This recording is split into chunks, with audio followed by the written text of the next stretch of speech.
Chapter 1. Three Warriors, the daimyo of Wano country, and renowned masters of the sword. Within the depths of a pitch-black stone cavern, a solitary beam of light cascaded from above. There knelt three formidable male warriors upon the ground. Before these warriors was a young man with jet-black hair, bound by chains forged from a special sea stone. His limbs and even his chest were secured with massive iron spikes, firmly affixed to the stone wall.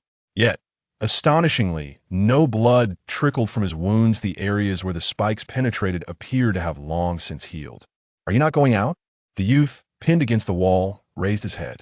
His long hair framed his face, and his deep, dark eyes pierced through the strands, gazing at the three warriors. The term he used was a reference to the three warriors. They regarded themselves as the vanquished Wano country had been overthrown by Kaido, and as warriors of this land, they deemed themselves unworthy of names. Thus, they permitted the youth to address them simply as you. With us, mere defeated samurai, it is impossible to contend against Kaido. What purpose would it serve to go out? The blue-haired warrior, who knelt, held a wooden stick resembling a toothpick between his teeth, a bitter smile gracing his lips. He absent-mindedly touched the white bandage wrapped around his head, a remnant of his previous battle against Kaido. Though the three warriors possessed the strength to shatter the stone door, they were acutely aware of their inability to prevail and thus chose to remain seated, awaiting an opportunity. "Are you truly unscathed? It is astonishing that you have been nailed to the wall since before we arrived." One of the stout, long-haired warriors, with a pale face adorned with painted purple patterns, inquired as he gazed at the massive spikes embedded in the youth's chest, struggling to fathom how such a feat could be achieved by a mere mortal. "Indeed, how long have you been here?" The question came from a dark-skinned warrior with a long face and a distinctively sharp mustache. "Me? It must have been several years. After all, that fellow Kaido cannot kill me." A faint smile played at the corners of the youth's mouth. "Ha ha!" After a brief pause, the warriors erupted into hearty laughter, the boisterous sound reverberating throughout the cavern. "Kaido cannot kill you? You appear to be no more than 20 years old. To claim that Kaido cannot slay you seems rather implausible." The blue-haired warrior expressed his disbelief, knowing well the overwhelming strength of Kaido, which had nearly claimed their lives. How could the individual before them possibly survive? Perhaps Kaido simply wishes to recruit you as a subordinate. The pale-faced warrior remarked with a chuckle. The reason the three warriors remained alive was that Kaido sought their allegiance. Believe it or not, the youth concluded, then closed his eyes, drifting back into slumber. In truth, he was a traveler from another world. His name was Kongzhan. Years prior, he had crossed over into Wano country. Before his transition, he vividly remembered finally stepping outside, dazedly crossing a street, only to be struck by a speeding truck. It was as if he had burst apart like a tomato, splattering red juice everywhere. Then he found himself here. In his haze, he recalled hearing the truck driver mutter something akin to, "Kid, it's time to go to another world." As a traveler, he naturally possessed a system, and his first task was to locate Kaido. Upon successfully completing this task, he acquired the side effect-free powers of Muzan Kibutsuji. Thus, he no longer needed to consume humans nor fear the sunlight. His second task was to engage Kaido in battle, earning him the side effect-free abilities of Yorichi Tsujikuni. The third task was somewhat troublesome, to recruit Yamato and set sail. As for the rewards, they remained uncertain. What a peculiar task. Due to his insufficient strength, he was unable to breach even Kaido's defenses and was ultimately defeated. However, at least he had gained the side effect-free powers of Yorichi, which was not without merit. Moreover, Kaido truly could not kill him even when bound with sea stone. It was not as if he possessed the abilities of a devil fruit user. He had already been waiting here for at least 2.5 years. After such a lengthy wait without achieving anything, the darkness of this place was oppressive. Not long ago, these three warriors had finally entered. With this development, it seemed Yamato would not be far behind. "Check the panel." Bored, Kongzhan glanced at his data panel. Name, Kongzhan. Gender, male. Age, 18. Possessed character abilities, side effect-free. Muzan Kibutsuji Yorichi Tsujikuni. It was a simple panel. He took a quick look before closing it again. Over the years, he had either slept, examined his panel, or sung a divine masterpiece titled Hinata. Yet, the tedium was unbearable. Kongzhan lamented inwardly. Ding! Detection indicates the host is excessively bored. Would you like to join the Multiverse Chat Group comprehensive anime series created by the subsystem? These words from the system jolted Kongzhan back to attention. With this, he was no longer in a daze. As a seasoned NEET, he spent his days immersed in novels, comics, and anime. He was well aware of what a multiverse chat group entailed, having read many such stories. Kongzhan promptly responded with a single word: join. To his surprise, the system understood him so well it filled him with delight. Kongzhan thought to himself. Meanwhile, the surrounding warriors stared at him in confusion. Are you feeling homesick? The blue-haired warrior queried, bewildered by the mention of home. Haha, I suppose so. Kongzhan shook de quadri. He had let his excitement slip. Ha ha, you're not from Wano, are you? The dark-skinned warrior inquired, his face brimming with hearty laughter. Indeed, my hometown is quite far from here. Kongzhan sighed, gazing at the solitary beam of light above. How he wished it would illuminate every shadowy corner, for this place was indeed dreadfully dark. Alas, it is not easy for you to set sail alone. The pale-faced warrior remarked with a sigh. Kongzhan then closed his eyes once more, ignoring them as he pretended to sleep. The three warriors, witnessing this, chose not to disturb him. In reality, he had already opened the group chat. Tushan Honghong, welcome. Kaneo, Tsuyuri, another newcomer. Welcome, welcome. Hinata Hyuga, welcome. Kaneki Ken, a new member has arrived. Welcome, welcome. Kaneo Tsuyuri, aren't you going to say anything, newcomer? Kongzhan counted, including himself. There were only 5 members in the group. Well, 5 members were better than chatting with the 3 men beside him. Kaneki Ken, so, newcomer, are you feeling anxious? Kaneki Ken, don't worry, we're all from different worlds. I know you may not believe it, but it's true. Tushan Honghong, quite right. Kaneo Tsuyuri.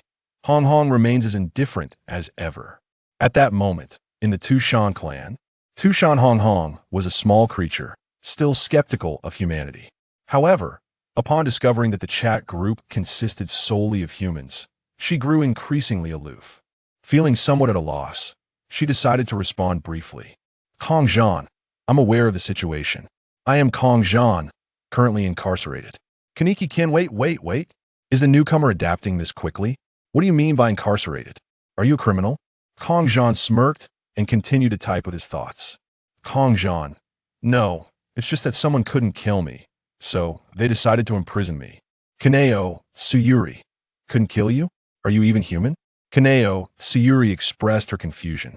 After all, if one could not be killed, wouldn't that imply they possessed the regenerative abilities of a demon? Furthermore, only a Nicaran blade and sunlight could slay them. Kongzhan, I believe I am. He understood Kaneo Tsuyuri's thoughts. He had indeed seen Demon Slayer.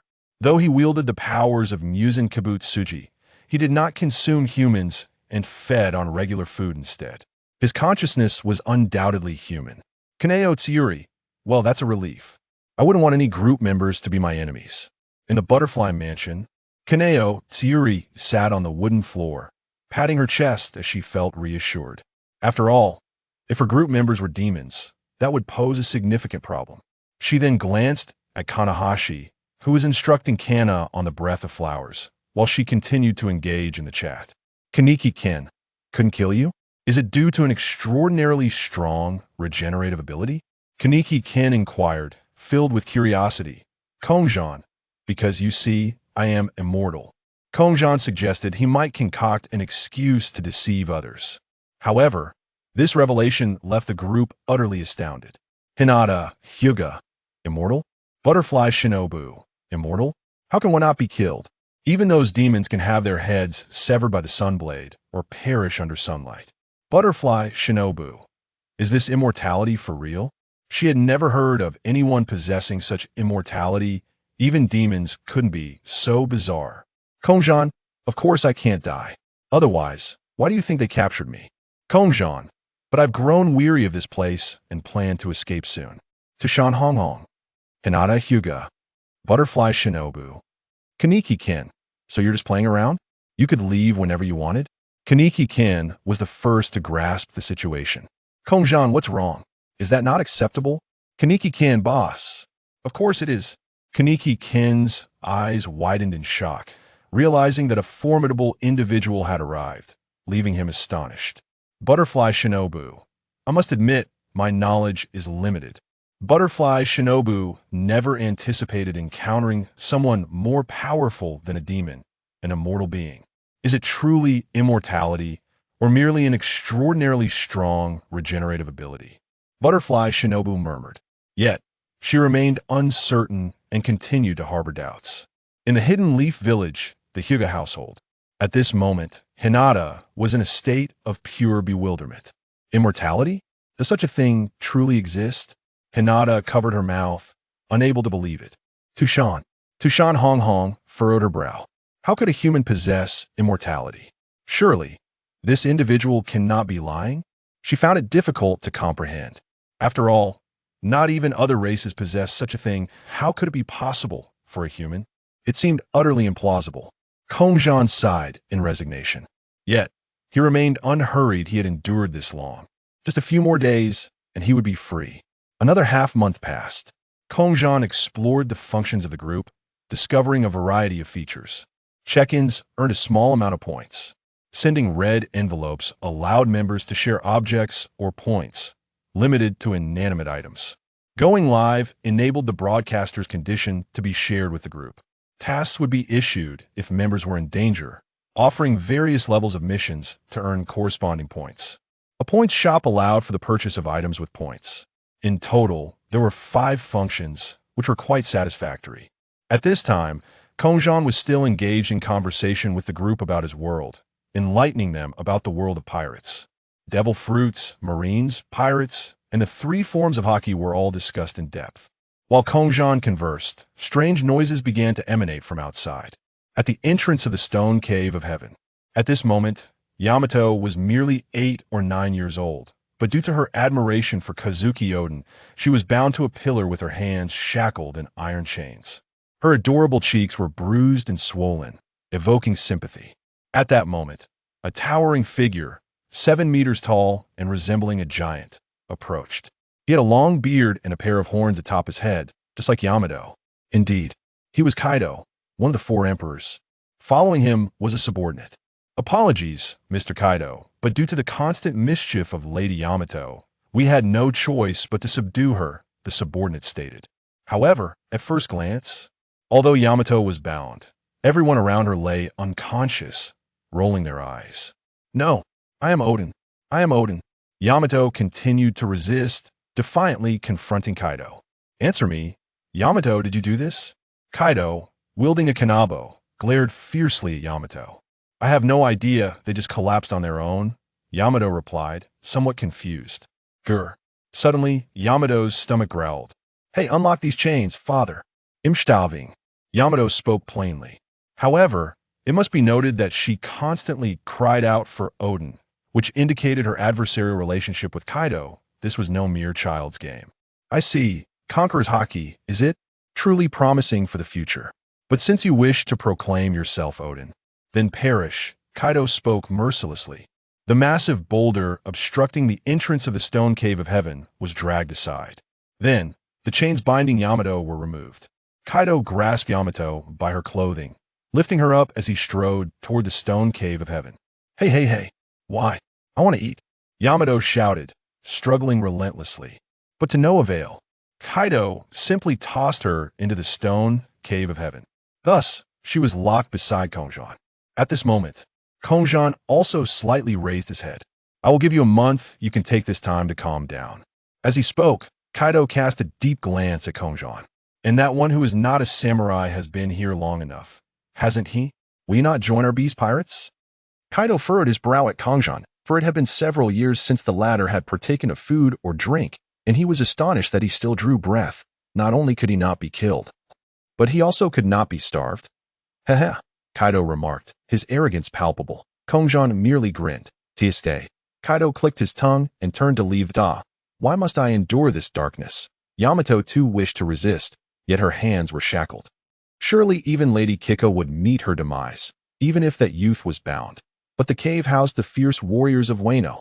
As expected, Mr. Kaido still, the worried words of his subordinate, had yet to conclude when Kaido halted his steps. The great swordsman of Wano, and that young man, you are all as foolish as he is. I shall grant you 1 month that if you decide to ally with us, shout towards the ventilation shaft in the ceiling. Should you wish to become my fighting force, I shall set you free. It seems you haven't eaten in quite some time. Bring forth sustenance. However, there will be but a single portion. Also, I presume the samurai would desire blades. Upon finishing, a single portion of food was presented, along with 5 blades. Wait, I am Kaido's child. If I give them blades, I shall surely be killed. Yamato cried out, her face betraying a hint of fear. What are you saying? Are you not Odin? Ponder the significance of that name. Kaido retorted before instructing his men to seal the stone of the cave. Why is this happening? Yamato murmured. She cast a fearful glance at the samurai. And upon seeing the youth pinned to the wall, her terror intensified. Ha ha ha. Kongzhan erupted in laughter. The sound of that laughter. Yamato instinctively recoiled further. Last, you have arrived. Yamato. Kongzhan addressed her. Sai, do you know me? Are you here to kill me? Yamato, leaning against the stone wall, spoke with trepidation, for she was indeed Kaido's child, the very progeny of the one responsible for their confinement. Huh? Do you not see me nailed to the wall? Why are you so afraid? Seeing Yamato's demeanor, Kongzhan felt a surge of amusement. I suppose you have a point, Yamato exhaled, glancing at the 3 other samurai, who all appeared rather fierce. Last, there are blades. I shall assist you in removing that sea stone chain. Just as the blue-haired samurai grasped the sword and prepared to sever Kongzhan's iron shackles, he was taken aback. With a slight tug, Kongzhan's chains snapped effortlessly. He then extracted the nails from his hands and the massive spike from his chest. Miraculously, the wounds healed instantaneously, without so much as a drop of blood spilling forth, leaving Yamato in a state of shock. Even the 3 samurai were left in awe at the sight. Hey, are you even human? The blue-haired samurai asked incredulously, struggling to believe that the being before him was mortal but a veritable monster. The pale-faced samurai exclaimed. Is there truly a creature that can regenerate so rapidly? The dark-skinned samurai questioned, now convinced that he was no longer human, for the gaping wound in Kongzhan's chest was visibly mending before their eyes. Monster! Yamato cried out in fear, retreating even further, despite already leaning against the stone wall, her body curled up in fright. Do not be so alarmed. Kongzhan chuckled, narrowing his eyes. That my body has not moved in 2.5 years. Alas, I have grown rusty. With that, Kongzhan stretched slightly, each of his bones creaking audibly. He swept his somewhat long hair back, revealing his handsome visage, and nonchalantly picked up a blade, casually brandishing it. Humph. Kongzhan approached Yamato and plunged the sword into the ground before her. This, Yamato jumped in fright, while the 3 samurai exchanged puzzled glances, uncertain of his intentions. Yamato, let us set sail together, Kongzhan stated plainly. Yamato's mind struggled to comprehend. Huh? The 3 samurai displayed a look of utter confusion. What are you 3 gawking at? This does not concern you. Kongzhan shot a glare at the trio. The 3 samurai remained bewildered. And I am merely informing you. I am not seeking your approval. With that, Kongzhan drew his sword and effortlessly swung it twice. Clang. In an instant, the 2 iron chains binding Yamato were severed. This spectacle immediately captured the attention of the 3 samurai, for they understood that those chains were forged from fine iron. This implied that the youth possessed the ability to cut through refined metal, indicating he had reached the level of a master swordsman. Such prowess at a young age, coupled with that regenerative ability, was enough to leave them astounded. Very well, eat those provisions. We have another matter to attend to before we set sail.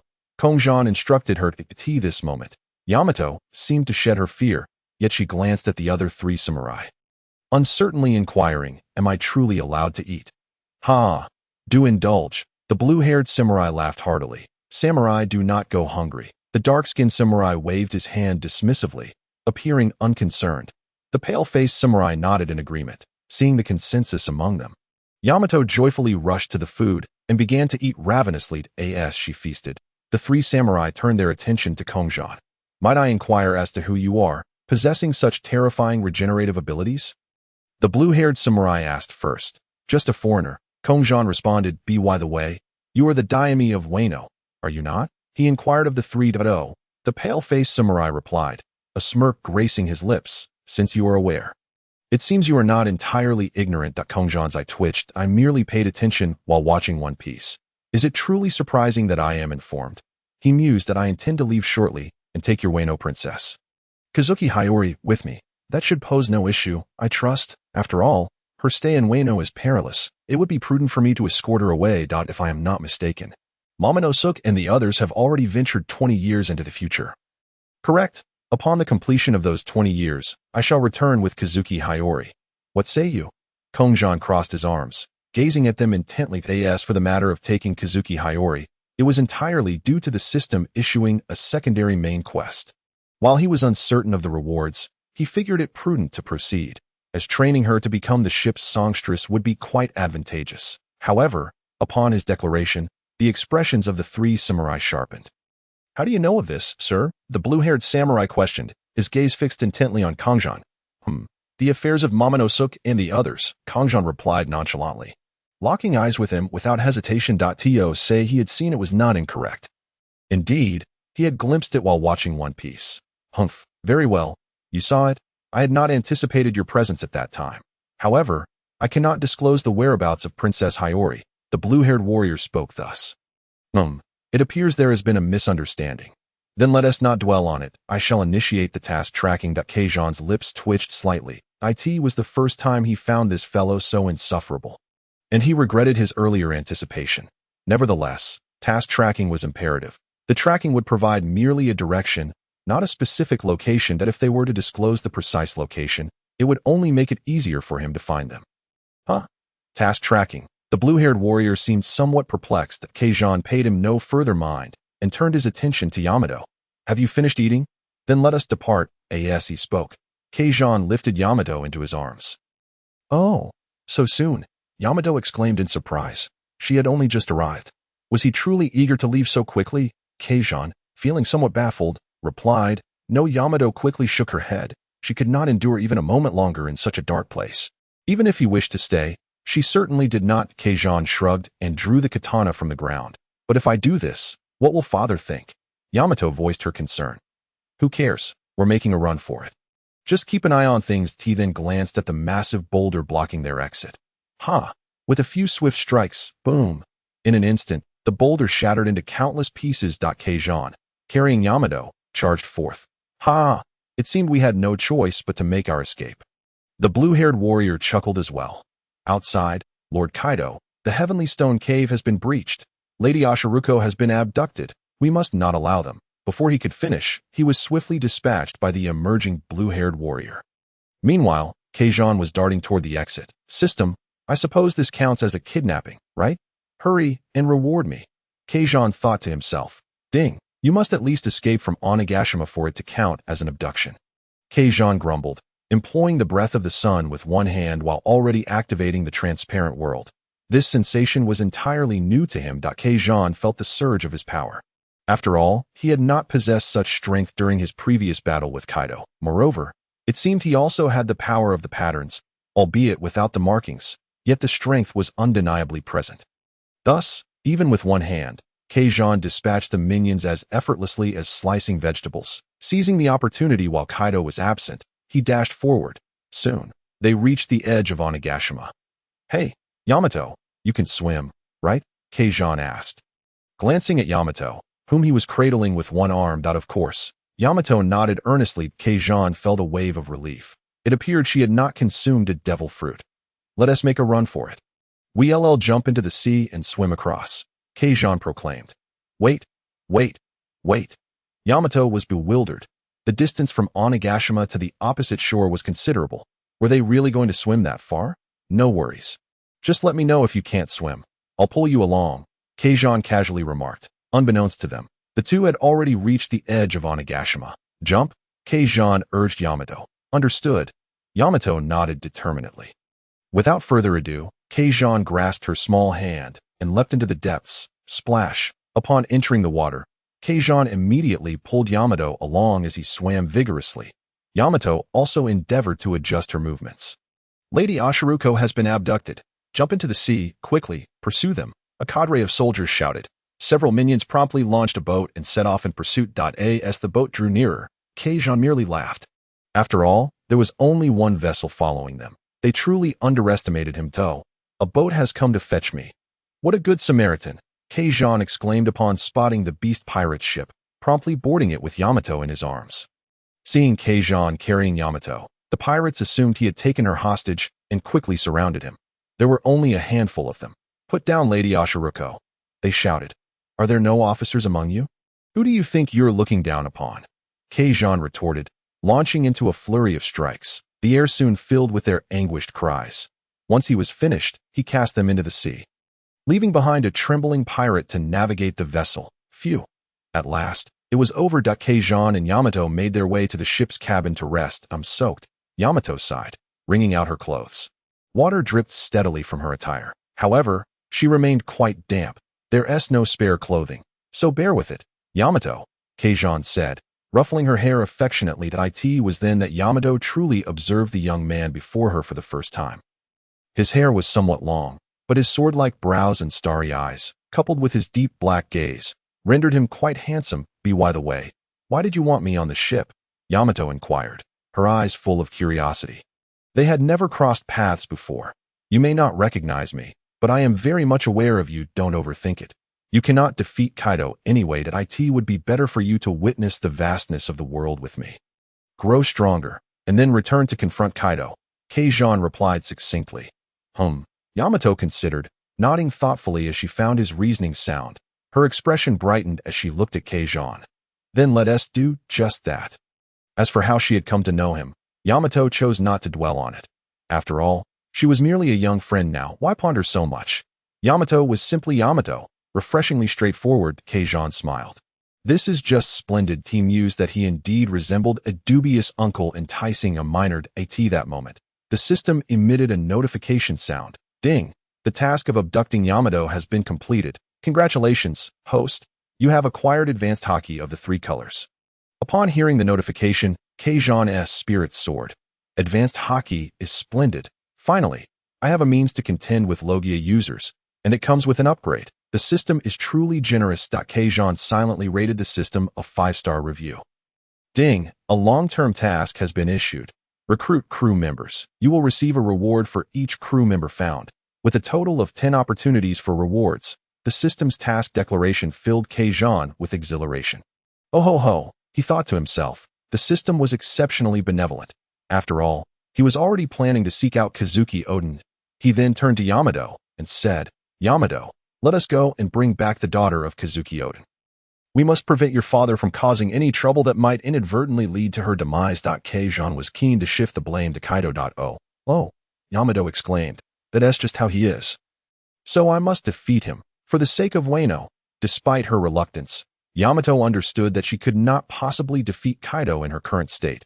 Thus, for her, setting sail to grow stronger was undoubtedly the most prudent choice. Then, Kongzhan gazed out the window of the cabin, pondering whether those 3 samurai had perished, although it was of no concern to him. During his leisure time, Kongzhan glanced at the group chat. Over the past fortnight, some new members had joined. Mikasa, Akito, and Siko. They had likely garnered much understanding by now. "Kaneki, Akito, are you truly an assassin?" "Akito, indeed. I specialize in eliminating corrupt nobles." "Kaneki, wow, that's incredibly cool." "Kaneki, so, that's essentially a revolution, isn't it?" "Akito, precisely. We in the Night Raid are part of the Revolutionary Army." "Siko, your world seems so fascinating. Over here, it feels like merely an ordinary existence." "Siko, image, skyscrapers." "Akito, image of the imperial capital." "Mikasa, how impressive." At this moment, Mikasa was still quite young, her eyes wide with wonder as she beheld the towering skyscrapers and the vast imperial capital she had never seen before. A sense of inexplicable delight washing over her. She yearned to experience it for herself, yet she was merely residing in a small cabin within the forest at Kongzhan. Why is everyone sharing images? I shall join in. Kongzhan. Image, a chaotic scene of Onigashima. It seemed that as long as one had a memory of the scene, it could be captured. After all, what the eyes perceive can be retained in the mind. Kongzhan, just escaped from prison. Siko. Akito. Mikasa. Siko, a convict has broken out? Kazan. Kaneki. Oh dear, you newcomers may not know, but Kazan is from the pirate world, where an indomitable pirate confined him. Kaneki. Moreover, Kazan was so bored that he slept for 2.5 years in prison before emerging. Siko. Indomitable. Inhuman. Aikido. Why not test my Muramesa's cursed poison? A single strike will suffice. Mikasa. Everyone is so impressive. Kazan. I sense you are insulting me. Siko. I am not a test subject for Aikido. Kazan scoffed. What did these two think of themselves? Shinobu. Has Kazan just been released from prison?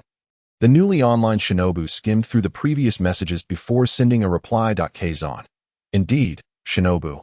Image. Kanao and Kane practicing flower breathing. Shinobu. Recently, my sister has been teaching Kanao flower breathing, and I find it rather dull. Kazan. Kanao is quite diligent. Shinobu. Diligent. This child simply does whatever she is told, lacking her own will. Shinobu sighed helplessly. Every time her sister urged Kanao to practice flower breathing, she complied without question. However, her sister did not seem to mind, as she often remarked on how adorable Kanao was, deeming it inconsequential. Thus, Shinobu decided not to dwell on it. Kazan. She hasn't refused. Has she? That's rather commendable. Shinobu. That is true. Kazan harbored concerns about when the Upper Moon 2 would emerge. Kazan. Speaking of which, should you encounter any danger, please inform me in the group. If no missions are posted, I shall venture forth to assist you. After all, the points I've accumulated from signing in these past days are sufficient to purchase travel opportunities. It requires 100 points to traverse to a member's world, and I currently possess 150 points. Shinobu. Wow. Kazan. You are truly generous. Kaneki. Thank you, Kazan. Hinata. Thank you, Kazan. Siko. Thank you, Kazan. Aikido. Kazan. If there is a particularly challenging mission, I will call upon you. Kazan. Aikido. When you receive a task to eliminate a noble girl named Alia, just let me know. Aikido. Kazan. Do you know people from our world? Kazan. Do not concern yourself with such trivial details. I possess a fair amount of knowledge regarding your world. Kaneki. Wait. Is the boss not from another world like us? How could he know about Aikido's world? Kazan. I am aware of your world, even your future. This statement astonished all the members of the group. However, as they were nearing the shore, he logged off. Aikido. What does knowing the future entail? Kaneki. Is that true? Kazan can even know the future of other worlds. Shinobu. Immortal and knowledgeable about our world's future. Are you even human? Kazan. Siko.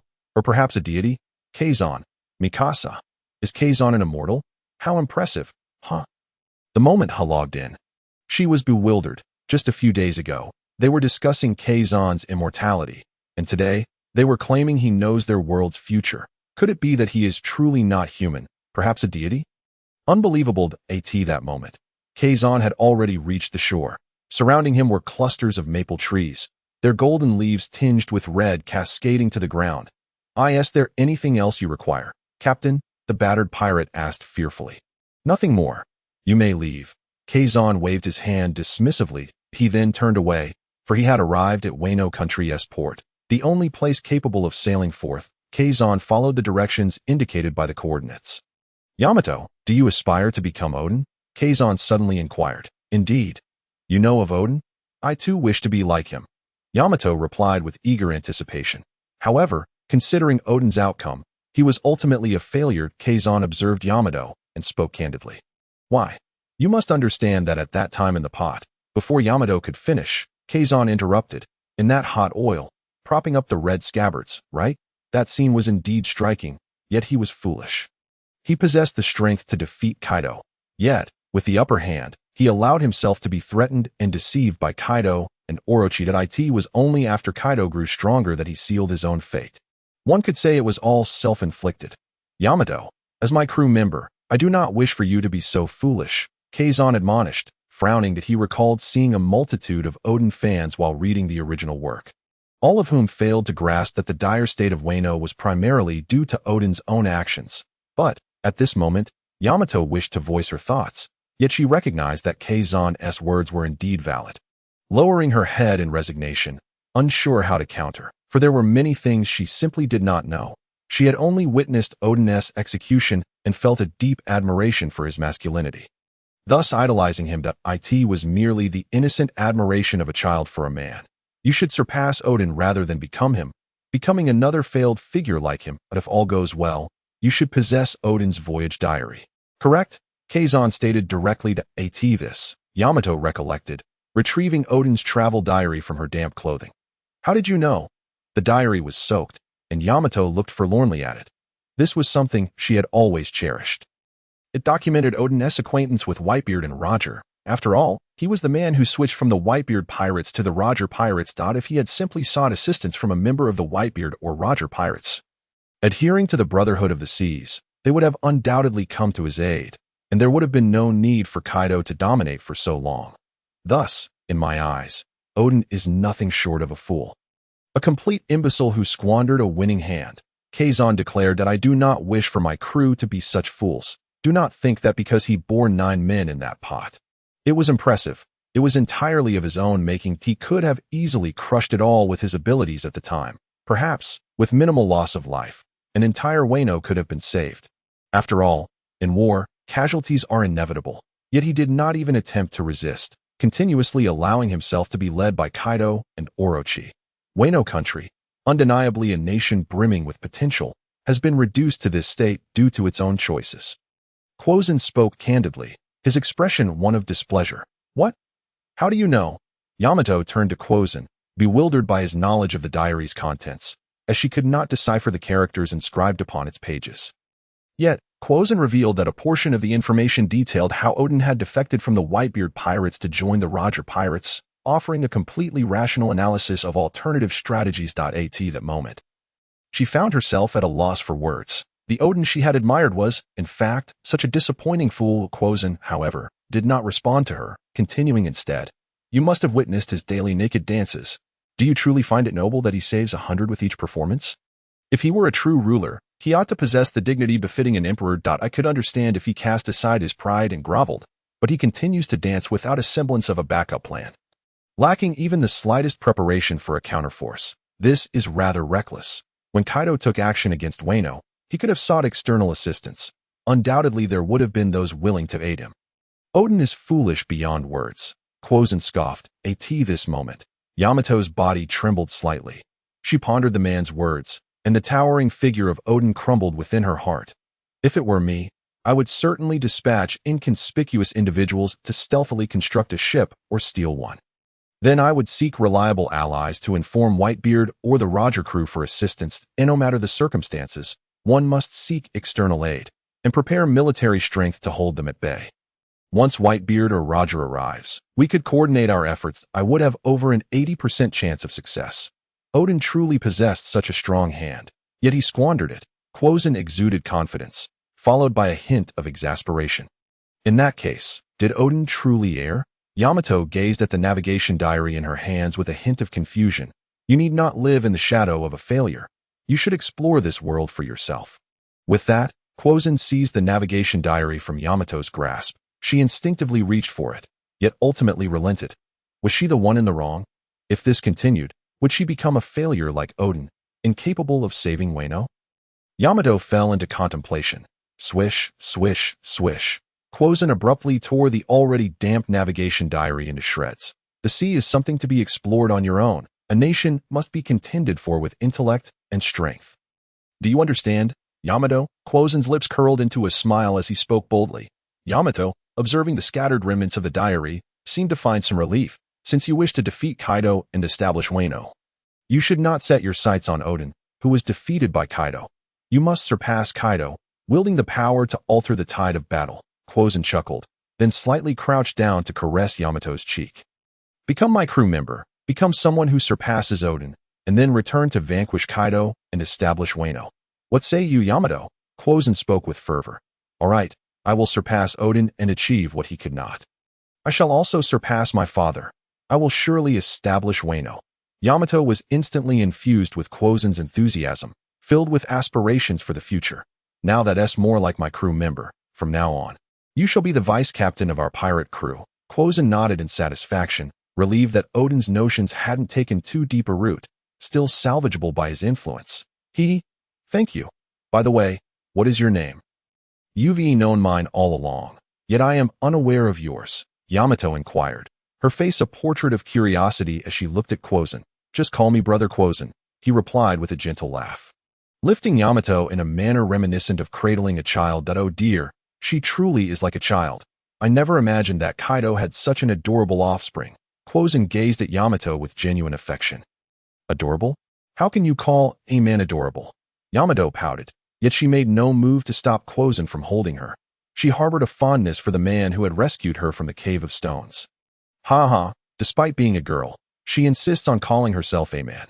Kongzhan pinched her soft cheeks, so tender, so bouncy. Let us find a place to change clothes, Kongzhan suggested, having glanced at the system shop earlier and noted the availability of clothing. Oh, are there clothes? Yamato asked, her brow furrowing in confusion, considering they were both drenched and surrounded by maple trees. Don't worry, I will conjure some shortly, Kongzhan replied, raising an eyebrow, smiling at the Yamato he held. Oh, Brother Kongzhan is so impressive. Can you really conjure them? Yamato's eyes sparkled with anticipation. Of course. Let us head to Hiyori's place. I recall there is a small cabin nearby where we can change.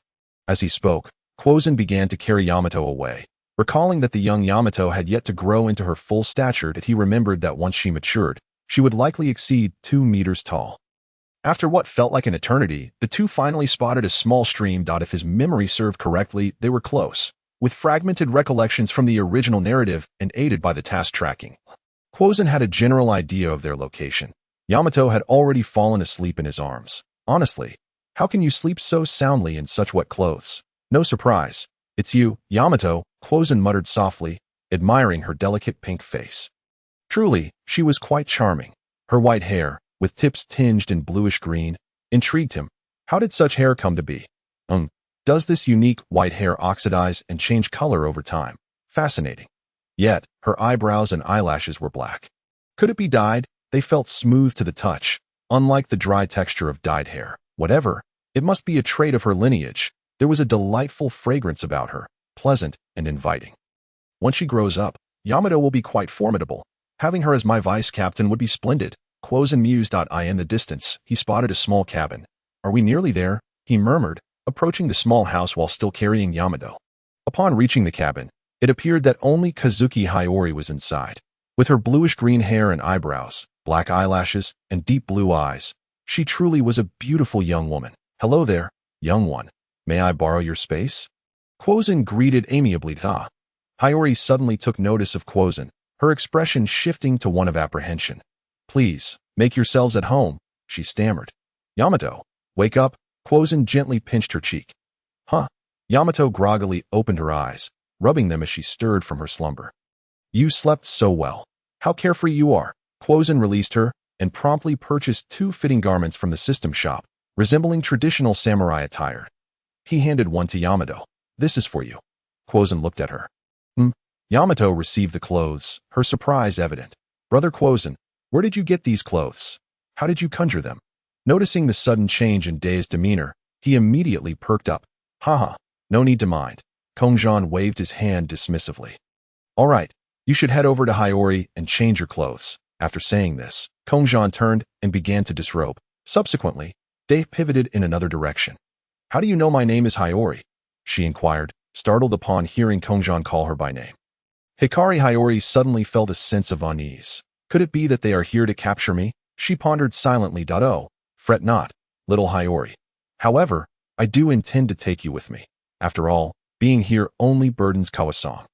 Does it not? I invite you to join my pirate crew as a musician. What do you say? You adore music, do you not? Kongzhan said, glancing back slightly to AT this moment. He had already removed his clothes and was in the process of putting on new ones. How do you know? Hiyori exclaimed, utterly shocked that the man before her knew Kawasang's name as well as her fondness for music, particularly her love for playing the shamisen. This revelation astonished her immensely. I know everything. You see that I even know that 20 years from now, your plans will come to fruition, Kongzhan stated with a smirk. As he spoke, he swiftly pulled up the pants he had just donned. Wait, what? Both Day and Hiyori exclaimed in unison, astonished. Even Day looked taken aback, turning his head in disbelief towards Kongzhan while halfway through dressing. Hey, Day, turn around and finish putting on your clothes, you fool, Kongzhan said. his eyes twitching. Why the dramatic reaction? Ah, right. Day's face flushed red as he hurriedly turned away to complete his attire. It seemed he still possessed a hint of modesty from his childhood. One couldn't help but recall how Day, when older, unceremoniously tucked Momonosuke into his clothing. Ahem, we won't hold it against you, it's all Momonosuke's fault. He must perish. So, what do you say, Hiyori? Join us and witness the world beyond Wano. After all, staying here with Kawasang means you'll hardly have enough to eat. Why not set sail with us? In 20 years' time, I will bring you back, Kongzhan said with a gentle smile. Meanwhile, Day had finished dressing, looking splendid in his white samurai attire. Will it truly succeed in 20 years? Hiyori suddenly began to weep, clasping her hands to her chest and curling up in a corner of the room. Uncertain if her tears were due to excitement or sorrow. Of course, Kongzhan replied. Given that I possess the power of the time fruit, it is only natural for me to see the future. His explanation seemed to instill more confidence in Hiyori, albeit with the understanding that children are often easily swayed. Woo, she sobbed. That's wonderful. It will really succeed. Hiyori wiped away her tears, feeling a wave of joy wash over her. So, how about it? Shall we explore this world together, Hiyori? Kongzhan said as he stepped closer, crouching down to wipe away her fallen tears. Yes, Hiyori beamed, her eyes squinting in delight. Then let us bid farewell to Kawasang, Kongzhan declared. No, if Kawasang finds out, he will surely not allow me to leave. Hiyori shook her head. She stood up and walked to the table, retrieving paper and pen to begin writing a farewell letter. Speaking of Hiyori, it's worth mentioning she is the fierce individual who pulled Roger's nose hairs right after being born. Haha. Ding. Task completed. Recruit crew members 110. Reward. Reinforced Wisdom Edition 1000 Sunny. This reward left Kongzhan utterly stunned. Reinforced Wisdom Edition? That's incredible. He thought that it was still the ship of the original main characters, and Kongzhan was quite pleased. Splendid. This ship can be temporarily stored in the system's warehouse and summoned when needed. By the way, I still don't know your name, Hiyori inquired, her little head tilting towards Kongzhan with eager eyes. Just call me Brother Kongzhan, he replied with a gentle smile. All right, Brother Kongzhan. Hiyori's eyes sparkled with joy.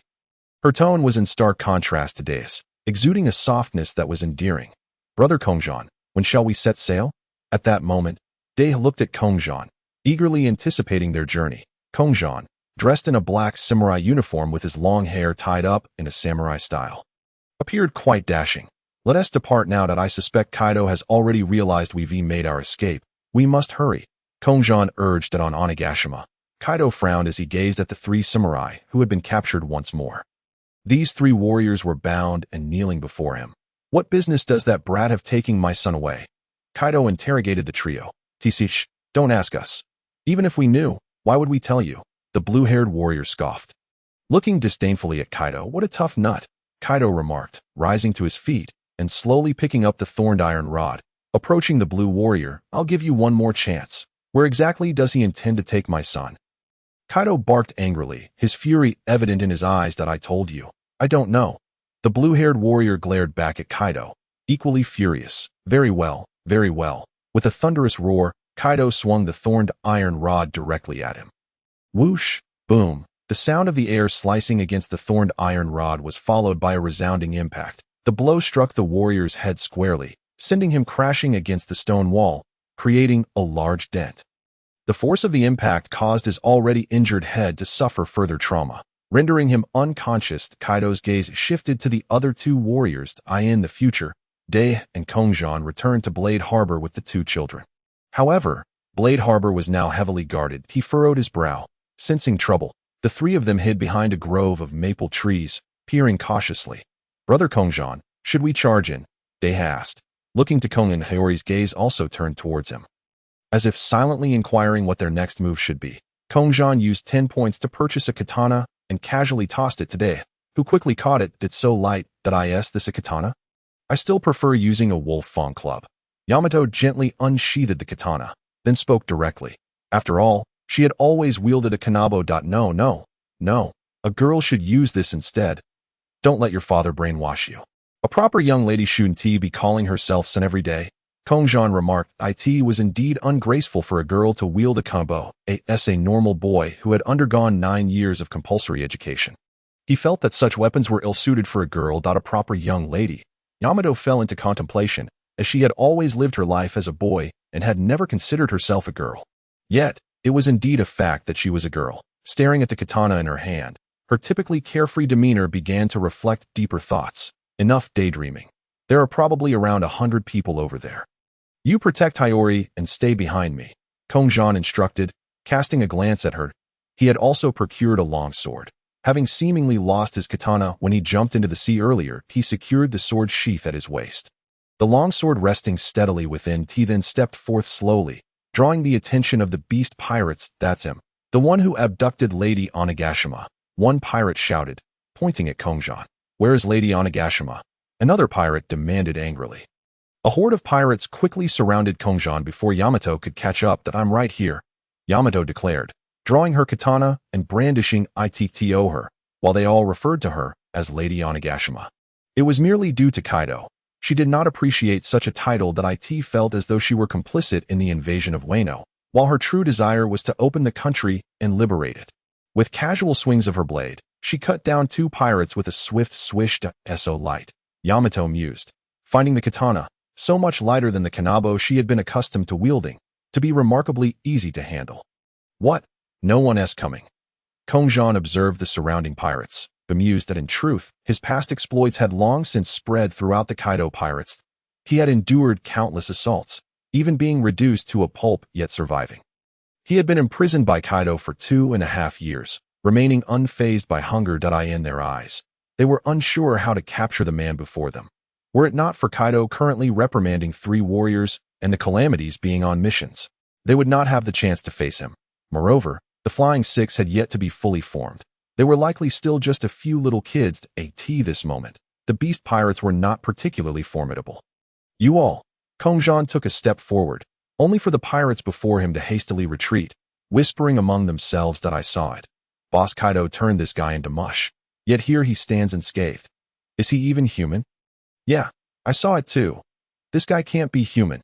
How can someone who has been turned to mush still recover? Could it be he ate some kind of fruit? Impossible. Boss Kaido used armed haki against him.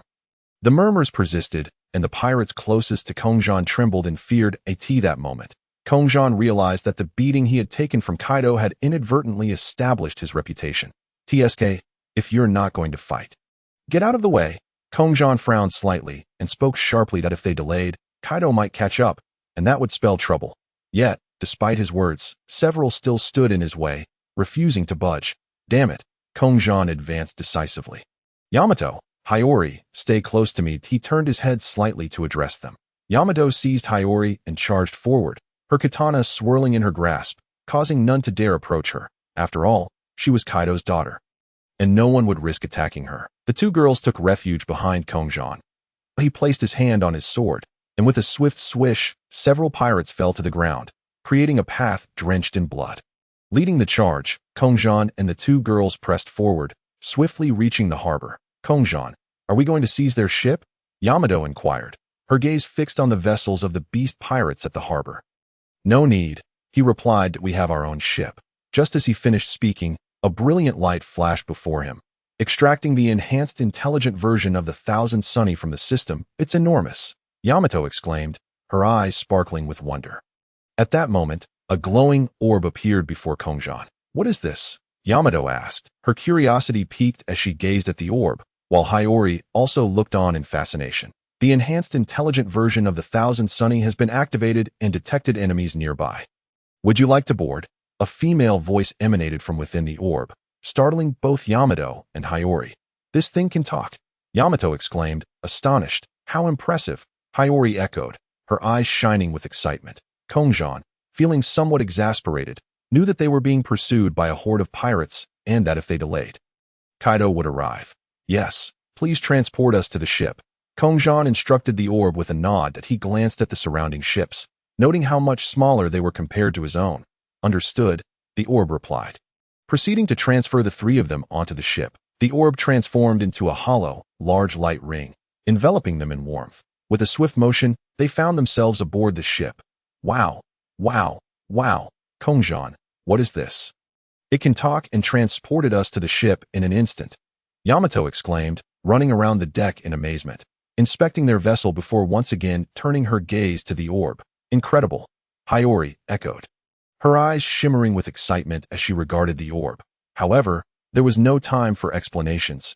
Activate autopilot. Can you locate Nico Robin? Kongzhan inquired, planning to seek out Robin, as it had been several years since the events of O'Hara. The young Robin would still be enduring hardships, and she was one of the few capable of deciphering the poneglyphs in this era. Thus, Kongzhan resolutely set his sights on Robin. No problem. Beginning localization. Unnamed island in the West Sea. Localization successful, the orb announced. Satisfied, Kongzhan nodded and commanded, begin pursuit. As soon as he finished speaking, the ship roared to life, leaving behind a bewildered group of beast pirates at the harbor. What's happening? Where did this enormous ship come from? Did those people just vanish in a flash of light? One pirate questioned, confusion evident in his tone. Quickly, that ship is escaping. They must be on that mysteriously appearing vessel. Another pirate shouted, fire the cannons. Take this. A pirate armed with a rocket launcher charged forward, firing without hesitation. Meanwhile, the system reported to Kongzhan, detecting a threat from the munitions and activating the protective barrier. In an instant, the entire vessel was enveloped by a barrier. Boom, the rocket launcher struck the shield, yet the barrier remained unscathed, let alone the ship itself. Hey, what is that? A fruit ability. The pirates appeared somewhat dazed. Imcirc 12U 3D Future Yamato. Wow. The barrier surrounding the ship was astonishing.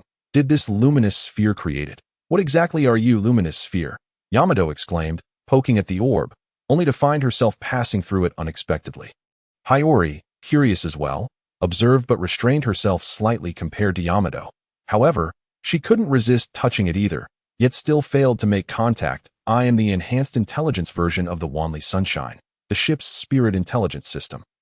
You may refer to me as Xiao Ling. The luminous sphere responded to Yamato's inquiry. Meanwhile, as Yamato, Hiyori, and Xiao Ling engaged in conversation, a voice echoed in Kazan's mind. Ding! Main quest 2. Escort Kazuki Hiyori has been completed. Congratulations, host. You have received the reward. The complete powers of no side effects Ainsville Gown. Kazan's lips curled into a smile as he murmured, the power of the Bone King is indeed delightful. He felt an influx of power within him, magic, immense magic. Additionally, his mind was flooded with hundreds of spells, nearly all necromancy. Unbeknownst to him, he had already reached the boundary of this sea region. Ahead lay a cliff of ocean currents. Shall we activate flight mode? Suddenly, the luminous sphere, Xiao Ling, spoke up. Let us initiate it. Kazan approached Xiao Ling and declared directly. Initiating. The ship's underbelly jet engines activated, and the air circulation energy commenced. In an instant, the massive ship soared into the sky. All the vessel's propulsion relied on energy conversion from the air, and it was truly flying. Yamato stood astonished at the ship's railing, gazing down at the expanse of blue ocean. How beautiful! At that moment, Hiyori looked at the distant Wano country. Also admiring the scenery, Kazan gently ruffled the hair of both girls, a faint smile gracing his lips. We will return, he said reassuringly. Both girls nodded in unison. Of course, I believe in you, Kazan big brother, Yamato declared earnestly. Now, she resolved to train diligently. Having Kazan by her side was indeed a source of comfort. Hiyori grasped Kazan's large hand with her small ones, feeling the warmth emanating from it. All right, from now on, Yamato will train hard as the vice captain, and Hiyori will study diligently as a musician, Kazan said with a light chuckle to the two. Okay, got it. They responded in perfect harmony. Xiaoling, Kazan called out to the luminous sphere. I am here. How may I assist you, master? The sphere swiftly materialized before Kazan, granting Yamato and Hiyori access to the ship's management privileges. Kazan spoke directly. Yamato and Hiyori. The luminous sphere, Xiaoling, scanned both girls' bodies lightly. Registration successful. Great. Now both of you can operate this ship. Just communicate with Xiaoling, Kazan explained. Yay! The two exclaimed in unison. Perfectly synchronized, under the radiant sunlight, their cheeks appeared especially adorable. By the way, Kazan continued, Xiaoling, please provide an introduction to the ship's structure. Although he was already aware, given that it was modeled after the Wanli Sunshine, it was comparatively larger and more multifunctional. After all, it was the enhanced intelligence version, and these details warranted explanation for the two girls. In an instant, a three-dimensional projection materialized before the three. This displayed the various areas of the ship. F3 level featured a spacious lawn, trees, tables, swings, and an entrance for fish that connected to the aquarium below. essentially a large fish tank. The ship's stern housed a small mushroom house. The first floor contained a library. And upstairs on the second floor was a bathing area with a sink partition. F2 level was designated for the girls' quarters, as well as a cafeteria and medical room. F1 level comprised the boys' quarters. Within the aquarium, one could observe the fish placed in F3, with a small passage on the exterior. At the rear was the energy room, which converted air into energy. B1 level contained a super energy lock workshop, where super energy locks could be crafted through various textual descriptions. The center featured a showcase for super energy locks, housing hundreds of different types. Not only could one transform into armored forms using super energy locks, but they could also summon mechas towering hundreds of meters high. Kazan reviewed the various analyses. The preceding levels were manageable, but B1 level was truly extraordinary. Would we now be a mecha pirate crew? It was utterly speechless. Although it was undeniably cool, this super energy lock seemed somewhat akin to the ability lock, essentially serving as a transformation device worn on the hand. Quite intriguing, Kazan thought it was interesting. But generally, it was best to avoid relying on external forces. Yamato, once you understand, go train. I'll head to B1 level for a look. Kazan declared. Ahem, although it's best not to rely on external forces, it would still be prudent to take a look. Oh, yes. All right, Kazan, big brother. Yamato responded, her face brimming with joy. After all, it was her first time witnessing a 3D projection, and she was eager to explore it. Hiyori shared her curiosity, her eyes wide with wonder. Kazan then descended to B1 level, where he was greeted by a series of transparent glass display cases. Each case contained a super energy lock. Roar! Kazan approached one display case that IT was labeled Fire Chelan Super Energy Lock. Using it grants the power of the Fire Chelan, encompassing fire elemental abilities, transforming armor, summoning mechas, and more. Oh my. To be honest, this item bore a resemblance to the devil fruit, except one wouldn't turn into a landlubber to gain extraordinary power. Kazan stroked his chin thoughtfully. He continued to browse, noting that most super energy locks were modeled after various incredible species. Oh, the Wolf God de Tenchi Super Energy Lock. This exists too? Perfect for Yamato, especially since she hadn't consumed a devil fruit yet. Marvelous. How does one activate this? Kazan nodded, then examined how to open the glass. Oh, he suddenly noticed a black glass panel. Was that a fingerprint sensor? Kazan pressed his index finger against it to test. Ding. Highest privilege administrator Kazan. Unlock successful. With that, the transparent glass vanished without a trace. Quite impressive. Kazan retrieved the blue and white super energy lock. Satisfied. He then continued to explore. This one is the Sacred Beast Flame Vermilion Bird. This should also suit Hiyori well. Kazan stroked his chin again, then took the super energy lock as well. After a brief exploration, he ascended back. Speaking of which, these super energy locks are quite reminiscent of smartwatches. Their functionalities are far from limited. Hey, Yamato, Hiyori, come here. I've got you something good. Kongzhan waved at the two girls who were still fiddling with Shaoling in the distance. They're coming, he said as the two quickly ran over. This is for you. Yamato, he said, handing Yamato an ice blue, slightly white, superpower lock. Turning to Hiyori, he produced a crimson superpower lock. This is yours, Hiyori, Kongzhan declared. Once you wear them, they should automatically bind to you. Only you can utilize them. In any case, you two can figure it out yourselves. With that, Kongzhan settled into a seat beneath the mast, briefly explaining that he intended to check the group chat. All right then, he thought, feeling a tad too lazy to elaborate further. Kongzhan, everyone, I'm back. Kongzhan, why the silence? Kaneki-ken, the boss has returned. Is the boss really a deity? It makes us hesitant to speak freely. Kaneki expressed his apprehension, recalling how Kongzhan had abruptly left mid-conversation, leading everyone to speculate that he might be a divine being. For how else could an ordinary person possess foreknowledge of future events? Consequently, many in the chat refrained from speaking, fearing the potential consequences of offending a god. Kongzhan, God? Not quite, but who knows what the future holds? Kongzhan, relax, it's nothing significant. Just chat normally. No need to overthink it. He believed the group was being overly dramatic. Although he acknowledged his uniqueness as a time traveler, an individual with a script in hand, he felt that claiming divinity was a stretch. However, with the system at his disposal, achieving godhood was merely a matter of time. Kagaya Shinomiya, immortal, able to see the future. Kongzhan, you are indeed an extraordinary being. Kagaya expressed her astonishment. Siko Busujima. Kongzhan, you are truly an exceptional man.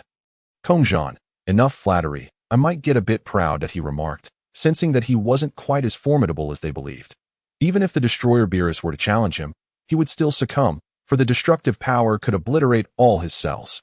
After all, his regenerative abilities were not entirely limitless. The complete annihilation of his cells would still lead to his demise. However, as long as a single viable cell remained, he could recover. This was the regenerative power of the Demon King Kongzhan. This ability was not solely derived from the Demon King, but also from figures like Yorichi, Tsujikuni, and Bone King. His regeneration was a composite state. Thus, compared to Muzan, his regenerative prowess was superior. Especially since he was not afraid of the sun. Seeing Kongzhan's nonchalant demeanor, everyone gradually relaxed. Mikasa, Kongzhan, please save me. Simultaneously, a mission was issued in the group chat. Ding group member Mikasa's family has been attacked by human traffickers. Requesting assistance from group members. Task difficulty. Low task reward. 1,000 points participant limit. Who will accept the task? Kagaya. Mikasa. Are you alright? Siko. Human traffickers? How despicable. Kongzhan. Since my name has been mentioned. Rest assured, it's in my hands. Mikasa. I'm fine. It's just my father and mother in the world of giants, in the year 844, within a small wooden cabin nestled in the woods. This was not Mikasa's home, but another humble dwelling. At that moment, she found herself bound, her gaze downcast and her expression vacant. She had just awakened here, having been struck unconscious and brought to this place. Beside her stood 2 human traffickers. Memories of her parents' murder flooded back, and she silently pondered. Had she lost her family for good? A profound sorrow welled up within her, difficult to articulate. Hey, it's time for a change of personnel, announced a crew-cut man clad in a green coat, his scarf wrapped snugly around his neck. He then addressed the spiky-haired man beside Mikasa, who wore black attire underneath a white dress shirt and a red bow tie. His face square. What a pity about that Eastern woman. Otherwise, she could have fetched a handsome sum, the spiky-haired man lamented, recalling Mikasa's deceased mother with a twinge of regret. He then furrowed his brow, glancing at another brown-haired man, for he was the one responsible for the murder. The brown-haired man's hair was slightly longer than the crew cut, sporting a stubbly beard and dressed in dark gray attire. Well, what could I do? She came at me with a knife. If I hadn't killed her, I would have been the one to get hurt, the brown-haired man replied helplessly, waving his hand dismissively. True enough. The spiky-haired man sighed. Just as the three were conversing, a voice interjected, Hey, Mikasa. Honestly, how could a few grown men lay their hands on such a lovely young girl? Kongzhan shook his head in disapproval. Unbeknownst to them, he had already materialized beside Mikasa. In this world. Mikasa's black hair and black eyes were unmistakable. At that moment, Kongzhan had also activated the group live stream. Kagaya. Wow, is this really Kongzhan? Kaneki. Kongzhan looks so dashing. Siko. That samurai hairstyle is quite impressive. Kongzhan paid little mind to the chatter in the group. Who are you? When did you arrive? The sudden sound of Kongzhan startled the spiky-haired man, causing him to jump back. The brown-haired man grabbed his axe. Kid, you'd better not meddle, he warned, his gaze fixed on Kongzhan. Wait a minute, he has black hair and black eyes too. Could he be another Eastern person? Boss, isn't this a fair trade now? The brown-haired man laughed. A male Eastern person isn't worth as much as a female, but at least it isn't a total loss. The spiky-haired man sighed. Still, be cautious. He has a knife at his waist. The crew-cut man advised, his concern evident. Kongzhan, however, remained unfazed by the three. He helped Mikasa sit up and gently brushed the corner of her mouth, where a trace of blood lingered. Did they hit you? He inquired. I'm sorry for arriving late. Kongzhan embraced Mikasa, a wave of warmth enveloping her body. The once icy sensation transformed into a comforting heat, and inexplicably, her previously anxious heart began to settle. So warm, Mikasa murmured. Hey, what do you think you're doing? Shouted the brown-haired man, swinging his axe towards Kongzhan's head with the blunt side, intending to avoid a fatal blow, for to them, this was all about money. Kongzhan, watch out behind you. Mikasa, regaining her composure, shouted in alarm, her heart racing once more. Thud. The impact echoed, yet Kongzhan remained completely unperturbed. All right, I'll help you get free, he stated. As if nothing had transpired, he gently pushed Mikasa aside and began to untie her bonds. What? The brown-haired man behind Kongzhan retreated 2 steps, disbelief etched across his face. The sensation he had just felt was unlike any blow he had ever experienced. It felt as if he had struck an incredibly hard stone. Quick, kill him. He is not normal, the spiky-haired man urged, sensing something was amiss. The brown-haired man, now furious, retorted, I don't care if you're a man or a monster. Just die. With that, he swung his axe directly at Kongzhan's neck. Bang! Once again, there was no effect. Kongzhan remained unyielding, even his skin unscathed. Meanwhile, he had successfully untied Mikasa. The group chat erupted into chaos. Kaneki, didn't he even flinch when the axe struck his neck? Siko, not even a scratch. Is this what it means to be immortal? Kaneo Tsuyuri. To claim that they are merely human seems rather far-fetched, yet they are certainly not demons. Kaneo felt a twinge of confusion. After all, if they were demons, they would have devoured them long ago, rather than remaining so leisurely. However, those individuals appeared to be nothing more than ordinary humans. Even wielding an axe against a demon would not guarantee the severing of its head. Considering the formidable strength of a demon's neck, Akihito, if one cannot even breach the skin, then the curse cannot penetrate. Akihito furrowed his brow. What should one do when confronted with such an adversary? Mikasa Ackerman unsheathed the sword from her waist. Mikasa, if it is your enemy, should you not take matters into your own hands for a more satisfying outcome? She extended the sword towards Mikasa. Kaneki, it is quite unreasonable to expect a child to confront 3 adults. Akihito. Indeed, it presents a significant challenge. Mikasa accepted the sword, yet remained somewhat dazed as she gazed at the long blade in her hands. Akihito gestured towards the 3 individuals. The vendetta against your parents must be settled by your own hand. Eliminate them. Victory means survival. Defeat results in death. If you do not act, you will perish. Act, Mikasa. Act. Upon uttering those words, a series of haunting images of her parents' demise flooded Mikasa's mind. The death of her father, the death of her mother. Memories of the past surged forth, and her rage escalated. What a farce! A monster like you cannot kill me. The brown-haired man stared intently at Akihito. Akihito's commanding tone seemed to instill a modicum of fear within him, causing beads of nervous sweat to trickle down. Yet, he remained unconcerned by Mikasa's presence, viewing her merely as an inconspicuous child. Little did he know, at that moment, Mikasa's Ackerman lineage was on the verge of awakening. Act. Mikasa's heart cried out incessantly, her pulse quickening. Act. With a fierce yell, Mikasa charged at the brown-haired man. The very floor beneath her shattering underfoot as her terrifying power erupted in an instant. The man's pupils dilated in shock. What a joke! The long sword pierced through his abdomen before he could even react. Puffed! The brown-haired man spat out blood. Damn it! The vertical-haired man furrowed his brow as he cast a glance at Mikasa. It is not over yet. Mikasa, pull it out.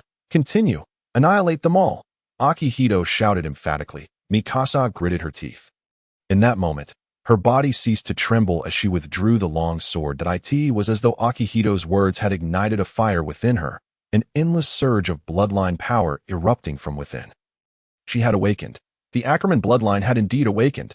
As she turned her gaze towards the next vertical-haired man, her fierce stare compelled him to take 2 steps back in fright. She swiftly drew her long sword and charged again. The vertical-haired man hastily grabbed a nearby stick to block Mikasa's assault. Swish! In an instant, the wooden stick, along with the man's body, was cleaved asunder, his white shirt stained in crimson blood. Monsters! You are all monsters.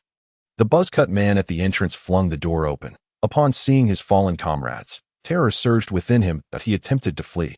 But at that moment, whoosh, Mikasa hurled her long sword, striking the buzzcut man squarely in the back. The man yelped in pain and collapsed. Huffed. It was your battle, yet I was left in a state of panic. Akihito sighed, ready to intervene at any moment. Mikasa, are you tired? Akihito approached her, ruffling her hair. Kaneki, impressive. It seems Mikasa is no ordinary child. Kaneo Tsuyuri. It appeared as though Mikasa suddenly transformed just now. Did Akihito awaken her power? Akihito. Quite exhilarating. This battle has even stirred excitement within me. This is yet another facet of her. Akihito. She possesses remarkable killer instincts. Thank you, Mikasa stammered, as if still recovering from the ordeal. Her legs felt weak, and her body slumped to the ground. Akihito stepped forward, casually withdrawing the long sword and sheathing it. Mission accomplished. Group member Akihito received 1,000 points. Would you like to return to the world? Akihito. No, having finally ventured into another world, how could I possibly return so swiftly?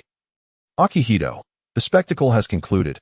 I shall now end the live stream. As soon as Akihito sent the message, the live stream was terminated. He then extended his hand towards Mikasa, who reached out in response.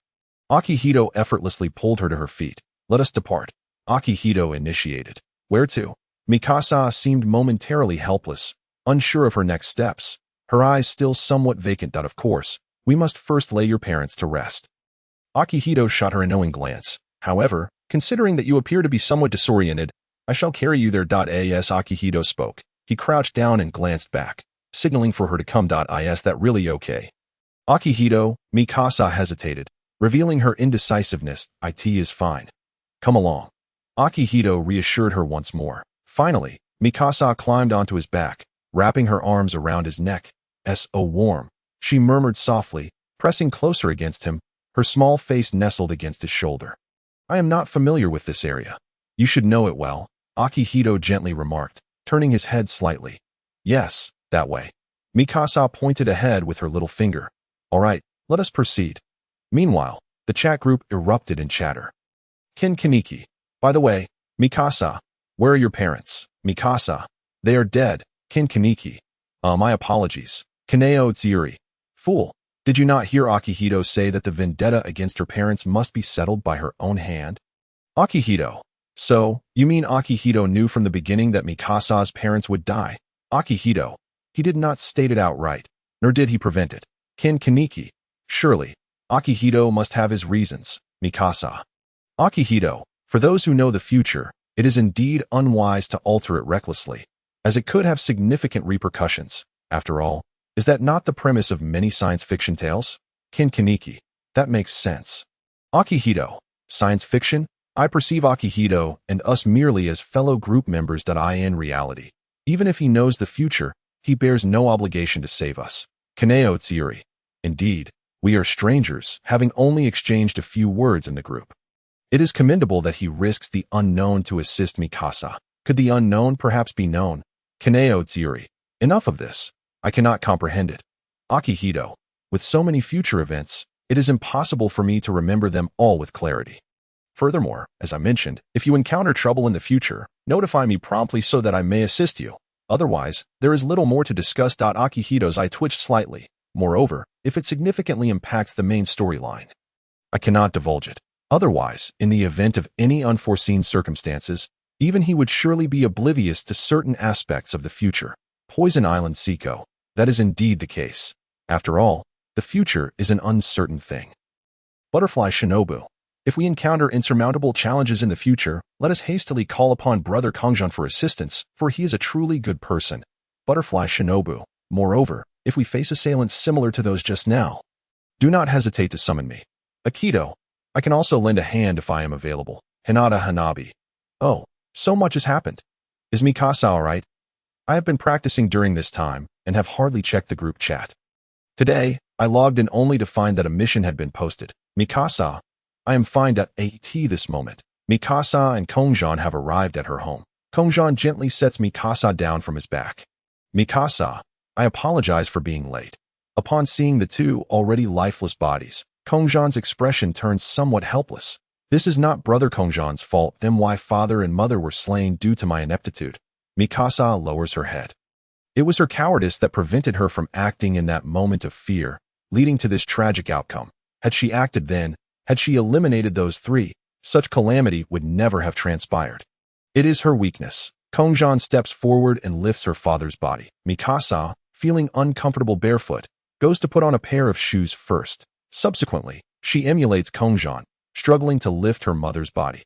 However, her small stature allows her only to drag her mother's lifeless form. Let us take them to the forest and bury them, then erect a monument.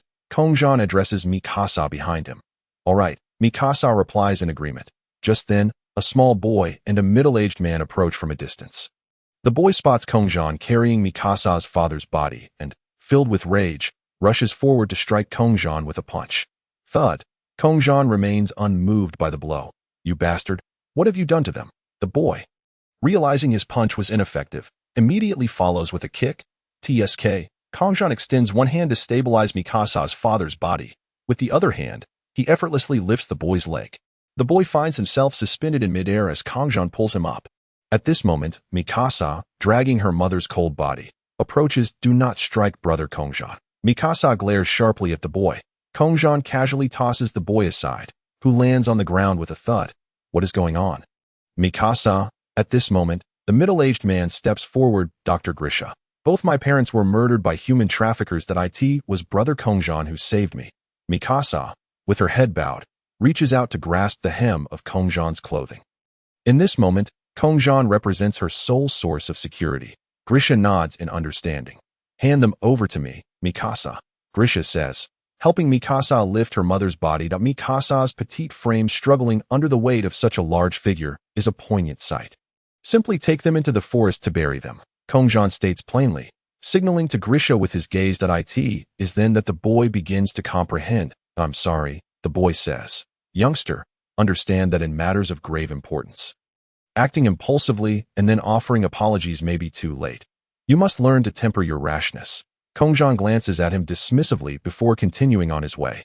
The boy remains silent. As for Mikasa, she clings to the hem of Kongzhan's clothing, her head lowered as she follows behind, lost in thought. Only the man before her offers a comforting presence. Time passes, and Kongzhan comes to a halt. Ugh! Mikasa collides with Kongzhan's back, instinctively covering her forehead. Upon turning around and seeing Mikasa's adorable expression, Kongzhan is suddenly compelled to laugh. One must restrain oneself. Such a serious occasion does not permit levity. This will do, Kongzhan remarks as he surveys the ground. This is one of the few clearings within the forest. All right, Grisha nods in agreement, placing the bodies side by side. My name is Aaron. I'm sorry. Aaron now addresses Mikasa, feeling a sense of guilt for the misunderstanding. It suffices to apologize to brother Kongzhan. Mikasa glances at him before returning to Kongzhan's side, her gaze fixed on her parents' bodies. Mikasa, may I inquire how old you are this year? Kongzhan asks with curiosity. 9 years old, Mikasa replies. You were still quite young then. Kongzhan ruffles her hair affectionately. If memory serves, in a year, that is, in 845. The wall of Maria will fall. In just a year, perhaps I might return to visit. Mikasa, do you have a shovel at home? Grisha inquires. Yes, Mikasa nods. Good. Aaron, let us fetch the shovel. Grisha gestures to Aaron. All right, father. Aaron follows his father as they walk away. As the two distance themselves, Mikasa gazes at her father and mother, her expression once more becoming vacant. Brother Kongzhan, where shall I go from here? It is so cold. Yet I am now homeless. Mikasa's eyes appear hollow, her hands clutching her icy form. Kongzhan takes her hand. It is indeed quite cold. Here, take this. Kongzhan produces a black fleece jacket and a black scarf. He drapes the jacket over her blood-stained white clothing and wraps the scarf around her neck. Then, he embraces her. How does that feel? Is it warmer now? Kongzhan speaks softly. It feels so warm. Mikasa, nestled in Kongzhan's embrace, realizes that the warmth she feels is not merely from the scarf or jacket, but from Kongzhan himself. Mikasa, he says, we both have black hair and dark eyes. Do we not resemble a family? The words that follow seem difficult to utter, yet he speaks them nonetheless. Mikasa, come with me. Be my family. Kongzhan gently strokes her hair. In that moment, as he expresses these sentiments for the first time, Kongzhan feels a twinge of shyness within, though he strives to maintain an air of calm. Mikasa's eyes widen as she looks at Kongzhan, her eyes inexplicably moist. After enduring so many painful experiences, it is time for her to rest and recuperate. Fear not, for with me around, no one shall ever bully you again, he assures her once more. Upon hearing this, Mikasa's tears flow unbidden as she buries her face in Kongzhan's embrace, not wanting him to witness her tears. All right, Grisha and the others are approaching. Once we conclude this, I will take you away. Kongzhan gently wiped away her tears. Simultaneously, she initiated a private chat with the assistant in the group. Kongzhan, how many points are required to bring someone back? Group assistant, 100 points per person. Only then did Kongzhan's anxious heart find solace. With this, she could take Mikasa with her. However, she couldn't help but feel somewhat like Whitebeard. Her family had all been gathered away. Yet, at this moment, to prevent the tragic end of the world dominated by giants, it was indeed wiser to take her away. Otherwise, the pain of this world and its future would be unbearable.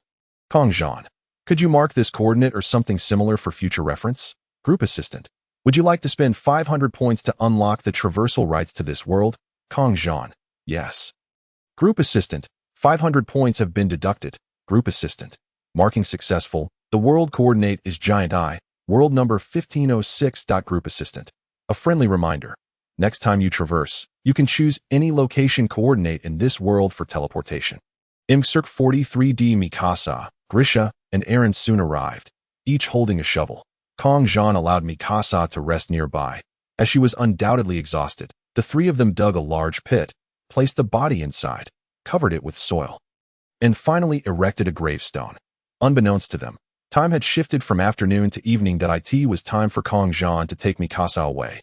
Kongzhan turned to the two to Mikasa. Are you certain you wish to follow him?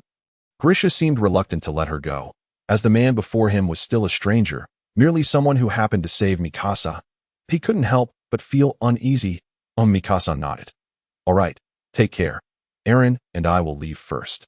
Seeing this, Grisha no longer insisted and departed with Eren. Mikasa, Kongzhan addressed her to that moment. Mikasa's small, chilly hand grasped his. The coldness stemmed from the frigid weather and the fact that she had been sitting idle for quite a while. While Kongzhan's hand remained warm, Kongzhan, please teleport Mikasa and me back. Group assistant, deducting 100 points. Group assistant, teleportation commencing. Subsequently, in the pirate world, Kongzhan found himself on the deck. The sky was nearly dark. Xiaoling, Kongzhan called out, I'm here. Suddenly, a glowing orb appeared before Kongzhan, illuminating the surrounding darkness. What about Yamato and the others? Kongzhan inquired. They asked where you had gone, and I told them you would return. So they just needed to wait. They are currently in the kitchen preparing food, with my clone teaching them various recipes. Please rest assured. The ingredients are some unlimited supplies on board, consisting of ordinary poultry. But if you wish for Sea King meat, you'll have to catch it yourself, Xiaoling explained. Kongzhan nodded to indicate his understanding. Mikasa, let's go, Kongzhan said, waving to her. Mikasa curiously gazed at the glowing orb until Kongzhan called her. Bringing her back to focus, let's head to the dining hall. They should be done preparing by now, Kongzhan remarked. Thus, the two entered the ship's cabin, the dining hall being on F2, connected to the kitchen. Upon entering the dining hall, they found a plethora of delectable-looking dishes awaiting them. It seemed Xiaoling's clone had done a splendid job. Big brother Kongzhan, you're back, Yamato exclaimed. Who is she? Yamato turned with curiosity toward the girl beside Kongzhan, while Hiyori immediately approached, abandoning her previous task. Allow me to introduce. This is our new member, Mikasa. Isn't she adorable? Kongzhan chuckled, playfully pinching Mikasa's cheek. Indeed, she is very cute. I'm Yamato. Yamato introduced herself first to Mikasa. I'm Kazuki Hiyori. Just call me Hiyori. Hiyori followed suit, introducing herself to Mikasa as well. By the way, how old are you two? Kongzhan inquired of Yamato, and Hiyori 8 years old, 6 years old. They replied in unison. Yamato was 8, while Hiyori was 6. Mikasa is actually older than both of you. It seems she should be called sister. Kongzhan laughed heartily. Huh? Mikasa appeared somewhat shocked. Was she really expected to take on the role of an older sister upon her arrival? Well, do you think you can finish all this food? Kongzhan said, eyeing the table laden with dishes, feeling somewhat exasperated. No worries. Xiaoling mentioned that the items in the fridge are unlimited as long as you close the fridge door and reopen it. There will be more. Yamato proudly proclaimed. So that's your excuse for wasting food. Kongzhan's eyes twitched. Forget it. Let's indulge today. It's a feast. Kongzhan cheered, declaring the official establishment of their pirate crew. Mikasa looked at Kongzhan with curiosity, while Hiyori turned her gaze as well. Yamato seemed unfazed. Well, just think of it as a symbol of freedom at sea. Hiyori added, don't think too much about it. After all, pirates are not merely about killing and plundering. Being a pirate is more about adventure and freedom, Kongzhan said, grinning at Mikasa and Hiyori, his excitement palpable. Hiyori nodded, understanding Kongzhan's intent. Fearing Mikasa might think she was on a pirate ship, however, her father, Kazuki Oden, was a pirate in the past as well. She was born aboard the Roger pirate ship. Is that so? Is the ocean just outside this ship? I've never seen it before. Mikasa had noticed that they were indeed surrounded by the vast sea, although her greater interest lay with the glowing orb. That's right. Welcome aboard, Mikasa. But what should we name our pirate crew? Kongzhan pondered, stroking his chin. This is a significant symbol. Oh well. Let's decide tomorrow. Kongzhan waved dismissively, displaying a look of exasperation, as if to say it was too troublesome. By the way, I haven't eaten in 2.5 years. Let us eat quickly. I feel my body functions declining. As Kongzhan spoke, he took a seat and grabbed some chopsticks, diving into the food. Wait. 2.5 years, Hiyori exclaimed in astonishment. Is that true? Mikasa could hardly believe it seemed Big Brother Kongzhan had indeed been trapped in the Heavenly Stone Cave for 2.5 years without food. After all, her father couldn't kill him. Yamato blurted out. She had heard of this incident, as it had caused quite a stir back in the day. Yet, upon reflection, considering that he had gone so long without food, but still managed to share meals with her when he was in the Heavenly Stone Cave, her heart suddenly felt warm. Your father? Hiyori's face was filled with questions. Mikasa also looked equally puzzled. Well, my father is Kaido, Yamato revealed. What? Hiyori's eyes widened in shock, realizing that Kaido's daughter had been beside her all this time without knowing. Mikasa expressed her lingering confusion. Is it truly that Kaido who has seized Wano country? Hiyori cast an irritable glance towards Yamato. I apologize, but rest assured, I shall certainly defeat my father. Then, I will establish Wano as a nation. Yamato wore a serious expression. You? Observing the earnestness in Yamato's demeanor, it seemed to convey everything yet nothing at all. Never mind. Let us eat first, Hiyori sighed, coming to a realization that it appeared that Yamato was not aligned with Kaido. Otherwise, she would not have been able to protect herself at Port Bofu and oppose the beast pirates. Thus, the four of them commenced their meal. Mikasa occasionally inquired with curiosity, eager to comprehend the intricacies of this world and its remarkable wonders.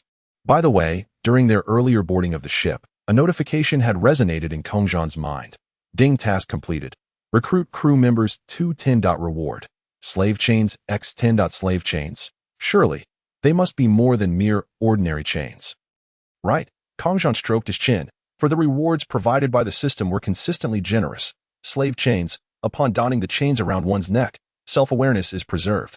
However, one will completely obey their master's commands and is incapable of inflicting any harm upon them. The system elucidated, slave chains. This inevitably reminded Kongzhan of the original work concerning giants, a world where even freedom could become a shackle. Reflecting on this pirate world, it seemed evident that only pirates truly symbolized freedom. Once Kongzhan finished his meal, he stepped out of the cabin and gazed upon the boundless sea. Though the sky was dark, his vision was remarkably clear at that moment. This ocean embodies humanity's freedom. Akin to how everyone is a slave to certain things, the youth in pursuit of freedom shall ultimately don the shackles of liberty. The girl chasing love shall inevitably sever her beloved's head. As night fell, Kongzhan awaited the three girls to finish their baths before he took his turn. After a simple and refreshing sleep, he awoke early. With some idle time on his hands, he opened the chat group. Kaneki-ken. Good morning, everyone. Shinobu Kocho. Morning. By the way, how many points do you all have? Siko Bisujima. I have over 100 points, accumulated through check-ins during this period. Akame. I'm about the same. Kaneki-ken. I have over 300. Having checked in for more than a month, Kongzhan. I seem to have around 500 points left. Shinobu Kocho. That's quite fast. Didn't he previous tasks reward 1,000 points? Kongzhan, you're a sudden wealthy one. Kongzhan. It can't be helped. I spent 500 points on a coordinate in Mikasa's world, and then spent another 100 points bringing Mikasa here, leaving me rather broke. Shinobu Kocho. That makes sense. If Mikasa has nowhere else to go, she has to come to you. Mikasa. Kongzhan. The view from the ship is absolutely beautiful. Kaneki-ken. Ship? Kongzhan. Image. A view from the flying ship overlooking the vast ocean. Kaneki-ken. Wow. Wow. Wow. A flying ship. Shinobu Kocho. This ship can fly as well. Shinobu Kocho exclaimed, utterly astonished. What kind of ship is this that it can soar through the skies? At this moment, one could only say, dear heavens. Times have surely changed. Siko Bisujima. Is this a sci-fi movie? Is it real? Akame. Incredible. Never mind. I'll focus on the task at hand and look at it later. Akame glanced briefly before hastily logging off. Kongzhan. Look at little Mikasa image. Mikasa watching Yamato swing a gigantic spiked club, specifically purchased for Yamato's training, comparable in size to Kaido's thorned iron club. Kaneki-ken. Mikasa, by the way. Is that horned fellow next to Mikasa human? How impressive. Being about the same size as Mikasa, he can wield such a large club. Seiko Busujima. This child indeed surpasses ordinary humans. Mikasa. Yamato is incredibly strong. Kongzhan. She is the vice captain. Of course she is formidable. Kaneki-ken. Wow. She is so young to be a vice captain? Kongzhan. Yamato's potential is beyond imagination. Seiko Busujima. So far, it truly appears so. Shinobu Kocho. She indeed shows remarkable talent. Perhaps she can assist our Demon Slayer Corps in exterminating demons in the future. Kongzhan. If we encounter particularly troublesome foes, I'll handle them. She still needs to train. Shinobu Kocho. Kongzhan. Are you being protective? Kongzhan. Not at all. Kongzhan glanced at Mikasa beside him, suddenly realizing that she seemed to lack any form of self-defense. Perhaps he should select a super ability lock for her. Kongzhan murmured to himself, uncertain of which one would suit her. Subsequently, he ventured down to the B1 level. He felt that Mikasa did not require any extravagant abilities. Her inherent strength in the original work was already considerable. Coupled with the awakening of the Ackerman bloodline's combat instincts, her dark hair and eyes, much like his own, would be well suited to become shadows. That a faint smile graced Kongzhan's lips, cultivating her into a character that is both mysterious and powerful, as well as beautiful, would indeed be delightful. Kongzhan perused the various super ability locks, and suddenly, he spotted a black super ability lock. His eyes widened in surprise. Oh ho, it truly exists. Shadow God, Dark Demon King. Kongzhan's smile broadened. He gazed at the description and murmured, this is quite intriguing. That on a nameless island in the West Sea, a barefooted black-haired little girl wandered aimlessly along the beach.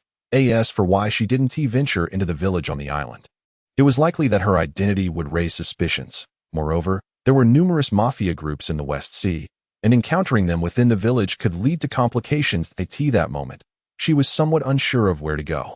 Just then, an elderly woman approached her. Oh dear, she said, what are you doing all alone here? The kindly old woman, with her head full of white hair, inquired gently. I have nowhere to go, the little girl replied. Her face filled with dejection as her head instinctively lowered. Oh dear, that is quite unfortunate. I have also been alone for a long time. Why don't you come home with me? The old woman, with a warm smile, asked the little girl. The girl exclaimed, is it really all right? Robin's eyes sparkled with surprise as she looked at the old woman. Of course. Follow me. My house is right by the sea. The elderly lady replied, placing her hands on her back and bending slightly as she walked ahead. The little girl promptly followed suit.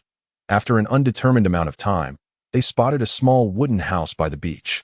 Neither too big nor too small. It was likely sufficient for the old woman living alone. The two entered the house, which contained few belongings but was exceedingly tidy. Ha ha ha, the old lady chuckled. I don't have much to offer you. The old woman suddenly paused. Robin, my name is Nico Robin. Noticing that the old woman was unaware of her name, Robin smiled and introduced herself. Robin, if there is anything you wish to eat, help yourself. The old lady seemed to be momentarily taken aback. Then, she smiled warmly at Robin. She truly was a kind-hearted old woman, Robin thought to herself. Unbeknownst to them, evening had swiftly approached. Kongzhan had already entrusted the superpower lock to Mikasa, who was thoroughly enjoying herself. Using the Shadow Demon King ability, she transformed into a swirling black circular shadow, darting playfully across the ship. Yamato and Hiyori pursued her, but how could they possibly capture her in her shadow form? Wow, this ability is simply magnificent. Mikasa had never felt this exhilarated before. Indeed, this was arguably the most enjoyable experience she had had in recent times. Here I go. In an instant, Mikasa leapt onto the mast, emerging from the shadows to stand atop the highest lookout. Dressed in striking black armor, she looked incredibly cool. She pressed a few buttons on the superpower lock, and the helmet-like black armor vanished in an instant. Breathing in the fresh air, she shouted toward the horizon. At that moment, she felt the freedom of the sea. She tightened the black scarf around her neck, a gift from Kongzhan. Got you. Yamato, clad in ice blue and white armor, swiftly hugged Mikasa from behind. Did I surrender? Mikasa waved her hands in defeat. You are too fast. Just then, Hiyori, clad in crimson armor, caught up. But, as expected of brother Kongzhan, he possesses such delightful abilities, Mikasa remarked, gazing at the armor in awe. She then turned to look at Kongzhan, who was seated below, merely smiling and waving at her. Brother Kongzhan is truly incredible. Not only is he powerful himself, but he also makes us powerful. Yamato spoke in admiration. Indeed, indeed. I feel the same, Hiyori nodded. Ahem. Though we are still unsure how that super strong individual was captured by Kaido. She added, by the way, Mikasa exclaimed. Isn't that our destination over there? Not far away. She spotted an island. Roar. Finally, we see land. What kind of island is this, Xiaoling? Yamato inquired. A luminous sphere appeared beside Yamato. West Sea, unknown island. It has a few scattered villages and some mafia presence to the south of the island. There is a dense forest filled with ferocious beasts, Xiaoling explained. West Sea, unknown island. Inside a small wooden cabin, several men in black wielding guns stood behind an elderly woman at that moment. Robin's expression grew tense as she watched the black-clad men before her. Who are these people, Granny? Robin, feeling frightened, edged backward. Deep down, she already knew the answer, yet she could hardly believe it. You must be Nico, Robin, the one with the bounty of 79 million. One of the men in charge asked the elderly woman. Yes, that's her. You will share the bounty with me, won't you? The elderly woman, previously kind, now pointed accusingly at Robin. Her demeanor transformed into that of a demon who had fallen into a treasure trove. Gone was the gentle appearance she once had. Indeed, boss, she looks just like the Nico Robin on the wanted poster. A black-clad man compared the wanted poster to Robin, heightening her fear. Rest assured, once we collect the bounty, we will definitely share it with you. The leader of the black-clad men smirked at the elderly woman. Just as the two were conversing, Robin pushed them aside and dashed out, tears streaming down her face. At that moment, she felt a deep sense of despair toward the betraying elderly woman.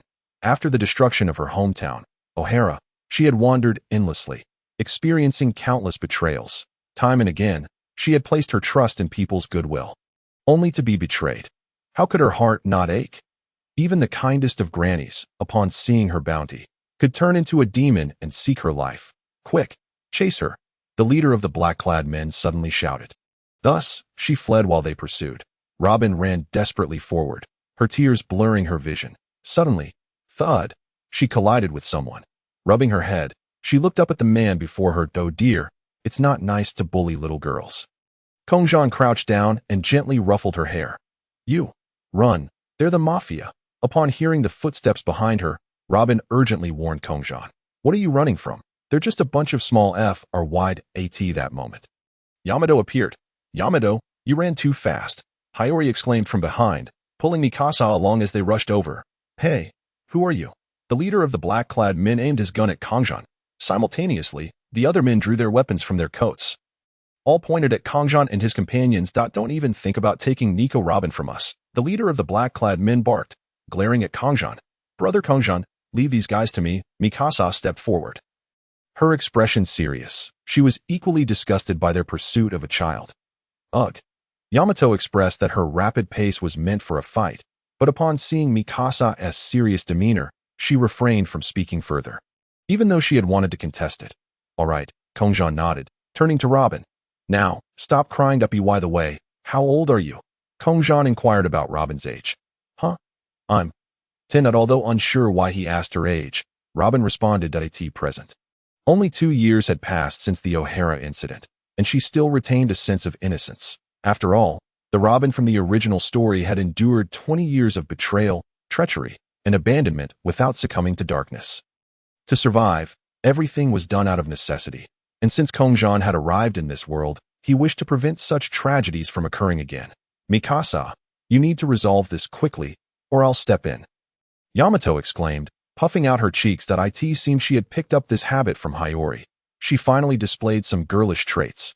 Kongzhan mused in mild surprise. Leave it to me. Mikasa nodded, removing her black scarf and handing it to Yamato. Fearful of getting it dirty, she then activated the superpower lock, the black armor enveloping her form. Soon, crescent-shaped blades resembling scimitars sprouted from her forearm armor, dark as shadows. You bastards. Is this armor? Open fire. After all, as long as they could collect a bounty, it was all worth it. The leader clad in black issued commands to his subordinates. Subsequently, bang, bang, bang, the men in black unleashed a flurry of bullets from their handguns. Shadows of the shield, Mikasa murmured softly, in an instant. The group surrounding Kongzhan was enveloped in a shroud of black shadows. From the outside, it appeared dark, yet from within, The outside world was astonishingly clear. Following this, Mikasa melded into the ground, transforming into a black shadow. The pitch-black shadow surged forward. Had she become a shadow? Damn, is this creature a monster? No, she is a devil fruit user. Ah, run, hurry, you bastards. The armor upon her body was impenetrable. Stop shooting, just run. Paralyze. Amidst the cries of despair, Kazan watched as the black-clad men's garments were stained crimson. Though obscured, it was evident that the color had changed. Swish, Mikasa dispatched the last assailant. At that moment, her armor was drenched in blood. Following the incident with the human traffickers, she had accepted the harsh reality that she must fight. In this world, strength reigns supreme, but to abstain from battle is to invite death. To engage in combat may offer survival. Thus, without hesitation, she acted with remarkable decisiveness. The sight of these individuals seizing Robin rekindled memories of those who had slain her parents, igniting her fury, coupled with the enhancement of her superhuman abilities. Eliminating these foes became a trivial task. She dispelled the shadows of the shield and subsequently removed her armor. Approaching, she took the black scarf from Yamato and wrapped it around herself. Kazan glanced at the elderly woman in the distance. Now paralyzed with fear that he likely grasped the situation. After all, he was the master of the narrative. It was simply that Robin had been betrayed once more. Robin, it was you who sold her out. Wasn't it? Should I eliminate her? Kazan pointed to the old woman and spoke nonchalantly to note by the way. Are you also planning to exchange me for a bounty? Robin's body trembled that moment, witnessing the bloody scene before her. She could no longer discern who was good or evil. Rest assured, Brother Kazan would never do such a thing. Hiyori chimed in, comforting Robin from beside her. Robin turned her gaze to Hiyori, uncertain whether to trust her. Yet, the latter appeared to be a child of similar age, perhaps even younger. Let us take her south for hunting, Little Zero suggested, stating that the southern region was a forest teeming with fierce beasts. Yamato expressed anticipation, for one must venture out to savor wild delicacies. Though the provisions aboard the ship were commendable, consuming them regularly could become monotonous. All right, Robin, let us go together, Kazan spoke gently. After all, Robin's current state was quite disheveled that it was best to first feed her something. Robin hesitated for a moment but eventually nodded. The individuals before her did not seem overtly malevolent. Once again, she placed her trust in others. Indeed, after enduring over 20 years of betrayal in the original narrative, she still believed in the Straw Hat Crew 2 decades later. This demonstrated her profound longing for companionship. Truly, no matter how many times he may have wronged her, she would still regard him as her first love. This he specifically referred to companions. Ultimately, Robin merely sought a sense of belonging in the southern forest. A fire crackled before Kazan, where a sizable wild boar was being roasted. Its size estimated at nearly 2 meters. Above, Hiyori, clad in crimson armor and sporting a pair of fiery red wings, soared down. These wings were not mechanical, but rather genuine phoenix wings adorned with feathers. This was one of the abilities of the flame phoenix. The red wings blazed with the brilliance of flames, exuding exquisite beauty. I've brought the seasonings. Hiyori waved at Kazan and the others from above before descending. Upon landing, her armor and wings vanished in an instant. Gazing at the roasting boar, she displayed a hint of gluttony that in her hands was a bag of seasonings, all procured from the ship. After all, one cannot enjoy barbecue without seasonings. Oh, welcome back. Hiyori. Kazan sat upon a fallen tree.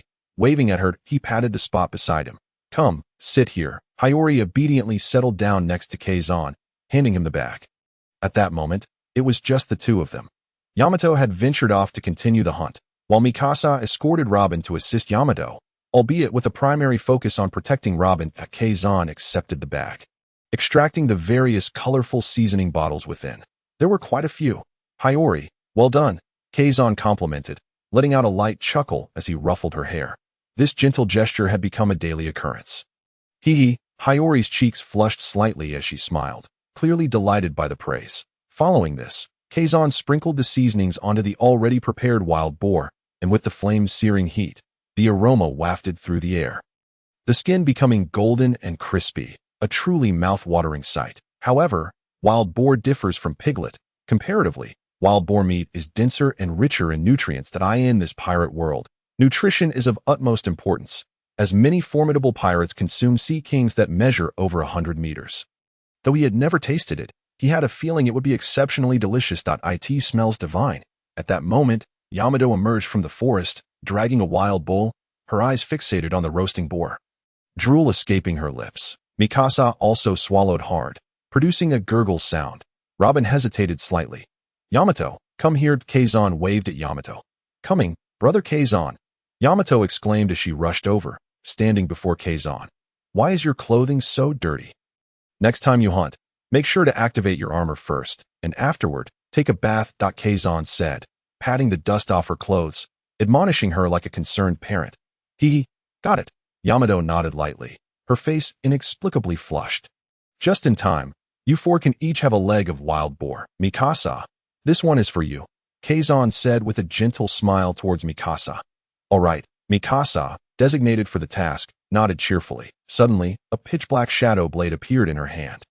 In a swift motion, she expertly severed four perfectly roasted wild boar legs. After dividing the portions, she sat beside Kazan and offered him her large leg of boar. Brother Kazan, you should eat too.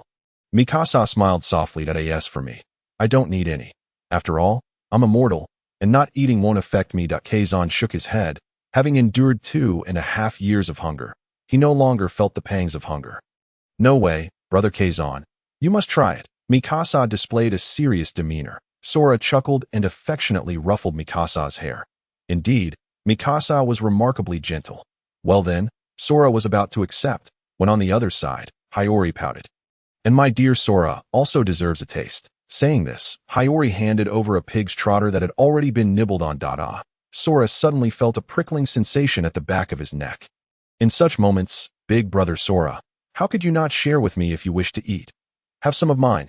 Yamato chimed in, offering her own portion as well. As expected, Yamato was similarly inclined. Meanwhile, Robin felt a bit left out, as if she didn't quite belong. Oh dear, what are you all up to? In that case, Sora sighed. You truly are putting me in a difficult position. After all, it's just one pig. Why all this urgency? Aren't all 4 legs from the same pig? Sora tore off a piece from each leg. All right, this should suffice. You all enjoy your meal. Once you finish, let's prepare the wild bull that Yamato caught, so we can feast again tomorrow. Sora addressed the 4 girls. All right, they chorused in unison. Subsequently, Sora purchased a large barrel of pure, natural apple juice for just 1 point. He received a dozen cups as well. What a bargain. How could one indulge in barbecue without juice? Drink up. The banquet was about to commence, and Sora filled a cup with juice. Hooray! The girls erupted in cheers. They were all quite young, or else Sora would have opted for some alcohol instead. Robin gradually began to integrate into the group. Time slipped by unnoticed, and soon they had finished the wild boar and processed the wild bull. During the preparation of the bull, Robin's abilities proved quite helpful. The Hana no Mi was indeed quite convenient, allowing her to conjure numerous hands. The remaining apple juice, however, was not entirely consumed and was taken back along with the processed bull. After all, such a large barrel of juice would take more than a day to finish. In front of the vast ship, Sora allowed them to board first while he stayed outside to chat with Robin. Robin, why not become our ship's archaeologist? Sora proposed to Robin. How did you know? Robin replied, somewhat astonished. She hadn't expected this man to be aware of her expertise in archaeology. However, she soon felt at ease. As the tale of O'Hara had long since spread across the seas, rest assured, I will protect you. They will protect you too. You must be exhausted after all this time, Sora said, looking at her with sincere eyes. Evoking emotions in Robin that were hard to resist. I am tired, Robin admitted, lowering her head as memories flooded back of her struggles for survival and betrayals for bounties. Tears streamed down her cheeks. Sora approached her, gently crouching down to embrace her. It's all right. You are not alone anymore. Become my partner. Together we shall embark on adventures across the seas. Sora's voice was both tender and resolute. Woo-woo, Robin sobbed. Since you say it like that, how could I refuse? All right. She wiped her tears and acquiesced to Sora's proposal. At last, she had found a companion, her long-desired partner. Yet, fear gripped her heart. Fear of being captured by the government and endangering her companions. Robin, I understand. The world government's annihilation of O'Hara was merely to conceal the truth from 800 years ago. Their actions were indeed too extreme. One day, Sora declared earnestly, we shall take our revenge. No, Robin shook her head. her voice choked with emotion that I fear losing my companions. Though her tone trembled, it was imbued with sincerity. Reserve your gentleness for your companions. Keep the demons for your enemies, and let the past remain with yourself. This was Robin. The next day, in the early morning, Sora lay on the lawn, taking a deep breath before stretching his body upward, feeling a pleasant tug in his muscles. Yamato was nearby, wielding a wolf-tooth club. Sweat trickling down her cheeks, determined to surpass Uten and striving earnestly. Robin, seated beneath the mast, perused a book, her fondness for reading evidently nurtured since childhood. If memory served, she had risen at 6 in the morning, washed up, and headed to the ship's library to find something enjoyable to read. As for Mikasa, she was currently in the kitchen, receiving culinary instruction from Xiaoling. Typically, the crew took turns preparing meals. The kitchen was equipped with advanced technology, making cooking quite straightforward. Following Xiaoling's step-by-step guidance was rather simple. Hiyori sat beside Sora, her shamisen resting against her right thigh, plucking the strings with her left hand while strumming with a plectrum in her right. She played a melody, a piece she had cherished since childhood, titled Tsukihime. Hiyori, your rendition of Tsukihime is splendid. Sora complimented Hiyori's cheeks flushed with embarrassment. That I'm glad you like it, big brother Sora, she replied, though her proud smile betrayed her. Such was the nature of girls. A few words of praise could bring immense joy to their hearts. She resumed playing, but it seemed something was amiss without a vocal accompaniment. Well, perhaps another time. Speaking of which, the sky was exceptionally blue today. Where should they venture next? Sora pondered. The ship remained anchored at this nameless island. That I've made my decision. Let's go to Windmill Village, Sora exclaimed as he sat up. Although Luffy had yet to be born, he was eager to see this place. No sooner had he spoken than Xiao Ling appeared beside him, setting course for East Blue Windmill Village. Navigation successful. Shall I initiate navigation? Xiao Ling inquired. Yes, Sora replied nonchalantly. The ship soon began to move, this time with a standard launch rather than engaging flight mode. However, that was inconsequential. Reaching their destination was what mattered. Without flight mode, the journey might just be a tad slower. Speaking of which, Robin had boarded the ship yesterday. Was there any reward for that? Sora mused, accessing the system, having neglected to check it the previous day. Ding! Task completed. Recruit crew member 310. Reward. No side effects. Vector manipulation LV5 that the system announced. Wow, the power of a certain someone has arrived, Sora remarked, finding it quite formidable. At his current level, he might even stand a chance against Kaido. Nevertheless, he still needed to consolidate his skills. Ding! Main Quest 3 released. Task: prevent Hancock from being sold to the Celestial Dragons.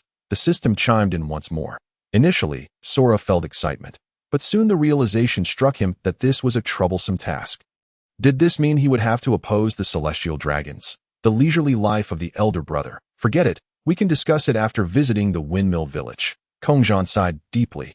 Moreover, barring any unforeseen circumstances, it would be at least 6 months before Hancock was kidnapped. Kongzhan had been diligently calculating the passage of time in this world. Each time he inquired about their ages, it was also to confirm that timeline. If all went according to plan, Hancock was currently only 11 years old. If memory serves, she was abducted by human traffickers at the age of 12 in the original narrative. 4 years later. At the age of 16, she was liberated by the Fishman Fisher Tiger with the assistance of Rayleigh and his companions, ultimately returning to Amazon Lily. After 2 more years, she ascended to the throne at around 18. Kongzhan contemplated this briefly and decided to let it go for now. When the time came, he could simply search for Hancock's coordinates using the navigation system to ascertain her location. Once he had some leisure time, Kongzhan checked the group chat. Kaneki-kin, by the way, why has Tsuji Shohong spoken lately? Shinobu Kocho, perhaps she is busy. Siko Busujima, I don't think I've seen her say anything since I joined. Akatsuki, same here. Kaneki-kin, we're not sure, and we don't dare to ask. Kongzhan, let us not worry about others for now. You all must take care of yourselves and not suddenly drop dead one day. Kaneki-kin, that makes me a bit anxious. Kongzhan, I want to end up dead. Will I? Siko Busujima. That is unlikely, right? Our world should be in a peaceful period. Kongzhan, Siko, in your world, there could be a zombie outbreak. Kaneki, be careful not to get eaten. That is all I'll say. Siko Busujima. A zombie outbreak? ISNT, that's something from a sci-fi movie? Can such things really exist? Kaneki-kin, getting eaten. What the hell? Kongzhan, surely that can't be true. Am I really going to die? You must save me. Brother, Kaneki was completely bewildered. Eaten by some carnivorous species? But how could that be possible in the city? He couldn't comprehend it. And what of Siko's mention of a zombie outbreak? It sounded as if she were joking, but he wasn't sure what to believe. Nevertheless, Kaneki felt it was better to err on the side of caution. Kongzhan, relax, that as long as you call for me in time, I'll be there. Though I can't unleash my full power yet, I can still handle zombies and ghouls with ease. Kaneki can. That puts my mind at ease. Siko Busujima, if zombies are real, I indeed need to prepare myself. Kendo Club.at that moment, after finishing practice, Siko Busujima was lost in thought. After all, she understood that Kongzhan had no reason to deceive her. Therefore, it was quite likely that his words held truth. In that case, she would need to procure a couple of real swords for self-defense. School practice usually involved bamboo or wooden swords, as real ones were prohibited. However, to be on the safe side, she needed to risk bringing one in, even if it meant facing the possibility of the school discovering it. Siko Busujima pondered how to smuggle a katana into the premises without being caught. Akatsuki, Kongzhan, it seems that what you said was indeed true. Arya's mission is set to be executed tomorrow night. I just received the news today, Shinobu Kocho. As expected, everything Kongzhan says is true. Kaneki-ken. Aw, am I really going to get eaten? Siko Busujima.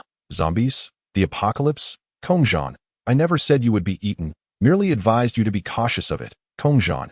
Indeed, while the apocalypse may be thrilling, you must remember the 3 fundamental rules of survival. Siko Busujima. The 3 fundamental rules of the apocalypse. What are they? Kongzhan. First, never completely trust anyone. Always remain vigilant and composed, and do not wander aimlessly in unfamiliar places. Kongzhan. Second, be decisive in your actions. Refuse to play the saint, and avoid unnecessary behaviors. Plan your time wisely. Kongzhan. Third, maintain a low profile. Do not expose your abilities easily. Learn to survive, disguise yourself, and conceal your presence. Kongzhan. These 3 points encapsulate the majority of survival laws in the apocalypse, that if trouble truly arises, I hope you find them useful. If not, just disregard my words. Kaneki-ken. So, these are the 3 fundamental rules? Impressive, Kongzhan. I would say they are merely the most basic rules. Siko Busujima. That is sufficient. Thank you, Kongzhan. Kongzhan. It's no trouble at all. As night fell, Kongzhan bid farewell to the crew on the ship, euphemistically stating he was entering seclusion for training, and asked Mikasa to keep an eye out for him. He then retreated to his bedroom. Subsequently, he opened the private chat interface with the group chat assistant. Kongzhan. Transition into Akatsuki's world. Group chat assistant. Requires 100 points. Do you wish to proceed with the transition? Kongzhan. Yes. In an instant, he vanished from this world on a hill not far from the noble estate. The night raid team was currently regrouping, prepared for an ambush at any moment. Akatsuki. Is that him? A girl with long pink hair styled in twin tails and possessing pink eyes regarded the man before her, who sported a samurai-style top knot, with a look of intrigue. In summary, he is indeed Kongzhan. Akatsuki nodded in affirmation, confirming there were no doubts. Akatsuki, a muscular man, standing at 1.85 meters, glanced at Kongzhan and then sought confirmation from Akatsuki, as she held significant status within the night raid. This man had a peculiar hairstyle reminiscent of a plane. Not a problem, he is strong. Akatsuki stated expressionlessly, indicating her seriousness. That was sufficient. Welcome to this collaboration. Young man. The plain-headed muscular man smiled slightly, extending his fist. Ha ha ha. Quite the hearty welcome. Kongzhan reciprocated, bumping fists with Brand. Hey there, young man. Let us introduce ourselves, said a girl with lustrous golden hair and golden eyes, exuding a tenacious spirit. Her naturally beautiful visage required no embellishment. I'm Leona, the girl named Leona declared, placing her hands on her hips. I am Brand. It's a pleasure to meet you, Brand said with a broad grin, pointing to himself with his thumb. I'm Laibach. The green-haired Laibach chimed in next. Humph, I don't know where you're from, but since you're a friend of Akatsuki, just don't drag us down. The pink-haired girl named Maine spoke haughtily. I'm Hill, said the girl with purple hair, wearing glasses and a purple robe, her expression radiating an air of innocence akin to a nurturing older sister.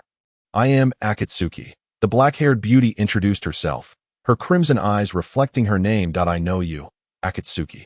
Kongzhan silently acknowledged, before continuing. Hello everyone. I'm Kongzhan, and I'm here to collaborate a bit with Night Raid.as he spoke. He smiled and gently patted Main's head. What are you doing? Main's cheeks flushed with indignation. Is it merely a collaboration? Brand inquired with a furrowed brow. It was indeed rare for there to be just a collaboration. Young man, if you don't join Night Raid, what if you betray us and leak our information? Leona's gaze sharpened. Rest assured, Leona and Brand. He wanted Akatsuki interjected, standing between them and Kongzhan, exuding confidence. Oh dear, she mused. Little Akatsuki is the best. Kongzhan spoke as he turned away. He rested his chin upon Chi-Tong's shoulder, nuzzling against her cheek with a smile. For reasons unknown, the warmth he radiated caused Chi-Tong's cheeks to flush slightly, prompting her to avert her gaze. Cough, cough, she can't possibly be your... Leoni remarked, casting a surprised glance at the paired doe, observed Brand, seemingly grasping the nature of their intimacy. Wow, Chi-Tong actually has, before Leibach could finish. He was met with a punch from Chi-Tong. No, he is merely my elder brother, Chi-Tong exclaimed, her embarrassment bordering on indignation. Inadvertently, she had struck out. Whoa, he's just my brother. Why hit me? Leibach lamented, on the verge of tears. Meanwhile, Kongzhan had already advanced, gazing toward the nearby noble estate. When shall we commence? Truth be told, I could manage alone. With his back turned to the others, Kongzhan inquired. Huh? Even if he is Chi-Tong's elder brother. He is rather presumptuous, isn't he? Main pointed an irked finger at Kongzhan, still miffed from earlier when he had patted her head. Such words rendered Brand pensive. He sensed that this youth was indeed formidable. Yet, merely observing did not reveal the extent of his strength. At that moment, Kongzhan donned a crimson kimono, draped in a white cloak, with a long sword hanging at his waist, exuding the aura of a wandering swordsman. So, when do we set forth? Kongzhan slightly turned his head, posing the question. Since you're so eager, let us depart now. Leibach sighed in resignation, lacking motivation given the impending loss of life. Very well, I shall wait for you at the warehouse. With that, Kongzhan vanished without a trace. Hey, he is leaving on his own. Leibach expressed his bewilderment. All right, let's begin. Leoni's face lit up with excitement. The warehouse. Is there really a lock? It made sense. Such a place would surely be secured. Kongzhan stroked his chin, standing before the warehouse door, extending his hand forward. With a resounding boom, the door shattered, revealing the sight of a naked body suspended by ropes, Xiaoyu. Surrounding her were numerous other bodies hanging lifelessly, while below, within a cage, lay several more, most already deceased. So many, perhaps over 100 corpses, all used by the nobility for experimentation, truly a reflection of the Empire's darkness. Kongzhan mused, walking closer to examine the battered form of Xiaoyu, feeling a pang of sympathy. Her hair gleamed, and despite her injuries, her skin still retained a pale complexion. However, I should be able to revive her. What will you do to Xiaoyu? From a nearby cell, Aias approached tremulously, gripping the iron bars, his eyes fixed on Kongzhan. Revive her? Kongzhan replied with a sidelong glance at Aias. What? Aias questioned, doubting his hearing. Then, Kongzhan placed his hand upon Xiaoyu's midsection. A flash of crimson light enveloped her. He employed a special high-level resurrection magic known as Nirvana Rebirth. The red energy surged around Xiaoyu's body like flames, healing all her wounds and restoring her to her original state. However, true to its name, this magic would cause her to be reborn through fire, erasing all memories from her soul, leaving only the name of the one who cast the spell. For it was he who granted her a new life. Kongzhan unsheathed his sword, swiftly severing the ropes binding her. Retracting his sword, he caught Xiaoyu as she fell. What have you done to Xiaoyu? Aias stared at Kongzhan, his eyes filled with intensity. Nothing, Kongzhan replied nonchalantly. See, she has awakened. Xiaoyu slowly opened her eyes, dazed. Are you the great deity? She murmured, gazing at Kongzhan, who appeared to her as a divine figure.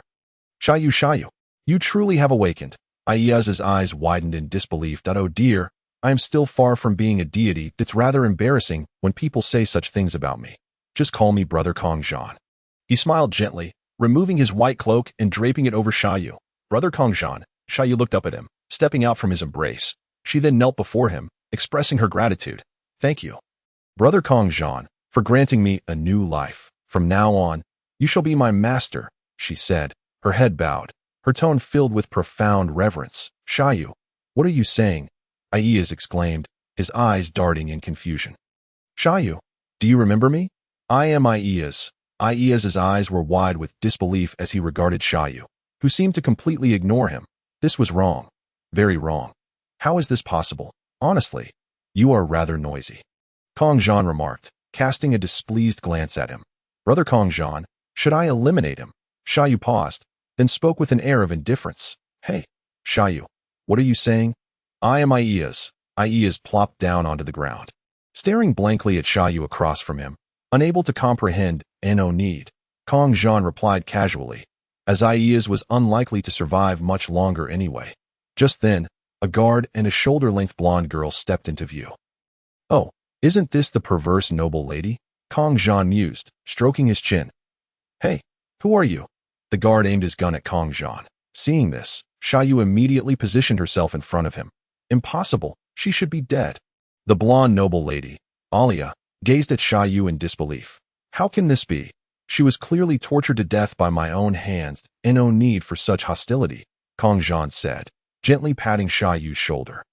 He stepped before her, noticing her exposed skin and promptly fastening the buttons of her white garment. As Xiaoyu gazed at Kongzhan's earnest expression, her face began to flush, revealing a look of infatuation.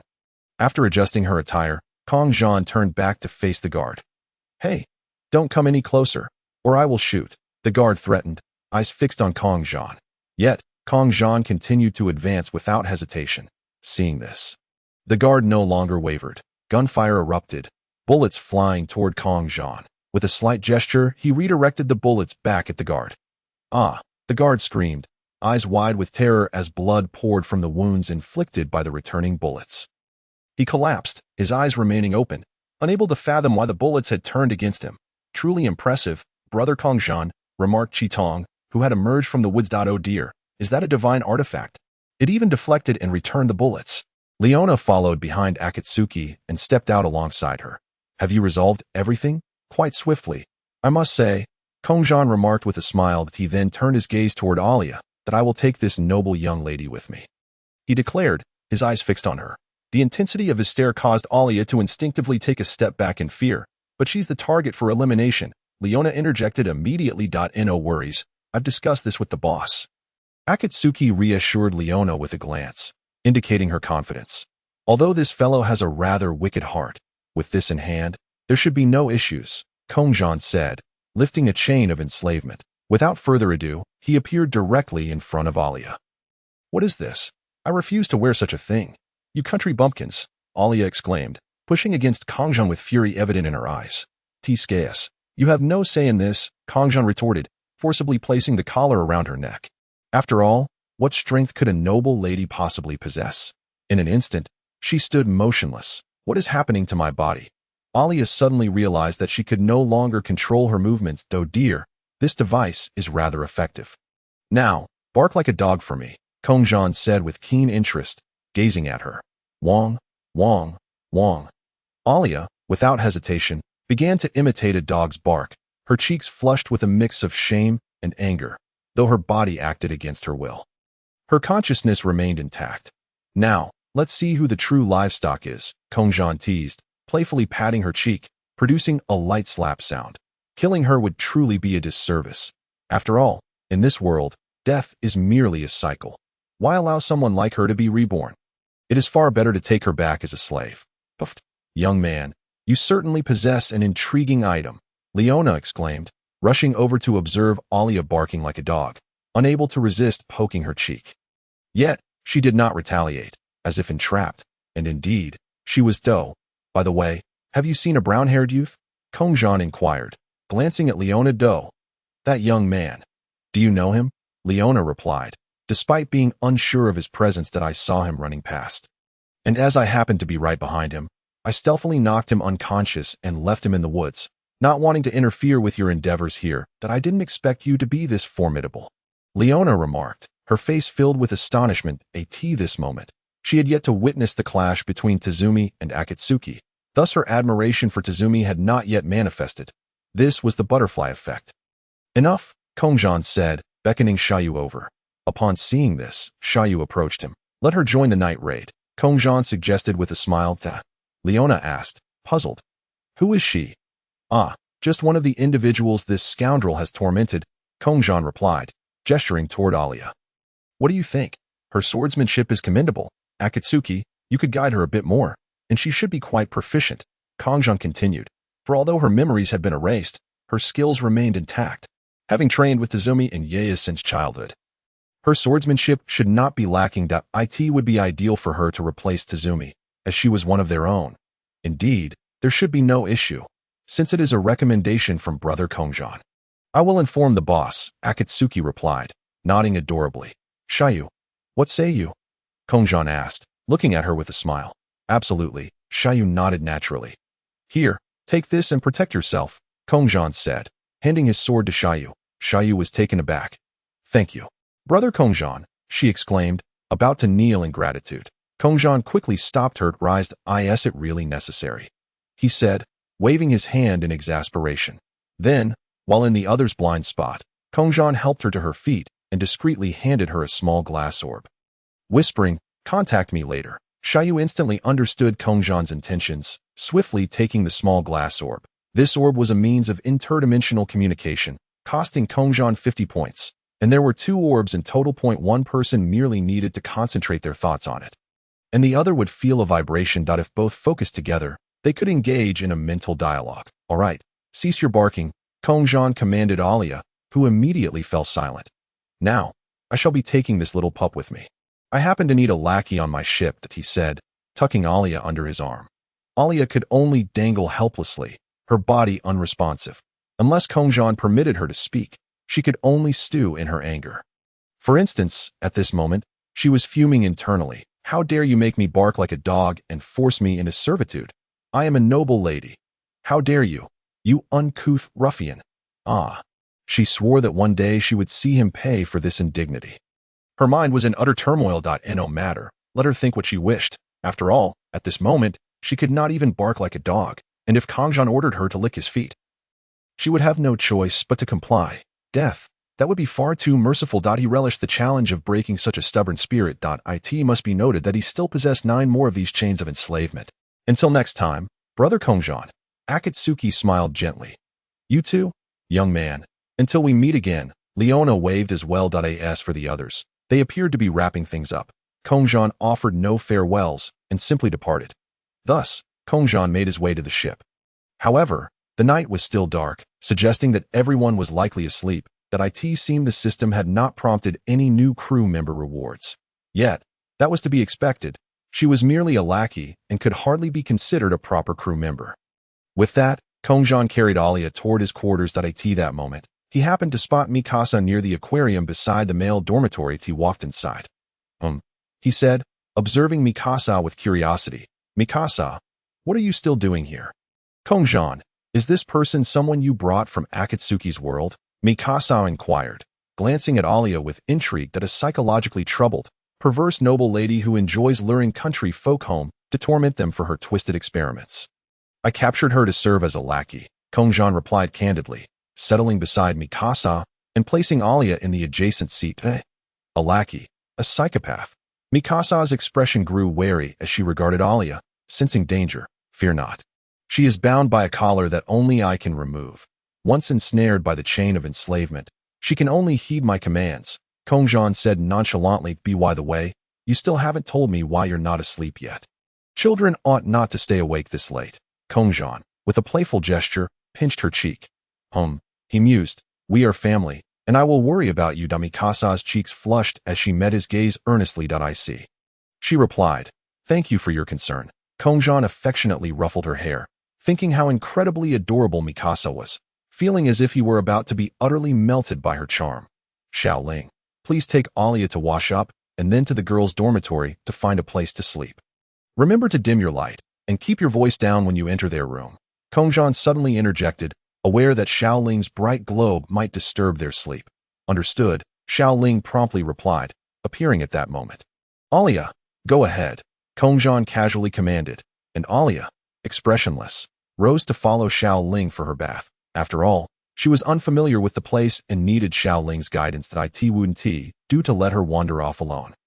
She might end up plunging into the sea. At that moment, The aquarium was left with only Kongzhan and Mikasa. By the way, you've caught quite a few fish recently, Kongzhan remarked, observing the large fish tank filled with a multitude of fish. Indeed, look at that golden fish. I caught it, Mikasa exclaimed, pointing at a fish resembling a golden carp. With a variety of fish species present, Kongzhan couldn't identify it, but it certainly looked like a golden carp. Oh, Mikasa, you did wonderfully. That fish is truly beautiful, Kongzhan praised, nodding appreciatively. Kongzhan-ji, I love it here, the endless sea and the various islands. We can visit so many fun places, just like traveling the world. Being a pirate is fantastic. Mikasa gazed at the fish with an expression of eager anticipation, as if she were not merely observing them, but gazing into the vastness of her future. Being a pirate means being free from constraints. Embarking on adventures at will. That is the essence of being a true, free pirate, Kongzhan reflected with a sense of nostalgia. Having spent countless hours at home watching One Piece, he had often dreamt of stepping into such a world. Who would have thought he would actually have this opportunity? Free pirate, Mikasa murmured, her eyes sparkling with hope. All right, Mikasa, I should get some rest now. It's time for you to head upstairs too, Kongzhan said, gently tousling her hair. She nodded lightly. I'll go up now. Over these past few days, she had completely come to see Kongzhan as family and had quickly adapted to life here. As Mikasa ascended, Kongzhan lazily stretched, planning to wash up before heading to be in Wano country, Onigashima. Jean, you've returned, Kaido lamented, crying into his drink, his demeanor far from that of an emperor. My son has been abducted. Woe is me. Jean, you must help me find her. He sobbed, embodying the legendary spectacle of drunken lamentation. Lady Odin. Understood, Mr. Kaido. That I will dispatch people to search the seas, Jean replied with a nod, realizing that just after returning from a mission, he was being thrust back into work. Why can't I ever catch a break? And that foolish son of mine keeps going on about Odin. Woe is me, Kaido wailed, the famed emperor succumbing to his emotions. That it was evident that he had shed tears often. The weight of middle-aged responsibilities was indeed immense. The following day, Kongzhan awoke to find the dimensional communication crystal ball vibrating. What is Shayu up to so early? He yawned, bleary-eyed, retrieving the crystal ball and focusing his thoughts on it. At that moment, their consciousness seemed to shift into another realm. Shayu, what is the matter? Kongzhan inquired. Kongzhan-ji, I wanted to ask if there are any tasks that I might not disturb you with, since you brought me here.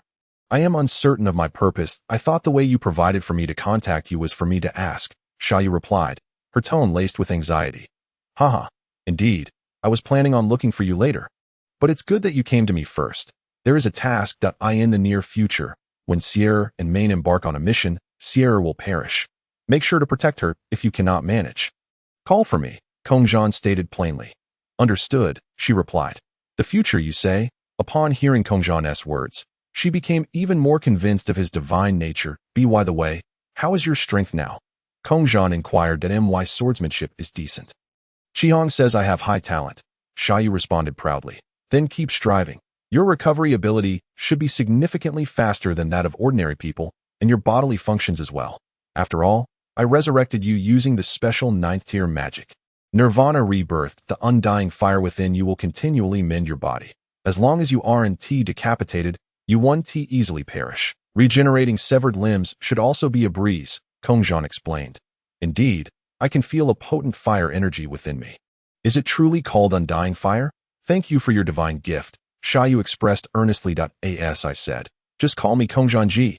Kongzhan sighed, feeling somewhat exasperated, but it feels too casual. This life is a gift from you. Akin to being my creator, Shayu articulated her innermost feelings. Perhaps it was due to the magic of Nirvana Rebirth that had left a mark of her name on her soul, instilling in her a reverence for Kongzhan. To her, he was a deity, etched into her very being. Too casual, is it? Then call me Lord Kongzhan. That should suffice, Kongzhan sighed, contemplating a more formal address. Lord Kongzhan, sounds perfect. Thank you for your blessings. If there is any way I can assist you in the future, I will surely offer my aid, Shayu pledged with a serious and respectful tone. I can see that, Kongzhan mused, estimating that she would bear any harm for him, as she had done before when she had just been reborn. The magic was indeed remarkable. He had only realized its efficacy upon reflecting on the various resurrection spells among the 718 types of magic that Bone King possessed. That it seemed that this Nirvana Rebirth was a premium spell.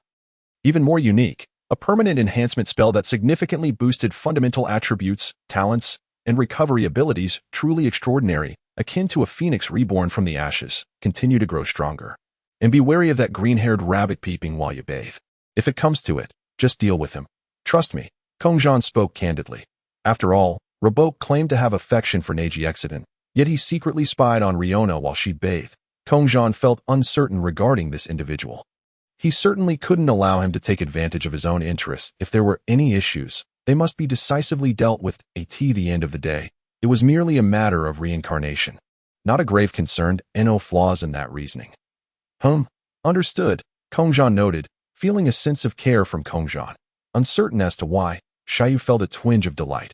All right, if we continue chatting, who knows when it will end. Let's talk again next time if there's anything, Kongzhan said to Xiaoyu. Okay, Xiaoyu's cheerful tone echoed back. Meanwhile, Kongzhan had already tucked away the glass sphere. Surely, there would be no issues at that moment. Ilia was engaged in menial tasks. Kongzhan instructed Xiao Ling to create a clone to guide her. After all, a noble lady accustomed to a life of comfort wouldn't be familiar with such tasks. As a helper, Ilia was indeed finding it quite easy. She didn't have to clean the ship, as the whole was taken care of by Xiao Ling herself, nor did she need to wash clothes or dishes. Those tasks were also managed by Xiao Ling. Her responsibilities involved cooking, assisting here and there, tidying various rooms, providing massages to the crew, and lending a hand whenever needed. The crew was well aware not to burden her with anything unreasonable. After an unknown duration, Ilia had completed her tasks and stepped out of the cabin to IT that moment. Ilia stood aside, hands resting on her abdomen, exuding a somewhat servile demeanor. The only difference was her expressionless face. Ilia, come here and massage my shoulders. Kongzhan, reclining in a chair, directed his gaze towards Ilia. Yes, Ilia replied in a mechanical manner, then approached him directly. She positioned her delicate hands on Kongzhan's shoulders, beginning to knead. A bit harder, yes. That pressure feels just right. Kongzhan remarked, squinting his eyes with a satisfied expression to AT that instant. Kongzhan leisurely opened the group chat. Dakudo Siko, I wonder when the zombie crisis will erupt. I'm basically prepared now with ample food. Kaneki-kin, bring your own self-defense knife. Who knows which fiend might devour me. Shinobu Kocho, why does it feel so dangerous? Shouldn't my world be even more perilous? Will I lose my brother Kongzhan in the future? Kongzhan, it's certain that you will lose him unless you become a god. Shinobu Kocho.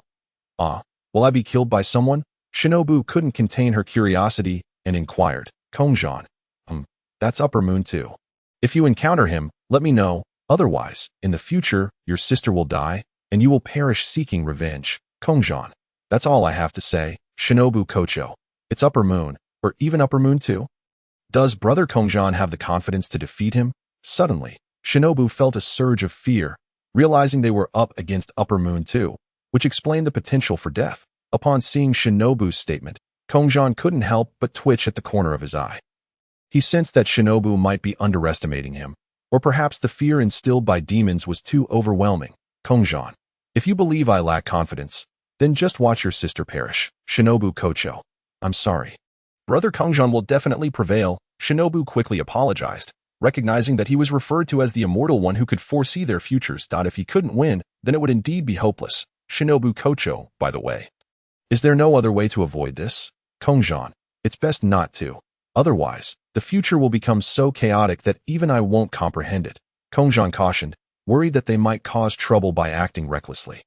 If they adhered to the original plotline, he felt he would have some certainty. Shinobu Kocho.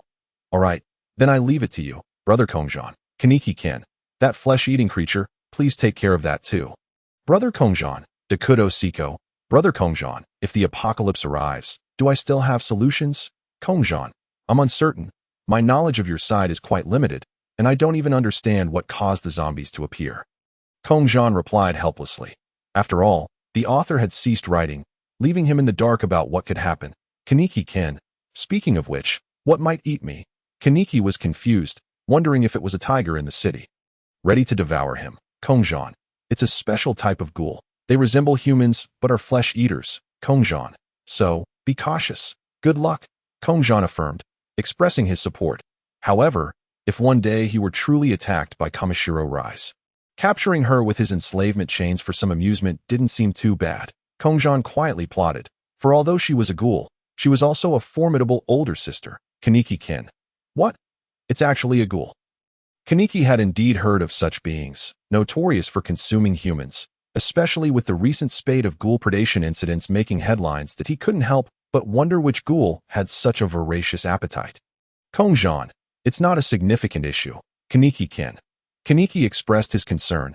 After encountering a ghoul, would he truly not survive? He was just an ordinary person with no means to defend himself. Hinata Hyuga, brother Kongzhan. Will anything happen to me in the future? Hinata felt a bit shy, yet her curiosity prevailed, prompting her to ask during a rare moment of rest. Kongzhan, taken aback, hadn't anticipated this little one would also want to know about the future. Alas, revealing his foresight had led to so many complications. If he had known, he would have kept silent. At that moment, Kongzhan felt immense regret. Yet, he still typed out a response. To know what happens next. Stay tuned for the next installment. Kongzhan, just focus on being yourself in your world. If danger arises, call for me. By the way, Hinata, how old are you now? Kongzhan inquired, uncertain of Hinata's current stage of life. Hinata Hyuga, me? I'm 3 years old. Kaneki-ken. Dakudo Siko. Shinobu Kocho. Kongzhan, so young. Kongzhan, if anyone bullies you, tell us, and we'll definitely help you teach them a lesson. Shinobu Kocho. Hinata, let your sister help you teach them a lesson. Hinata Hyuga, is that okay? But, Dakudo Siko, if it's a mission, I can help, but the points are limited. The cost of traveling through dimensions is too high. Hinata Hyuga, thank you. Thank you all. Hinata, seated in the courtyard, blushed with her fair complexion. She had frequently been bullied since childhood, often subjected to discrimination because of her white eyes, being labeled a white-eyed monster. At that moment, for reasons unknown, she felt an overwhelming sense of security with her group members. Kongzhan, it's nothing. The chat group assistant will ensure that if Hinata is bullied, a mission will be issued. Chat group assistant. If a member is bullied, a mission will definitely be issued. Kaneki-kin, wow. The chat group assistant is incredibly intelligent. Shinobu Kocho, I didn't realize Hinata was only 3 years old. She's so little. Hinata Hyuga, my father called me to practice my studies, so I'll chat again next time. With that, Hinata logged off, as the children of large families are always busy. Kaneki-kin, 3 years old, and already so busy with homework. I can't help but think back to when I was 3. Just playing in the mud. Kongzhan, how is Akatome Shayu doing? At that moment, Akatome sat on a wooden bench, roasting an ibira bird, a perilous species of large avian. Sitting beside her was Shayu, noticing someone had tagged her. She opened the chat group and then curiously glanced at Shayu, who was enjoying the roasted ibira bird. Akatome, she's doing well, enjoying barbecue with me. Would brother Kongzhan like to join? Kongzhan, it would cost 100 points to join. Could you cover for me? Kongzhan lamented, feeling as though he might weep. Was it that he didn't want to go? It was simply that he was running low on funds. He estimated he had just over 100 points left. Bringing Ilia back had cost him 100 points, and the round trip had used another 200 points, along with the dimension communication glass sphere, leading to his financial ruin. Akatome, I don't have many points either. I only accumulate about 150 points after signing in for half a month. Each sign-in typically earns around 10 points. Give or take. Kongzhan, by the way, how is Shayu's swordsmanship? Chizhong, her talent is exceptional and quite suitable.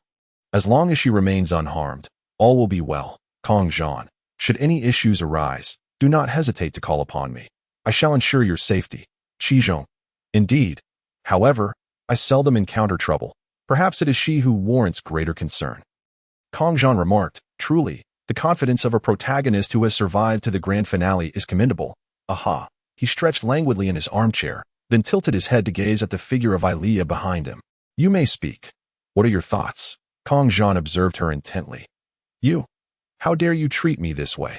Ilia exclaimed fiercely. Silence, he interjected, indicating that she still required some disciplining, before Ilia could finish her retort. Kongzhan commanded her to be quiet. However, her voice had already disturbed the nearby fishing trio, Mikasa, Hiyori, and Yamato. What's wrong with her? Hiyori approached, casting a glance at Ilia. Nothing much. This one has simply been living too lavishly. Ilia, look at Hiyori, a princess in her own right. So well behaved, Kongzhan remarked, rising to pat Hiyori's head before turning his attention back to Ilea. The classic case of comparing others' children. Very well. I shall take her inside for some thoughtful education. This one's mindset is problematic. With that, Kongzhan waved his hand, signaling the others to continue their fishing, and promptly lifted Ilea, striding toward the cabin without further ado. Upon reaching his quarters, he unceremoniously tossed her onto the bed. I permit you to speak and to move freely. What grievances do you harbor, fallen noble lady? Kongzhan crossed his arms, scrutinizing Ilea. Ilea slowly propped herself up, turning to face Kongzhan. You, she began, but faltered upon meeting his emotionless gaze. The thought of uttering the wrong words sent a chill down her spine, and beads of cold sweat began to form. Release me, and I shall offer you a substantial sum. After a moment's hesitation, Ilea spoke, her voice tinged with anxiety. Heh. Kongzhan stepped closer, pressing Ilea back down onto the bed. The support she had gained was swiftly stripped away as he loomed over her, mere centimeters from her cheek. His hands framed her small head. Oh, you truly believe you can escape? How naive. He pinched her chin gently with his thumb and forefinger, lifting it slightly. Then what must I do to earn my freedom? Ilea, feeling the warmth of his breath and captivated by his handsome visage, felt a blush creeping to her cheeks as she turned her head aside. It is impossible for me to release you. However, should you comport yourself well, you might be granted the status of a formal crew member, Kongzhan stated frankly. Ilea pondered. A formal crew member? Perhaps that would allow me to leave this place. But my father and mother were slain by the night raid. Where would I go? Moreover, I have no notion of my whereabouts, having vanished so suddenly. How dare these mere country folk treat me thus? Yet what choice do I have? At that moment, she felt utterly helpless. Enough, Kongzhan commanded. Contemplate your situation, then be silent and attend to your duties. Rising, he exited the room, unwilling to engage further. After he departed, Ilea stood, resigned to fulfill her obligations, yet her mind raced with thoughts of what course of action to take. She was no longer the noble lady she once was, unable to indulge in her former hobbies of tormenting others. Must she simply acquiesce to his demands? Did any alternatives remain? She was at a loss, unable to conceive of other choices. In a separate chamber, Kaneki-kin lay on his bed, his face buried in his hands. Ghouls are truly a nuisance. How can such creatures exist? He lamented. Forget it. Perhaps in a few days, I shall visit a CAF with Hyde. Recently, Kaneki had been perpetually on edge, fearful of being devoured, ever vigilant of his surroundings. The strain was becoming unbearable. A visit to a CAF seemed a welcome respite. Who knows, perhaps he might even encounter her there. Suddenly, a vision of a stunning beauty with flowing purple hair and half-rimmed glasses filled his mind. The mere thought of her appearance sent Kaneki into a daydream. After several days of tranquil sailing, gazing upon the boundless sea, Kongzhan expressed his impatience. He activated the ship's flight mode, and after a few more days of travel, they finally reached the East Sea. Having been aboard for over a week, the limitless food supplies were a blessing. Otherwise, it would have been quite unbearable, while Kongzhan himself was indifferent to food. The children certainly required sustenance. Phew. Big brother Kongzhan. We are nearing Windmill Village, Yamato exclaimed from the bow, peering at the map projected by the small Jiling, her eyes shining with anticipation. Windmill Village was merely a small settlement within the territory of the Goya Kingdom. At that moment, Kongzhan approached Yamato, his brow furrowing in disbelief. In no way. This cannot be mere coincidence that he spotted a naval warship nearby, and the presence of such a vessel on the island signified only one possibility. Garp was indeed present. The timing could not be worse. Kongzhan grimaced, though he remained unconcerned. He was confident he could hold his own against Garp. Let us descend, he instructed Jiling. Even though a distance remained, it was nearly time to dock. Understood. The vessel began its descent. Machino, look up at the sky. A girl with long black hair exclaimed to Machino. Wow, that ship is flying. How incredible. Machino gazed up at the airborne vessel with wide eyes. While the deep, green-haired Machino, having never witnessed a ship in flight, was filled with curiosity. This spectacle attracted the attention of many residents at the port. However, they had yet to hoist the pirate flag, and the Navy had no grounds to apprehend them, which was of little concern. That on the contrary, with Robin's bounty of 79 million, Kongzhan glanced at her, noticing she had produced a cute little black mask from somewhere. He approached Robin, who was engrossed in a novel, casting a puzzled look at him. Robin, Put this on. There are Navy personnel on the island, and your bounty makes you a target. Exercise caution. Understood, Big Brother Kongzhan. She replied, accepting the black mask and donning it obedient. Kongzhan remarked, ruffling her hair fondly. He adored such a kawaii and compliant little one that after a brief tidy-up, he prepared to disembark. We shall all go explore together. Kongzhan announced to the group of girls. Yay, at last, we can go out, Hiyori exclaimed, leaping with joy. After all, they had spent several days aboard the ship, traveling the vast distance from the West Sea to the East Sea. Hooray! Long live Big Brother Kongzhan. Yamato approached with an expression brimming with excitement, directly cheering aloud. Mikasa followed closely behind him. Elia, you should join us as well, Kongzhan remarked while stretching lazily. Yes, Elia nodded in agreement and followed suit. Xiaoling, take good care of my ship. Kongzhan called out to Xiaoling. The white orb of light promptly responded, materializing beside Kongzhan. After all, as long as it was within or near the ship, the orb was always at his beck and called at no problem. Master, came the voice from within the white orb. All right, let us depart. At the harbor of Windmill Village, a crowd gathered to watch as Kongzhan and his companions emerged. Is there too much commotion with so many people? Kongzhan scratched his head, feeling somewhat troubled. If they attracted too much attention, it might draw the Navy's scrutiny that it doesn't matter that I may not necessarily be unable to handle Garp now.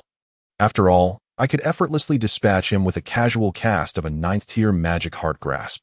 This is the essence of instant death magic. With the power of the Bone King, I am now indeed a necromancer. At that moment, Kongzhan seemed to spot a somewhat familiar figure. Although still quite young, he was confident he wouldn't be mistaken. He strode forward, approaching a girl with green hair, slightly crouching down. Are you Makino? Kongzhan inquired, gazing at her. How do you know my name? Makino covered her mouth in surprise, her eyes widening. Big brother, that's amazing. Do you know who I am? The black-haired girl beside Makino asked curiously. Haha, I actually don't know. Kongzhan chuckled awkwardly, for it appeared he had never encountered this individual in the original story. Big brother, I'm Sana.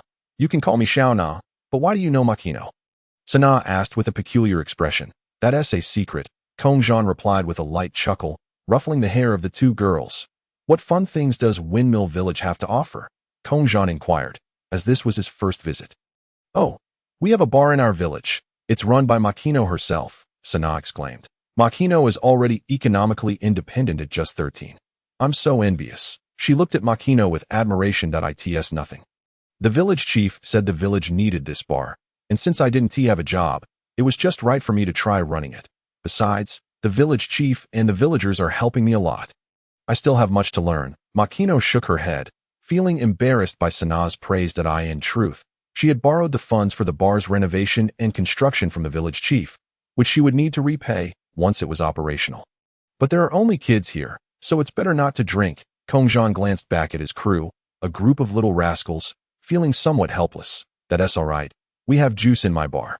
I just came out for some fresh air. I never expected to see you all here. It was truly amazing to see a ship descend from the sky. Makino marveled at the earlier spectacle. It's no big deal. If there's juice, I'm in. Kongzhan turned to the group. You all heard that, right? Let us go. If anyone wants to roam freely, feel free to disperse, but return to the ship before dinner. Moreover, you must form teams of at least 2, Kongzhan stated earnestly. All right. Understood. Sure. They all replied in unison. Despite their youth, each of them possessed a bit of strength. However, given the commotion, they had yet to encounter Garp. It seemed Garp was likely at Dawn's side, as considering the timeline, Ace had probably just been born, and Garp was likely busy caring for Dawn. Before long, the group set off. However, due to her young age, some villagers were still assisting her in managing the bar. She was essentially an intern manager at this point. By the way, it seemed he had no belly, but that was inconsequential. He could exchange points at the points shop. 1 point equals 100 million belly. Thus, money held little value to him. The bar was bustling with people. At this point, Garp was around, and no mountain bandits dared to cause trouble. Otherwise, that would simply be courting death. Therefore, the order in Windmill Village was quite commendable. After indulging in a refreshing apple juice, Kongzhan received a notification in the group chat where someone had tagged him. Help! Big brother Kongzhan, there's a ghoul. Kaneki Ken wrote. Simultaneously, the group chat system issued a mission notification. Ding! Group member Kaneki Ken has been attacked by an SS-tier ghoul. Requesting assistance from group members. Mission difficulty. Low. Mission reward. 5,000 points. Number of participants. 3. Which member will accept the mission? Kongzhan. Don't panic. I'll be there shortly. Akashia. Do you need my help? Kongzhan. Feel free to join. I assure your safety. Shinobu Kocho. I'll come to take a look. Are we all set? Akashia. Shinobu Kocho. Kongzhan. However, if he were to suddenly disappear from the bar, it would seem rather odd that I'm going to the restroom. Kongzhan waved his hand at Yamato and the others. They responded affirmatively. Afterward, Kongzhan stepped outside, finding an unoccupied area before sending a message. Kongzhan. Confirmed. Upon seeing this, both Shinobu Kocho and Akashia sent their confirmations as well. Akashia. Confirmed. Shinobu Kocho. Confirmed. At this moment, Kaneki Ken was fleeing in terror from a ghoul. Rise Kamishiro, whose shoulder appeared as if it had been gnawed upon. Blood continuously gushed forth, and despite the searing pain in his shoulder, Kaneki could hardly believe his eyes. This must be a lie. She couldn't possibly be a ghoul. Behind him was a girl with purple hair, grinning maniacally as she gazed at Kaneki. Immediately, her elongated, tentacle-like red Kagun emerged from behind her, ensnaring Kaneki's legs and dragging him back. Gotcha, Rise's sickly sweet voice echoed. With that, she flung Kaneki Ken away with her Kagun. Boom! Dust and debris erupted. Kaneki crashed through a nearby iron wall set up by a construction crew, landing in an area still under construction. He quickly rose to his feet, bloodied and staggering forward. Mr. Kaneki. Rise leaped over, her eyes filled with a ravenous hunger. Just as her Kagun was about to reach Kaneki, a voice echoed. Oh dear, Rise, you truly are the glutton. She had quite the appetite. Despite her appearance as a beauty, she was merciless. How cruel, came a voice from behind. Rise felt herself abruptly restrained, and instinctively, her Kagun ensnared the individual behind her. Who? Just as she turned to investigate. Her Kagun was suddenly repelled. Kaneki gazed back in surprise, collapsing against a pillar. Big brother Kongzhan, you finally made it, Kaneki exclaimed, relieved to see Kongzhan. After all, he was merely an ordinary person and was now severely injured. Big brother Kongzhan, is she our target? Chitong declared her intention to grasp her Muramesa, while Butterfly Shinobu readied herself, the toxins in her Nichiren blade primed for action. If the two of them engaged, it truly might lead to her demise by poison. I had once entertained the notion of keeping ghouls as pets. Kongzhan stroked his chin, surveying Kamishiro Rise, who, for reasons unbeknownst to her, gazed at him with an entranced expression. The aroma emanating from him was utterly foreign, a type of food she had never encountered before, causing Rise to swallow involuntarily. She resolved to devour him today. Kongzhan, that gaze of hers is rather unsettling. Butterfly Shinobu remarked, her eyes twitching as she glanced at Rise. Haha, am I truly that captivating? Kongzhan chuckled, advancing until he stood directly before Rise. Glup, but Rise's eyes fixated on the food before her. The scent was simply irresistible. If you wish to taste me, then come forth, Kongzhan said, spreading his hands and smiling at Rise. That moment, Rise could no longer contain herself. Her cheeks flushed with color as she disregarded Kaneki Ken and lunged toward Kongzhan. Oh my, such enthusiasm, he exclaimed as he embraced her. Yet, Rise whispered in his ear, I have never encountered such a fearless and delectable human before. I find myself rather fond of you.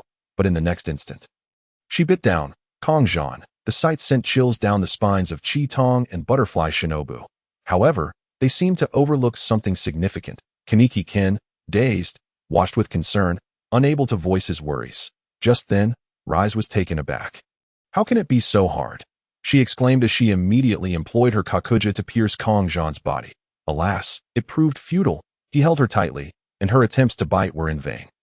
Keep trying, little Rise, Kongzhan teased, his taunting voice reaching her ears. You, release me, Rise protested, feeling uneasy. This man, while possessing a hint of humanity, bore an exquisite flavor that felt almost inhuman. It was a sensation she had never experienced before. Do not move, Kongzhan spoke with a hint of seriousness. Before she could finish her sentence, Rise sensed something amiss. She looked up, her pupils dilating in shock as a multitude of massive steel beams plummeted towards them. Just as the metal was about to strike, Kongzhan raised a hand. In an instant, a deafening crash resounded.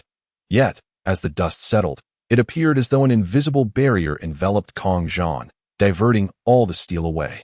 Leaving Rise unscathed in his embrace, she gazed in disbelief at the surrounding metal, observing how it had inexplicably altered its trajectory, defying the normal laws of gravity.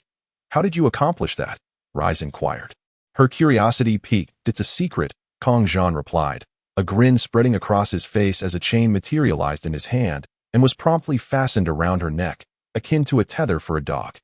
Rise instinctively attempted to tear it away, but to no avail. You're not one of the white pigeons, are you?" she asked, furrowing her brow, having never heard of such a talent among them that a S and SS-rated ghoul. She found it absurd that she could not harm him in the slightest. "No," he replied, "but I am here to rescue that boy." He gestured towards Kaneki Ken, who was drenched in cold sweat, offering a faint smile in Kongzhan's direction. "Honestly, Rise, your beauty trick was quite effective, but you have left my little brother in quite a state," Kongzhan remarked, extending his hand towards Kaneki. Before long, a green magic circle appeared in midair, and Kaneki's wounds visibly healed, radiating a green glow. This spectacle astonished not only Rise, but also the newly arrived Chi Tong and Butterfly Shinobu. "What is this?" Butterfly Shinobu exclaimed in shock, witnessing Kaneki's injuries mend at an astonishing rate, rivaling that of an upper-rank demon. "This is utterly preposterous," Chi Tong observed solemnly, contemplating how such power could have prevented the loss of many comrades. Rise, gazing at Kaneki's now-recovered form, recalled having perused magical tomes, previously dismissing them as mere entertainment. Yet, here was proof of their existence. Her attention shifted to the chain around her neck. "What is this?" she pondered. Attempting to remove it but finding herself powerless, Kongzhan released her then, stating, "From now on, you must refrain from indiscriminately consuming humans." He met her gaze. "Yes," she found herself inexplicably affirming.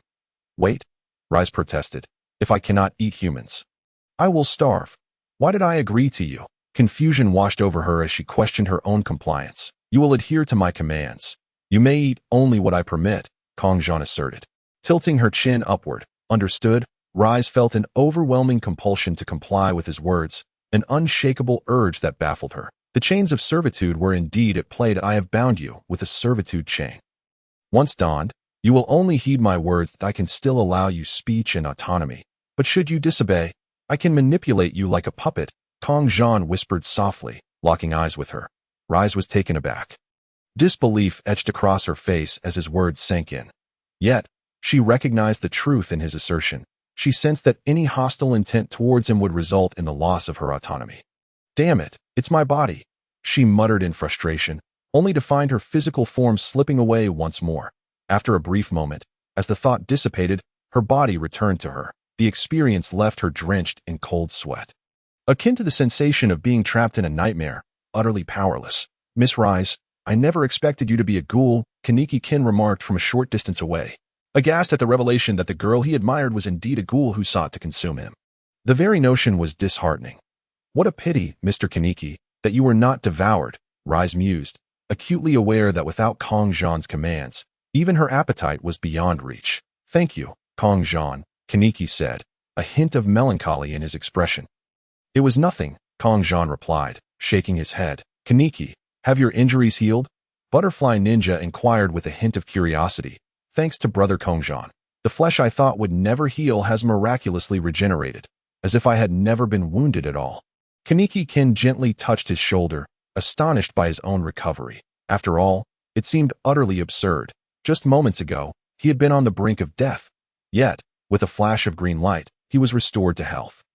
"Incredible," Akatsuki exclaimed, equally astonished that such a grievous injury could be mended with merely a wave of the hand. Was this not akin to a miracle? Was he truly not a deity? Akatsuki pondered silently, for she was unaware of the existence of magic. Task completed. Group members Kongzhan, Akatsuki, and Butterfly Ninja each receive 5,000 points. "Would you like to return to your world? Well then, I shall take my leave." "Brother Kongzhan, it feels as though I did nothing at all. Perhaps I should give my points to you?" Butterfly Ninja said, awkwardly scratching her head, for she had indeed merely observed from the sidelines. "I feel the same," Akatsuki echoed in agreement. "That don't worry. Keep your points for yourselves. Use them to enhance your abilities. It may prove invaluable in future dangers," Kongzhan replied, shaking his head earnestly. Thank you, Brother Kongzhan, Butterfly Ninja said after a moment of thought, nodding in affirmation. Thank you, Brother Kongzhan, Akatsuki added, her eyes filled with sincerity. All right, you two can go ahead. I have a few matters to attend to, Kongzhan chuckled lightly. The two exchanged glances and nodded. Kaneki, shall we converse at your favorite CF? Kongzhan suggested. Of course, Brother Kongzhan, by the way. What about her? Kaneki-kin gestured towards Rise. Rest assured, Kongzhan replied. This creature is presently my pet. Suddenly, a chain appeared in Kongzhan's hand, connected to the collar around Rise's neck. This was the true chain of servitude. Typically, only the collar around her neck was visible, but when Kongzhan wished it, the invisible chain binding him to her revealed itself. What? Kaneki-kin exclaimed, glancing at the collar around Rise's neck. Perplexed by her sudden compliance with Kongzhan's commands, given that just a moment ago, she had appeared ready to devour him, was she intimidated by Kongzhan? How strange. Don't believe me. Come, Rise, show me how a cat meows. Kongzhan said, placing his hand atop Rise's head, a playful smile gracing his lips. Meow, Rise uttered, the embarrassment causing her cheeks to flush. Show me your cat paw, Kongzhan instructed, raising his palm towards her. Rise, complying, shaped her hand into a cat paw and gently placed it atop his. That's enough, he said. No need to keep meowing. Such a good girl, a delightful little meow, Kongzhan continued, beaming. Rise ceased her meowing but glared at him with a mixture of humiliation and indignation. How remarkable, Miss Rise. A ghoul is so obedient, Kaneki-kin thought, utterly bewildered at a ghoul. Kongzhan mused aloud that if ghouls consume humans, is there a creature that preys upon ghouls? With a smirk, he leaned closer to Rise, captivated by her skin, smooth as jade, and her alluring collarbone. Without hesitation, he sank his teeth into her flesh. It was worth noting that he possessed the bloodline of the Demon King Muzan, albeit without its side effects. For him, humans and ghouls held little allure. Yet he could still sample them as ordinary sustenance. Rise gasped, her eyes wide with disbelief. She could hardly fathom that this human before her dared to consume her flesh. Kongzhan tore off a small piece of her bloodied meat, chewed briefly, and swallowed. The taste was indeed exquisite, befitting one who had devoured so many humans. Kongzhan stroked his chin, contemplating the flavor. Meanwhile, Rise's regenerative abilities were astonishing. The flesh he had taken was already healing rapidly. Yet, this scene left Kaneki-kin thoroughly shaken. Brother Kongzhan, you wouldn't also consume humans, would you? He stammered, stepping back in shock. Huh. I am not like those ghouls who can only eat humans. Why would I resort to consuming humans when I can enjoy normal food? Kongzhan retorted with an eye roll. Who are you, exactly? Rise inquired, unable to decipher the man before her. Your scent is even more potent than that of a human, yet you dare to consume me. A ghoul. You seem anything but human. That's a secret, Kongzhan replied with a slight smile. So don't think you're the only one who can consume me. However, he was unsure why his scent was more intense than that of ordinary humans. Perhaps it was due to the concentrated energy within him. In truth, Rise was struggling to suppress her inner turmoil, for his aroma was intoxicating, rendering her utterly entranced. Well then, Kaneki, shall we visit that antique safe? I am quite eager to see it, Kongzhan suggested, aware that it wouldn't be long before others would arrive, given the significant disturbance caused by the fallen steel beams. Does Brother Kongzhan know that CF as well? Impressive. Let us proceed, Kaneki-kin replied, regaining his composure and leading the way. Kongzhan followed closely, with Rise trailing behind him. It was nearing 6 o'clock, and they were uncertain if the CF had closed for the day. Oh, it seems the lights are still on, Kaneki remarked as they approached the CAF, pushing open the door and causing the bell to jingle. Kongzhan and Rise entered behind him, as Kongzhan stepped inside, a few individuals cast him a lingering glance before returning to their own affairs. This place is rather charming, Kongzhan mused, stroking his chin in appreciation. They found a larger table, each claiming a seat. At that moment, a girl with deep blue-purple hair obscuring one eye approached them, appearing to be a waitress. Recognizing her familiar bangs, Kongzhan instantly identified her. Isn't that Tuka Kirishima? I'll have a cappuccino. What would you like? Kaneki asked, his tone practiced. Kaneki found it absurd that Rise, who had been ready to consume him just moments ago, was now sharing a table for coffee and Americano, with 2 sugars and 1 cream. Kongzhan ordered directly. I can't handle the bitterness of coffee without at least 2 sugars. I'll have what he is having. But without the cream, Rise stated calmly, pointing at Kongzhan. Truth be told, the potent scent emanating from Kongzhan had enveloped the CF. Fortunately, aside from Rise, the only other ghouls present were Tuka and the CF's owner, Yoshimura. Tuka secretly longed to live as a human, thus despite the tantalizing aroma, she managed to resist, demonstrating remarkable self-control. All right, Tuka noted, jotting down their orders before heading to the bar to prepare. This place is quite delightful. Rise, what do you think?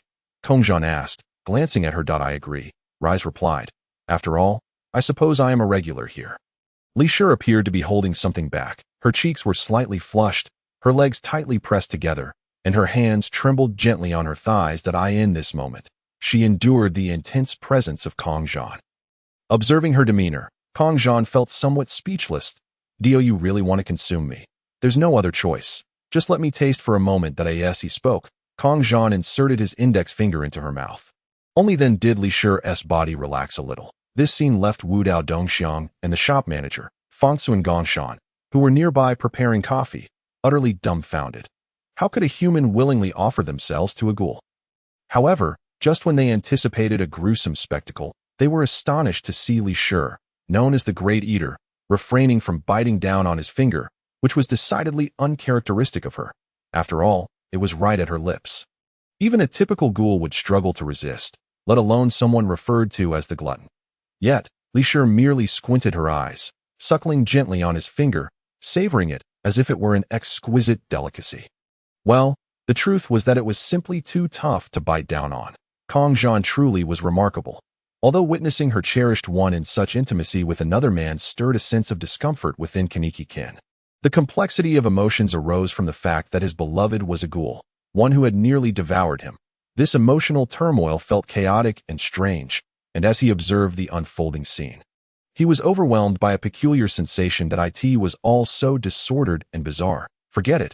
It was futile to dwell on it, especially since she was meant to be a threat to him. Yet, Kongzhan was indeed impressive. He could tame ghouls as if they were mere pets. Kaneki-kin pondered silently. Ahem, your coffee is ready. Upon witnessing Li Shi's entranced state as she suckled on his finger, Wu Dao Dongxiang felt an inexplicable warmth creep onto her cheeks. After all, she was still a pure-hearted girl. Is Li Shi okay? Kongzhan urged gently. Reluctantly, Li Shi released his finger. Thank you for the hospitality. She smiled at Kongzhan. Although she could not taste the flesh within, the exterior was still quite delightful. Subsequently, Li Shi wiped Kongzhan's saliva-coated finger, leaving Wu Dao Dongxiang in a state of utter disbelief. 3 words sprang to her mind. Utterly absurd. Wu Dao Dongxiang felt as if she were turning to stone. What was Li Shi even playing at? Not only refraining from eating, but she also wiped his finger clean. Was this the new trend? Had she fallen behind the times? Wu Dao Dongxiang silently questioned whether she had become outdated among ghouls. Just place the coffee here. Observing Dongxiang's dazed expression, Kongzhan called out. Ah, right. Dongxiang quickly regained her composure. Her cheeks flushed with embarrassment as she hurriedly set down the coffee and swiftly returned to the bar, though she occasionally stole glances at the scene. Kongzhan took a sip from the coffee cup. Not bad, he remarked. At least it's not bitter to the point of being undrinkable. Quite good indeed. Li Shi nodded in agreement. At this moment, she thought to herself, since she couldn't consume him anyway. And given his remarkable abilities, it would be wiser not to entertain any thoughts that might jeopardize her safety. Otherwise, she would lose control over her own body. With that in mind, it would be better to align with him. Who knew when she might get the chance to savor his flavor? After all, that taste was simply divine, and she was determined to experience it. Li Shi contemplated this. She asked, Kongzhan, will such situations arise in the future? Kaneki-kin wondered if he would find himself in another predicament with a ghoul. Who knows? Kongzhan shrugged. He accepted Li Shi's words. This world had changed as for what lay ahead, he could not say. However, if all went well, Kaneki-kin should be safe as long as he stayed out of ghoul affairs. In any case, if you feel afraid, just call for me. Friends, it's only natural to support one another. Kongzhan waved dismissively. Meanwhile, Li Shi was filled with curiosity. How could an ordinary human like Kaneki-kin forge a friendship with such a powerful being? It baffled her. Thank you so much, Kongzhan. Kaneki-kin felt somewhat reassured, believing that with Kongzhan's level of healing, he would be fine. He also thought of exchanging more skills in the points shop for self-defense. Kongzhan prompted. Skills, huh? What useful things can 300 points get me? Kaneki-kin opened the points shop, finding many items he struggled to comprehend. You could start with a gene enhancement potion to boost your physical abilities. After a brief moment of silence, Kongzhan continued, a gene potion? I found it. After searching through the points shop, Kaneki-kin finally spotted it. Without further hesitation, he purchased it, though it cost him 200 points, causing him a pang of regret. Then just buy a reliable weapon for yourself. Kongzhan lifted his coffee cup and took another sip. What are you two talking about? Li Shi, listening from the side, felt somewhat lost. Why should I need you to understand, little pet? Kongzhan turned slightly to look at her, resting his arm on her shoulder and playfully pinching her cheek. Speaking of which, he had a group of girls aboard his ship. It felt wrong to take advantage of them. Bringing back a mature woman seemed appealing. They could engage in some indescribable activities. He wondered if a ghoul's body was truly the same as a human's. Perhaps he should conduct a simple examination. However, Kongzhan's intimate gesture was undeniably alluring to her. She swallowed hard, her face flushed. Never had she imagined that the food placed before her would be something she could not consume. It was unbearably frustrating. Well, this guy was just a pure glutton. She would keep quiet about it. Li Shi feigned calmness, but the sensation felt as if 1,000 ants were crawling over her, creating an irresistible urge. How infuriating that Li Shi resolved that one day she would consume the man before her. This was maddening. The temptation was overwhelming. She felt her body trembling with desire. Li Shi, are you all right? Kongzhan asked, noticing her state with a hint of helplessness. I'm fine. Li Shi took a deep breath, suppressing her desires once more. Kaneki, let us take our leave. Kongzhan turned and stood up, waving at him. After all, he was merely there to take a look. All right, goodbye, Kongzhan. Kaneki-kin nodded in agreement. Goodbye, Kaneki. Li Shi smiled, quickly falling in step with Kongzhan. Eat. Kaneki-kin looked at Li Shi, startled by her smile, which soon morphed into a complex emotion. As Kongzhan passed by Wudao Dongxiang, he cast her a glance before departing. As for the bill, it would certainly fall to Kaneki-kin, since Kongzhan had saved his life. However, they hadn't finished their drinks, resulting in a bit of waste. Ultimately, he spent 100 points to bring Li Shi back. In the Windmill Village, the tavern bustled with activity. It was filled to capacity. As the sun shone brightly at this moment. On one side, night had already fallen, while it was still afternoon on this side. Kongzhan entered the tavern, followed closely by Li Shi, her purple hair cascading down her back and her white dress fluttering. She had lost her glasses long ago and was now without them. Yet she effortlessly captured the attention of numerous male villagers. After all, her physique, beauty, and aura were undeniably captivating. Kongzhan, big brother, you're back. A curious Hiyori inquired upon seeing Kongzhan return with an unfamiliar woman. She's a new recruit on the ship, along with a pet, Kongzhan replied, as he grasped the chain around her neck and pulled her closer. Her name is Shindai Li Shi, a ghoul who feeds on human flesh. He continued, aside from her diet, she is quite similar to humans, albeit a bit unconventional. She feeds on humans? Yamato was taken aback. Mikasa, too, was stunned, pondering the peculiarities of the new recruit on their ship, the psychopathic individual and a man-eating monster. The villagers nearby overheard Kongzhan's words and were likewise bewildered, having never encountered such a creature before. Fear gripped them, as the mere thought of being devoured was terrifying. The villagers began to murmur amongst themselves. Do not be afraid. I shall keep an eye on her, Kongzhan reassured, rubbing his forehead. These villagers were common folk, and it was only natural for them to be frightened upon hearing about a ghoul that consumed humans. Robin, however, approached curiously at a ghoul. I've never read about such a creature, yet it appears identical to a human. She whispered to herself. Is that really true? One bold villager remarked skeptically. It looks just like a human. How could it possibly eat people? This world had no such beings. It was only logical for them to find it strange. Indeed, it is truly indistinguishable from a human. But can it really eat people? Another villager questioned Kongzhan's claims. The scene was reminiscent of slavery, a young girl chained by the neck. Any normal person would think along those lines. Yet some villagers remained fearful. Kongzhan frowned slightly, perturbed by the commotion. You are quite noisy. I wasn't addressing you. I was merely conversing with my crew. It seemed that these villagers were drawn to Li Shi's appearance, gathering to listen to his words and then inexplicably questioning him. It was as if they believed he was slandering the beautiful woman before them. as if someone always sought to play the hero and win her heart. It was truly nonsensical. Point 1 could only conclude that these individuals were somewhat dim-witted. If you wish to become her meal, that is entirely up to you. What do you say, Leisure? Kongzhan inquired, casting a calm gaze in her direction. Indeed, I am rather hungry that if possible, might I devour them all? Leisure responded, licking her lips and patting her slightly empty stomach. She looked at the villagers as if they were mere food. Having missed her last meal, her gaze elicited shivers among the villagers. It felt as though she might truly consume them. The villagers suddenly became terrified, resembling frightened rabbits. Noting the sudden silence among the villagers, Kongzhan took a seat at Yamato's table. Look at how frightened you've made them. As he spoke, a few villagers still clung to the hope that Leisure's earlier words were mere bluster. However, no one dared to interject any further. Leisure, you should take a seat as well, Kongzhan suggested, gesturing for her to join him. All right, Leisure nodded obediently, finding a chair beside Kongzhan that he surveyed the group.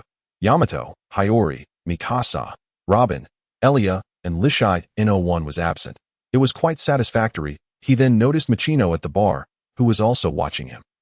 Machino, he called, waving her over. Shall we join you? Machino approached cautiously, her eyes filled with concern that is she truly capable of eating people. Though Leisure resembled a human, the fear of her consuming flesh lingered. Oh dear. That little sister does look quite delectable. Leisure smiled mischievously. Her hunger was palpable, and the intensity of her gaze sent chills down Machino's spine, for she was still just a child. Kongzhan, feeling exasperated, lightly tapped Leisure's head. Behave yourself. He then turned to Machino, reassuring her. As you can see, I am here. You need not worry. Nothing untoward will happen. By the way, Machino, could you fetch a small barrel of juice and some dishes? Come sit with us, and we shall dine together. All right, Machino nodded. Feeling reassured by Kongzhan's confidence, she headed to prepare the food.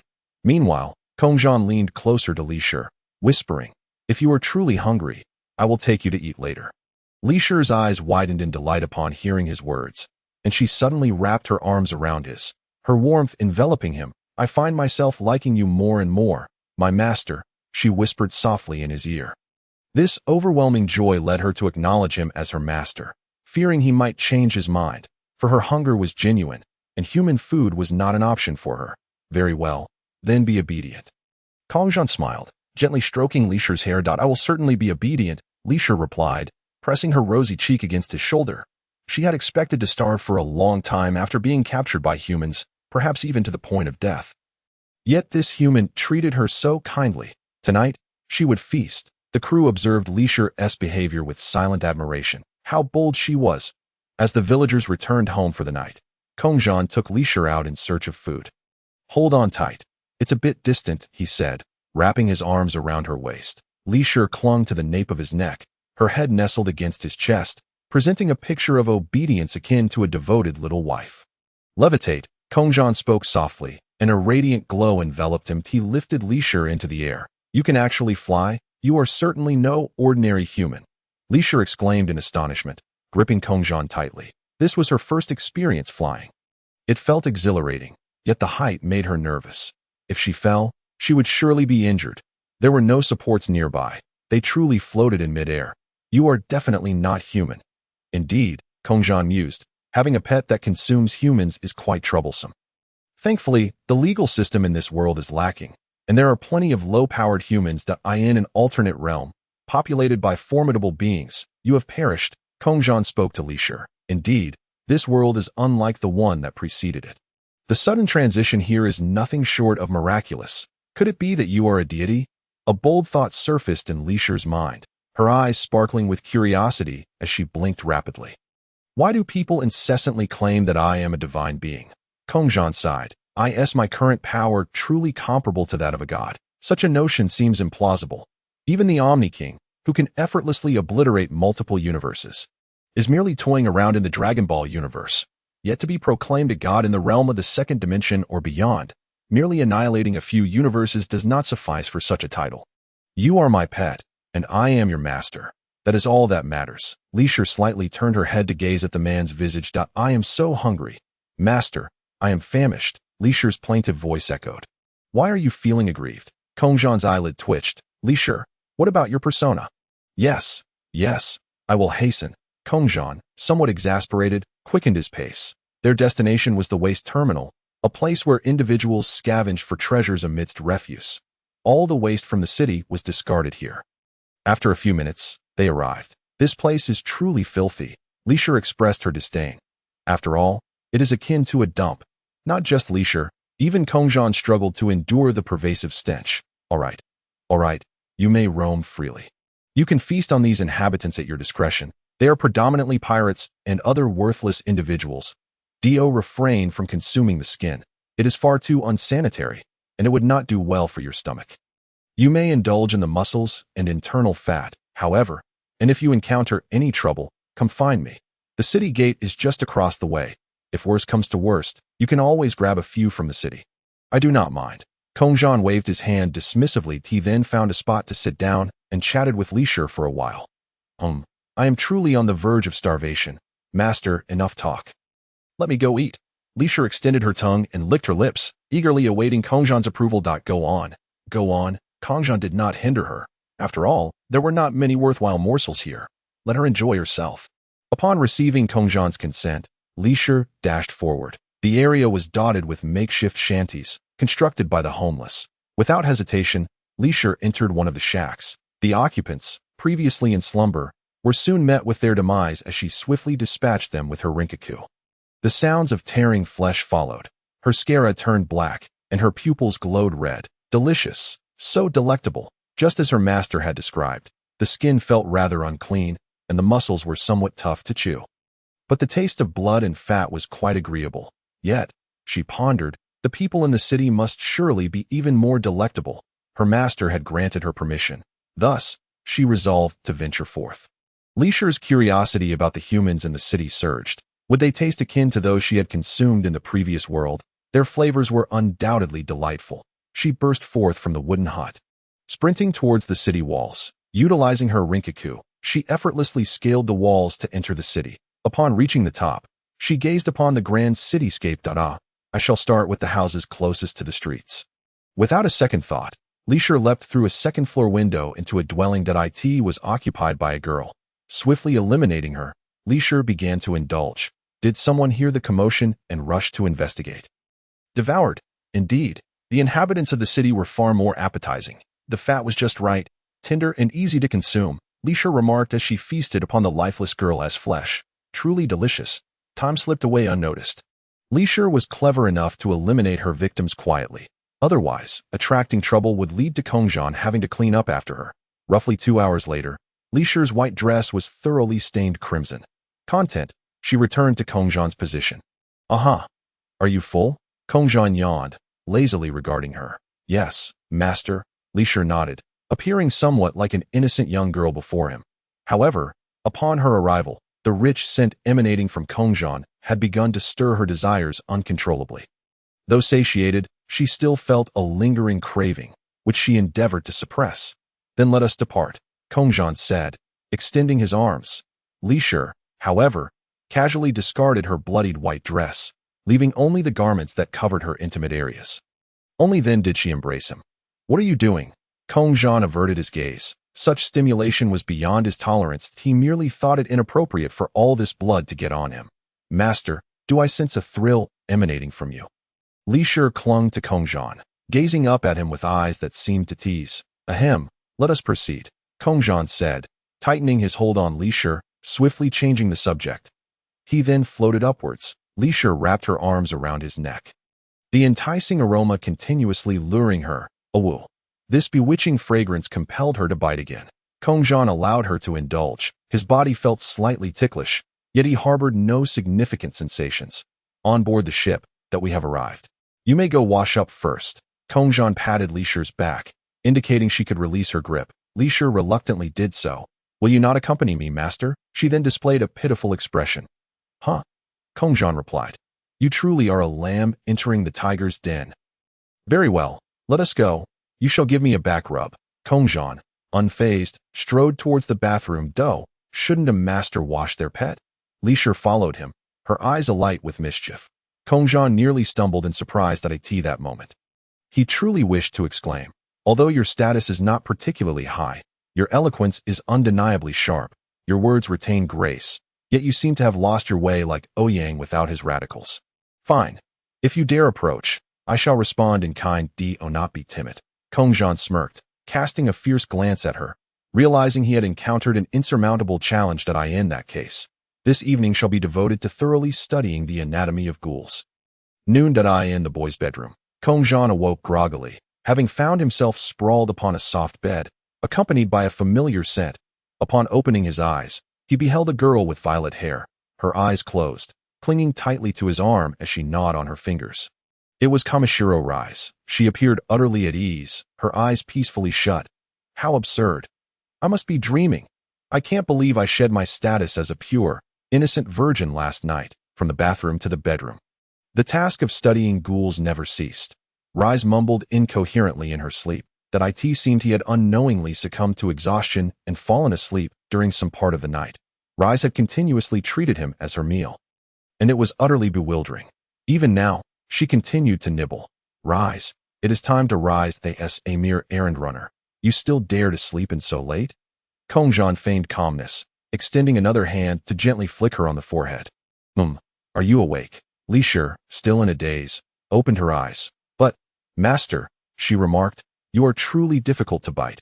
Your skin is so tough. Upon seeing Kongzhan, her first words were a direct critique. Last night, while Kongzhan was asleep, she had attempted to bite him all over, only to find that not a single piece was yielding. It was utterly vexing. Such a delectable morsel was right beside her, yet she could not indulge. Where did you even bite? Kongzhan sat up, noticing the traces of saliva on himself. Well, I nibbled all over, particularly in places that seemed softer, like your ears and nose. Leisure's complexion appeared slightly flushed. All right, Kongzhan said, feeling a shiver run down his spine, signaling her to cease her explanations. He casually picked up the white towel he had wrapped himself in yesterday, using it to cover his modesty. Take a look in the wardrobe at my clothes.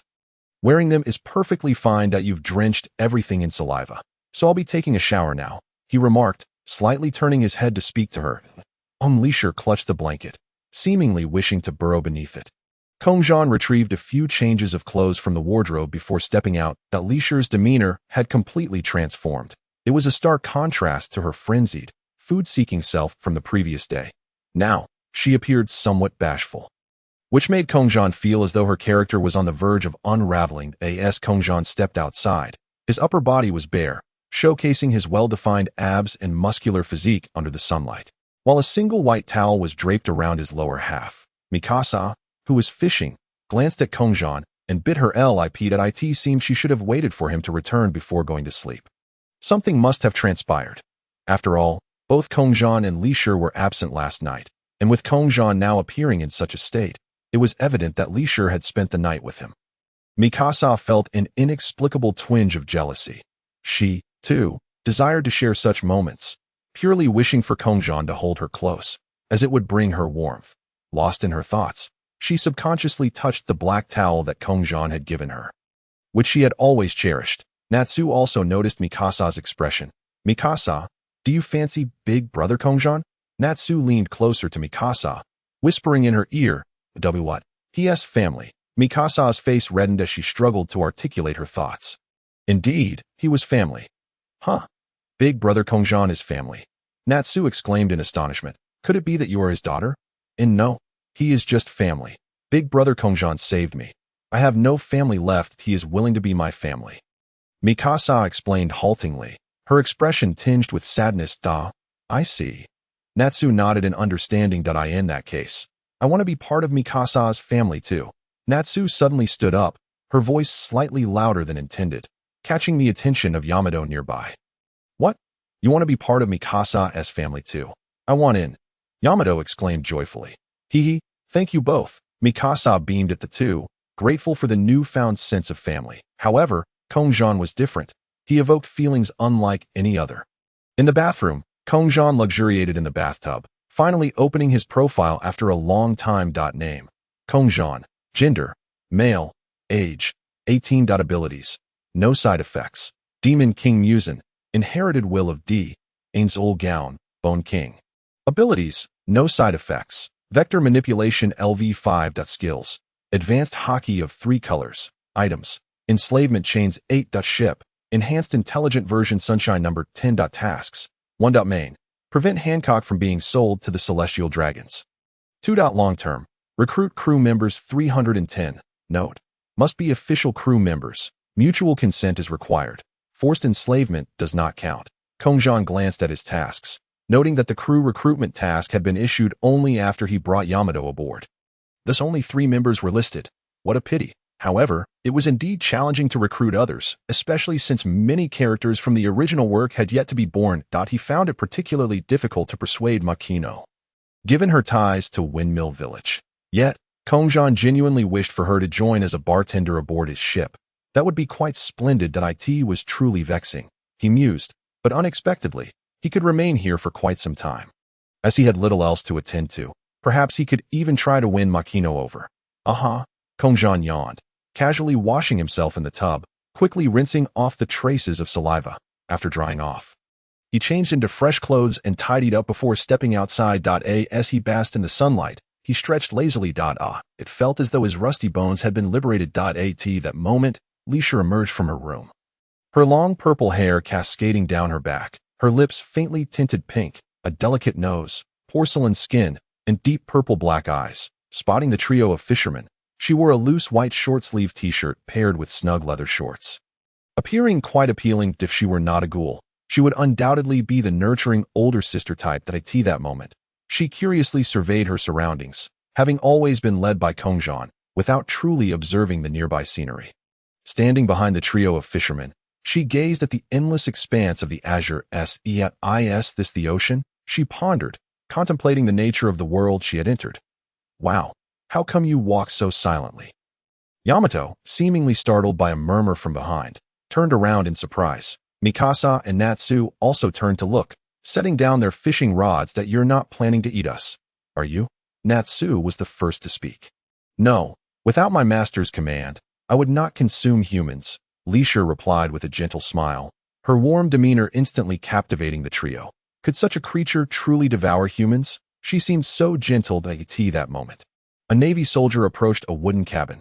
Knock, knock. The soldier rapped on the door. It's not locked. Come in, came a voice from within. Creak. The soldier promptly opened the door and stepped inside, shutting it behind him. Inside the cabin sat a tall, broad-chested, muscular elder with a scar over his left eye and piercing blue eyes, his tousled black hair flecked with white. This person was none other than the naval hero Monkey D. Garp? Garp lounged on the sofa, his legs sprawled comfortably apart, a bag of snacks in hand. Vice Admiral Garp. A massive ship was docked at the harbor. Shouldn't we conduct a search? The Navy soldier reported to Garp, noting that he had been with the mountain bandits the previous night, entrusting little Ace to them for care. Now, upon his arrival, the Navy had discovered an additional large ship in the harbor and felt it prudent to inform Garp. A ship? Garp replied nonchalantly. If it doesn't fly a pirate flag, there's no need to investigate. It could just be tourists or adventurers. However, keep a watchful eye, should there be any attempt to harm the villagers. Intervene immediately, Garp remarked, crunching on sunbae with an audible crunch, crumbs scattering around him. Understood, the naval officer replied earnestly, nodding. By the way, Admiral Garp, it seems there were a few fatalities in the town this morning, reportedly caused by bites. Should we intervene in this matter? After all, the Kingdom of Goya is also a member of the government alliance. The naval officer continued with his report. I finally have a day off. Let them handle it themselves for now. If they cannot resolve it, we shall lend a hand. Garp sighed, scratching his head in frustration that he hadn't anticipated that even on his day off, work would still beckon. Very well, the naval officer responded promptly. I will head over to assess the situation. He nodded and exited the wooden cabin. Kongzhan lay leisurely on a deck chair, donning sunglasses and a crisp white shirt. Basking in the sun, his feet rested on an opposing bench, while Aaliyah and Lizzie attended to his foot massage. This tranquil life was indeed blissful. Yamato nearby wielded a weighted wolf fawn club, engaged in her exercise routine, as it was essential for her training. However, Kongzhan suggested she utilize a sword when it came to combat. Naturally, she complied with his guidance. Recently, they had been experimenting with the superpower lock, discovering its ability to create suitable weapons at will. The deep blue wolf fawn club in Yamato's grasp was a tangible manifestation conjured by the superpower lock, with the capability to augment its weight at her discretion, a truly commendable weapon. Similarly, when crafting a sword with the superpower lock, it could be made exceptionally light, reducing the physical exertion required for swinging it, thereby enhancing speed to the extent that it felt as though one wielded a sword while being unencumbered by one. This state achieved a paradoxical mastery, where the intangible surpassed the tangible. Additionally, the power of ice elements could be harnessed. Hiyori's abilities were well suited for area of effect chain damage, as her flames rivaled the might of the Mera Mera no Mi. Her flames could decompose, evaporate, and even explode magma, potentially destroying or altering its chemical properties. Who claimed that flames were inferior to magma. The maximum temperature of flame far exceeds that of magma. Typically, magma ranges from 1000 C to 1200 C. While flames can soar to tens of thousands of degrees, and through the accumulation of heat, could reach temperatures in the hundreds of millions, magma, a mere plaything in comparison. Just wait until I demonstrate swallowing magma.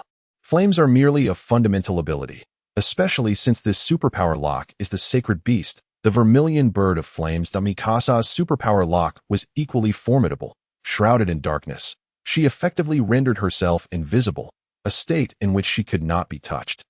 One could even claim that she embodied darkness itself. She wielded the full extent of darkness as her power. Where there is sunlight, shadows inevitably follow. In the absence of light, darkness prevails. Beneath sunlight, such as a shadow, Mikasa could convert it into her own strength. She could manipulate all shadows, even usurp control over them. Frankly, her previous encounter with those mafia members was a display of respect, with a slight exertion of her abilities. She could even manifest shadows to engage in combat with their owners, which would be quite amusing. After she usurped a shadow, the shadow's owner would not perish upon encountering light, but if she extinguished the shadow, the owner would surely meet their demise. Ironically, even if the shadow's owner perished, the shadow would still exist, and Mikasa could continue to usurp it, with the shadow and the shadow's owner possessing equal strength. Humanity is a fragile species, yet shadows are not. Where there is light, shadows must exist. In darkness, wherever it spreads, shadows follow. Darkness is but a shadow. This is the shadow god, the dark Demon King, though the superpower lock may bear a somewhat juvenile name. Its prowess is undeniably impeccable, as it grazes the boundaries of law-like abilities. Well, let us consider this Kongzhan's affection towards Mikasa. Kongzhan gazed at Aaliyah, who was diligently massaging his feet, due to her somewhat unruly demeanor. He had refrained from granting her control over her body. She remained expressionless, akin to a robot. Kongzhan, however, was indifferent. Is the master comfortable? Lizzie inquired, her slender fingers incessantly kneading Kongzhan's foot. Quite nice, Kongzhan lazily praised, pausing momentarily before adding. I wish Aaliyah were as obedient as you. Aaliyah? Is that this young lady? Lizzie asked, glancing at the girl beside her, who was attending to Kongzhan's other foot. Yes, she is the daughter of a corrupt noble. I do not know how she strayed from the path. She is quite disobedient, hence I cannot grant her autonomy over her body, Kongzhan replied, shaking his head with a hint of exasperation that he waved his hand, beckoning her to approach him. She understood the gesture and walked over mechanically. Kongzhan tousled her hair, so adorable, yet, regrettably, so self-righteous, deriving pleasure from the suffering of others. Quite malicious, wouldn't you agree, Lizzie? Kongzhan posed the question to Lizzie. Honestly, I find the concept intriguing. I merely feel that hearing the cries of anguish excites me, Lizzie admitted, her cheeks flushing at the thought of the screams of food, which indeed constituted one of her pleasures. You can control yourself, right? If you cannot, just be like her. Kongzhan's eye twitched slightly. If Lizzie were unable to control herself, she could easily become a robot at his beck and called out, of course, I can control myself. Lizzie replied without hesitation, as she genuinely did not wish to end up like Aaliyah. Kongzhan then turned his attention to Aaliyah. Aaliyah, remaining in this state is unacceptable. I shall now grant you the freedom to move. You. At last, Aaliyah regained control over her body, yet she was at a loss for words that if you misbehave, I shall revert you back to being my toy that obeys my commands, Kongzhan stated matter-of-factly, his gaze unperturbed. Yes, I will be obedient, Aaliyah replied cheerfully, nodding vigorously. She seemed genuinely frightened, as the sensation of being unable to control her own body was akin to being trapped in a small dark room. Even in such a room, she could at least entertain herself in the darkness. If she were to lose control of her body, even self-entertainment would be impossible, and if this continued, she would surely crumble. Observing the terror in Aaliyah's expression, Kongzhan chuckled softly, realizing that she had finally conceded. All right, then you may massage my shoulders and I will observe your performance, Kongzhan instructed Aaliyah. Okay, Aaliyah responded enthusiastically, moving behind Kongzhan to begin kneading his shoulders. She had ceased her previous tirade. Indeed, she had become more compliant. During this time, Aaliyah had come to some realizations. After all, her home was gone, and she was entirely unfamiliar with this place when she had previously visited Windmill Village. She could at least recognize it, but now she found herself in a completely foreign location. She could only follow Kongzhan. Not only was escape impossible, but even if she were to venture out aimlessly, starvation would likely ensue at least on the ship. There was food available. Meanwhile, Kongzhan opened a group chat. Kaneki-kin, the gene enhancement potion is incredible. I can now shatter a stone with a single punch. Truly worthy of the recommendation from our leader, Kongzhan. Kongzhan observed and thought to himself, goodness, he was just a big brother, and now he has suddenly become a leader. Has he leveled up? Seiko Bushido. Is it really that effective? I should be able to purchase one soon. Since Kongzhan's predictions have never failed, I feel my chances are quite high as well. Akame. Kongzhan, what does the future hold for me? Akame inquired curiously. Kongzhan thought to himself, if you ask me, who should I ask? Kongzhan, do you have any tasks lately? Let us first inquire about the current state of the narrative. Akatsuki, tonight's objective is to behead Zank. By the way, Shayu is truly formidable. She managed to kill the demon Oko without sustaining any injuries. When the base was invaded, she also eliminated numerous intruders. Kongzhan, naturally, as she is someone I recommended. By the way, Akatsuki, you must not kill Kuratsuki. Akatsuki, do you know Kuratsuki? Kongzhan, of course. Although Kuratsuki stands opposed to you, she is deeply brainwashed that I do not wish for either of you to perish. I would prefer a harmonious resolution for both. Kongzhan, I am aware of your affections for her and the necessity of her demise, but that path is fraught with anguish. Akatsuki, I bear a mission and carry the hopes of my fallen comrades. It is unavoidable. Kongzhan, in any case, do your utmost to avoid killing Kuratsuki. Even if you must take her life, ensure her body is brought to me. Akatsuki, a body? What purpose would that serve? Akatsuki felt somewhat perplexed. Kongzhan, I would resurrect her. This single statement caused the other group members to erupt in astonishment, who had initially intended to observe. Kaneki, resurrection, as expected of the boss. It truly rivals the divine. Mikasa, Kongzhan, you are indeed extraordinary. Shinobu, resurrection. This is becoming increasingly absurd. Seiko, when my time comes, I hope you can revive me. Kongzhan, ahem, actually, I only recently devised this magic. Kongzhan, it is unfortunate about Mikasa's parents. Due to the plethora of spells wielded by Bone King, he momentarily overlooked this particular magic that time. His sole intention was to ensure Mikasa's escape. Thus, he did not contemplate methods of salvation in detail.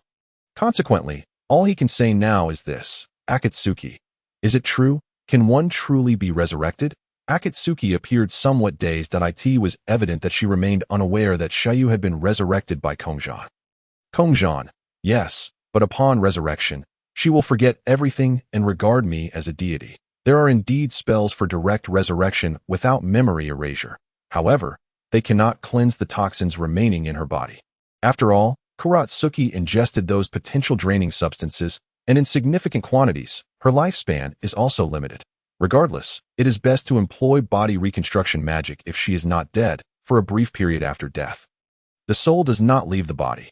In such cases, the method of nirvana rebirth can be used to entirely reconstruct both soul and flesh. Akatsuki, it matters not, as long as resurrection is possible.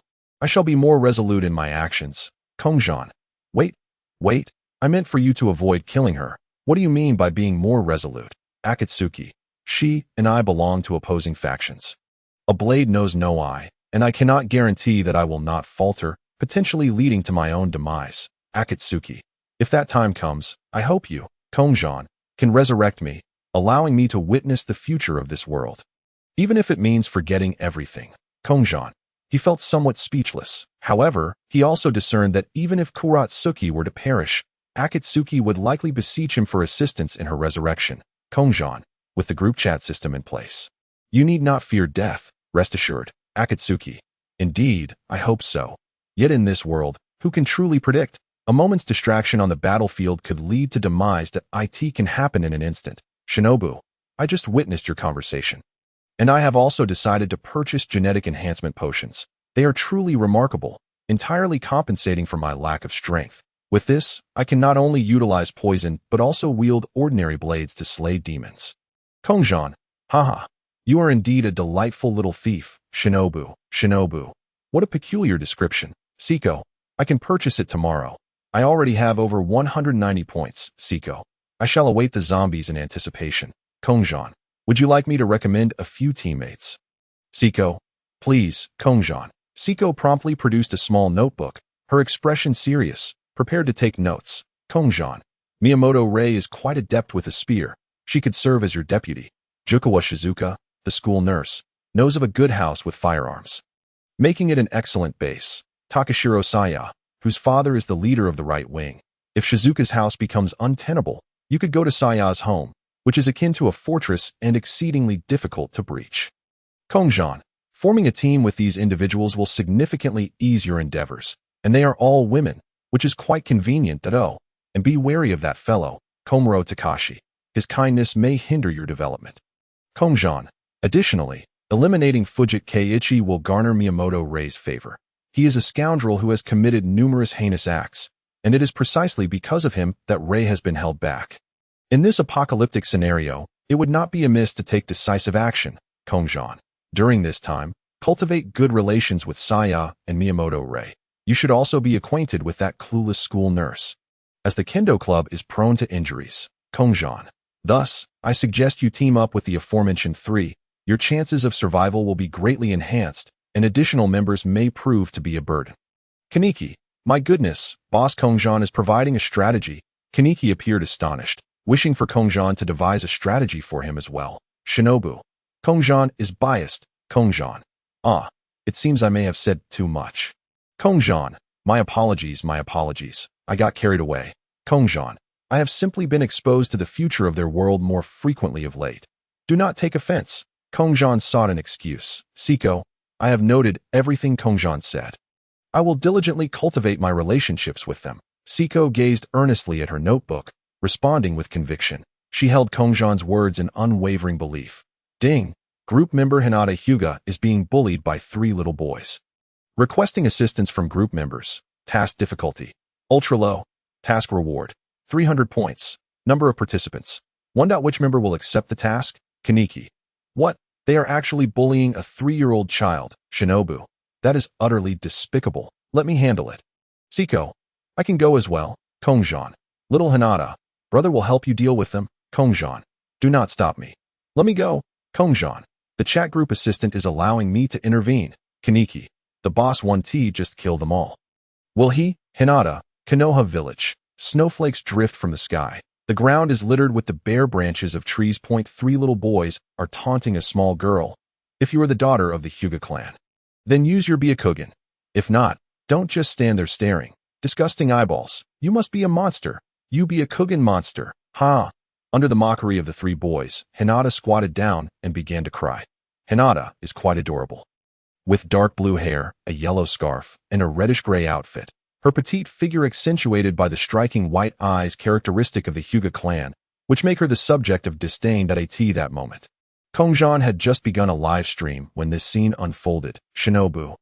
I want to take down these little brats. Kaneki. That is beyond excessive. Siko. Is it because of her white eyes that she is considered an outcast? How pitiful, seeing little Hinata being bullied. Just as Naruto on the swing was about to intervene, Kongzhan acted first. Hey, brats, didn't your mothers teach you to be gentle with girls? Kongzhan stood in front of Hinata, visibly angered. Who are you?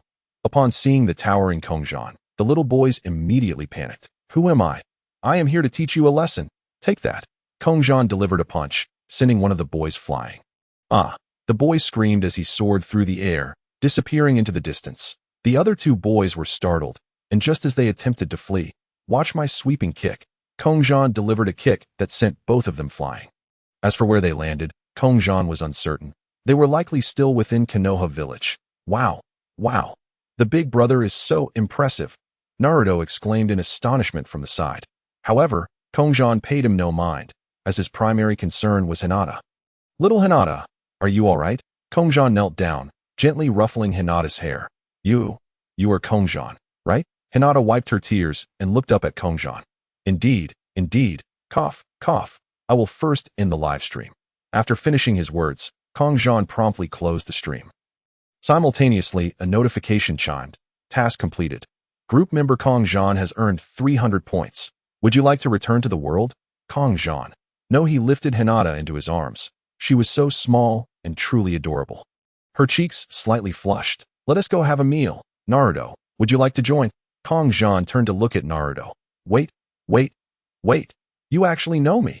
Naruto, who had felt a bit dejected because Kongzhan had been ignoring him, suddenly brightened upon hearing the invitation. "That of course I know you. After all, you aspire to be the Hokage, don't you?" Kongzhan replied with a smile. Wow. You really understand me."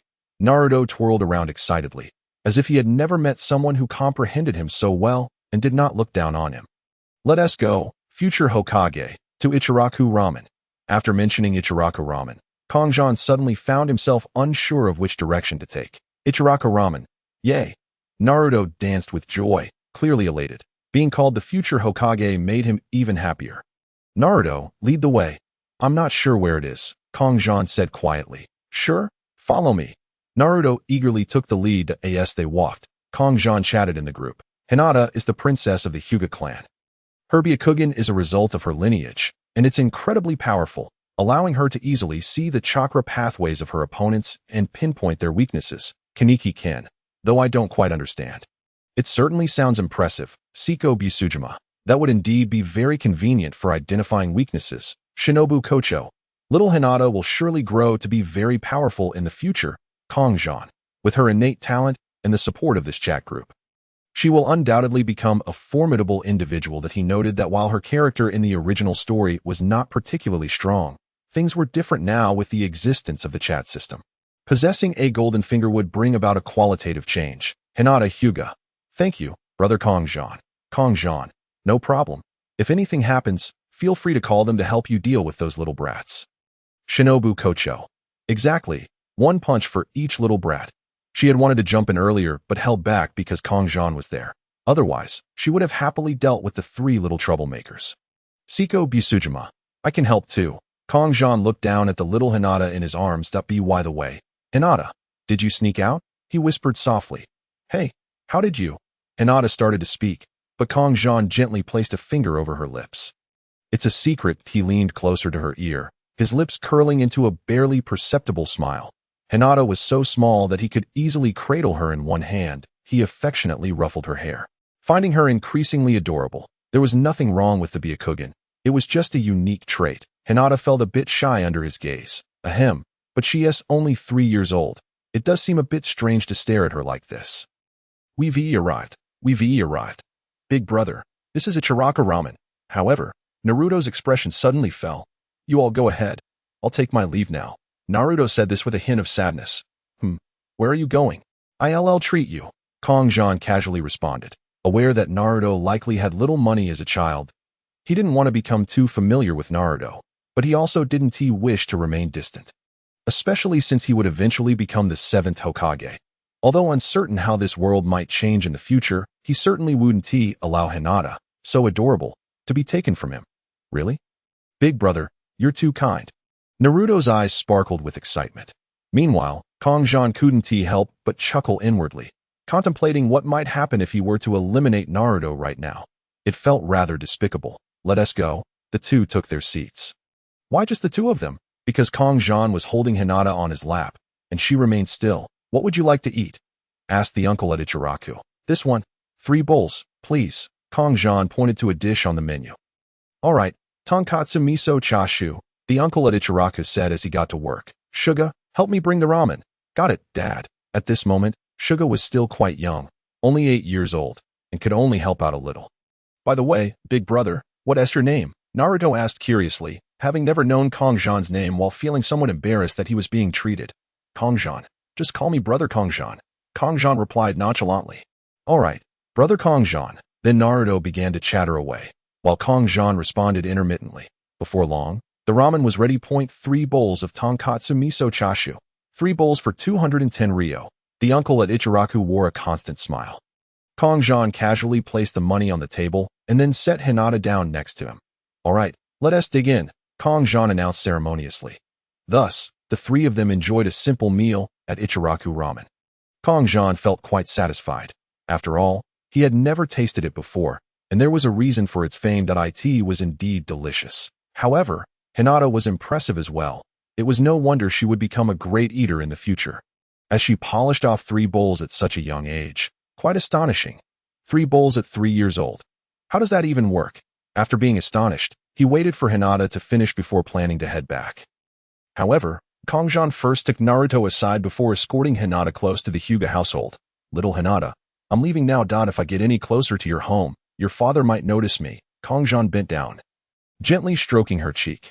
Thank you, brother Kongzhan, Hinata said, her little face turning red, utterly adorable. Once you have enough points, buy a strengthening potion. That way, you won't be easily bullied. If you are bullied, learn to fight back. Do you understand? Kongzhan smiled gently. I'll remember. Hinata's obedient demeanor was simply endearing. Well then, I'm off. See you next time. Kongzhan stood up. Next time. Next time. Hinata felt a flutter of anticipation for their next meeting. Following that, Kongzhan vanished from the spot that he returned to the ship. Since he had informed them in advance, everything was fine. The sun was a bit bright, so Kongzhan removed his jacket and placed it on a nearby chair. On the deserted ship, with his upper body bare, his well-defined physique and developed muscles were visible, but it seemed there was no one aboard. Perhaps they had all gone out to play? Just then, the dimensional communication crystal ball in his pocket began to vibrate. He took it out and hurried to his room, as communicating outside was not ideal. After all, being seen by others might lead to annoying questions that he certainly couldn't explain. That he was using a crystal ball to communicate with people from another world. Could he? Uncertain whether Yamato, Nico, or Robin might regard themselves as foolish, he opted to venture inside and ascertain the situation. In the boys' dormitory, Kongzhan focused intently on the glass beads before him. Sayu? Have you been thinking of me? Kongzhan teased, his voice light-hearted. Of course, Lord Kongzhan. I was hoping to have a chat with you, Sayu responded, her tone tinged with both shyness and nervousness. Kongzhan chuckled softly and reclined on the plush bed. Resuming their conversation, how has your swordsmanship been of late? He inquired.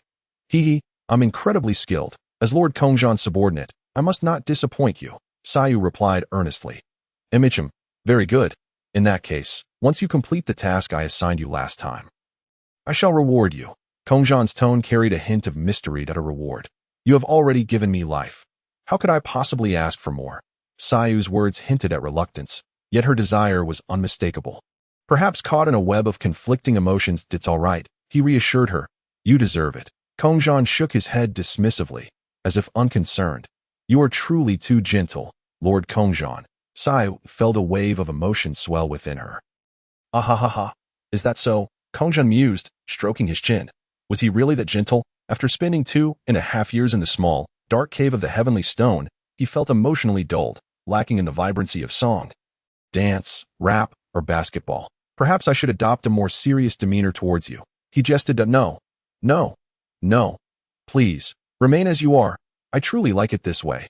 Sayu quickly objected, discomfort flooding her at the thought of a stoic, expressionless Kongzhan in the future. Well, that's good then. Kongzhan laughed lightly. By the way, tonight you're off to execute Zank, right?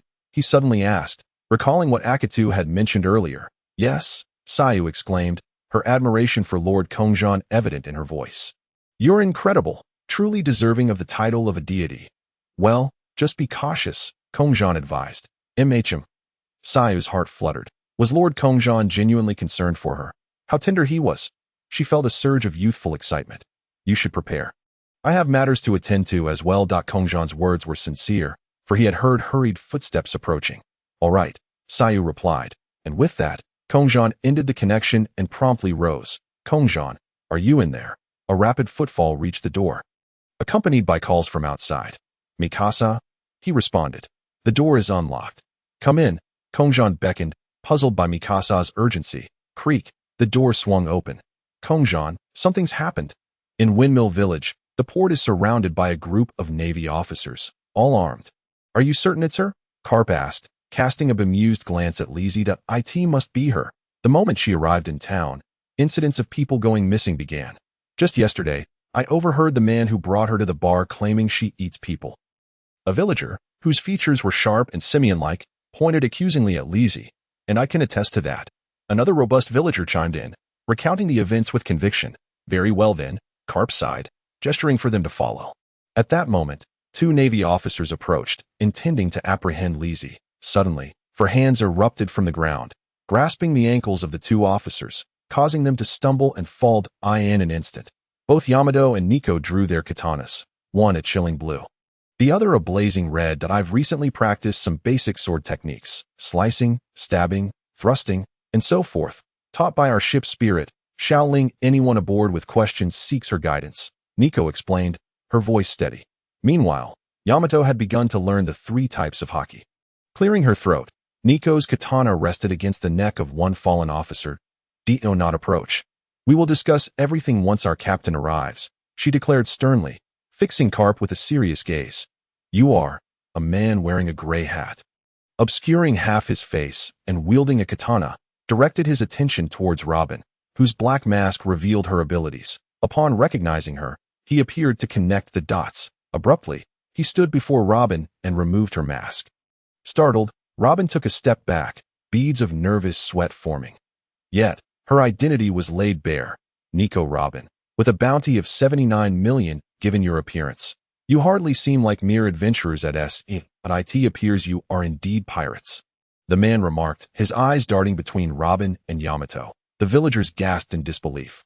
What? They are pirates? But they haven't even raised a Jolly Roger. To think a mere child could possess a bounty of 79 million. They murmured, incredulous. Hey, Yamato growled, glaring at the man before Robin. Do not dare lay a hand on her. As a frigid aura enveloped the atmosphere, the man barely evaded a deadly ice spike extending from Yamato's palm. That was close, he exhaled, his heart racing. Ice? I encountered that brat Kongzhan. He seemed perfectly fine. Garp frowned, pondering the nature of Yamato's powers. It appeared not to stem from the ice fruit, but rather something unique. As the icy shards shattered, Yamato flicked his wrist dismissively. I said, we shall discuss this once our captain arrives. I have no desire to engage in combat right now, he stated coldly. Thus, a tense standoff ensued. What do you intend to do with my crew? Kongzhan approached, his upper body bare, having shed his outer garment. You Navy officers are merely pawns of the celestial dragons. How dare you threaten my crew? Your audacity is appalling. In the cold, unyielding words of Kongzhan, there was not a trace of compassion left. His gaze, chillingly fixed upon the group of Marines, was accompanied by a statement that left those nearby astounded. How audacious for someone to dare to humiliate the world's aristocrats in front of the Marines. The status of a celestial dragon is of such lofty nobility that they don bubble helmets. Unwilling to breathe the same air as commoners, to insult such exalted beings is indeed a rare occurrence. You are the captain, merely a lackey of the celestial dragons? Ha! What audacity, he remarked, and the old man found himself admiring Kongzhan for such boldness. Garp, rather than being enraged, burst into hearty laughter, for Kongzhan's words resonated with truth. In Garp's eyes, the celestial dragons were equally despicable.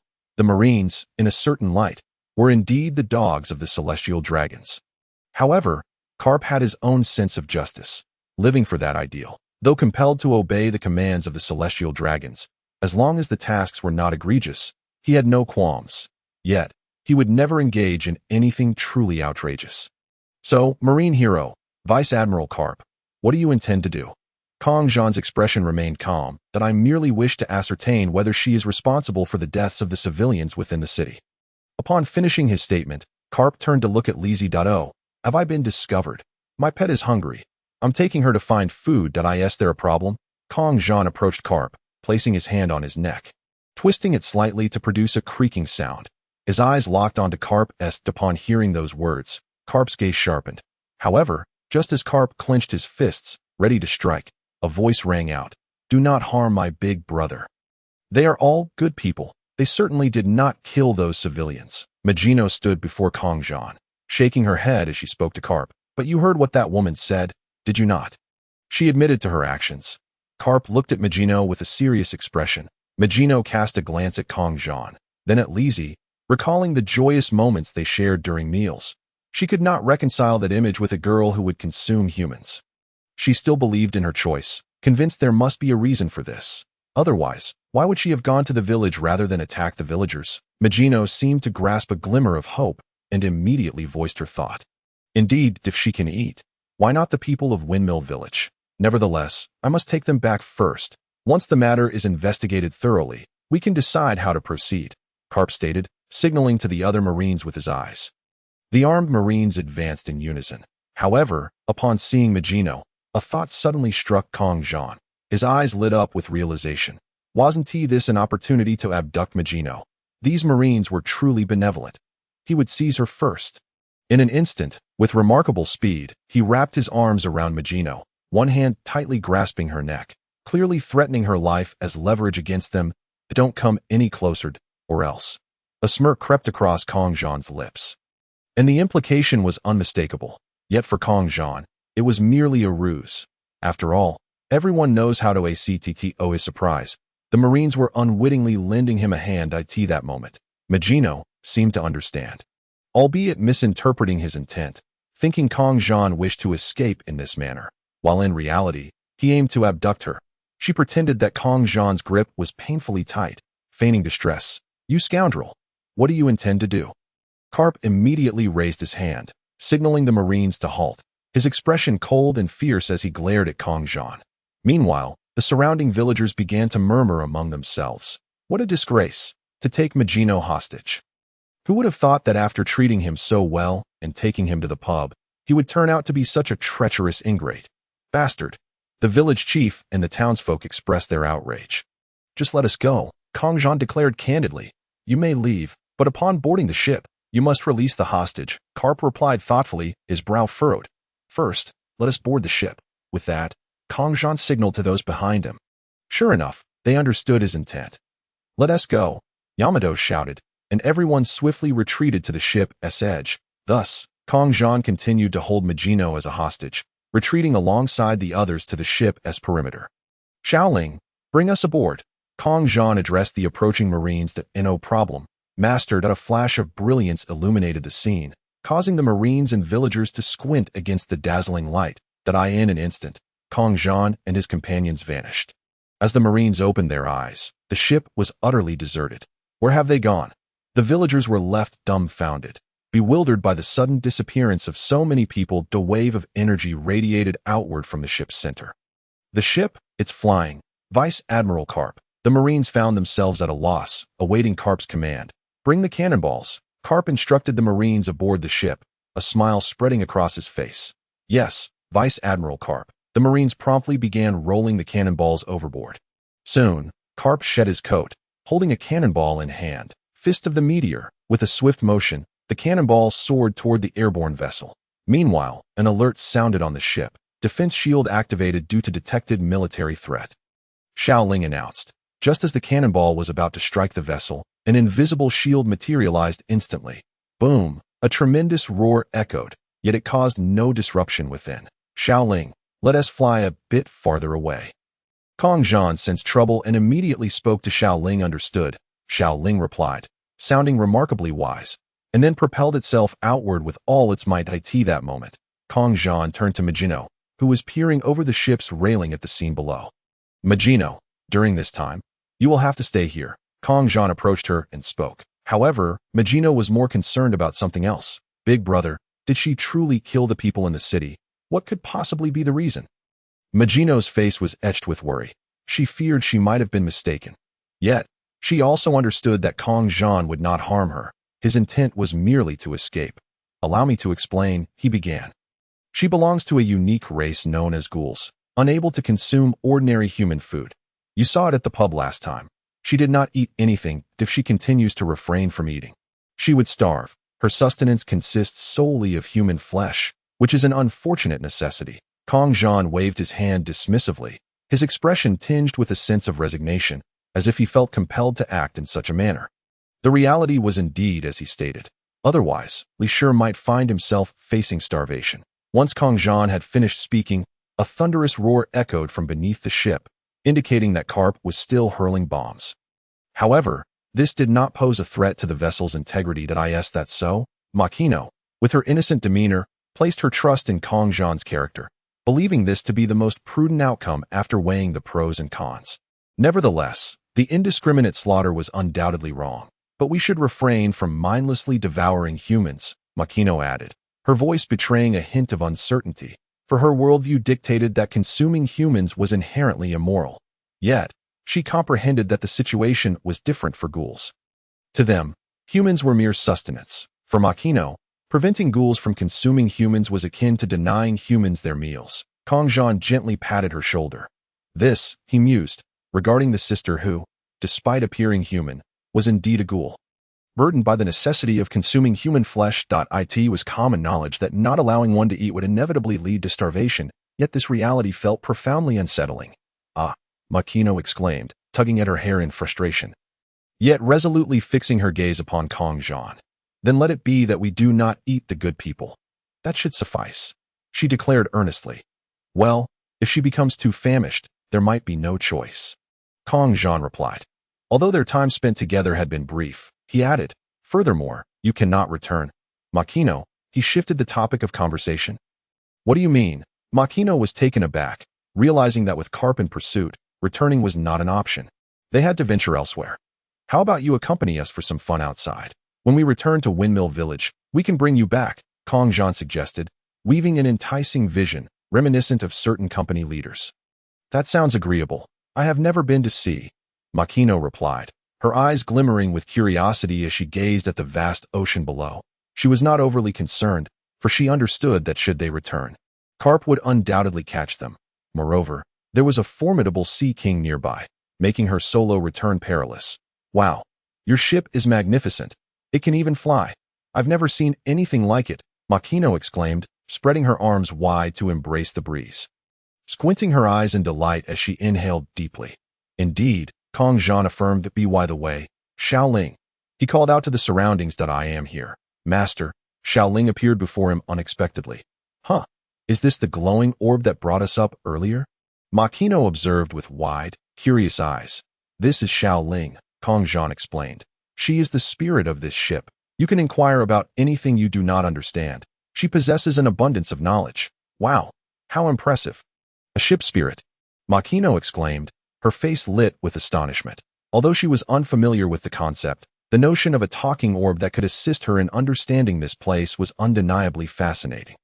Xiaoling, let us proceed to Sabaody archipelago, specifically near the tavern run by Shaki, where we can dock the ship, Kongzhan commanded Xiaoling, as he anticipated that the Hancock sisters would likely fall prey to human traffickers at Sabaody. During this time, he intended to ensure that Yamato and the others trained diligently. Location set for Area 13 of the Grand Line. Sabaody Archipelago. Location confirmed. Shall I initiate navigation? Xiaoling inquired. Yes, Kongzhan replied without hesitation. Subsequently, the ship began its ascent toward the destination, perfectly positioned to seek out Rayleigh, who was on the verge of retirement. The thought brought a smile to his face, as he relished the idea of Rayleigh's leisurely life resuming. Even though it had always been rather relaxed at that moment, Mikasa approached him. Kongzhan, go. Are you having lunch? Today, Elia prepared the meal, and it is nearly ready. Despite the slight delay, Mikasa's gaze implored him for permission to eat. All right, Kongzhan chuckled softly, affectionately ruffling Mikasa's hair, filling her heart with warmth. Let us go eat. With that, he led the way into the ship's cabin. Lunch sounds delightful, Makino chimed in, her expression brightening with anticipation, curious about the culinary offerings aboard. Meanwhile, on a naval warship in the nearby waters, Lieutenant General Garp, they are flying too swiftly. They have already vanished from sight, the helmsman reported. This vessel was truly remarkable, managing to elude the old man's grasp, and the majority of the opposing capabilities remained shrouded in mystery. Such occurrences indicated that Garp's holiday was set to conclude sooner than anticipated.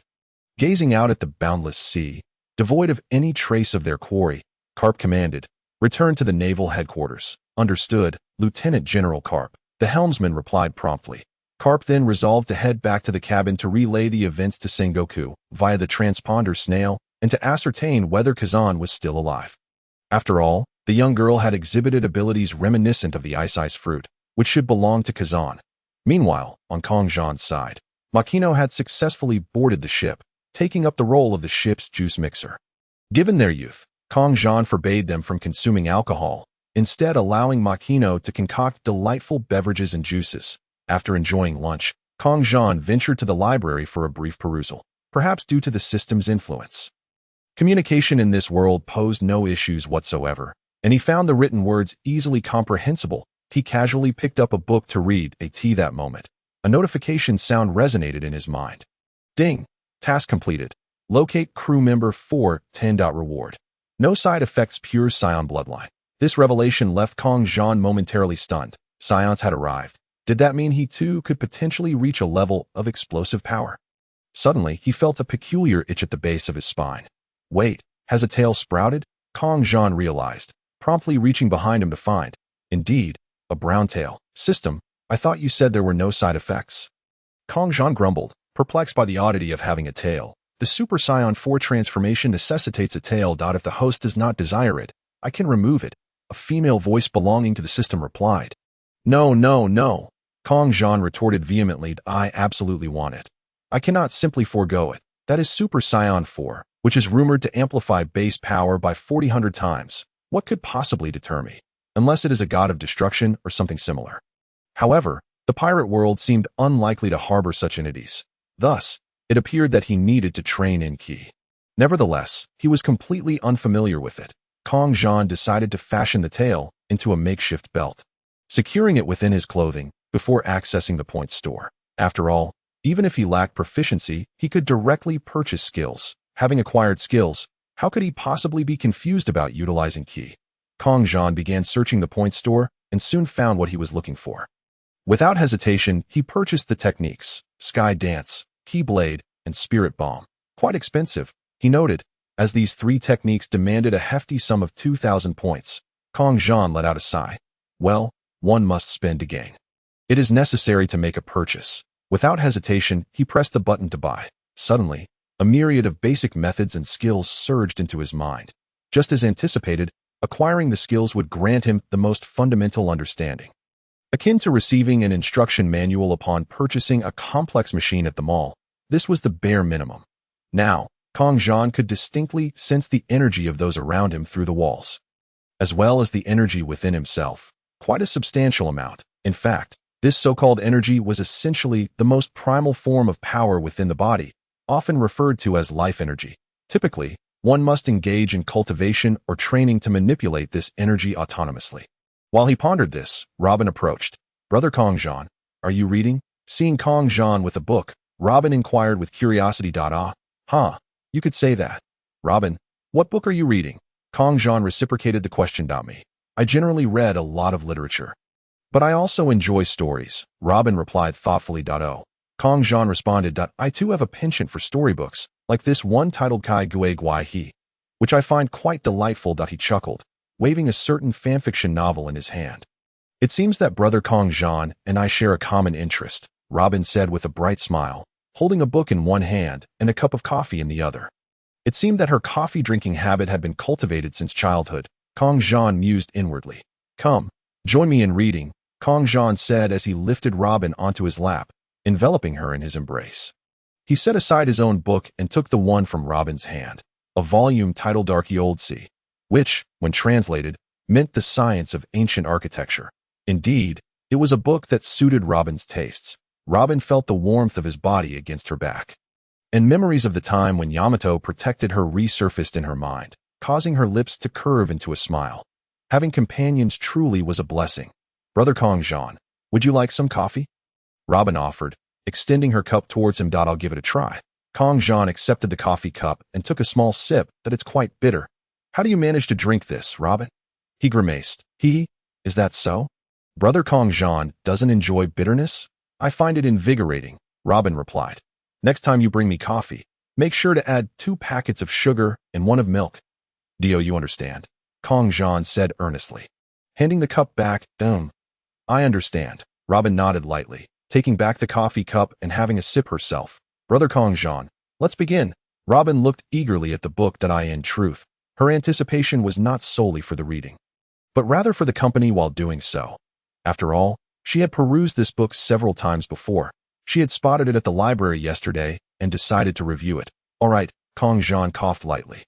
If one were to enter the library at that moment, they would find Kongzhan fast asleep.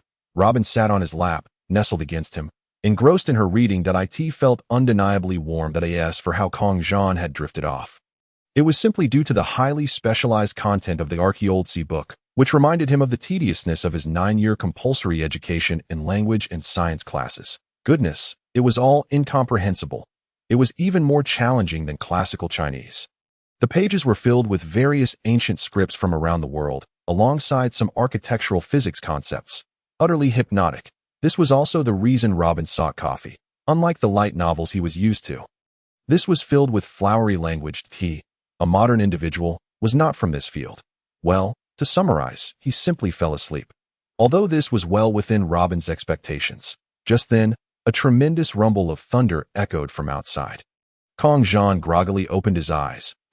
Is it raining? He glanced outside, observing the overcast sky, a heavy, oppressive gray.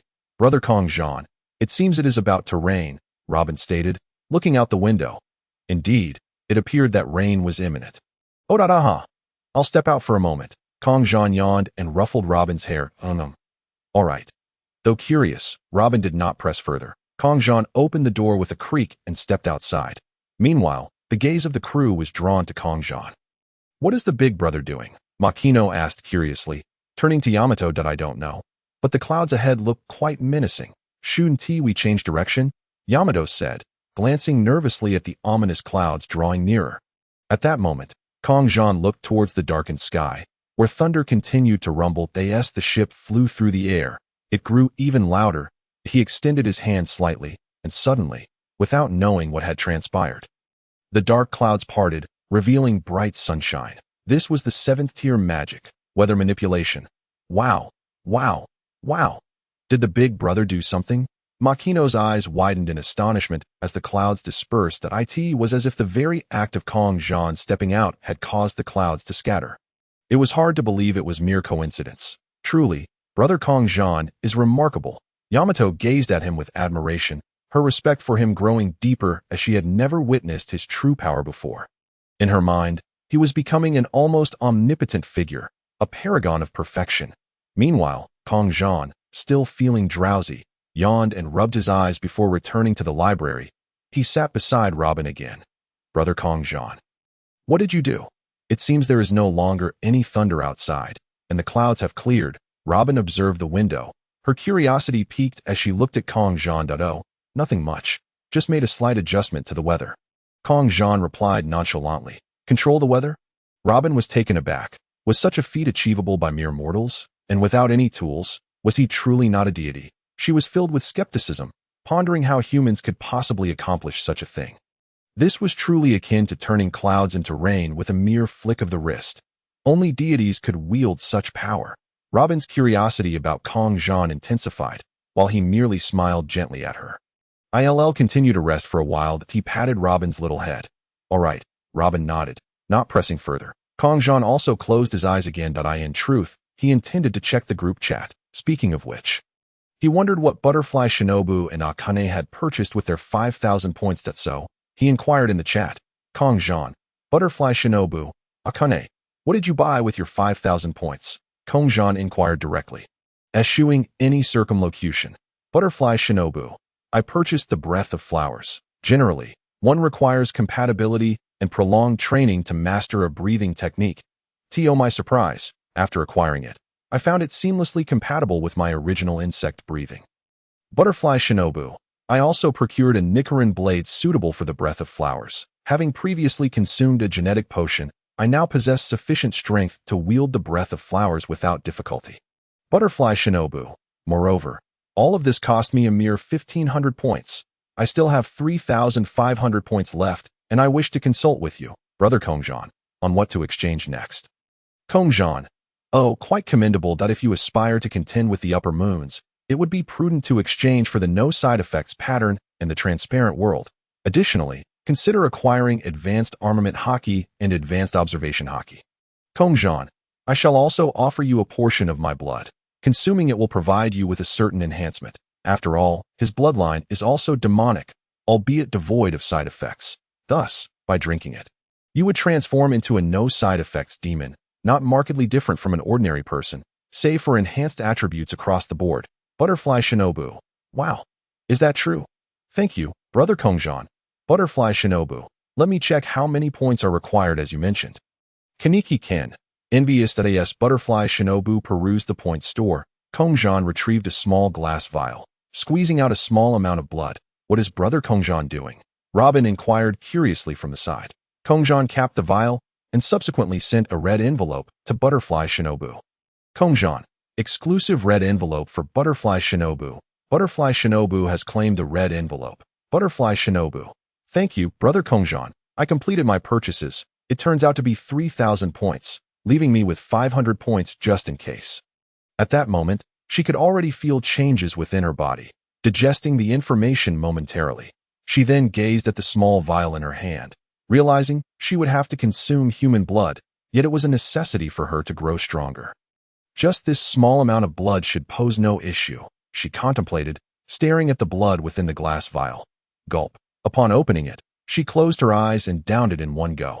Immediately, a surge of energy seemed to radiate throughout her entire being. So powerful, Butterfly Shinobu felt as though every cell in her body had been revitalized. Moshi Moshi, can you hear me? Little Shinobu, a male voice echoed in Butterfly Shinobu's mind. Brother Kongzhan. Butterfly Shinobu was momentarily taken aback. Clearly, this was Kongzhan's voice. It appears there are no issues. Let us converse in the group chat. Kongzhan's voice resonated once more. Butterfly Shinobu promptly turned her attention to the group chat. Kongzhan, drinking my blood will establish a certain connection between us. Kongzhan elucidated. Much like Muzan, Kongzhan could perceive the world through Butterfly Shinobu's sight and maintain direct contact with her. Butterfly Shinobu. I see now. She nodded in understanding. Kongzhan. Akatsuki. What about you? Akatsuki. I haven't used it yet. I feel it's not necessary for the moment. Akatsuki was still preoccupied with hunting and cooking, thus she had not yet checked the group chat, replying only on her second attempt. Kongzhan. That is acceptable. After all, it is unlikely that Akatsuki will encounter significant issues for now. She does not face anyone as outrageous as Muzan. It seems that only the Supreme Artifact poses a challenge, while the Supreme Artifact inflicts considerable damage. Its speed is too sluggish, akin to a massive mechanized artillery. Moreover, only the Little Emperor can wield it. The Little Emperor is rather underwhelming, having been raised in luxury, lacking in stamina and endurance. Firing a couple of shots would likely leave him utterly fatigued. Group chat ding. Announcement in the group. Following a long-term evaluation by the system, the chat group has appointed Kongzhan as the group leader. Private chat. Chat group assistant. Exclusive red envelope for the group leader. Kongzhan raised an eyebrow. In the blink of an eye, such information emerged in the chat. After all, the group chat system is a subsidiary of his own system. It seemed only natural that he would be the group leader. He certainly did not expect to receive a private red envelope. Kongzhan opened the envelope. Goodness, how extravagant. A whopping 5,000 points right off the bat. Kongzhan mused internally. A grand opening gift for the group leader. Subsequently, he continued to peruse the group chat. Kaneki Kin. Wow. Brother Kongzhan has become the group leader. Butterfly Shinobu. It is only fitting. After all, he has assisted us greatly. Butterfly Shinobu replied, recalling that the 5,000 points were essentially a gift from Kongzhan, for which she had done nothing. She believed it was splendid that such a magnanimous individual had assumed the role of group leader. Seiko Sadu, truly deserving of the title, Brother Kongzhan. Mikasa, perfect Brother Kongzhan. Akatsuki, congratulations, Brother Kongzhan. Hinata Hyuga, congratulations, Brother Kongzhan.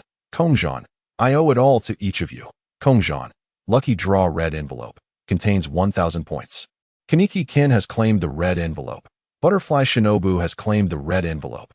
Akatsuki has claimed the red envelope. Mikasa has claimed the red envelope. Seiko Sadu has claimed the red envelope. Hinata Hyuga has claimed the red envelope. Tushan Honghong has claimed the red envelope. Kongzhan, Tushan Honghong is regularly lurking. Tushan Honghong, thank you for the red envelope, Brother Kongzhan. Tushan Honghong hesitated briefly before sending a message. Over this period, she had begun to feel that the humans in the group were not as malevolent as they had been portrayed. Furthermore, the human who had become the group leader was exceptionally strong, seemingly beyond comprehension, akin to a deity. Kongzhan, no need to be courteous, Honghong. Tushan Honghong. Emcheng. Tushan Honghong felt somewhat at a loss. Meanwhile, Kongzhan reveled in the privileges of his new status. Not only did he discover that group members could traverse worlds without expending points, but the point store also offered a 90 discount. He could appoint administrators, engage in private chats, kick members, invite others, and purchase additional system enhancements, abilities that not only lacked side effects, but were also significantly more potent than before. Signing in for a single day would yield 500 points. It is worth noting that ordinary group members typically receive only about 10 points. Additionally, he could activate automatic sign-ins. Incredible, truly remarkable. The array of privileges left Kongzhan in awe. With 5,000 points spent on a red envelope, he still had 4,000 points remaining, coupled with the over 3,000 points he had left before, leaving him with over 7,000 points. With the point store at a 90 discount, a genetic enhancement potion that originally cost 200 points would now be available for only 20 points. This potion fundamentally alters one's genetic constitution, and even future generations will be influenced by superior genes. He could purchase some for his crew as well. Perhaps he should buy 20 of them. Kongzhan murmured to himself as he made the purchase. What else should he acquire? As he browsed again, something caught his eye, prompting curiosity, and upon clicking, he furrowed his brow, ultimately widening his eyes in astonishment. His expression was quite animated. What is this? A trace of low-level destructive law power. Goodness, it costs 30,000 points. Even at a discount, it demands 3,000 points. The legendary law? Or perhaps this is the first step toward becoming a deity. Kongzhan stared blankly at it. Despite the steep price, it was undoubtedly essential. The description stated that possessing law power is a prerequisite for becoming a deity. With law power, the ultimate form of this deity would not merely be a plane-level deity, but a dimensional-level deity. Note, deities are categorized into world level, the pinnacle of mortals, pseudo-deities, cosmic level, low-level deities, plane level, mid-level deities, dimensional level, high-level deities, and multi-dimensional level, top-tier deities, also referred to as the king of all gods. As long as a deity possesses even a fragment of the power of destruction, they are at the very least of cosmic caliber. The information regarding the king of gods can only be unveiled after the host has significantly strengthened themselves. What is required of the possessor is to wield this minuscule yet primitive law of destruction to wreak havoc, perpetually engaging in acts of destruction. The greater the devastation, the more potent the force, and thus the purer the law of power returned to the host. Only through this method can the law of destruction be upgraded. This serves as a necessary condition for the advancement of the destruction law, fulfilling the destiny of destruction. Once this fragment of the primitive law of destruction saturates their being, it is imperative to consume the primal force of a lower realm, thereby becoming a true embodiment of the primitive law of destruction. After acquiring the primitive law of destruction, one must continue to cause destruction, and upon reaching a critical threshold, they may then absorb the primal force from a mid-tier world, thus evolving into the intermediate law of destruction. This process continues indefinitely. Goodness! Upon reading this introduction, Kongzhan found himself utterly astonished. Merely possessing a fragment of the primitive law of power could elevate one to the status of a cosmic powerhouse. Indeed, a divine being of the cosmos. Absurd. The point exchange shop is remarkably generous. Suddenly, Kongzhan noticed a note beside the introduction that IT stated that only those with administrator-level permissions could make purchases, albeit without discounts. It appeared there were also limitations on the number of slots available, determined by the group leader. After all, only the leader could set the management parameters. This must have been implemented to facilitate better management of group members. After all, which realm does not speak the language of strength? Kongzhan said nothing further and made the purchase in the blink of an eye. An overwhelming surge of the law's power flooded his entire being. At that moment, he felt as if he had transcended. Is this truly a fragment of the law's power? It seems the so-called law cannot simply be measured by its volume. This fragment of the primitive law of destruction is so refined that it evokes a sense of grandeur akin to the vastness of the cosmos. It is truly awe-inspiring. One can only imagine how terrifying a complete primitive law of destruction might be. Kongzhan pondered deeply. However, through the system's intervention, this fragment of the destruction law had indeed fused seamlessly with him. And remarkably, without any adverse effects.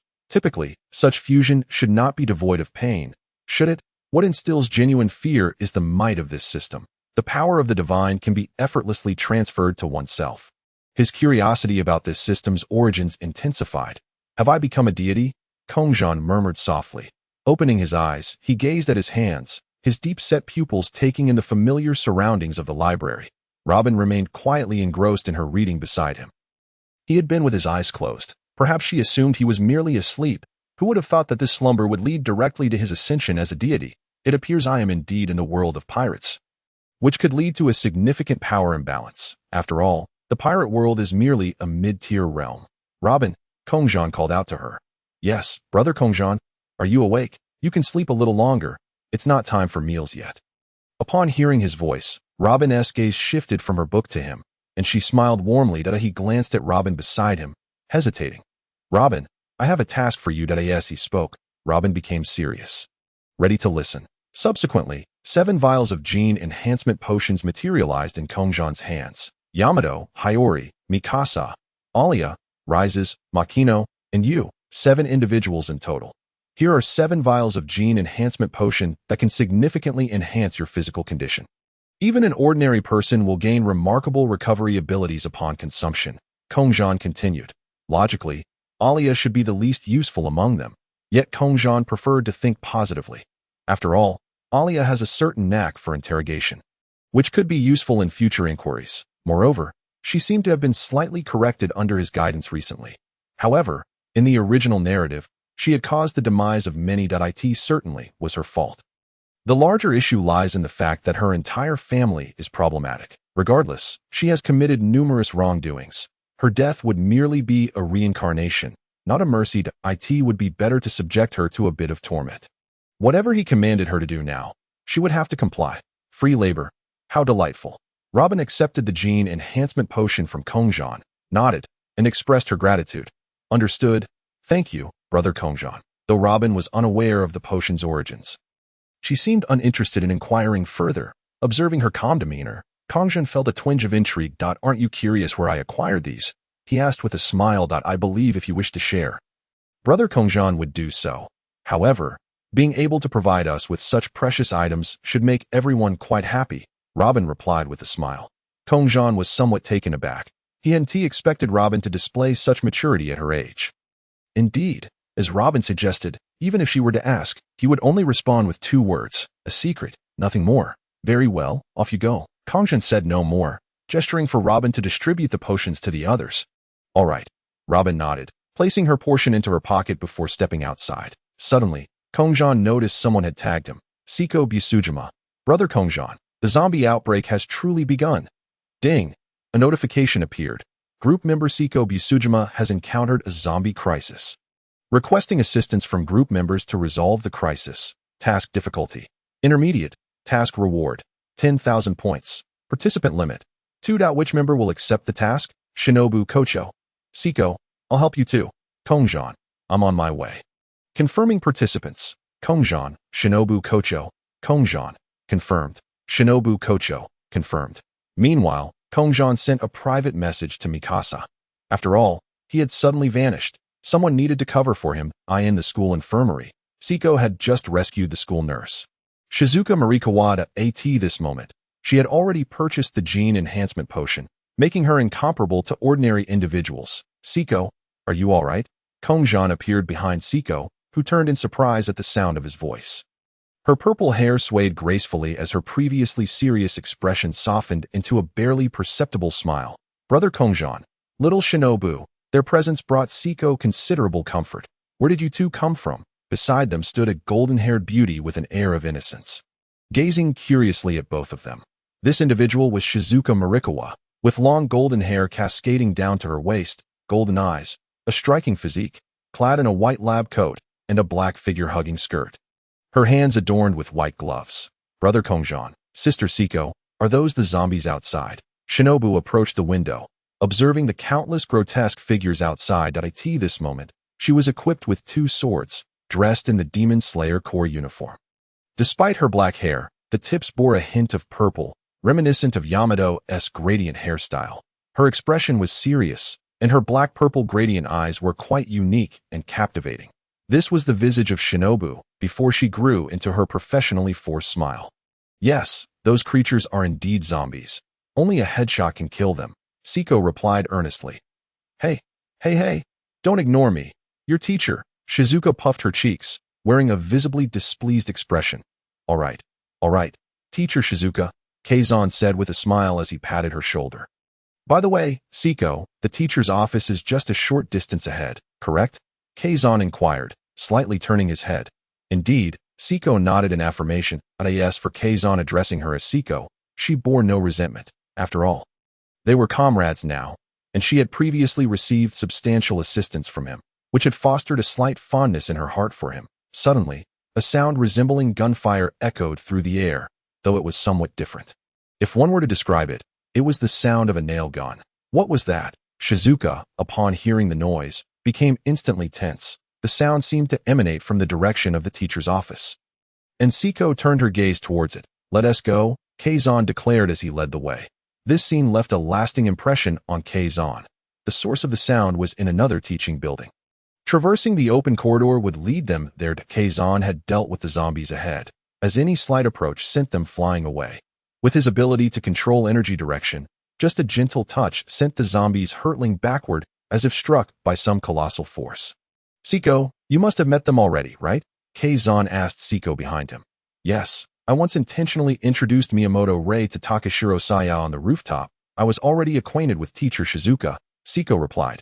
However, everything had unfolded so abruptly that she had not gathered with them.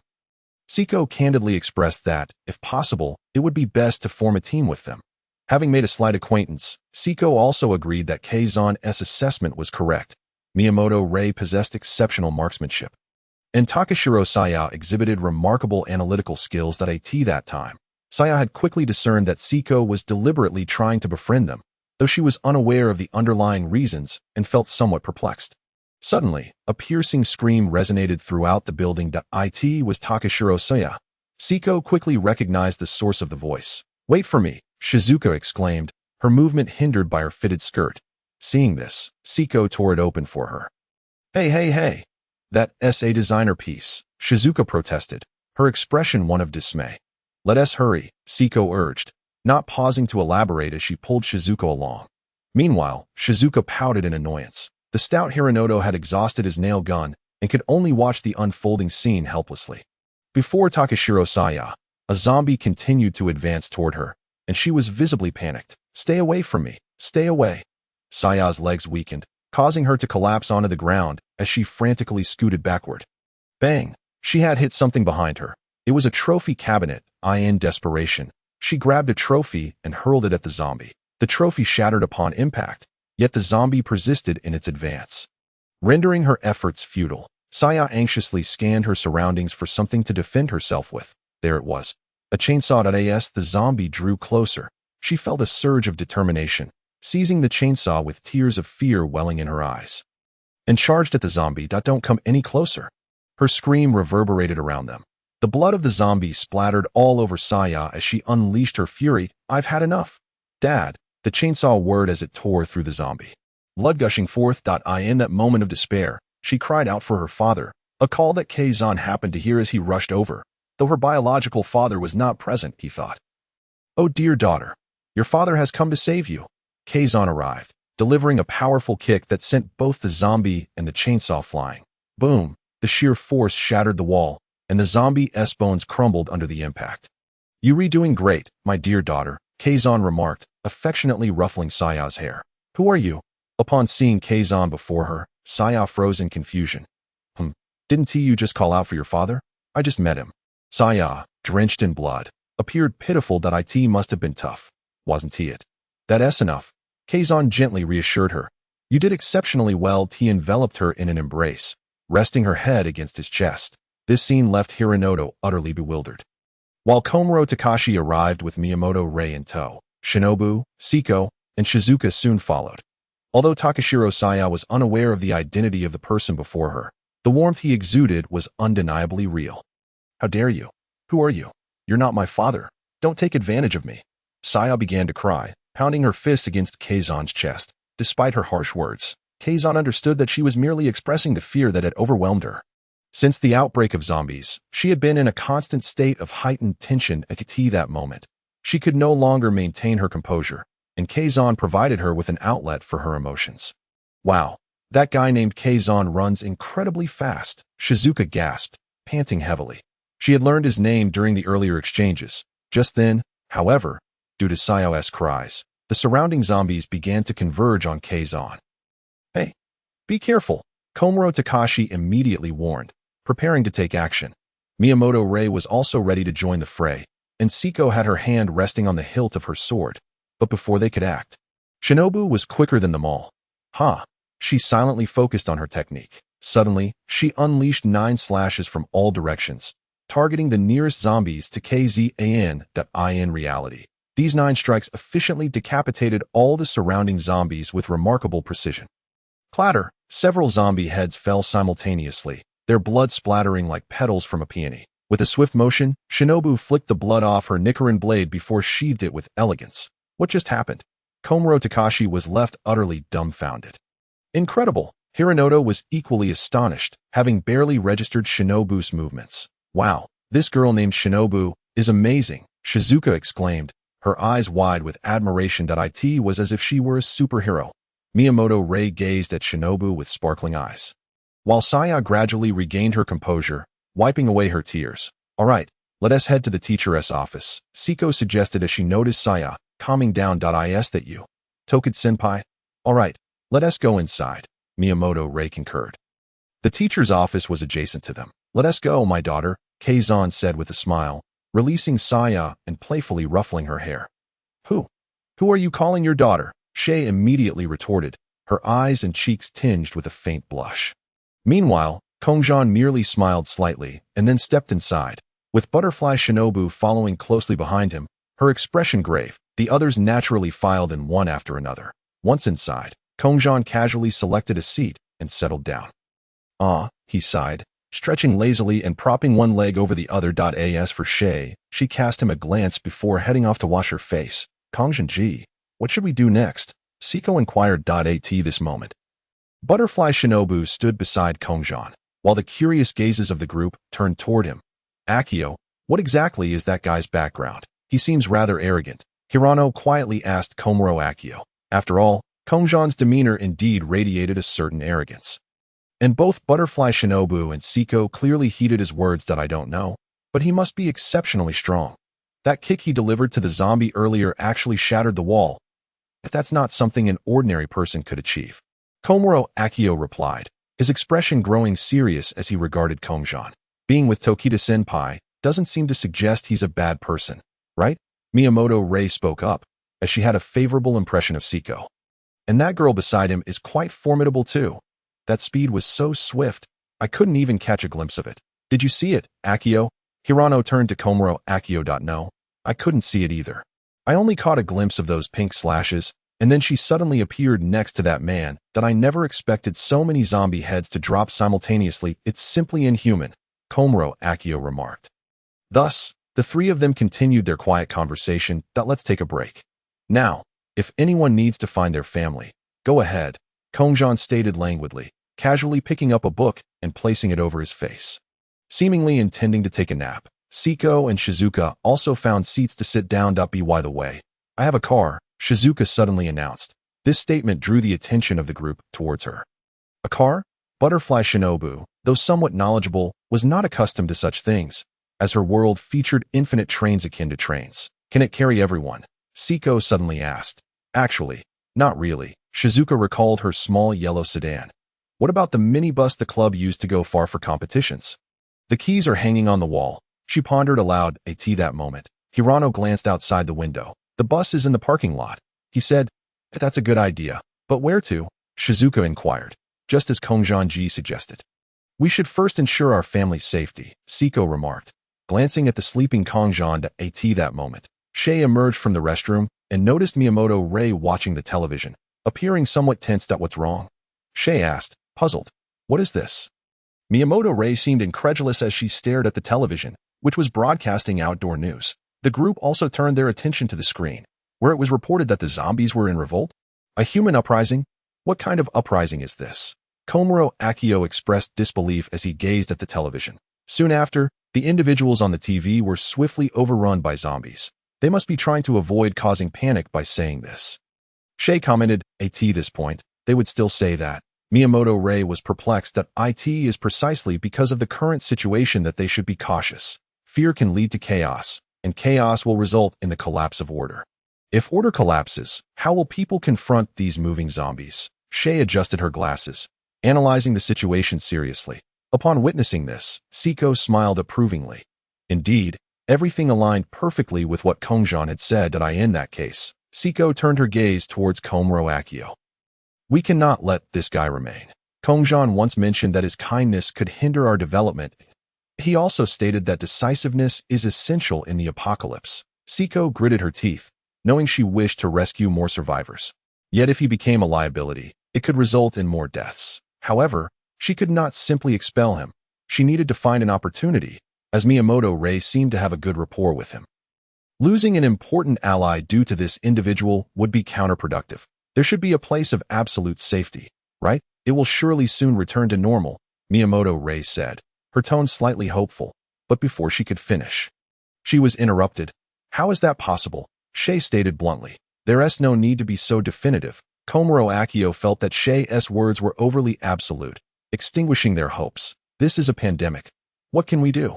Shay said seriously, hands on her hips. Pandemic? Shizuka frowned slightly, seemingly familiar with the term that it refers to an outbreak of an infectious disease on a global scale. After dozing off for a moment, Kongzhan finally opened his eyes when the surrounding discussions had ceased. He removed the book from his face and tossed it aside. Have you all concluded your discussions? If so, let's set off, Kongzhan declared. Rising to his feet and looking at the group, he stretched his body a bit. Loosening his muscles, Kongzhan-ji, allow me to deal with these zombies in front. Butterfly Shinobu approached him, her expression serious. After all, she did not want to take points without merit this time. She felt she must contribute something. I have no objections. They are merely low-level zombies. If you wish to take the lead, then practice as you like, Kongzhan replied nonchalantly, appearing utterly unfazed. Rest assured, Kongzhan-ji, you have aided me so much. I must contribute in return. Butterfly Shinobu nodded earnestly. She then turned to the group and declared, let us move.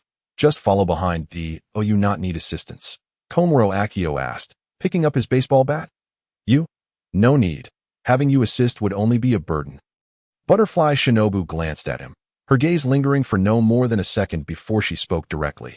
She specified her remark towards Komuro Akio. After all, she would have no qualms if Kongzhan or Siko helped. But Komuro Akio was simply too inexperienced. What? Komuro Akio gritted his teeth. Akio, don't take it to heart. You truly aren't as capable as her. Hirano's words inflicted a second layer of hurt on Komuro Akio. Fine. Then you can handle the zombies alone. Komuro Akio conceded. Let's go. Butterfly Shinobu spoke. She opened the door, followed closely by Siko, Kazan, and Shizuka. Bringing up the rear were Miyamoto Ray and Takagi-saya, with Komuro Takashi and Hiranoto Haida trailing behind. Their destination was, of course, the parking lot. Along the way, Butterfly Shinobu dispatched each foe with unrelenting efficiency. Her.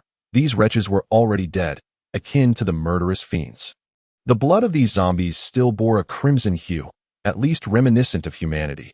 Each swing of her peach-hued blade resulted in a severed zombie head tumbling to the ground. That girl may be small, but she is incredibly strong, exclaimed Miyamoto Ray, astonished. How could a girl who appeared to be merely 13 or 14 manage to kill without batting an eye? Saya wore a similarly incredulous expression.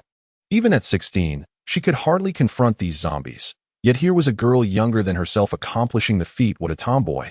Komuro Takashi silently remarked, oh well, Takashi, isn't this rather convenient? We need not lift a finger. Hiranoto Haida appeared nonchalant. Furthermore, having such a formidable ally lightened their burden considerably. Despite this, the precision and lethality of her strikes made it seem as though she were more akin to an assassin than an ordinary girl.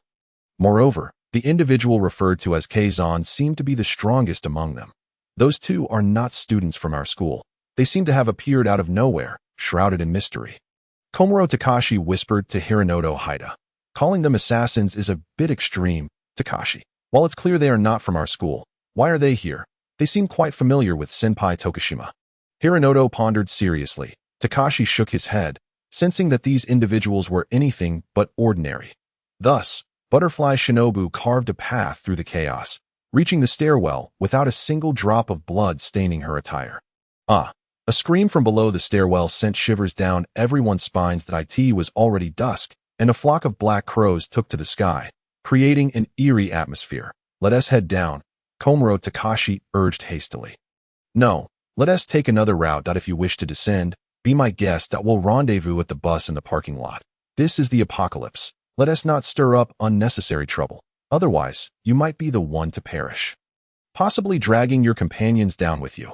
Kazan looked at Komuro Takashi before speaking, knowing he sought a suitable excuse not to go down. With his strength, he could certainly save others, but there was no need to rescue those he did not know. Takashi, perhaps we should leave, Miyamoto Rei suggested, realizing Kazan had a point. In such situations, preserving one's own life was paramount. She tugged at Takashi's sleeve. That if you wish to leave, then go. A bunch of cowards, Takashi declared resolutely, shaking off Rei's grip and descending the staircase. Hironoto, we're going, Takashi called out, glancing at Hironoto, who he recognized shared his unease about the peculiar individuals. All right, Takashi, Hironoto replied, casting a last glance at the others. Gripping his nail gun, he bit his lip and chose to follow his brother. Takashi, Miyamoto Rei attempted to reach for him, but he was already sprinting ahead. Forget about him. He just loves to play the hero.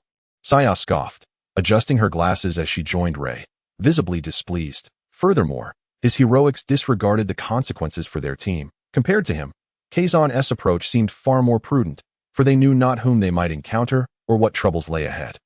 In this apocalyptic world, human nature was unpredictable. It was not necessarily advantageous to have a larger group, but Rei hesitated at that moment. Let us go, Siko reassured, patting Rei's shoulder. Rei nodded in agreement. After all, it would be inappropriate to defy their collective decision. All right, let us continue on that path, Kazan urged the group. Rei cast a worried glance back, but ultimately fell in line with the others. Thus, the group followed Butterfly Shinobu as she swept through the horde. In mere minutes, they descended another staircase. The zombies below were numerous, presenting some challenges for Butterfly Shinobu. Inside, she had only to mind the zombies in front, but outside, she had to be vigilant of threats from all directions. Shinobu, you're overexerting yourself. Let Siko and me assist, Kazan offered directly. Thank you, Kazan and Siko, Butterfly Shinobu replied gratefully, nodding. Kazan and Siko positioned themselves on either side of her. Although Kazan could clear the area with ease, he preferred to take it easy, casually dispatching a few foes while ensuring the safety of his companions. Indifferent to the plight of others, I'll join in as well, Miyamoto Rei declared, wielding a weapon akin to a spear. She focused on fending off the zombies attempting to attack from behind, while Saya and Shizuka remained protected in the middle. In this manner, they escorted the two girls into the bus. That's Takashi. Rei suddenly spotted Komuro Takashi in the distance, slaying zombies as he approached. Whereas Hironoto, she wondered aloud.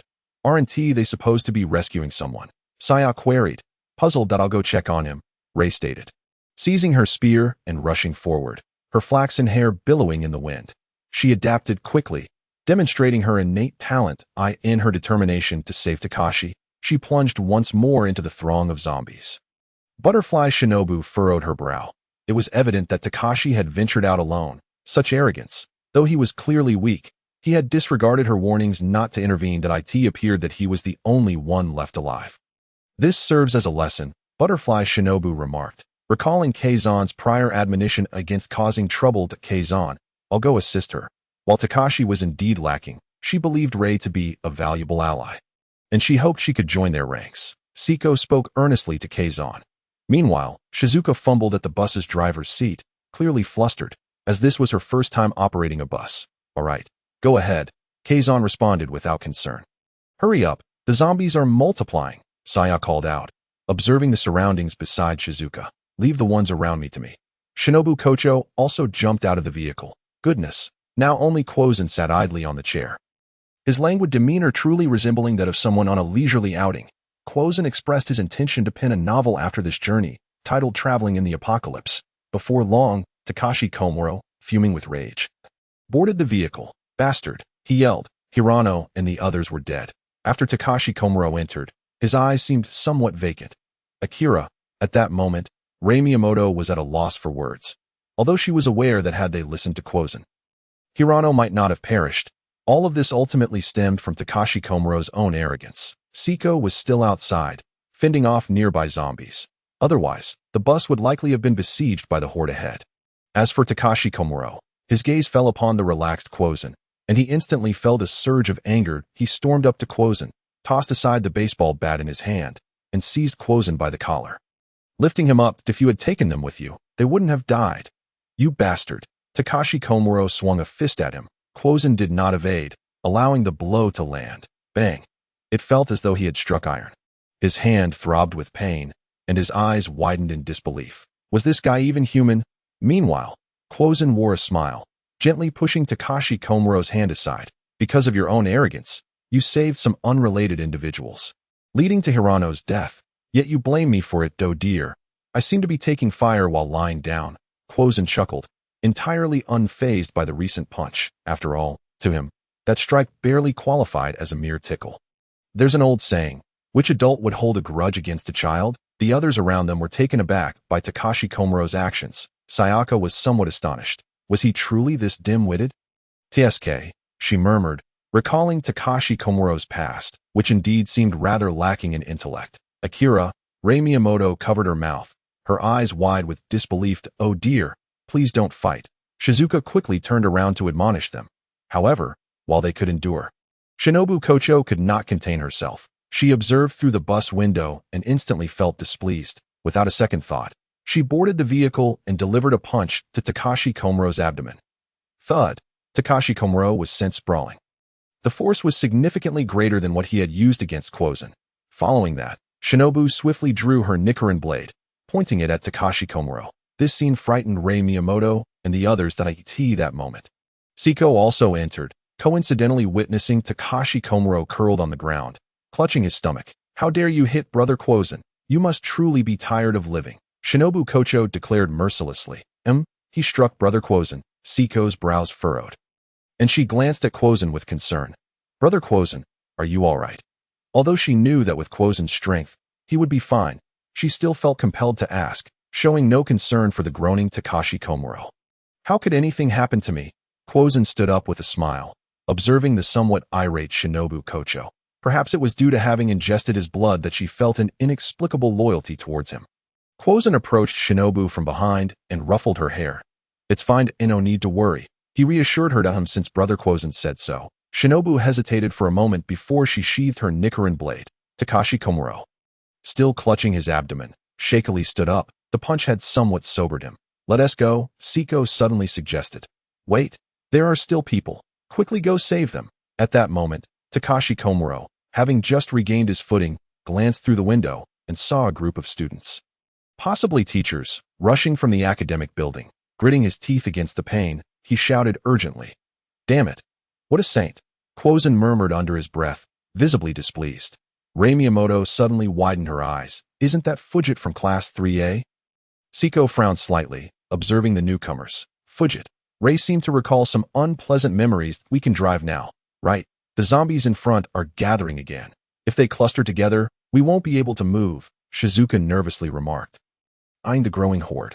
There are still people outside. The zombies should just crush them, Takashi Komaro exclaimed, entirely unbothered by his pain, clearly intent on showing off. He picked up the baseball bat he had previously discarded. Fool, this vehicle can't possibly crush so many. It will flip, Sayaka retorted angrily. Yet, Takashi Komaro disregarded her warnings and prepared to charge out. Rei Miyamoto quickly grabbed him. No need to save those kinds of people, she insisted, clearly harboring significant resentment towards Fujit. What are you saying? Takashi Komaro seemed incredulous at Rei's words, unable to believe she would say such a thing. That don't go save him. Let that kind of person die. Rei was already somewhat furious. Meanwhile, not far away, Fujit was still playing the Good Samaritan, directing the students toward the bus. Suddenly, a bespectacled boy stumbled and grasped Fujit's ankle. Fujit, sensei, I twisted my ankle. The bespectacled boy wore a pitiful expression. Oh, is that so? Then this is where your journey ends. Without hesitation, Fujit stomped on the boy's face, shattering his glasses and causing shards to pierce his eyes, blood oozing from his cheeks and nostrils. My eyes, the boy screamed in agony. The previous world had come to an end. Those without strength had no value in surviving. With that, Fujit revealed a sinister expression as the boy's screams echoed. The surrounding zombies advanced toward him, and death awaited him. On the bus, Takashi Komuro had already shaken off Rei's grip and dashed out, seemingly determined to rescue those individuals. Are we waiting for him? He dares to save your enemy. How ridiculous, Kongzhan remarked, glancing at Rei, who he felt resembled a clown. Rei bit her lip, suddenly realizing something, and turned to Kongzhan, her eyes wide with surprise, asking, "How did you know?" "Oh, did Brother Kongzhan say something right again?" Fujit Koichi, he is the one who prevented your advancement, isn't he?" Siko suddenly recalled something. Kongzhan had mentioned it before. Tokido-senpai, you know too. Miyamoto Rei appeared somewhat dazed. She was astonished that a complete stranger and a senior she had only recently met were both aware of the situation. While her close friend remained oblivious that it was so blatant, yet Komuro Takashi was perpetually this dense. Previously, he had mistakenly believed that his academic repeat was a sacrifice made for the sake of being with Aimi, when in reality, it was due to Wisteria Koichi. How laughable. She had been irked at the time, indeed with Aimi now, but that was solely because Takashi failed to comprehend her feelings, which had made her upset. Thus, she confided in Aimi about her frustrations. However, there was nothing too significant between them, considering their brief time together. Upon hearing Kongzhan and Siko's conversation, Rei's disappointment in Takashi deepened. She fell into a contemplative silence, her gaze reflecting a struggle and hesitation. So, was there any point in waiting for someone like him? She was beginning to find Takashi's demeanor intolerable. It was perplexing that even those she had just met were informed.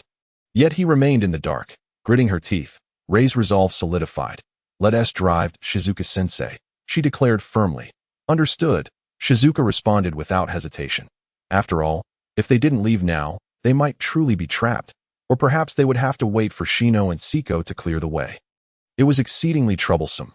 Outside the bus, the students who were just about to board were left dumbfounded when the doors closed. "Hey, we haven't gotten on yet," they shouted, but their cries fell on deaf ears as the vehicle departed. At that moment, Takashi noticed this scene. Clenching his teeth, he was astonished that these individuals, including Rei, truly disregarded his fate. He had naively believed they would come to his aid. Now, he could only fend off zombies and flee. This time, he was genuinely in peril.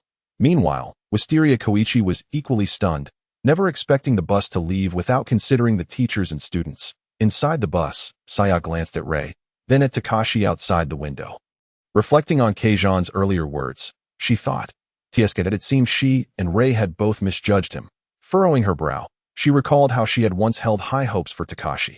Yet, he had consistently displayed such foolishness, reveling in heroics even in dire circumstances, which had become somewhat irksome. Rei, disheartened, lowered her head as a tear slipped down her cheek. This time, her disappointment was profound. Moreover, the people inside the bus were not particularly inclined to rescue them. Having subtly shifted their mindset due to Kongzhan's words, he had once stated that this was the apocalypse, and that they should avoid causing unnecessary trouble. They remembered this clearly, for words from a formidable individual like Kongzhan were to be taken seriously. Yet, Takashi continued to create issues, completely disregarding their feelings. Who could tolerate such a disposition? "All right, Miyamoto. Honestly, I believe following Kongzhan is a safer choice," Siko said, wiping her tears and embracing Rei. "Thank you," Rei replied, returning the embrace. "From now on, you can just call me Rei." She said this without reservation, knowing such informal address was meant for those close to her. Clearly, Rei wished to foster a closer bond with them. "Me too, just call me Saya," Saya echoed in agreement. "And please refer to me as Shizuka-sensei," Shizuka chimed in, smiling as she drove, her previously anxious heart finally at ease. "You can call me Siko," Siko nodded. As for Shino, she was too indifferent to engage with them, choosing to sit beside Kongzhan. "Kongzhan, would you like a rice ball? I had my sister prepare some before I came," Shino said, retrieving a warm rice ball from her clothing. On one hand, she wanted to express her gratitude for Kongzhan's immense assistance. On the other, having consumed Kongzhan's blood, she instinctively felt compelled to do something beneficial for him. Reflecting her loyalty, "Thanks, Shino." Kongzhan affectionately ruffled her hair and chuckled as he accepted it. "Kane's cooking is indeed something to look forward to," he remarked, taking a bite. "Not bad." Then, Kongzhan turned his attention to the others. "By the way, are you all hungry?" he asked, directly purchasing a snack bundle 100 from the point store. "All right, this is the cheapest option, only 1 point." He produced a large box and casually tossed it onto the floor. Feel free to help yourselves, he gestured toward the box. Wow, where did this come from? Saya exclaimed, her eyes widening in disbelief. How could such a large box just appear? Is this some incredible magic? No, it must be sorcery. Rei was equally astonished. Thank you, Kongzhan, Siko said. Her interest peaked as she grabbed a knife to begin unpacking the contents. She started to assess the delicious offerings. King crab meat sticks, frozen king crab. Self-heating lobster hot pot.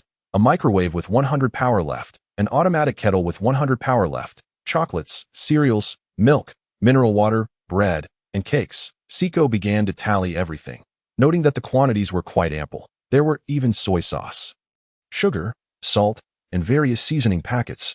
She showed them to Saya and Rei, who were left speechless. Are we in an apocalypse, or are we on a vacation? All right, let's eat. Siko nodded. It's true. Following the right person is indeed rewarding. By the way, Shizuka-sensei, what would you like to eat? We can help you prepare it, Rei said to Shizuka, who was driving. In this manner, Shizuka parked the vehicle in an area with minimal zombie presence. However, they still needed to exit to use the restroom, so they could not lock the doors. Nearby, there was a secluded restroom. The 6 of them divided into pairs. Kongzhan, Saya, and Rei formed one group, while Shino, Siko, and Shizuka formed another. This arrangement was deemed safer. Although zombies were scarce in the vicinity, stray ones could still pose a threat. Unbeknownst to them, the night deepened. Kongzhan was stirred from his slumber by muffled calls. Is that you, Rei? Kongzhan opened his eyes to find Rei nudging him. Kongzhan, I need to use the restroom, Rei said, her face slightly flushed and her gaze evasive. She was genuinely apprehensive about the situation. Using the restroom required someone to stand guard. Otherwise, an unexpected zombie could disrupt things. Kongzhan yawned and then said, All right, I'll go call Saya and ask if she wants to join. Rei nodded lightly, and soon Saya also stirred. Initially, she was a bit grumpy from being awakened, but when Kongzhan mentioned, I'll only accompany you once, she feared having to go alone later in the night, which felt troublesome. It seemed more practical to take care of everything at once. Reluctantly, she got out of bed, harboring a hint of resentment. Let us go. Kongzhan approached the driver's seat and examined the button for opening the car door. He quickly managed to unlock it. As the public restroom was not far away. It also allowed for easy access to the bus door. All right, let's hurry inside, he said, glancing at the 2 women while eyeing the somewhat dilapidated restroom. Is there no light? Lee inquired, peering into the dark interior. A hint of trepidation evident in her voice. She bit her lip, equally apprehensive and hesitant to venture in. Shall I accompany you? Kongzhan teased lightly. No, it's fine, Lee replied, attempting to sound brave. I, the genius, have nothing to fear. She added, though her tone lacked conviction. The ominous restroom exuded an eerie atmosphere. Come on, just hold on a little longer. We'll find an apartment to stay in tomorrow, Kongzhan said, his gaze reflecting a touch of helplessness as he handed them a flashlight he had purchased from the point shop. Go on, I'll be right here waiting for you, he smiled gently, which indeed reassured them. The sudden appearance of the flashlight felt almost magical. Thank you, Kongzhan big brother, Lee said, curiosity flickering in her eyes as she accepted the flashlight. In this world, zombies lacked sight but were keenly attuned to sound, so the light would not attract them, rendering their venture relatively safe. Thus, the 2 women entered the restroom. The enveloping darkness inevitably stirred a sense of foreboding. Suddenly, a scream pierced the silence. It was Shay. What happened? Kongzhan dashed inside. Shay hurriedly pulled up her pants and dashed out of the stall, grabbing onto his shirt in panic, hiding behind him, her face a mask of fear. Leaving Kongzhan puzzled. Are you all right, Shay? Lee asked, her urgency palpable as she quickly finished her business and stepped out of the stall, the flashlight illuminating the floor. Something just scurried past, Shay exclaimed, her words tumbling out in a rush. As the flashlight was in Lee's possession, Shay had only caught a glimpse of movement from the gap beneath the stall. The dim lighting had startled her. In that moment, Lee directed the beam of light to inspect the source of their fright. It is probably just a cockroach, Kongzhan remarked, his eye twitching slightly as he indeed spotted several cockroaches scuttling across the ground. Without hesitation, he stomped on a few, crushing them, and then twisted his foot to ensure they were thoroughly squished. Consider it revenge, he declared. Let us hurry and leave. You'll attract the zombies with your screams. Don't fear the little roaches, he reassured Shay, gently ruffling her hair. Fortunately, there were few zombies nearby. Otherwise, Shay's earlier scream might have drawn quite a horde. I wasn't scared. That was just an accident, Shay retorted, her cheeks flushing as she hastily defended herself, though she remained glued to Kongzhan's side, her eyes darting around nervously. It was clear she was genuinely afraid of the cockroaches. Such a proud little tsundere. All right, let us go. Lee, lead the way back to the bus, Kongzhan instructed, clearly indicating he wanted Lee to take the lead, as she held the flashlight, which made traversing much easier. Okay, Lee understood his intent and promptly took the lead. Thus concluded a brief yet amusing episode as they accompanied the two women to the restroom. Once they returned to the bus, they managed to catch a bit more sleep. Time flew by, and soon they were greeted by the first rays of morning sunlight. The light filtered through the glass, warming Kongzhan's cheek and coaxing him from his slumber. Nearest to him, Shinobu and Siko had already risen, while the others remained lost in the embrace of sleep.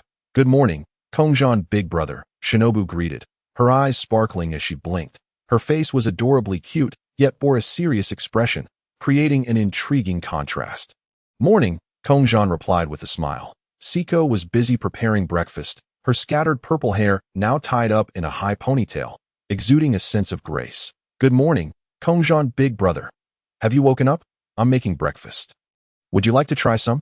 This is the first time I've seen such quality Austin lobster. It's rare in the market, Siko mentioned, glancing at the salt-baked Austin lobster waiting in the microwave.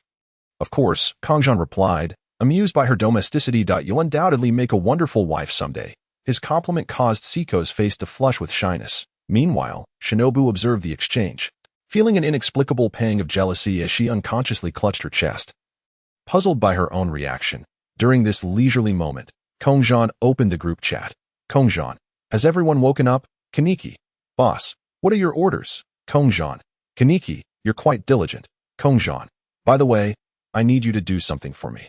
Kaneki, boss, just say the word. Kaneki had fully embraced Kongzhan as his leader. Kongzhan, head to that antique CAF. There's a mother-daughter pair who have a rather tragic future. Please do your best to protect them. Kongzhan, prioritize safeguarding the girl. She has consumed gene-enhancing elixirs, so you should possess impressive strength now. Kaneki, leave it to me. Boss, what are their names? Kongzhan, the mother's name is Ryoko, and the daughter's is Hinami. By the way, they are ghouls. Kaneki, boss, are you sending me to my doom? Kaneki, as long as I'm not eaten by a ghoul, I'll consider myself lucky. Why protect ghouls? Kongzhan, oh come now. Ghouls can be good or bad, Kongzhan. For instance, it appears that the staff at that antique CF are all ghouls. Kaneki, no way really? I've been there often. Kongzhan, indeed, but they won't harm you. Otherwise, you would have perished long ago. Kongzhan, ideally, find a way to work there and protect that mother-daughter pair. They are kind-hearted ghouls, and losing them would be a great pity. Kaneki, all right, I'll do my best. Having been reassured by Kongzhan that the ghouls would not harm him, Kaneki felt a sense of relief that if worse came to worst, he could always call Kongzhan for backup at that moment. Mikasa also came online. Noticing Kongzhan chatting and immediately typed a message. Mikasa, by the way, when are you coming back, Kongzhan? Mikasa, Yamato and the others are quite worried about you. In truth, she was worried herself. Kongzhan, in a few days. Mikasa, please keep them calm for me. Mikasa, okay. Kongzhan, by the way, what do the zombies mentioned in the mission look like? Mikasa was curious, having never encountered a zombie herself. Kongzhan, image, a snarling zombie. Mikasa, how disgusting. They have white eyes and look like rotting corpses. Mikasa, so, this is a zombie? Kongzhan, yes, zombies were once human, but after being infected by a virus, they transformed into zombies and began attacking humans. The virus is highly contagious. Mikasa, I see. In that case, we must eliminate all the zombies. Otherwise, how can we save this world? Kongzhan, indeed, there is no better solution, as numerous viruses can cause zombification, and it may not even be due to a virus. If one is unaware of the cause, it becomes impossible to find a solution. Kongzhan remarked, the most extreme measure would be to eradicate all zombies or to annihilate this planet and then recreate it anew. Though the latter is beyond my current capabilities, Mikasa inquired, is it truly feasible to reshape a planet? During this time, Mikasa and her companions had engaged in conversations with Xiaoling, gaining the understanding that the world is spherical, a celestial body. However, the notion of reshaping a planet seems akin to creation itself. A preposterous concept that one struggles to believe could be accomplished by humanity. Kongzhan replied, "Certainly, it is possible. I merely cannot achieve it at present." Upon hearing this assurance, Siko and Shinobu, who were by Kongzhan's side, exchanged astonished glances. Though Shinobu's world bore some resemblance to antiquity, it nonetheless boasted trains, indicating that technology was evidently not as lacking as one might assume. With a few telescopes, understanding that the planet is round posed no significant challenge for Siko. She lived in an era of advanced technology. Thus both women comprehended Kongzhan's meaning quite well. Yet, the idea of creating a planet, let alone executing it, was something that would scarcely cross the mind of an ordinary individual. That it was not merely a matter of hesitation, it was an impossibility, rendering such thoughts unnecessary. Yet, Kongzhan casually stated that it was only a temporary limitation. The absurdity of the situation was simply overwhelming. Kaneki Ken mused.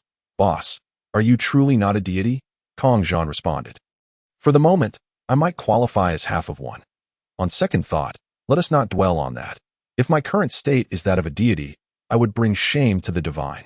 Kaneki Ken pressed, "Then just how powerful is a deity?" Kongzhan replied, "Well, I believe a deity can instantly destroy worlds, create new ones, and alter existence itself, commanding anything in the universe as they desire." Kongzhan added, "As for me, I am still far from such a state." When Kongzhan referred to the world, he did not mean merely the planet or the universe. He was alluding to the capacity to obliterate entire dimensions, or even multiple dimensions. Only then would he consider himself a true god. Everything else merely constituted false gods, essentially powerful mortals. Nothing more. Kaneki Ken remarked, "Destroying worlds, creating worlds, altering worlds. Boss, these are all feats deemed impossible. Destroying a planet would mean one's own demise." Kaneki Ken still believed that world referred to the planet. However, given his limited perspective, he could only conceive of the universe, even if he was aware of other realms. Without explicit guidance, he would not envision the vastness that Kongzhan contemplated. Even Kongzhan, in his previous life, had merely scratched the surface of understanding that it was only through the system that he realized the world was boundlessly expansive, seemingly without limit. The characters he had encountered in his past life through comics and anime were merely minor figures in a singular world. To become the sovereign of this world, one must ascend to the status of a dimensional deity. This was the fundamental requirement. The primary distinction between mortals and deities, aside from the qualitative change of law and power, lay in perspective and strength.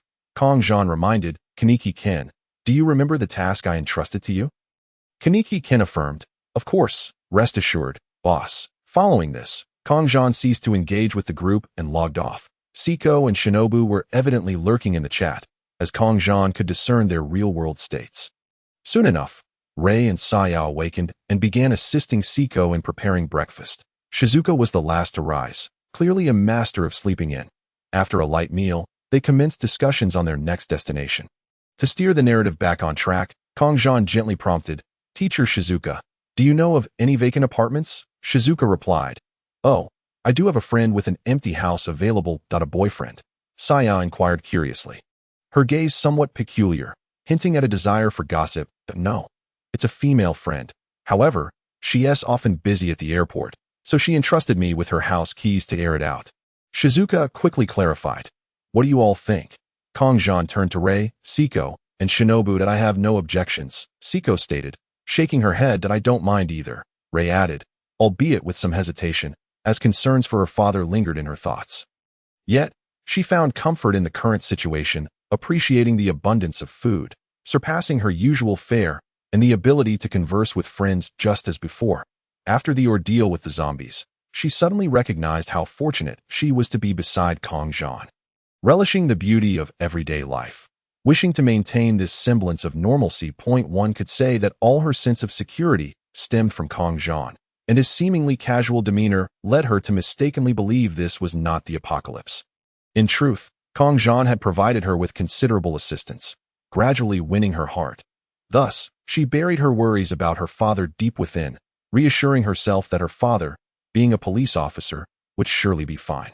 "I trust in Brother Kongzhan's arrangements," Shinobu stated, unwavering as always. She had essentially aligned her existence in this world with Kongzhan's lead.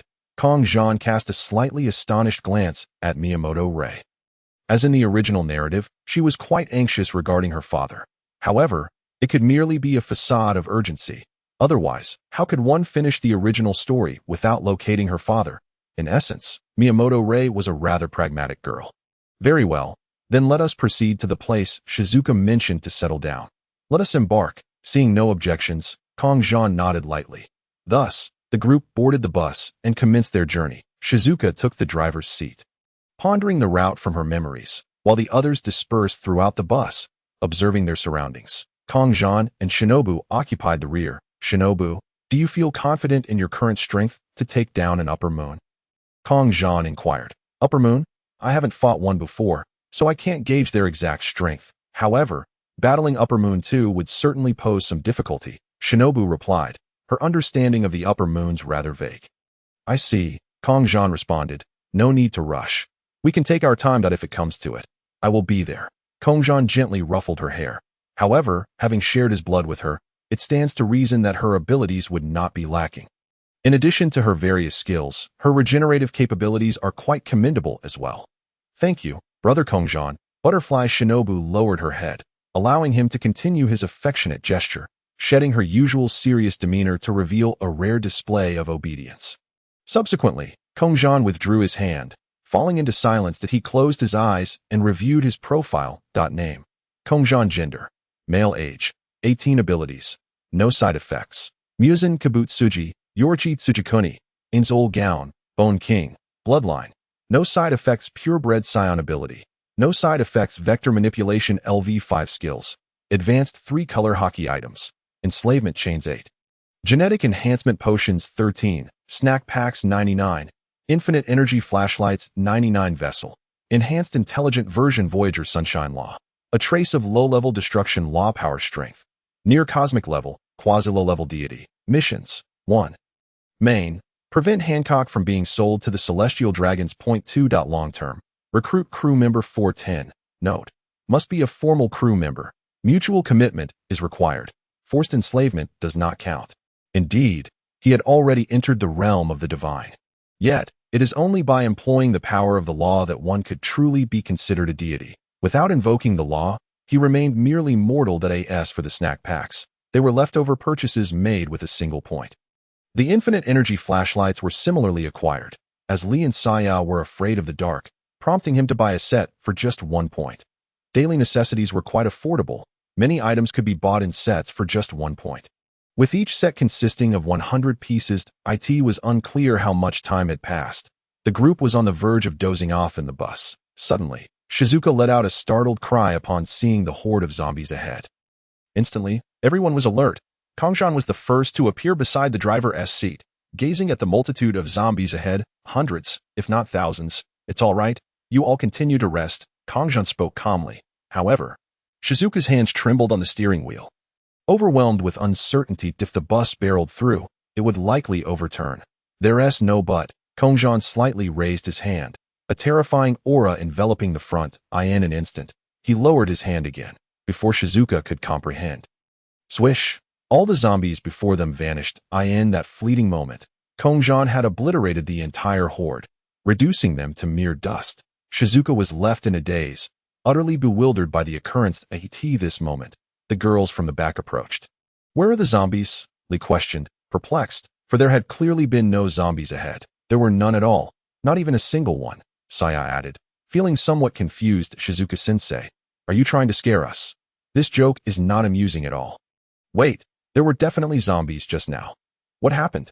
Could it have been a mirage? Shizuka said, her voice tinged with anxiety, still unaware that it was all Kongzhan's doing and feeling utterly perplexed. However, Siko and Butterfly Shinobu exchanged glances, harboring some suspicions. This isn't a desert. How could it be a mirage? Saya remarked, exasperated, before returning to her seat. What's the point of being nervous if there are no zombies? She casually pulled out a chocolate bar and began to eat. Well, as long as everything is fine, Lee said, feeling relieved. The others returned to their seats, while Shizuka cast a curious glance at Kongzhan. Could it be him? Yet she shook her head, dismissing the thought that it seemed implausible. After all, resolving such a multitude of zombies in an instant was indeed beyond belief. Such feats would surpass conventional understanding. If they existed, they would be more extraordinary than any superhero. Nonetheless, Kongzhan's demeanor had been too nonchalant, as if he had anticipated the entire situation, leading her to entertain such speculations. Yet, her natural naivety prevented her from dwelling on it further, as she needed to focus on driving. After a brief moment of contemplation, she redirected her attention to the road. After a lengthy journey, they finally arrived at their destination. However, the area surrounding the apartment was swarming with zombies. Only after clearing the area could they finally enter the building. The sky was nearing dusk. This place is quite spacious. Kongzhan casually produced 3 boxes of snack packs, ensuring an ample supply. Wow! How did these appear? Lee exclaimed, astonished at the sight of the 3 large boxes on the ground. Are you a magician? No. It feels more like magic, Saya remarked, bewildered as she glanced at Kongzhan, and then back at the 3 massive boxes that it's absurd. It seems that the bizarre occurrences are growing increasingly frequent. Oh, what's the big deal? Kongzhan chuckled, shaking his head. Shall we shower first or eat? You decide, he said, ascending to the 2nd floor. Saya flicked her pink ponytail. I'm too dirty. I'll take a shower first, she stated, leading the way into the bathroom. Well, let us all go shower together. Siko nodded in agreement. Sure, Shizuka concurred. Thus, the group of girls entered the bathroom. Moments later, within the steamy confines, Lee envied Shizuka's voluptuousness, and without hesitation, launched an attack. The sounds of moans echoed from the bathtub nearby, while Siko, Saya, and Shinobu sat nearby, tending to their bodies. Really, why are we all in the women's bath together? It's not like it's some lukewarm yellow game, Saya remarked, slightly annoyed by the playful antics of Lee and Shizuka, who occasionally emitted strange sounds. Saya, you know it's true, don't you? Siko spoke, implying that everyone would bathe together, thus saving time and allowing for a moment of relaxation and playful banter. I was certainly aware of this, yet the thought of our predicament made it difficult to remain calm. Sayaka, feeling agitated, scratched her head with shampoo in hand. Siko then turned on the shower head, and cold water splashed onto Sayaka's body. The sudden chill sent a jolt through Sayaka's skin. Ugh. Ah. Ah. Ah. Ah. Sayaka exclaimed in surprise, unable to suppress a loud moan. However, it also served as a release for her frustration. Your voice is far more delightful than I had anticipated, Siko teased. Sayaka quickly retaliated, dousing Siko's backside with a bucket of cold water. Feeling the chill, Siko immediately hugged her legs. Compared to Sayaka, Siko's cries were more ladylike, laced with a hint of restraint and a sense of maturity. Then, she flashed a smile at Sayaka, seemingly unfazed by the cold water she had just been splashed with. How infuriating. Even in moments like this, she acts like the big sister, Sayaka thought, feeling her temper flare up again. At that moment, Siko stood up, redirecting her attention towards Shinobu. Shinobu, let me wash your back, Siko said as she approached her from behind. Sikone. Shinobu replied. Thank you very much. To be honest, it was Shinobu who seemed the most reserved. She was only 13, having just arrived in this world, and the thought of bathing with a group of girls felt incredibly awkward. As Siko's gentle touch eased the tension in her back, Shinobu's anxiety gradually dissipated. Sikone, do you think K's and I will think I'm too weak and unable to help? I feel like I haven't done much today, Shinobu murmured. Not at all, Siko exclaimed. You've done exceptionally well.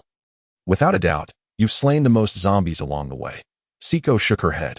However, I may still need to trouble K's and I for assistance later, and I feel guilty for having garnered so many points without contributing. Shinobu sighed, a hint of worry in her voice. K's I won't mind such trivial matters. He isn't that kind of man, and I find him quite magnanimous, Siko stated candidly. By the way, are you all quite familiar with K's I? Why do you call him an II? Sayaka inquired with curiosity. He is quite formidable. However, calling him an I is entirely voluntary. We willingly refer to him as such. Shinobu and I consider ourselves his little subordinates, I suppose. Moreover, he is genuinely kind and will come to our aid in times of trouble.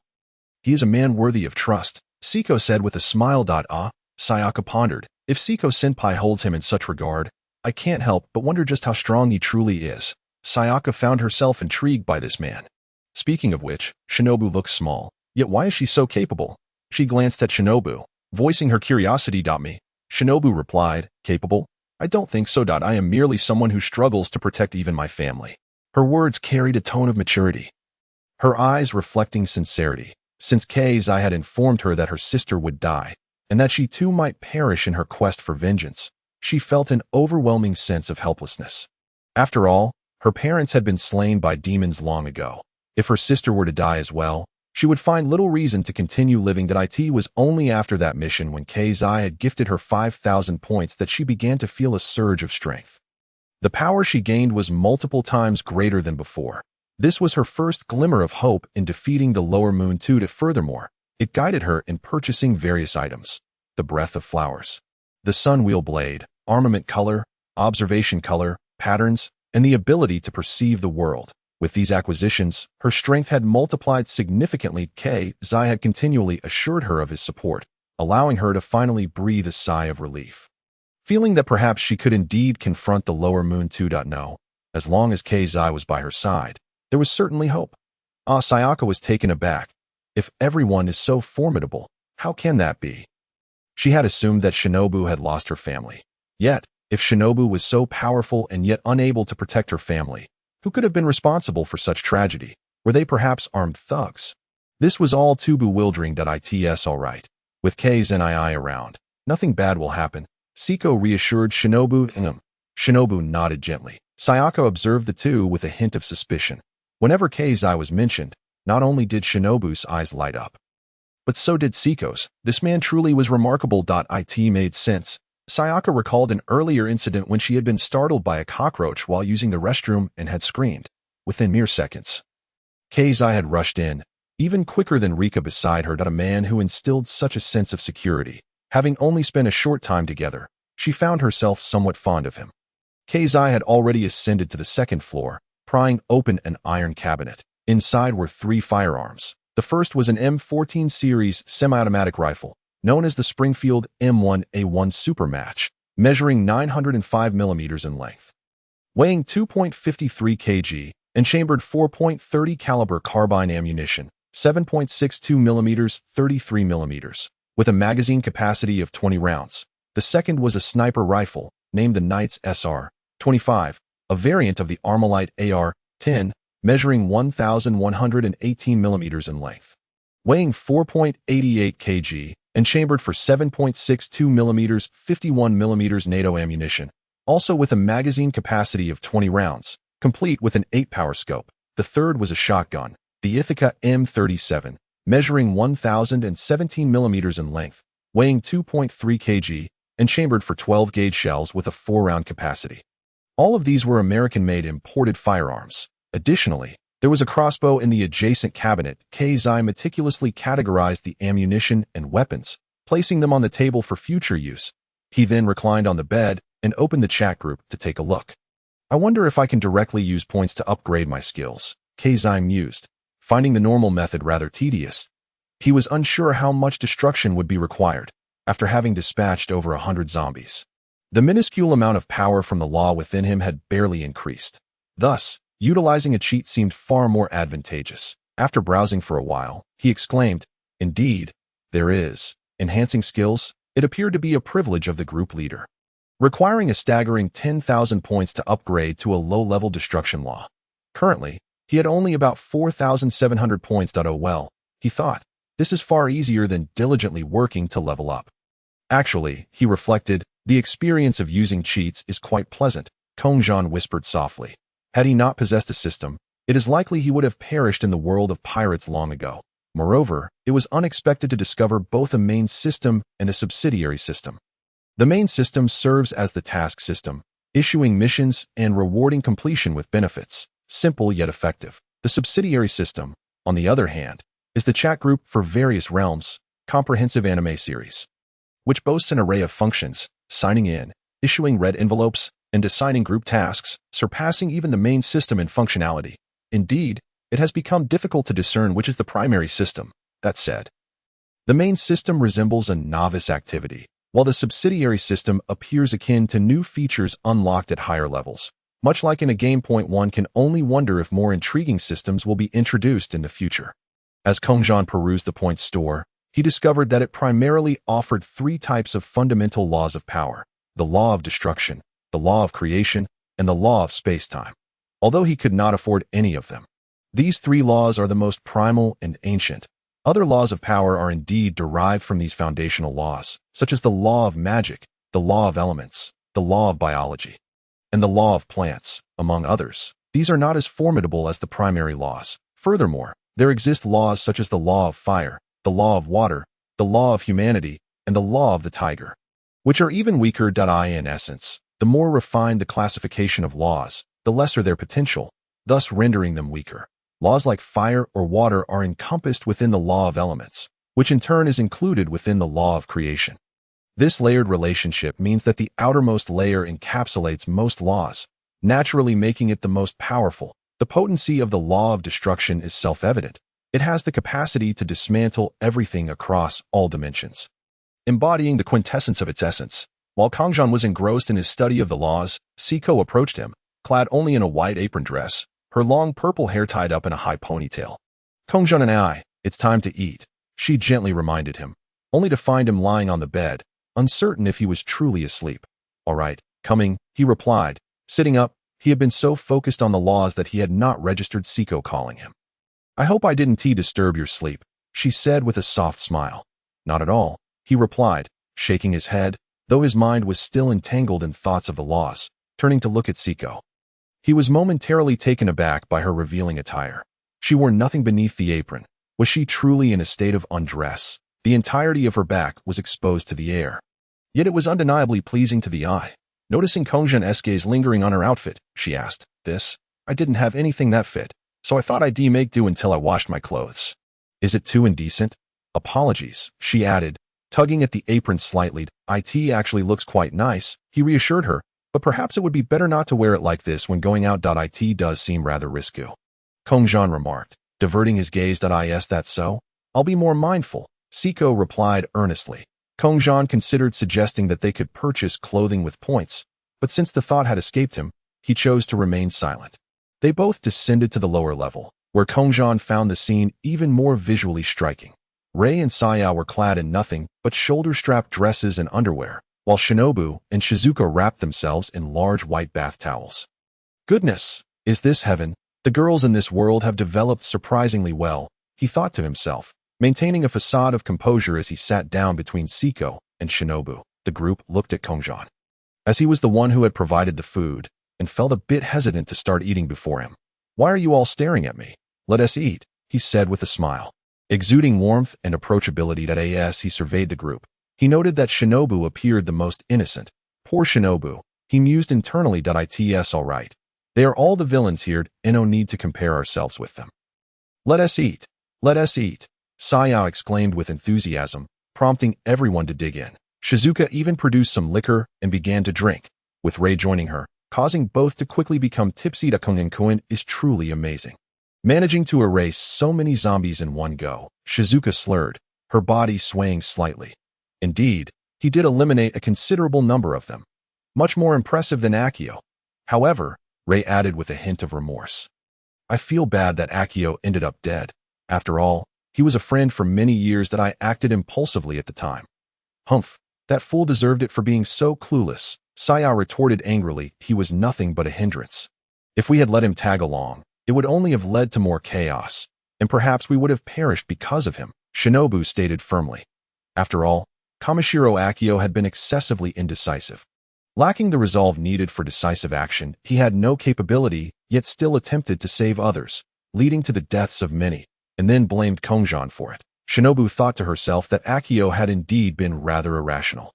In their current situation, it was sufficient for them to manage their own affairs. Siko nodded in agreement. In a post-apocalyptic world, we, as a team, should act with a plan. Kamishiro Akio's independent actions were indeed foolish. Had he not intervened, Hirano might still be alive. Instead, both he and the one seeking help perished. Sometimes, being a hero comes with a price, Kongzhan remarked, pouring himself a cup of liquor and taking a slight sip. "You rewrite, Kongzhan and I, pretending to be strong even when one is useless is futile. Even if we saved him once, what good would it do if he continued to act the same way?" Shinobu nodded in agreement with Kongzhan's words. Rei pondered for a moment, realizing the truth in it. Kamishiro Akio's stubbornness was indeed one of the qualities she disliked most about him, with Yuya deceased and Akio likely dead as well. Following Kongzhan seemed to be her best choice. You all finish eating, and then head upstairs to sleep, that I'll go take a shower first, Kongzhan announced as he rose from his seat. Seeing the girls respond affirmatively, he made his way to the bathroom, switching on the light. Upon entering, he was greeted by a fragrant aroma. Kongzhan shed his clothing and filled the bathtub with hot water before stepping in. Ah, he sighed. The temperature is just right. Taking a bath was indeed one of life's greatest pleasures, and he reclined comfortably in the tub, feeling his mind and body relaxed. He opened the chat group, and perusing the messages felt reminiscent of his past habit of checking his phone for updates. After all, he was a seasoned internet enthusiast. Chitome, did Zank die? He typed. Yes, he did.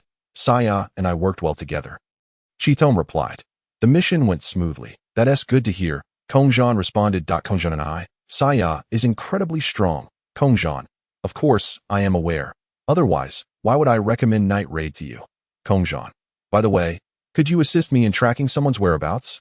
Chitome, who? Chitome has grown accustomed to this. After all, Kongzhan has the ability to foresee the future of his world. Kongzhan, his name is Tazumi.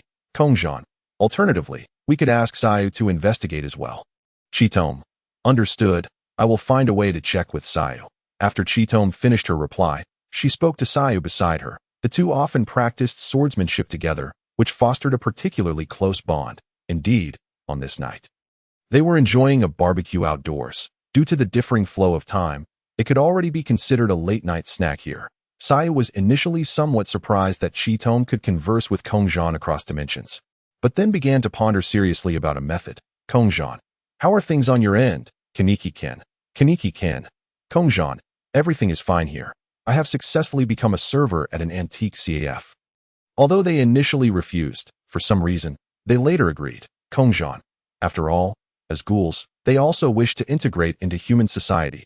Perhaps they see you as a starting point. Kaneki-ken, yes, the manager and the staff are very kind.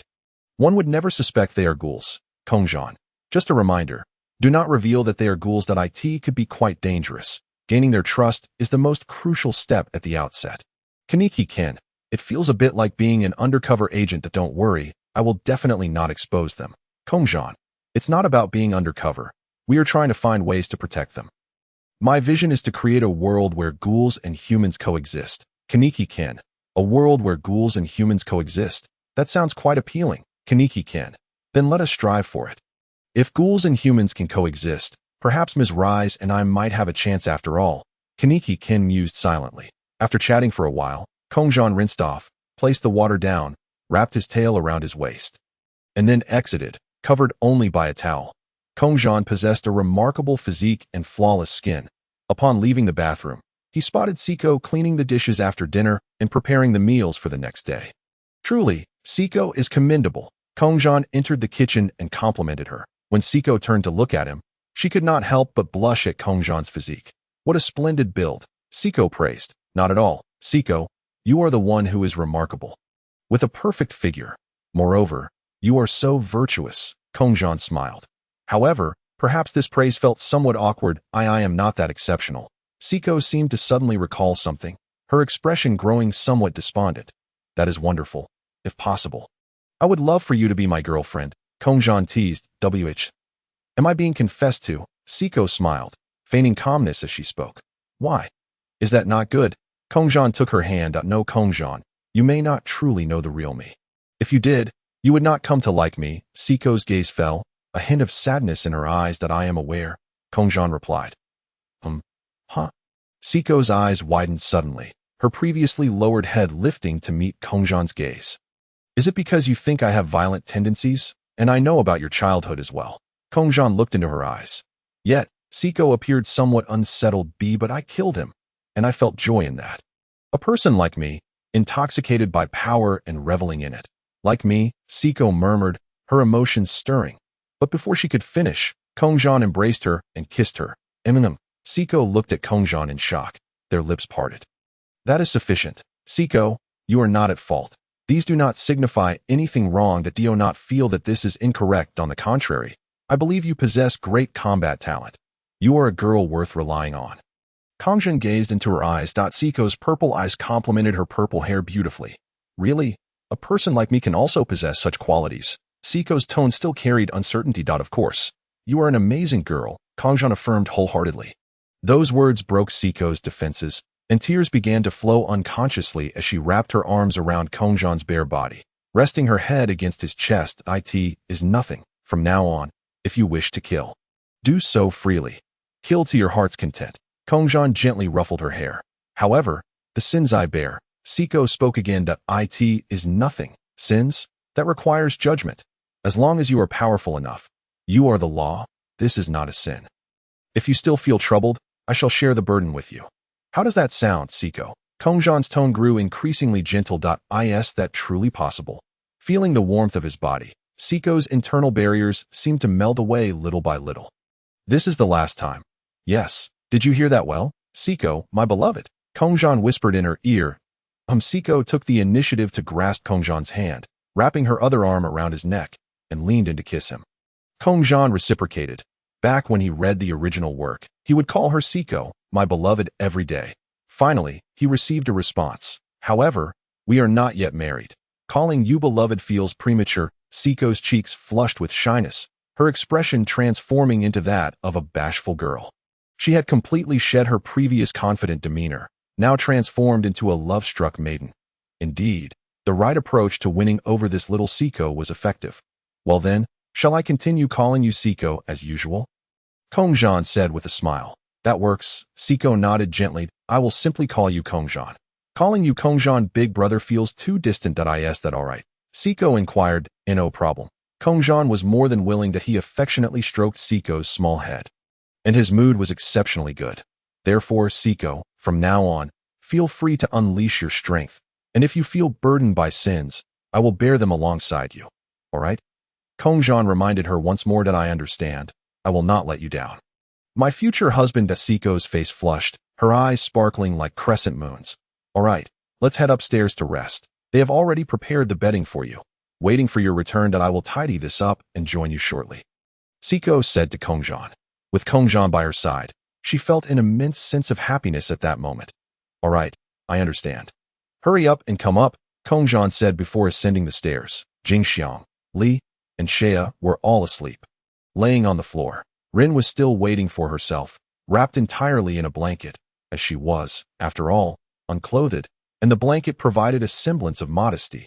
Kongzhan, we unanimously agree that you should take the bed. Rin spoke earnestly. After all, it is thanks to your leadership that we have come this far. Is that so? Kongzhan replied. Then I shall not hold back later. He nodded, then made his way to the balcony. In the distance, the sound of gunfire erupted from the direction of a large bridge, indicating some chaos had unfolded there. It seemed that the police of this world were engaged in a fierce battle with the undead.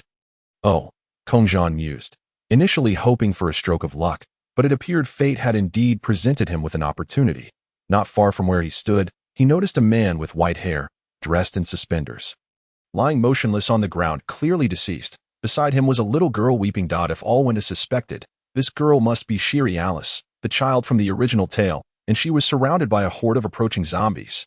Rin, I shall step outside for a moment, Kongzhan declared, tightening the towel around his waist before leaping down. Rin exclaimed, hastily wrapping herself in the blanket and rushing to the balcony to assess the situation.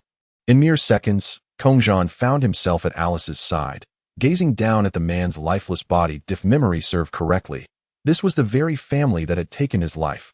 The man, seeking refuge with his daughter amidst the zombie apocalypse, had approached this household for assistance, only to be met with violence. Truly, this world revealed the depths of human nature in its darkest hour. Kongzhan surveyed the mansion once more, then turned his attention to the fallen man. Little girl, your father was a noble soul, he said, squatting down to gently pat Alice on the head. Wah! The girl sobbed uncontrollably. Unfazed by the zombies surrounding him, Kongzhan extended his palm towards the mansion. In an instant, the grand estate was reduced to mere dust. Of course, this destruction only claimed the structure, for it was not feasible for the inhabitants within to perish so easily. The man's tragic fate served as a reminder of humanity's cruelty in this apocalypse. Without hesitation, Kongzhan scooped Alice into his arms and soared into the sky.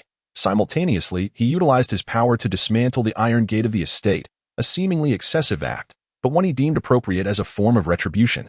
With the gate gone, the zombies surged into the courtyard as the mansion vanished as if it had never existed. Its occupants were exposed to the outside world. Those on the second floor tumbled to the ground. The surrounding zombies let out blood-curdling roars as they charged towards them.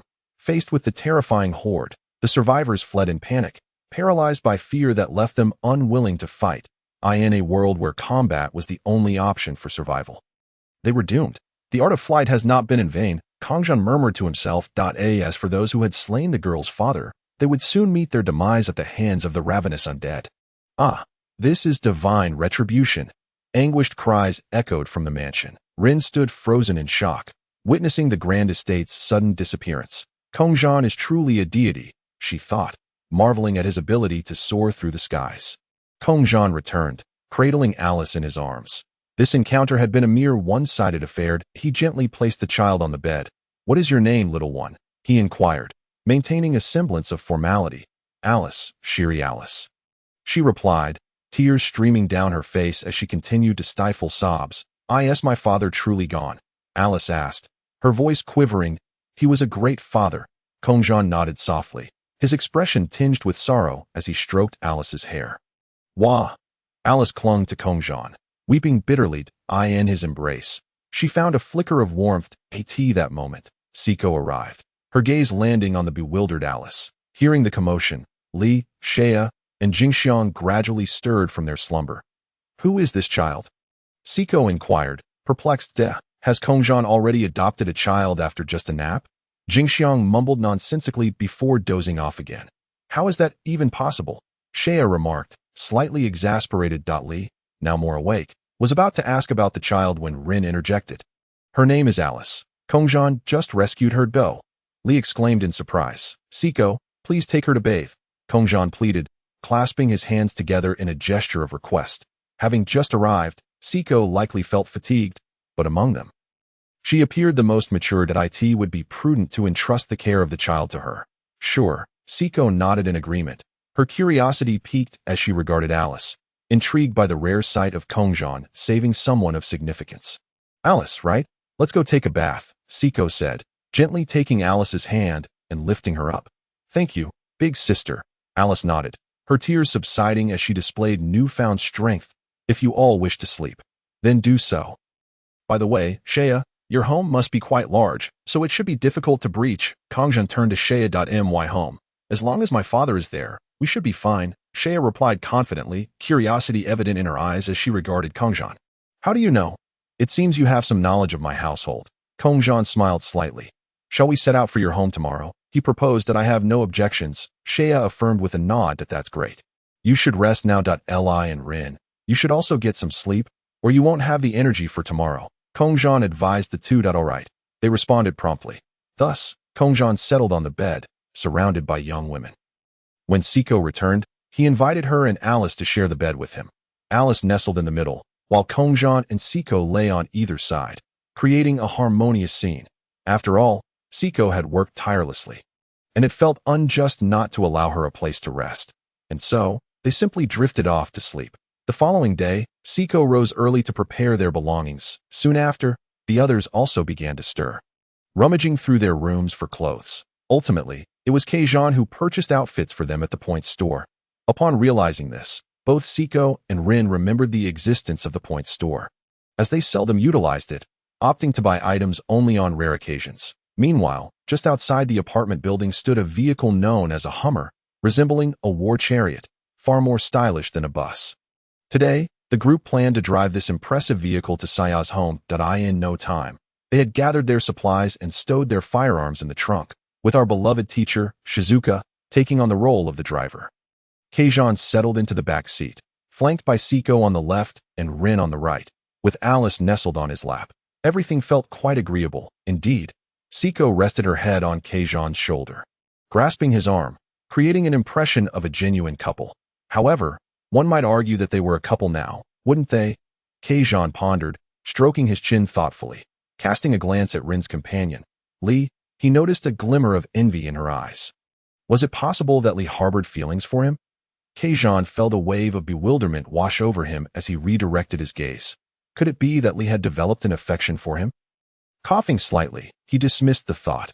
musing that while it was flattering, he hoped not to become the subject of any romantic entanglement. Perhaps, as long as he managed the situation well, he could emerge as a protector rather than a mere love interest. If handled poorly, however, he might end up in a more precarious position. Suddenly, Kongzhan felt a prickling sensation at the nape of his neck. He resolved to let things unfold naturally, choosing not to overthink it. His plan was to settle everyone at Saya's home and then take Siko with him, which should suffice to complete his mission. After all, his task was to resolve Siko's predicament, not the crises of the world at large. Ensuring her safety was paramount. Thus, he would simply bring Siko along and establish a rendezvous point. Oh, by the way, Lee, Saya, Shizuka, and Alice, you should drink this, Kongzhan said, lifting a vial of gene-enhancing serum. Rin's eyes widened in astonishment. Is that the gene-enhancing serum? Lee and Saya exchanged confused glances, while Shizuka turned her head curiously. In her distraction, the vehicle jolted slightly, nearly crashing into a pole. Shizuka, watch the road, Saya exclaimed urgently, with a swift maneuver. Shizuka executed a drift, narrowly avoiding disaster, allowing everyone to exhale in relief. You nearly gave me a heart attack, Shizuka muttered to herself. I was the one about to be scared to death, Saya retorted. Gazing at the serum in Kongzhan's hand. Gene-enhancing serum. What is that? She asked, intrigued. Well, it's something that will make you stronger. It enhances your body and genes, allowing you to protect yourselves even in my absence. Kongzhan replied with a smile. You want to be here? Lee interjected quickly. She felt that Kongzhan was her sole source of security, and if he were to leave, danger would undoubtedly follow. That's a secret, Kongzhan said, placing a finger to his lips in a gesture of secrecy. In any case, take this. He handed a vial to Lee and another to Alice, who sat on his lap. Since Shizuka was driving, he gave 2 vials to Saya. Drink up. This is Kongzhan's trust in you, Rin said quietly, recognizing the serum's true potential. After consumption, it could empower an ordinary person to possess the strength to shatter boulders with a single punch or easily bend steel. Granting extraordinary abilities, Li and Saya exchanged a glance before both took the plunge and drank the serum, followed suit by Alice. A surge of immense power awakened within them, sharpening their awareness. This is incredible, Lee murmured, feeling an overwhelming strength coursing through her veins. Such a thing couldn't possibly exist with our current technology, could it? Where did you acquire it? Saya inquired. Her curiosity piqued. That's a secret, Kongzhan replied with a subtle smile. Hey, if Kongzhan has bestowed such a precious gift upon you, shouldn't you all refer to him as your leader? Rin suggested, clearly attempting to rally Kongzhan a following. Leader? Saya hesitated, but upon reflecting on Kongzhan's strength, intellect, and actions throughout their journey, she conceded that he indeed possessed the qualities of a leader. After all, he was a man navigating the apocalypse with poise. Well, given that you've protected us along the way, I suppose we could acknowledge you as our leader. Saya nodded in silent agreement. I will also recognize Kongzhan as my leader, Lee declared in support, noting how effortlessly he maneuvered through the challenges of their harsh reality. What is this serum, anyway? I want to drink it too, Shizuka chimed in, her curiosity ignited in response to the group's reactions. Saya brought another vial to Shizuka's lips. With a swift gulp, Shizuka consumed it. It tastes quite good and is incredibly potent, she exclaimed, her eyes sparkling with newfound energy. I've decided, from now on, Kongzhan is also my leader, Shizuka proclaimed, raising her hands in approval, inadvertently loosening her grip on the steering wheel. Shizuka, look out, Saya shouted, startled. Shizuka quickly regained control of the wheel just in time, narrowly avoiding catastrophe. Kongzhan couldn't help but silently critique. A teacher's leader. How amusing. Alice, beaming with enthusiasm, echoed. This is amazing. From now on, Kongzhan is also my leader. I can protect you all too, as she sat on Kongzhan's lap. Her joy was palpable, her little feet swinging in delight. Siko, still groggy, stirred awake, rubbing her eyes.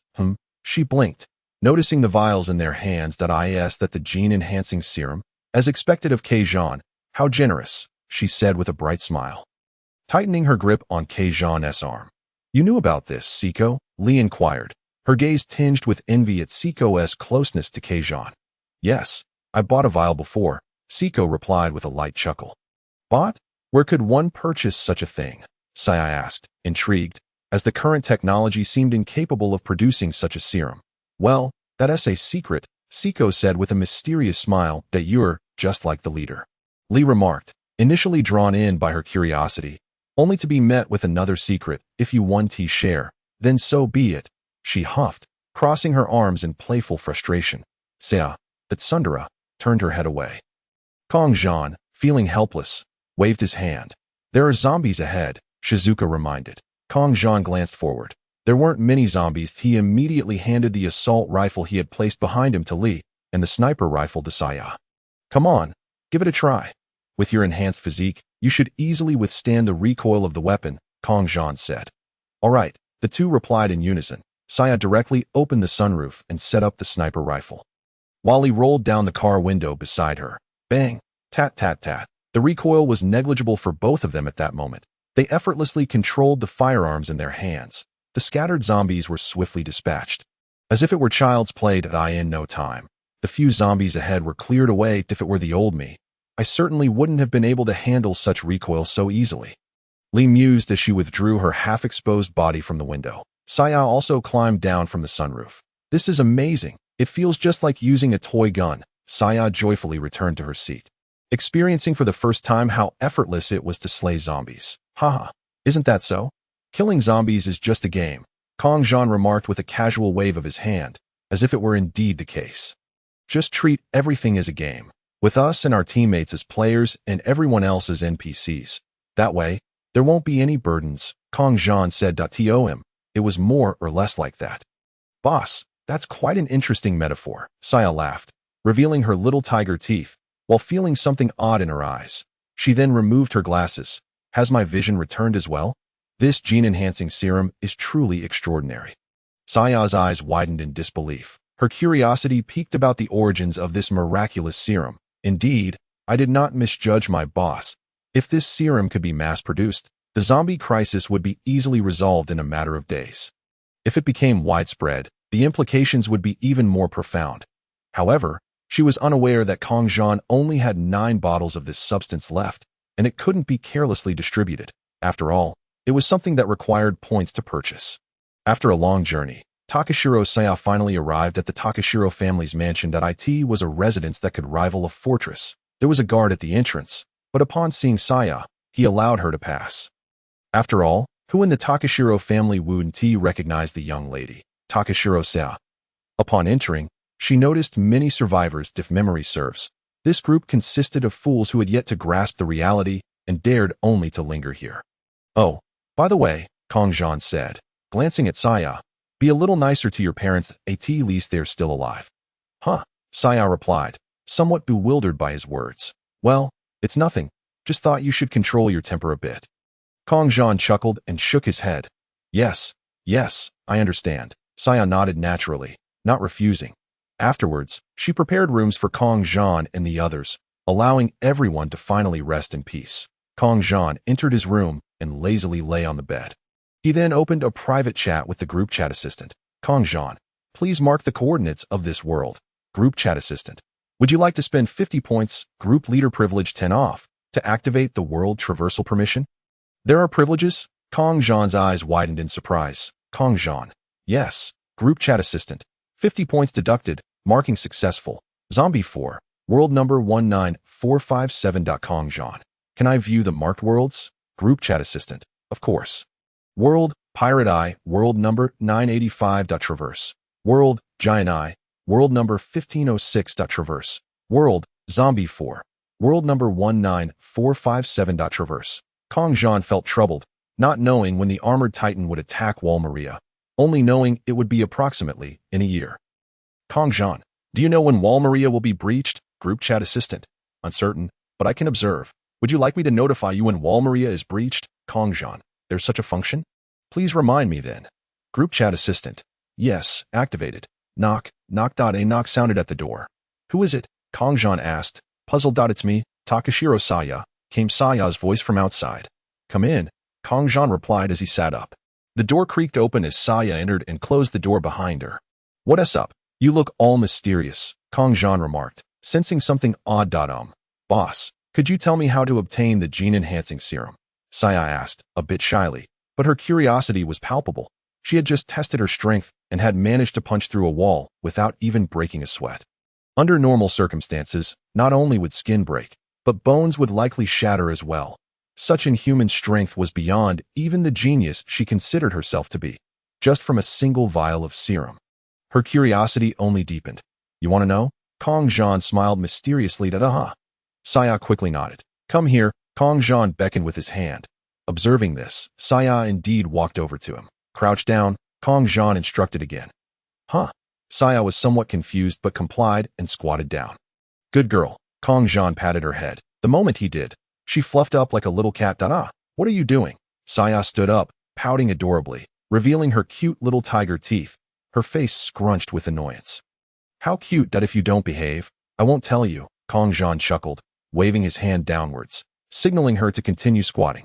Boss, you're such a tease, Saya huffed, managing to squeeze out those two words. She felt that if she cursed too harshly, Kongzhan wouldn't tell her anything. Subsequently, Saya knelt down in front of Kongzhan, lowering her head, appearing as if she were at his mercy. Kongzhan couldn't help but smile more broadly. Saya, you are just too adorable. He gently pinched her cheek, which was soft. Humph. After all this, you still want to tell me? Saya turned her head away. All right. Kongzhan feared that if this continued, it would escalate. After all, he hadn't yet tamed this little wildcat. Ding group leader Kongzhan added a new member, Takashiro Saya, to the group, Kaneki-kin. Wow. You were brought in by the boss, Shinobu Kocho, Kongzhan. You actually brought Takashiro Saya in. You should thank him properly, Siko Busujima. Welcome, Saya. Shay discovered an incessant flow of information in her mind, accompanied by notifications from a chat group, leaving her somewhat astonished. What is this? A chat group? Shay's eyes widened in disbelief. Moreover, it appeared that both Shinobu and Siko were present within it. The Celestial Chat Group, a platform to converse with individuals from other worlds. And I, along with Shinobu, hail from another realm, Kongzhan explained directly. Alas, another world. Shay was genuinely taken aback, never imagining such a phenomenon existed. Yet, at this moment, she could not help but believe, especially considering that the genetic serum already surpassed the capabilities of her own world. What an astonishing secret this was. In the group, there existed a points mall where daily check-ins could earn points, with 200 points redeemable for a vial of genetic enhancement serum, clearly priced for all to see. Take a look for yourself, Kongzhan stated plainly, without hesitation.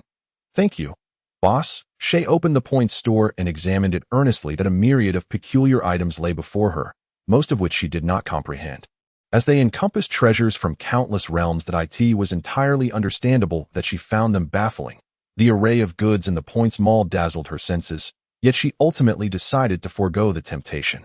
For she was unable to afford anything at present. That moment, Kongzhan began to draw upon his own resources. He produced a small glass vial from an unknown source, suppressing his own regenerative abilities. Biting into his index finger, he allowed droplets of blood to fall into the vial. Boss, what are you doing? Shay queried, puzzled by Kongzhan's intentions. That he remained silent, continuing to let his blood fill the vial until it was nearly half full. Only then did he cease suppressing his healing power, and the wound healed instantaneously. Drink this vial of blood, Kongzhan said as he handed it to Shay. What? This is your blood? Shay responded, perplexed that if you wish to grow stronger and survive in this apocalyptic world, you must consume it. Kongzhan fixed his gaze upon her. Survive. Indeed, she had to endure, but why must she drink Kongzhan's blood? Shay felt a curious sense of unease, yet she took the glass vial, gazing at the crimson liquid within. Dismissing her doubts, she shut her eyes and swallowed it in one swift motion. To her surprise, it tasted rather pleasant. But wait, this was human blood. Suddenly, she sensed a shift within her body, a power more formidable than that granted by the genetic enhancement serum radiating from her very core. How do you feel? I told you I wasn't deceiving you, did I? Kongzhan remarked with a hint of amusement that my blood is far superior to any genetic enhancement serum. Little Shay, do not be ungrateful. He teased. Shay, overwhelmed with admiration for Kongzhan, bowed her head and offered him a respectful gesture. Thank you, boss. She knelt before him, a gesture of reverence that surprised even Kongzhan, who had never expected such humility from the normally proud Shay. Perhaps the influence of his blood had instilled an unwavering loyalty within her, compelling her to obey his every command. Kongzhan chuckled softly. Shall we conduct an experiment? You genius. You resemble a little puppy. He mused, addressing her with a playful tone. Shay's body shivered slightly, yet she maintained a warm smile directed at Kongzhan. Boss, with you here, I hardly consider myself a genius than a little puppy. Indeed, she responded, her smile serene, as if accepting her place as his devoted companion. This behavior piqued Kongzhan's interest further. He gently stroked Shay's chin, and to his surprise, she showed no resistance, instead displaying a look of enjoyment that even she could not comprehend. Quite intriguing, Kongzhan mused as he caressed her from her chin to her lips, nose, eyes, forehead, cheeks, and ears. As Shay's cheeks flushed crimson, yet she did not object. Was she truly delighted by such attention? Could his blood possess such remarkable efficacy? Kongzhan pondered privately, realizing the potency of his bloodline. Devoid of any adverse effects, it appeared to enhance her abilities significantly, transforming potential drawbacks into advantages. After all, in the original tale, some demons struggled to heed the commands of the Demon King Muzan. Now, this flaw had seemingly been rectified. As long as something was detrimental, it qualified as a side effect. Thus, his blood became akin to a genetic enhancement serum coupled with a chain of servitude, an extraordinary combination indeed. Furthermore, he could perceive what she could see, access her memories, and communicate directly through consciousness. How convenient! Kongzhan's intrigue deepened as he continued to stroke her, and Shay responded by grasping his hand, her eyes glazed and affectionate. Was this truly the Shay he had known? Boss, she stammered, her voice barely audible. Kongzhan observed her behavior. Bemused by her departure from her typical persona, he promptly withdrew his hand. Gulp. Boss, Shay murmured. Her cheeks flushed. She wrapped her arms around Kongzhan's thigh, seemingly eager to express something more. Ding! A sudden seriousness washed over Kongzhan's face. He had no desire to engage in any peculiar antics at this moment. Grasping Shay's hands, he reassured her, no need to rush. Little Shay, there will be time for that later. He affectionately ruffled her hair. Boss, Shay's tone turned wistful. Humph! You great villain, to tease me without intent. She feigned anger, though her embarrassment was palpable. Kongzhan pulled her into an embrace. By the way, Shay, do you harbor feelings for me? He inquired, his expression one of curiosity. Yes, she replied, as if it were the most natural thing in the world. You are impressive, reliable, intelligent, and quite handsome. Shay's flattery left Kongzhan momentarily bewildered. Was he truly that remarkable? Ahem? Is that so? Then, when did you start liking me? Kongzhan pressed, intrigued. When you first held me in your arms, she confessed, her gaze earnest. Lately, I have felt a special connection, as if we are inextricably linked. At first, Kongzhan recalled, perplexed, wasn't I scolding you at that time? Good daughter, he chuckled, teasing her once more. The first time he had called her that, he had faced her wrath, yet her current compliance left him pleasantly surprised. Ah, boss, do you enjoy this? Once upon a time, Sayaka's cheeks flushed with a deeper hue. She reminisced about the moment when Kongzhan had asked her to call him father. Could it be that Kongzhan harbored some peculiar proclivities? Nestled in his embrace, she buried her crimson face against him. Observing her expression, Kongzhan was rendered speechless. In a way, your character is truly crumbling. The present-day Sayaka seemed to be devotedly fulfilling her own desires, gravitating towards him with unwavering resolve. Even when he openly acknowledged this, she refrained from retorting. Had her tsundere tendencies been completely subdued? If such thoughts were entertained, perhaps enduring this period was worthwhile. But goodness, my blood truly so potent. Unbeknownst to her, it was reshaping her subconscious. Yet, if Sayaka were to remain so obedient, it would certainly be commendable. Kongzhan found himself smiling involuntarily as he caressed her pink hair, reminiscent of a well-behaved child. How adorable, he chuckled. As long as you are pleased. Sayaka squinted her eyes in a smile, warmth blossoming within her heart, entirely devoid of any sense of wrongdoing. By the way, I will be departing with Siko for a while in a few days. Should anything arise, you can reach me through your thoughts. I hope you can manage minor issues on your own. Kongzhan turned his gaze towards Sayaka, speaking with nonchalance. Leaving, are we? Sayaka inquired eagerly, her eyes glimmering with reluctance. I am not sure how long. He replied, if I have the opportunity, I shall return, or if something arises that you cannot handle, I will make time to come back. Kongzhan shook his head with a smile. Aware that he still had to fulfill his mission in the pirate world, he wondered if Yamato and the others had become complacent during his absence. With Ri's guidance, they should be progressing well. As SHRE was essentially a subsystem in her own right, possessing knowledge that surpassed the pirate world, encompassing a vast array of subjects. However, certain content remained encrypted, requiring Kongzhan's clearance to access that I understand. Sayaka nodded gently. Since it was a task entrusted by Kongzhan, she was determined to see it through. Moreover, she had grown sufficiently strong by now. With Kongzhan's blood and the genetic enhancement potion, she could even tear through steel with her bare hands. And while I'm away, you must take charge of this territory. You aspire to become even more formidable than your father, do you not? Kongzhan gazed at her, posing the question earnestly. Yes, that's so? Sayaka was momentarily taken aback, but she quickly regained her composure. Her father was the leader here, and Kongzhan's intention was clear, to surpass her father in every aspect and assume full control of this region. Indeed, he affirmed, as a leader, I can only advise you not to be merciful. When necessary, not only should you eliminate zombies but also humans, and you must be resolute. Do you understand? Kongzhan's expression turned serious. Kill humans? Yes, that I will do it. Sayaka nodded solemnly. Very well. With that, Kongzhan concluded the conversation. He indicated that Sayaka could leave, as he was not one to dwell excessively on trivial matters. It sufficed to ensure everything was entrusted properly. There would be ample opportunities for such actions in the future. Understood. Boss, my room is right next door, so call me if anything arises. Sayaka stood up, her demeanor serious. All right. Kongzhan nodded nonchalantly. After all, if something were so easily obtainable, it would lose its charm. Though Sayaka remained undeniably adorable, kawaii is justice. He mused, as a prodigy. She was indeed quite useful. As long as they could withstand the forthcoming onslaught of zombies, they could maintain stability for a considerable time. Subsequently, Sayaka exited Kongzhan's room. Kongzhan lazily stretched and reclined once more. In his previous life, he had been a recluse, rarely venturing out. It was a rare occasion to be so leisurely. Kongzhan purchased a few comic books from the points shop to peruse. The Legend of the Crimson Eyes, prologue, he noted. Recalling that he had never encountered it online before, Kongzhan blinked, glancing at the book in his hands. It was the first volume of The Legend of the Crimson Eyes. 0. Quite impressive. The day swiftly passed by. A simple meal, a refreshing bath, and a restful sleep. Wasn't this akin to a vacation? How exhilarating. Indeed, while others faced the apocalypse, he was enjoying a leisurely retreat. The next day, as Kongzhan opened the door, he spotted several women gathered on the balcony of the second floor, gazing down below. Kongzhan, good morning. Siko greeted him enthusiastically, having donned a beautiful kimono. Truly, she embodied the elegance of Yamato Nadeshiko. The other women turned in unison, offering their greetings. Good morning, boss. Good morning.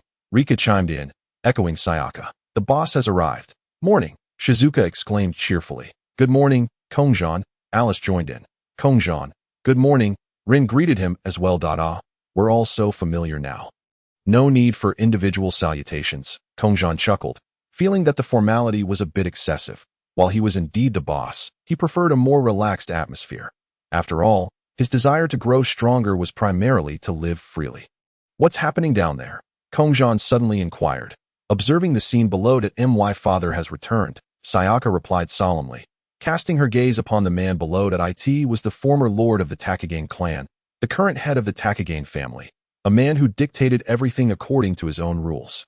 Sayaka slowly began to explain. Standing beside the fountain below was her father, Takagane Soichiro, whose physique appeared robust and sturdy. He waved at a nearby figure, and soon, a vehicle arrived, transporting an iron cage containing a zombie. Exuding a repulsive stench, without hesitation, Takagane Soichiro sternly addressed the surrounding survivors and commenced his speech, his gaze ultimately fixed upon the zombie within the cage. This man, he announced, is Doi Oritaro, an old retainer of the Takagane family and a dear friend of mine.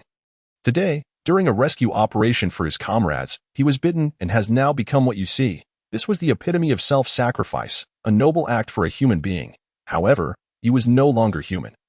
Having devolved into a threat to humanity, as Takagane Soichiro spoke, the zombie incessantly roared, colliding against the iron cage, likely reacting to the sound. Yet Takagane Soichiro did not allow this to deter him. Thus, I stand here now. As he spoke, he drew a gleaming steel katana from his waist, prepared to fulfill his duty as a man of the Takagane family. Speaking, he gestured with his eyes for the person beside him to unlock the cage. Soon, the iron cage containing the zombie was forcefully opened in an instant. The zombie surged forth, and what followed was a flurry of blades and flashes. Heads were severed from bodies, and blood splattered everywhere. The head of this zombie rolled into a nearby fountain. This was the environment we found ourselves in. Even dear friends and family must be struck down without hesitation if you wish to continue living. Then fight. With that, Takashiro Soichi concluded his speech. Sheathing his steel katana, he turned to leave. He was uncertain whether his words had any effect. Even such a fervent address was merely an attempt to awaken those present, to make them comprehend their current plight, to prepare all survivors for the grim reality ahead. Without resolve, merely surviving would become an arduous task. Yet, at that moment, these survivors were still gripped by a sense of false hope, completely failing to accept the changes this world had undergone. If they continued down this path, they would merely become the maggots that devour us. It would be better to eliminate such beings. Kazan smirked, speaking sternly. Eliminate them? Ray was taken aback by Kazan's sudden words. However, upon reflection, there was some logic to it. Allowing them to remain as a blight upon humanity, without seeking resources, indeed seemed less favorable than simply killing them. But on second thought, considering it from a human perspective, taking the lives of one's own kind was undeniably a heavy burden. Do not worry, boss, if they cannot accept the current state of the world. I will take care of them. Saya's voice carried an emotionless tone as she gazed at the group of humans. It seems I must reassess my opinion of you, Saya, Kazan remarked, a hint of admiration flickering in his eyes. It was fortunate that Kazan had not wasted his efforts in training her. Witnessing her determination, he nodded in satisfaction. Although she herself did not kill, it did not mean she was incapable of doing so. Humans, after all, were far easier to slay than zombies or demons. Siko concurred with Kazan's sentiments. These vermin indeed needed to be exterminated. Otherwise, the tender shoots would struggle to thrive, should the pest persist. Then all that awaits the tender shoots is decay.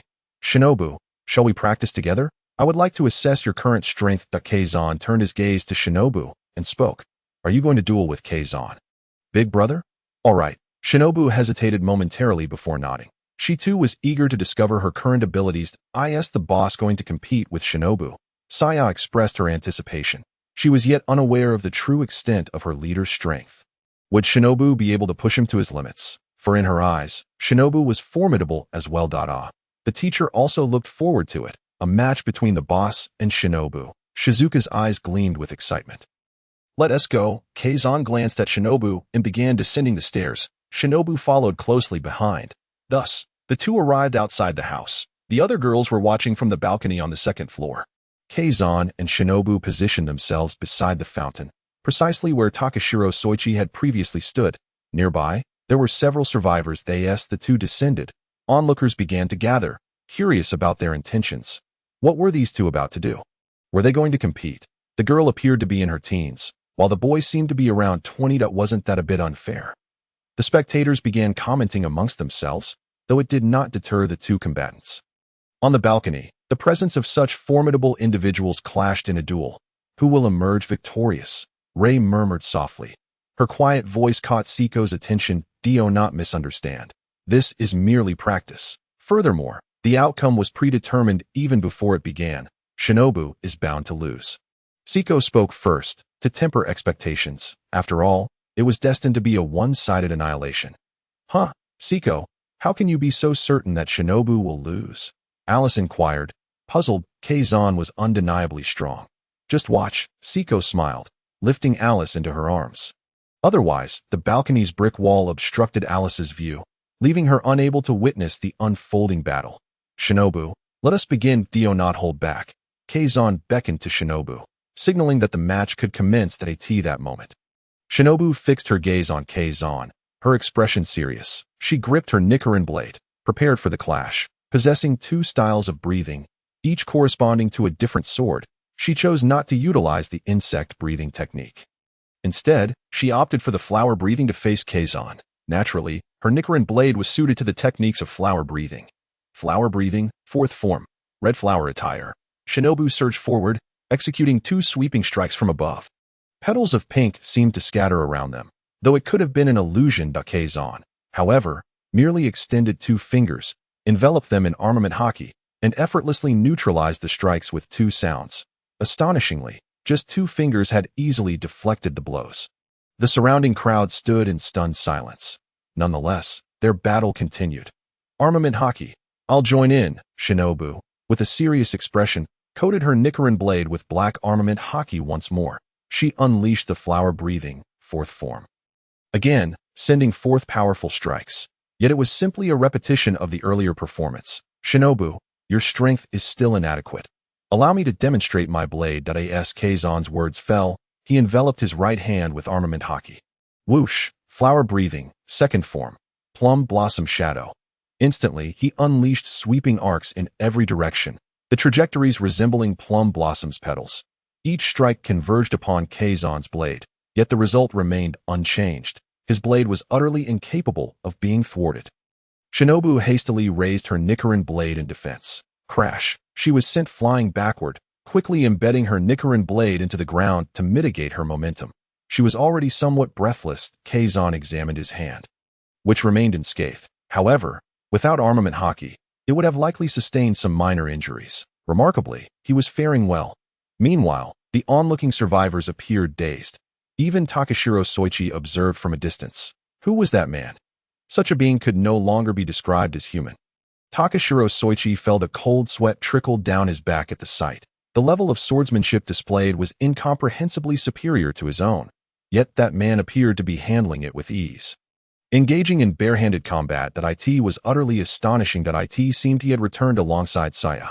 That girl was no simpleton either. Soichi, it seems your swordsmanship is being overshadowed by a child, remarked Takashiro Yuriko, his wife and Saya's mother, standing beside him. TSK, these kids today truly are impressive, Takashiro Soichi admitted without reservation, genuinely praising them.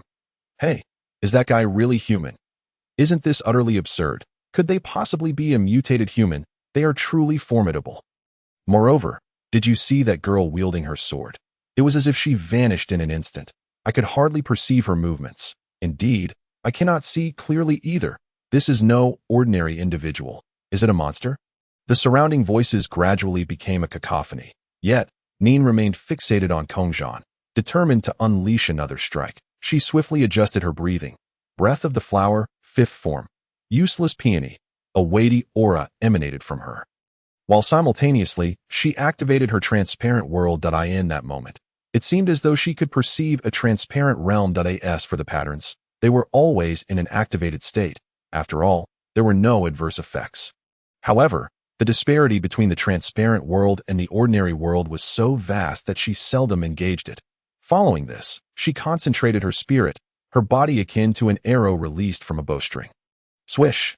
9 pink slashes converged upon Kongzhan. For an ordinary person, the sheer pressure of that single strike would likely be enough to overwhelm them. Yet, Kongzhan was no ordinary individual. He slightly extended 2 fingers and effortlessly caught the blade in the instant it approached him. With a gentle tug, he disarmed NEET of her Nichiren blade, causing her to tumble into his embrace due to inertia. The Nichiren blade now in Kongzhan's grasp, he held it in one hand while pressing NEET's back with the other. Cradling her in his arms, "Brother Kongzhan," NEET said, raising her head, her cheeks flushed. Yet, she bore no displeasure at her defeat. Instead, she appeared somewhat bashful. "You did quite well," Kongzhan replied, ruffling her hair before releasing her and sheathing her Nichiren blade. At that moment, Tax Wangekiro approached, clapping his hands together. "Splendid. Absolutely splendid," he exclaimed with a smile. "What is your name?" he inquired. "Kongzhan," came Kongzhan's straightforward response. "And what of this swordswoman?" Tax Wangekiro shifted his gaze to NEET. "Butterfly NEET," she replied, yet her attention remained fixed on Kongzhan. "There's something you wish to discuss?" Kongzhan asked, arms crossed, his expression slightly puzzled. After all, he had already divulged his name. It could not merely be for a casual introduction. Could it?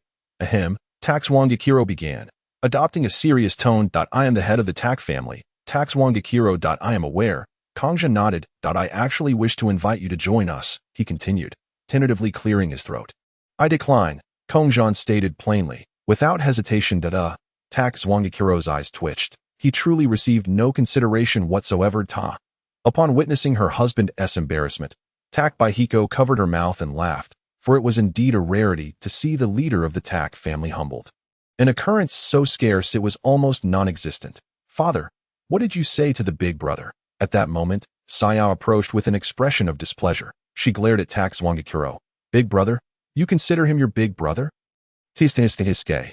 Tak Zwangakuro marveled.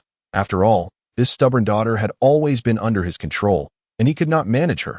Yet this little brat seemed to have succeeded. Watching her worry about this rascal.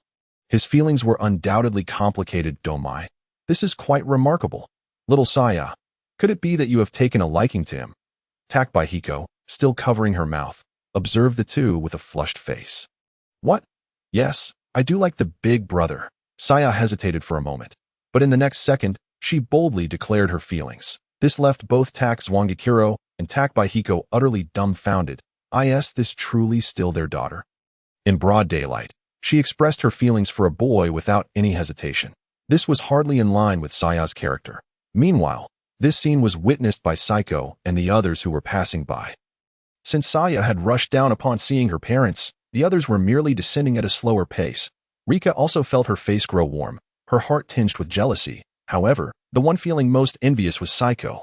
After all, she was already Kongzhan's girlfriend, though she had yet to share this with them. Saiko clasped her hands over her heart, one hand tightly gripping the back of the other, visibly anxious. Ahem. Kongzhan tactically cleared his throat. Saya, you are becoming increasingly bold.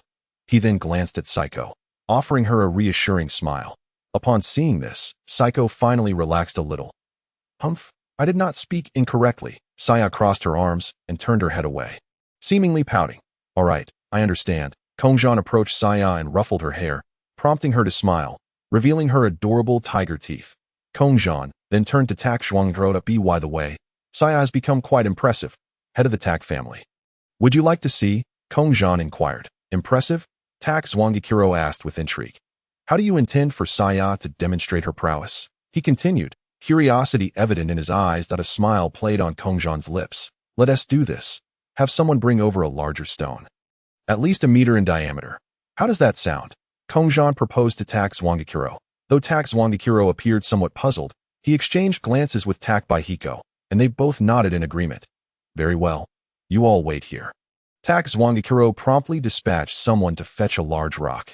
After a while, several men arrived, laboriously carrying a stone wall. Thud. The men set the heavy stone wall down with a resounding noise. However, this stone had been artificially shaped into a wall. Rectangular and somewhat akin to bricks of a wall. After all, round stones were not available in this area. Lacking large stones, they only had this stone wall, which served as repair material for the outer walls. The item has been procured. How do you wish to proceed? Tak Zwangakuro inquired. His curiosity piqued. Looking at the stone wall, it appeared considerably more fragile than a round boulder. Saya, Kongzhan instructed, gesturing toward the stone wall. Smash this wall. What? Saya exclaimed incredulously. Are you joking? This wall is taller than I am. Smash it. Tak Zwangakuro was somewhat bewildered. It should be noted that this was the backup material for the outer wall repairs. Designed to withstand external threats, its hardness was evident. His daughter had never practiced martial arts, so how could she possibly shatter it? The surrounding survivors were equally astonished. They had no idea that the head of the Tak family had a daughter with such abilities. That's not right. Just look at the expression on the head of the Takashiro family. Clearly, he is as bewildered as the rest of us. But why would that man instruct the daughter of the Takashiro patriarch to shatter this stone wall? Such a massive barrier could hardly be obliterated by an ordinary person. Even those trained in martial arts would struggle, wouldn't they? If it were truly possible to demolish it, one would need to possess superhuman abilities. Wouldn't he one? Indeed. The murmurs of the surviving crowd began anew, for such a spectacle was utterly absurd. Moreover, considering the considerable thickness of the stone wall, Saya, if it proves too difficult, do not overexert yourself. Eureka cautioned Saya, her concern evident. Deep down, however, she harbored a glimmer of hope. If Saya could indeed shatter the wall, it would mean she possessed the strength to protect herself. Mom, I'm strong too. Saya beamed with a broad smile. At that moment, Kazan produced a pair of black leather gloves, attached to which were a pair of claw-like weapons, clearly designed to complement one another. He tossed them to Saya, who caught them effortlessly. Perhaps due to an innate connection that allowed for seamless coordination between them. Understanding his intent, Saya donned the gloves. The claws were striking, featuring sharp, tapered tips. Saya approached the stone wall, gazing up at its 2-meter height. Clenching her fists as she focused her mind and held her breath, with a resounding crash, she unleashed a flurry of punches, the afterimages of her strikes lingering in the air in an instant. The stone wall shattered explosively, sending clouds of dust swirling into the air. The force of her blows affected everyone nearby, leaving both outsiders and members of the Takashiro family utterly astonished. Not bad, Kazan remarked, though your power could be better concentrated. You must focus your strength on a single point to avoid dispersing it. I believe you can do even better, but this performance is commendable. Wow, Sister Saya, you're amazing. Alice exclaimed in awe. That was quite impressive. Ninju added with a slight smile. Oh, I want to try too. Shizuka, witnessing Saya's dazzling display, was eager to test her own strength. Me too. Rika chimed in. Takashiro Suchira interjected. This should be the last spare stone for repairs. Perhaps next time, he explained to the two girls. Still reeling from the shock of their display, he felt a peculiar sensation. Did these two possess such extraordinary strength as well? His gaze shifted back to his daughter, contemplating the mystery. How could she have become so powerful in such a short span? The last time they met, she barely had any skills. So what do you think? Isn't Saya impressive now? Kazan smiled as he glanced at Takashiro Suchira. What did you do? How has Saya become so formidable? Takashiro Suchira had to concede that. At this moment, his daughter was indeed powerful and even surpassed him. It's a secret, Kazan replied without hesitation. A man of many secrets, he silently vowed never to divulge them. Takashiro Suchira furrowed his brow. What kind of answer was that? He then turned his gaze to Saya, clearly eager to learn the truth from her. Don't look at me. I won't say a word, Saya firmly refused, meeting her father's gaze. Turning to Kazan, she boldly declared, Boss, let us go.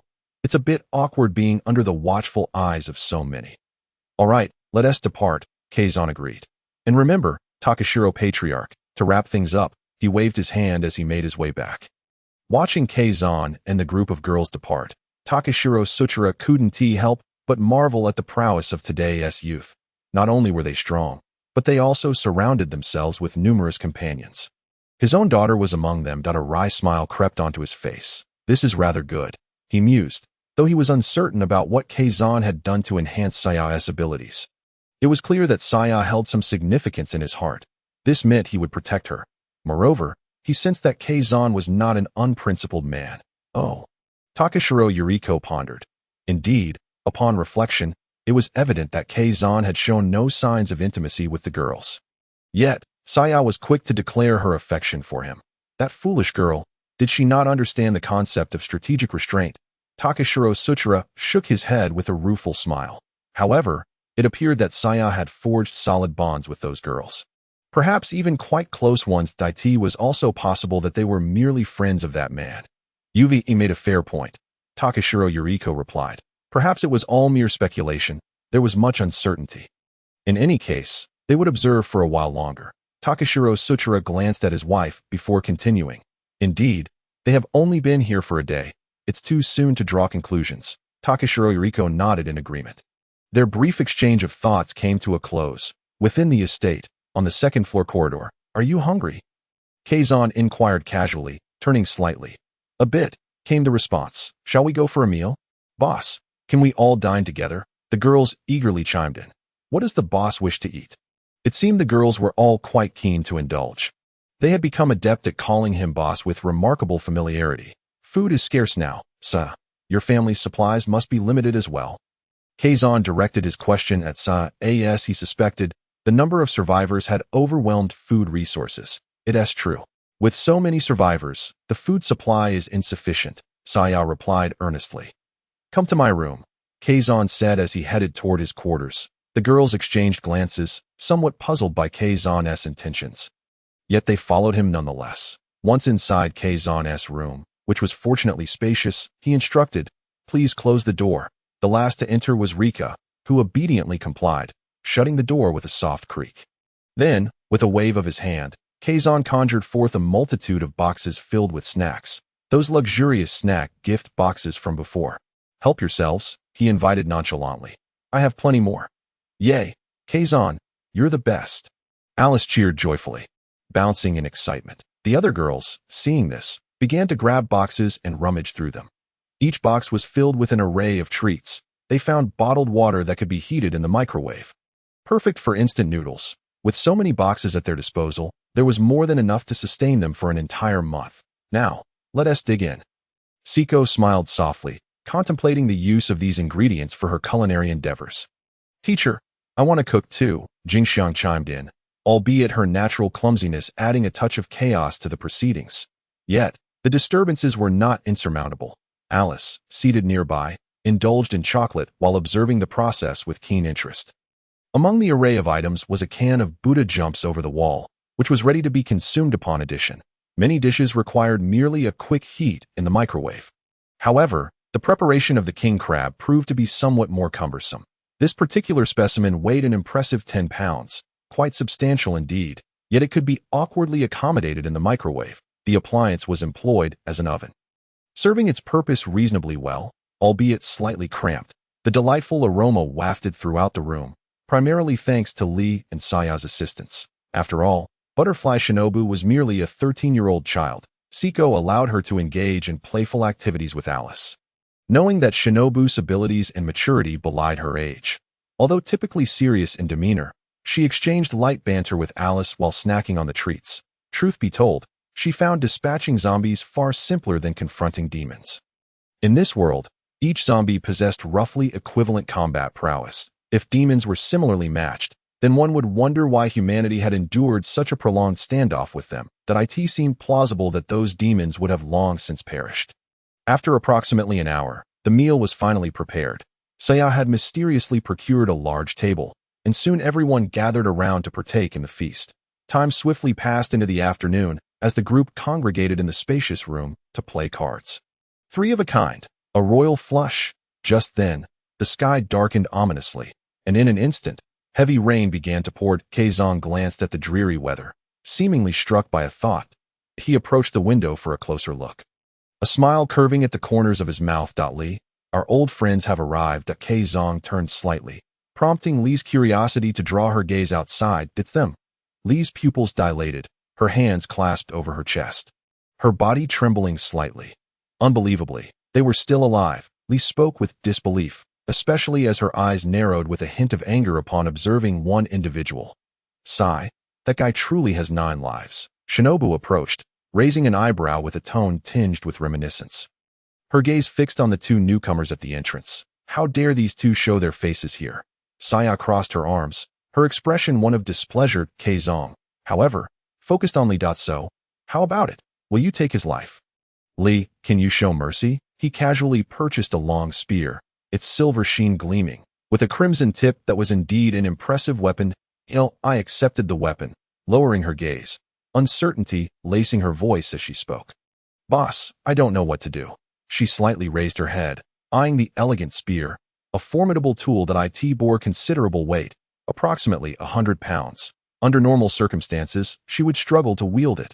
However, after consuming the gene-enhancing potion, it felt remarkably light. Kongzhan's response was succinct. If you wish to kill, then kill. Miyamoto Lee had already descended to the first floor, accompanied by Siko, Saya, and Shinobu. Jingxiang remained upstairs to care for Alice. After all, someone had to watch over the child. Thus, Kongzhan could merely observe the unfolding drama. Under Kongzhan's influence, Lee steeled her resolve to commit murder, for this individual was destined to die. The hypocrite had long been an object of her disdain. Not far ahead stood Wisteria Koichi, and to her astonishment, by his side was Komuro Takashi. The two seemed to be negotiating with the local management, likely seeking refuge. Kongzhan found it incomprehensible that Komuro Takashi had the audacity to show up. Li approached slowly, Wisteria still engaged in dialogue. Could you possibly save my student? I could manage on my own.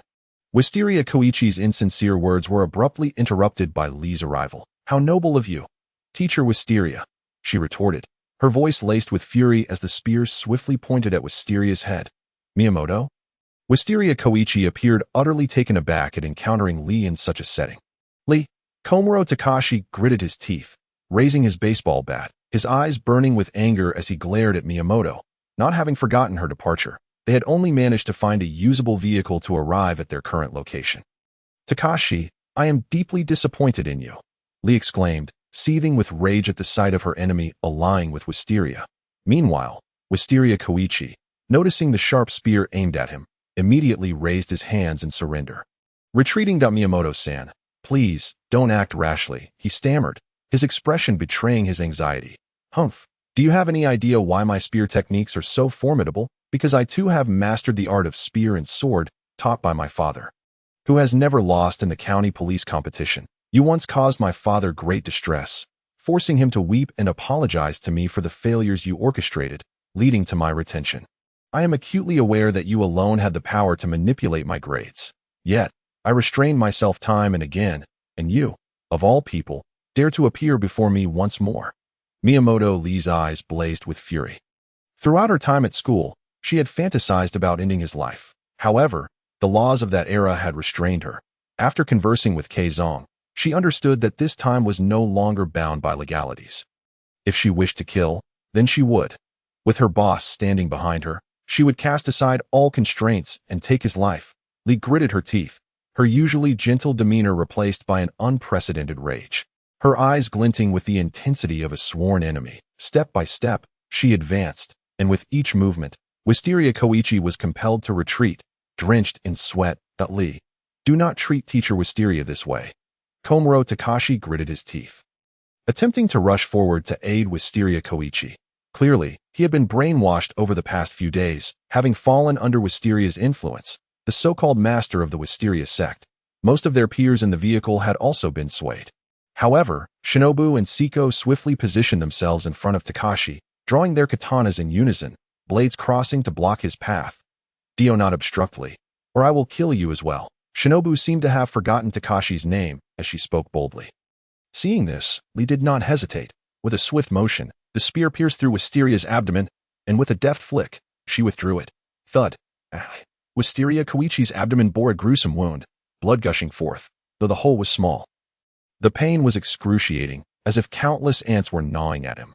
"Miyamoto, are you truly going to commit murder?" The air was thick with anger as Zetong's voice echoed with fury, yet his body was drenched in sweat. And he summoned every ounce of strength to utter those words. He collapsed onto the ground, utterly exhausted, clutching the gaping wound in his abdomen in a desperate attempt to staunch the bleeding.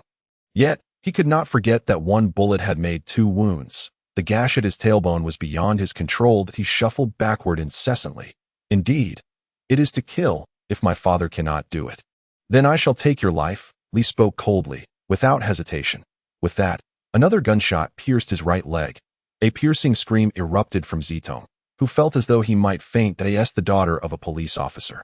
Could Miyamoto truly become a criminal? Zetong's voice had lost its vigor, clearly on the brink of collapse. "Ha! A criminal? Now you speak of law. Before the apocalypse, was it not your father who was apprehended by mine for breaking the law, which resulted in your being held back a year, and now you dare to speak of law?" Lee let out a hearty laugh, her gaze fixed intently on Zetong. The hatred and resentment in her eyes sent shivers down Zetong's spine. "Do not forget, we are in the apocalypse. The old laws no longer apply. If I wish to kill you, then I shall. So many have already perished. What difference does one more make?" At that moment, Lee wore an expression akin to madness. Witnessing the torment of her enemy at her hands brought her an unparalleled joy. Kongzhan could only exclaim that Lee was a beautiful lunatic. Little did he know, having Lee kill Zetong seemed to awaken some strange attribute, emphasizing a stark contrast. "Stay away from me." Zetong continued to retreat, driven by his will to survive, channeling what strength he had left to shout at Lee. Blood pooled beneath him, leaving a trail of crimson as he moved. Lee, upon seeing Zetong's visage, was consumed by anger. She advanced. Swish! A gunshot rang out, piercing his skull, splattering brain matter everywhere. The left and right hemispheres of his brain separated. His eyes rolled upward until only the whites remained visible. Zetong finally collapsed, blood gushing forth. "Teacher Zetong. Lee, you murderer." Komuro Takashi could scarcely believe that Lee had truly killed Zetong. When he turned again, Zetong was lifeless. Without a word, Komuro raised his baseball bat and swung it at Siko, who effortlessly drew her katana. With a slight deflection of the blade, she executed a diagonal slash. Siko showed no mercy as she struck repeatedly. The sound of blades slicing through air echoed ominously. Then came the screams. Komuro's forearms were severed into multiple pieces, falling to the ground. The pain drove him to his knees, his eyes bloodshot as blood spurted from his stumps. Takashi, it was a pity you did not stick by your leader. I turned her head slightly, listening to Komuro's agonized cries without intervening. Instead, walking toward Kongzhan, he understood that Lee was feeling particularly troubled at that moment and gently embraced her. Whispering, I am here. Thank you, boss. Lee relaxed somewhat, leaning into Kongzhan's embrace. The sight of this only fueled Komuro's rage further. Memories of their childhood flooded back. That it was a promise made between young Komuro and Miyamoto Lee. I will be your bride, Takashi. Really? Are you telling the truth? Yes. Pinky swear. Liars will swallow 1,000 needles. Enraged, Komuro bore the immense pain. Relying on the last vestiges of his willpower to stand, he gritted his teeth in fury. Oh, you can still stand after enduring such agony. Siko regarded him with newfound respect. Then, Komuro's furious gaze locked onto Kongzhan. Ah, he roared, lunging forward, as if intending to tear Kongzhan apart with his teeth. Just as he closed the distance, Saya delivered a crushing blow. Bang! The force obliterated his skull, brains exploding, reduced to a mass of flesh and bone. Headless and limbless, Komuro finally fell, though they had been classmates since kindergarten. Anyone who dared to harm the boss must perish. Komuro, Saya's expression darkened. The black gloves and tiger claws on her hands were now splattered with blood, devoid of any mercy. Hey, clean this up. Saya pointed at the management personnel, issuing orders. Naturally, he recognized Saya and trembled at the sight of the carnage. Miss, this will be difficult to explain to the head of the family. The management personnel, visibly shaken, stammered, just report it as it is. And make sure to expel everyone they brought with them. I will take responsibility for any issues. Saya was unyielding, as if she were the head of the family. Understood, Mississippi. I will comply. Seeing Saya's serious demeanor, the management personnel nodded earnestly before proceeding with the task. After all, the handling of the situation would ultimately be decided by Takagi Soichiro. With few people around, they needed to dispose of the bodies quickly. Otherwise, if other survivors caught wind of it, panic would ensue. Cautiousness was paramount. The management personnel, seasoned in such matters, promptly began the cleanup. Boss, shall we continue playing poker? Saya turned to Kongzhan, her demeanor shifting to one of cuteness as she revealed her small fangs. Let's go. Kongzhan nodded, affectionately ruffling Lee's hair. Come on, Lee. Okay, boss. Lee stepped away from Kongzhan's embrace. Meanwhile, Siko felt a pang of jealousy, for that was her boyfriend. Seeing him embrace another girl inevitably caused her discomfort. However, she refrained from voicing her feelings, believing that it would be best if Kongzhan addressed it himself. She trusted that he would. Kongzhan, well aware of Siko's discontent, exchanged a knowing glance with her. Siko quietly moved to his side, and he took her hand in his. In that moment, Siko felt a warmth and chose not to dwell on her feelings any longer. To be fair, Siko was quite understanding. In the family head's office, what? Saya actually committed murder. Is it someone with a grudge against her team, that classmate from kindergarten? Takagi Soichiro was receiving an influx of reports, each revelation shocking him anew. Was this truly his daughter? It seemed Saya had become infatuated with that boss, willing to kill her own classmate to protect him. Speaking of which, that guy was so strong, he hardly needed protection. There was another casualty that if he indeed had a vendetta against their team, then those outside could not be allowed in. Otherwise, complications were inevitable. Saya had indeed changed. Takagi Soichiro gazed out the window, the downpour relentless. And after a moment's contemplation, he issued orders. He commanded that those outside be expelled, adhering to Saya's directives. After all, our food reserves are already quite scarce. If we were to receive another batch of useless individuals, we would truly be at a loss for sustenance. Have those corpses been dealt with? Takagi Soichiro fixed a serious gaze upon the administrator before him and spoke. Yes, they are all being taken care of. The administrator replied with a grave nod. That's good, he said. Now, go and ensure that those individuals are properly handled. Takagi waved his hand, signaling that the matter could be attended to. Understood, the administrator replied before exiting. Subsequently, Takagi rose and approached the window, his expression weighed down by contemplation. Outside, the rain poured heavily in a cacophony of sound. If only this torrential downpour could wash away everything, he murmured to himself. What, I wonder, is your purpose? Kongzhan had played a few hands of poker with the girls, but soon grew weary of it. He spent 1 point to purchase a box of novels and comics instead.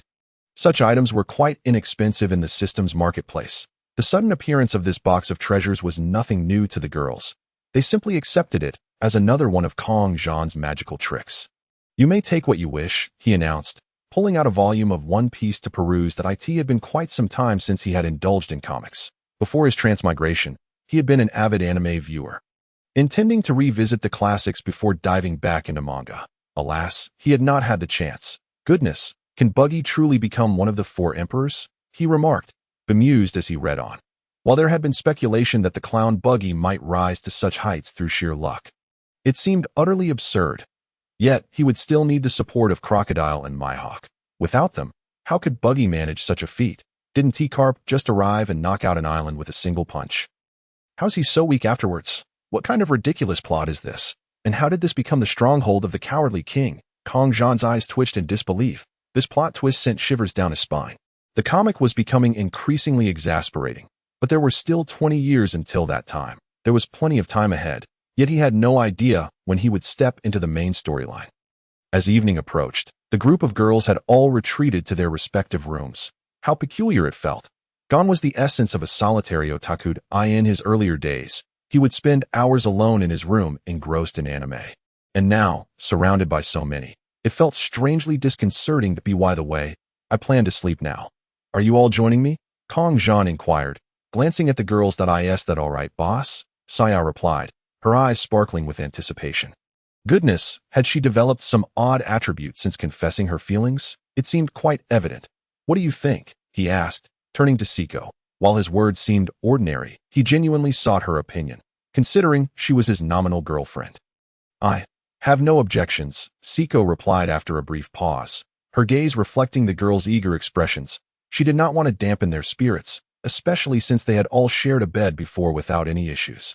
Thus, she retained her trust in Kongzhan. Truly, one could describe Siko as understanding and perceptive. "Very well. Then, make yourselves comfortable on the floor and grab a few extra mattresses.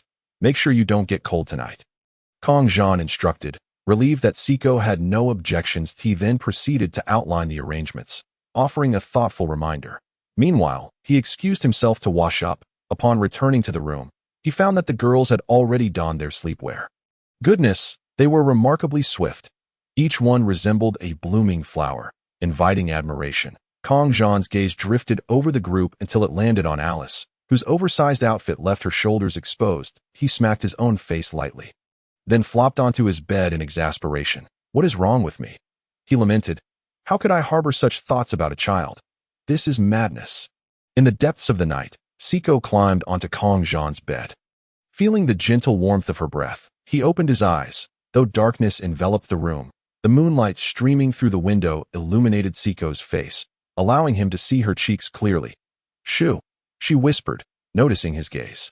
In a hurried motion, she pressed her finger to his lips, signaling him to remain silent, her face flushed with a rosy hue. Goodness, how can one withstand this? At that moment, Kongzhan felt an intense battle between his rational mind and his emotions. "If I continue like this, I'll wake up too early. Ridiculous. Forget the notion that emptiness is form. Form is emptiness. I am emptiness, and I am form." Without a moment's hesitation, he grasped the hand that was silencing him. Siko's hand was as soft as any ordinary girl's, clearly well cared for. He intertwined his fingers with hers and, without reservation, pressed his lips against hers. They were soft, and her mouth carried an alluring fragrance. Siko's eyes widened, a deeper shade of red creeping onto her cheeks. Kongzhan wrapped his arms around her waist, drawing her closer as their lips parted. A glistening thread connected them. Siko gazed at him with an expression of longing, her hands now resting around his neck as she leaned in to kiss him once more. Their soft connection flowed between them, a delightful exchange. Internally, Kongzhan mused, "Siko is quite forward today. Even I am struggling to keep my composure." Yet, there are others present. He could only suppress his feelings. At 5 in the morning, Siko sipped a glass of water before heading to wash up. She then returned to her bedding to catch a few more moments of sleep. By 10 o'clock, everyone had risen, transforming their rooms into cozy sanctuaries filled with snacks, comics, and novels. "Siko and the boss really slept in late today," Ray remarked, her expression somewhat bemused. "Perhaps they've been too exhausted lately? Let them rest a bit longer," Say, nonchalantly savoring her chocolate, seemed unfazed. Riri, sensing the possibility, decided to join in, rummaging for something to eat, treating it as breakfast. However, she couldn't help but feel a sense of discomfort in the absence of Siko.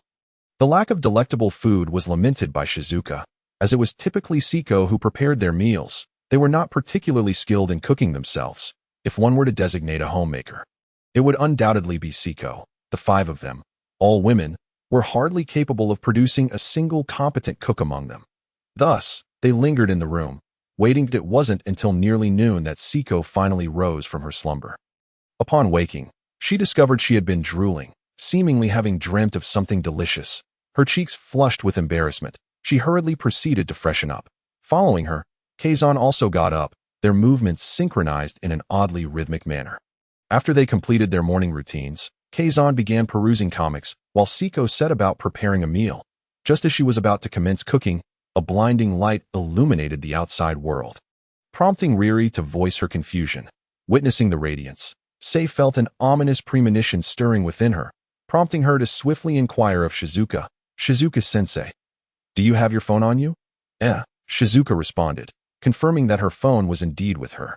"What's the matter?" she asked, puzzled, as she retrieved her phone. "Could you please check if it still functions?" Sei urged again. Shizuka, in haste, attempted to use her device. She exclaimed, disheartened to find her phone rendered useless. "Has it broken?" she lamented, staring at the black screen with a heavy heart. The EMP attack. It could also be referred to as a high-altitude nuclear explosion, when a nuclear warhead detonates in the upper atmosphere. Gamma rays scatter electrons from atmospheric molecules, triggering the Compton effect. The emitted electrons are attracted by the Earth's magnetic field, generating a widespread electromagnetic pulse, which can be devastating to electronic devices. The pulse can damage integrated circuits via conductive elements. Sei explained, her genius evident in her knowledge. In other words, we are currently. Before she could finish, Sei reiterated with conviction, "Indeed, electronic devices are inoperable. Does that mean the phone is completely out of commission?" Riri asked, somewhat dejected yet not overly concerned. "Not just phones, but computers are also incapacitated, and vehicles equipped with computer systems are immobilized as well," Sei elaborated. In modern society, the absence of such technology could spell disaster for many. "Wah!" Shizuka cried, clutching her phone in despair. Now, Alice reassured her, displaying an adorable maturity. The power plant must have been destroyed. Although there are EMP countermeasures, they likely only exist in a small fraction of governmental facilities. Sei pondered. Meanwhile, Kongzhan approached the window, murmuring, "Are they coming?" He quickly turned to the others, asserting, "Forget that for now. Prepare yourselves. A horde of zombies is about to descend upon us." "What? A horde? Boss, how do you know?" Just like that, the group, initially enjoying a holiday, was about to be thrust into chaos once more. "In any case, hurry and change your clothes. I have no time to explain everything to you," Kongzhan stated. Already preparing himself, having never changed out of his casual attire, he then produced a military weapon package, placing a box on the floor. Inside were bulletproof vests, armor-piercing rounds, various firearms, and grenades. "Get ready. We must set out. They won't hold for long. And this time I won't engage. Sei will be in charge." Estimating there would be merely a few hundred zombies, he continued. "Sei, Riri, Shizuka, Siko, and little Alice. Although you may be young, you have consumed the gene-enhancing serum. So you should have no trouble dealing with zombies. You are all required to participate. Each of you must slay at least dozens of zombies. All right, I'll wait for you by the door," Kongzhan instructed with a serious expression. He then turned and departed, arms crossed as he gazed at the approaching zombies from a distance. "There are quite a few," he murmured. "Hey, kid," Takashiro Soichiro said sternly, "you should take Sei and leave first. The number of zombies is overwhelming." "Are you underestimating Sei and the others?" Kongzhan retorted, glancing at Takashiro with a hint of disdain. "Young man, this is no joke. With so many zombies, a single misstep could lead to demise." "Are you confident?" Takashiro questioned, his tone deep and commanding. "Of course. I have a 1000% guarantee," Kongzhan replied with a grin. "They are just zombies. What is there to fear?" Takashiro's eyes widened in disbelief. But he quickly regained composure, preparing to respond when Sei and the others appeared, fully armed. "Dad, leave these guys to us," Sei declared, brandishing a Gatling gun. She was clad in full combat gear, having donned the black claw gloves Kongzhan had given her. "Uncle, don't worry. With us around, Nothing will happen, Riri added earnestly. Where did you get that equipment? Takashiro asked, bewildered, as these professional military tools were beyond even his reach. Yet here were his daughter and her friends equipped with them. You needn't concern yourself with that it's best not to know too much, Kongzhan replied, making a gesture to indicate Takashiro should refrain from asking further questions. At that moment, Takashiro noticed Alice, appearing no older than 8 or 9. Hey, are you really allowing such a young child to join the fight? He asked, frowning. Before Kongzhan could respond, Alice spoke up. Uncle, you don't need to worry. I want to help. Her eyes were resolute, her voice unwavering. But Takashiro attempted to interject, but the zombies had already reached the iron gate, nearly overwhelming it. We don't have time for this. Say, lead them. Don't let them underestimate you just because you are girls. Go and cleanse the zombies, Kongzhan commanded, glancing at Takashiro to emphasize his point. Without hesitation, they surged forward. First, throw the Molotov cocktails, Say instructed, each of them retrieving a bottle from their possession and igniting them. Without a moment's pause, they hurled the flaming bottles into the midst of the zombie horde, estimating a distance of several hundred meters. In fact, Say had formulated this strategy just moments before. What? Every individual possesses the capability to hurl objects to such astonishing distances. Even that young girl exhibits remarkable prowess. This formidable strength has merely begun to unveil itself, leaving Takashiro Soichiro astounded. Typically, an ordinary person might only manage to toss an object a mere 30 meters. Yet they have propelled theirs several hundred meters. The zombies in between have already begun to ignite. Alice wields 2 handguns, while the others are armed with submachine guns. Seiko and Shinobu handle light machine guns, poised to strike at the rear of the zombie horde, launching their attacks from behind. Shizuka and Rika operate heavy machine guns, positioned for frontal assaults. Saya employs a Gatling gun to apply pressure from the side. All zombies surpassing the gate have been eliminated. Alice is tasked with dispatching the zombies that have breached their defenses. TSK, the number of zombies is still somewhat overwhelming. Even the Gatling gun struggles to suppress them. Saya swiftly retrieves a hand grenade, biting the safety off with her small canine teeth, and, whoosh, she hurls it away. Boom, it obliterates a multitude of zombies. The pressure is exceptionally effective. Seiko and Shinobu have surged forward. Thus they need not worry about being caught in the explosion. The zombies ahead are being relentlessly dispatched. This is a fierce confrontation of weaponry. The battle has even attracted the attention of several survivors within their vicinity. Why do these individuals possess such terrifying arsenals? Indeed, why can even that child, appearing to be merely 8 or 9 years old, wield a firearm? And what if those people could still be saved? Is it not a ruthless act to slay them? This is murder. They are extinguishing lives. Such weapons should be entrusted to adults. These individuals are nothing short of lunatics, recklessly slaughtering those who still have a chance for survival. The nearby survivors incessantly murmured in distress. Kongzhan felt a surge of irritation. He swiftly drew a Desert Eagle, aiming it directly at the crowd. Silence, or I shall eliminate all of you. A bunch of worthless scum. He bellowed, I am not as benevolent as the head of the Takashiro family, nurturing a bunch of cowards. You do not venture out in search of food, but instead languish here, waiting for death. And you dare speak on behalf of the zombies. If you do not slay them, they will surely kill you. Understand the reality. This is the apocalypse. Do not think I will merely hand you a gun. Even a rocket launcher, do you think you could handle it? A group of worthless beings, your incessant chatter is intolerable. I truly wish to rid myself of you. The dead weight. Humanity has fallen to this state because of you spineless individuals. I have come to realize that the problem extends beyond just your folly. The government is equally culpable. They have been so slow to manage such a minor crisis that a mere horde of zombies could have been dealt with by military special forces from the outset. Yet now they resort to nuclear weapons. A bunch of dim-witted fools. Kongzhan, infuriated, unleashed a tirade upon the group. These were sentiments he had long wished to express while reading the original text. How could there be so many dim-witted masses, akin to those with mental deficiencies?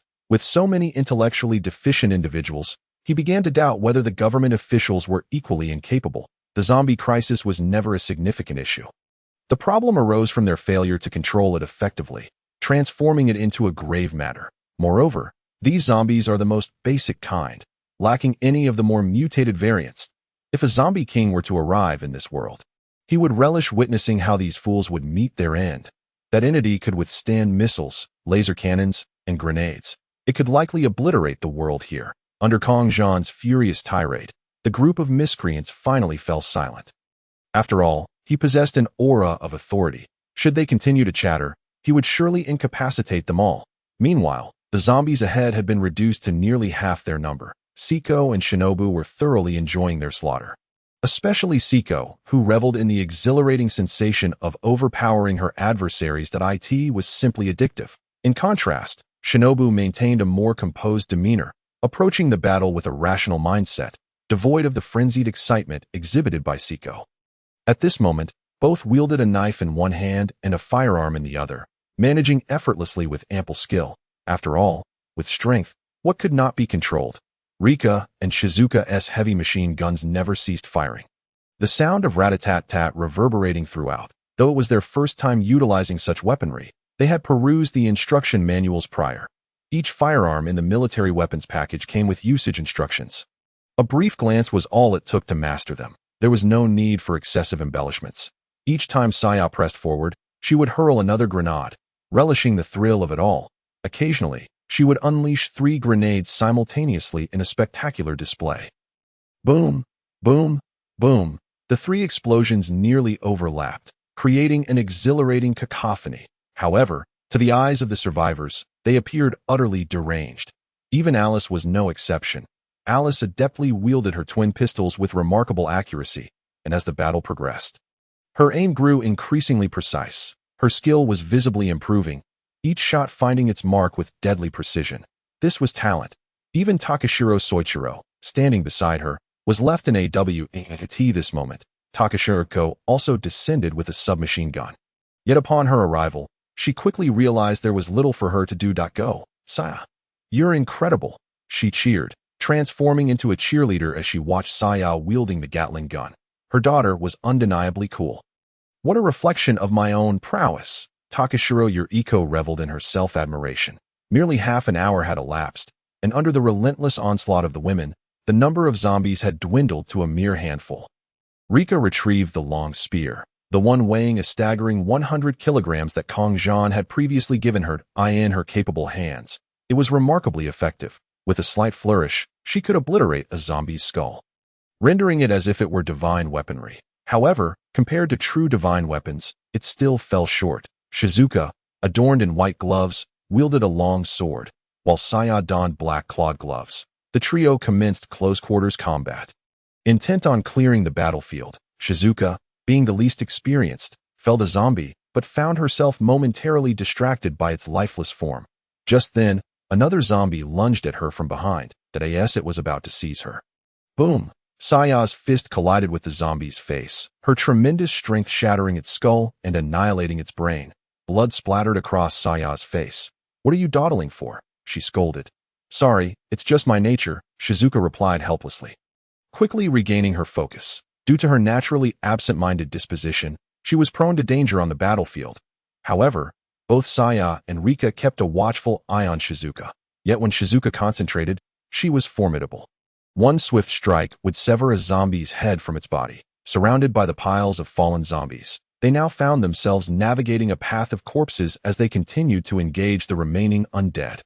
Just as Kongzhan had previously stated, they were determined to eradicate every last zombie without exception. Bloodstains, gunpowder, dust, and flames engulfed everything before the gates of the Takashiro residence. Hundreds of corpses lay strewn across the ground. Each zombie nearly unrecognizable, severed hands, dismembered feet, some without heads, others shattered beyond repair. It was over. Shinobu and Siko stood atop a mountain of bodies, drenched in blood, as if they had been caught in a rain of crimson. Siko's cheeks flushed, her katana battered and worn from the relentless battle against the undead. The blade bore the marks of countless strikes, uneven and jagged. In contrast, Shinobu's weapon showed little wear, thanks to her mastery of armed color hockey. Her demeanor remained far more subdued. Siko, let us proceed, Shinobu suggested, glancing at her companion. Sensing an odd tension she couldn't quite place. Very well, Siko replied, trailing behind Shinobu as they stepped over the fallen, making their way toward the Takashiro manor. Look, it's Siko-senpai and Shinobu, Rei exclaimed cheerfully, waving at the two. Are you both unharmed? Saya inquired, concern etched on her face. knowing the perilous nature of their skirmish amidst the horde. Yet, they were the finest fighters among them. And while Rei was competent, she paled in comparison to Siko, and Shinobu were fine, Shinobu assured. Shaking her head, I just lost my firearm, Siko added, realizing that her light machine gun had vanished, likely abandoned in the heat of battle. And she had switched to her katana. That's a relief, Saya sighed, her tension easing. The earlier chaos had been intense, and the duo's ability to emerge unscathed spoke volumes about their prowess. They had navigated through a field of carnage without a scratch. A testament to their exceptional skills. Nevertheless, blood still clung to them, a grim reminder of their confrontation with the undead. To avoid such stains entirely would require a level of strength beyond their current capabilities. Yet, in this world, they were already among the elite. You should take a shower. Dried blood is much harder to remove, Kazan advised as she approached the group. Understood, boss, Saya nodded, her pink twin tails swaying. You all have worked hard. Siko, there's plenty of food left in my room. Let us eat together after you wash up. Kazan turned her gaze toward Siko. All right. We'll head to the showers first, Siko replied, her earlier agitation dissipating. And she nodded in agreement. The group then hurried toward the bathroom. Afterward, Kazan turned her attention to the remaining survivors. The zombies are dealt with. It's time for you to clean up. The elderly and children can remain, but everyone else, get to work. Kazan fixed her piercing gaze on the survivors, brandishing her desert eagle, an aura of intimidation emanating from her. That mere hint of authority instilled a profound fear within them, causing several individuals to step forward, eager to comply, followed swiftly by the rest, hastening their pace to avoid the wrath of the gun. The spectacle left Takashiro Soichiro and Takashiro Yuriko in stunned silence. This is sheer brutality. Yet, shouldn't they resist? Why are they so compliant? Kazan turned slightly, placing a reassuring hand on the shoulders of the couple. In this apocalypse, there is no time for pointless speeches. Disobedience or threats are best dealt with swiftly, she stated calmly. Takashiro, do not hesitate to abandon any notions of mercy that if necessary. Entrust this matter to Saya. I will support her. You too can retire. This is my final counsel to you. Kazan concluded, her tone devoid of emotion as she made her way into the manor. She was a person of action. If something was of no use, it was discarded if it proved valuable. It was retained that it was a straightforward principle. Takashiro Soichiro and Takashiro Yuriko exchanged glances, momentarily lost for words. This individual is beyond human. Far more terrifying than any creature, Soichiro finally spoke after a long silence. Indeed, Yuriko replied thoughtfully. Only those nurtured by monsters can stand against these monsters. She gazed at the corpses littering the ground, her heart still trembling from the earlier scenes of 6 individuals effortlessly dispatching the undead. Perhaps it is time for me to step down. Maybe Saya would be better suited for this position. Soichiro's expression turned contemplative, as if weighing a significant decision, if that is how you feel. Then allow Saya to take a trial run. If she proves capable, we shall enjoy our retirement. Yuriko smiled gently, accepting the notion. After all, she was their daughter. It was a favorable outcome to ensure their legacy remained within the family. Retirement sounds delightful. If only it could be so straightforward, Yuriko mused, gazing at the overcast sky, which seemed to be gradually clearing. A ray of light broke through the clouds, illuminating the room as Kazan entered. With the floor already covered with bedding, she removed her shoes at the door, along with her socks. Barefoot, she stepped onto the soft bedding and made her way to her own bed, lying down with a sigh. What a hassle, she murmured to herself, the use of her conqueror's hockey wrist stunning them. While using too little would have no effect, it would be far simpler to eliminate the useless survivors outright.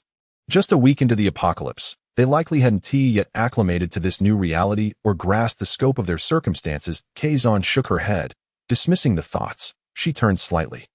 Picking up a manga from the nightstand, Mushoku Tensei? This seems rather intriguing, she thought, flipping through the pages with interest. Time slipped by unnoticed. Eventually, Siko and the others finished their showers and entered the room. Siko, prepare some food, Kazan said, rising from her bed. Are we departing? Siko asked, her expression betraying confusion. The others turned their attention to Kazan, especially Shinobu, who was puzzled as to why they were leaving when their task was not yet complete.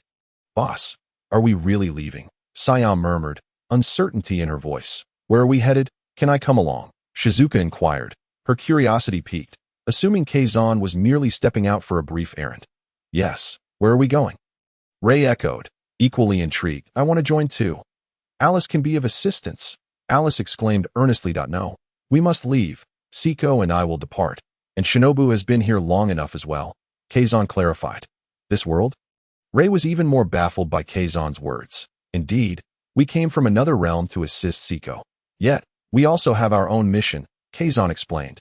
But, Kongzhan, isn't our task still incomplete? Shinobu questioned. Her brow furrowed in doubt. No, as long as I take Siko away, the zombie crisis here will no longer pose a threat to her, thus alleviating Siko's predicament. This task would naturally be considered accomplished. After all, exterminating all the zombies would be too troublesome. Kongzhan began to explain to Shinobu. Besides, he couldn't possibly remain here indefinitely. Even if he could return, frequent traversals would be impractical. Being spotted during the crossing would also lead to considerable complications. Task: to assist Senior Siko. Riko felt a bit bewildered. However, she managed to grasp at least a portion of it. Other worlds? Even Shizuko appeared astonished. Does such a thing truly exist? Sigh, will I not see Big Brother for a long time? Alice spoke with a hint of melancholy. In any case, the captain here would temporarily be entrusted to Sa. Kongzhan's serious gaze turned towards Sep. Is that all right, Sa? He inquired. Absolutely, Sa nodded. After all, Kongzhan had discussed this with her previously. It was just so sudden. She hadn't anticipated it would happen so swiftly. Saya felt a sense of loss at this moment. With a heavy heart, he assigned you a task. Once you stabilize here, seek out your family. Kongzhan looked at them. Understood, Big Brother, Saya replied earnestly. After all, it was a task issued by Kongzhan. When will Big Brother return next? Riko's eyes also reflected a sense of reluctance.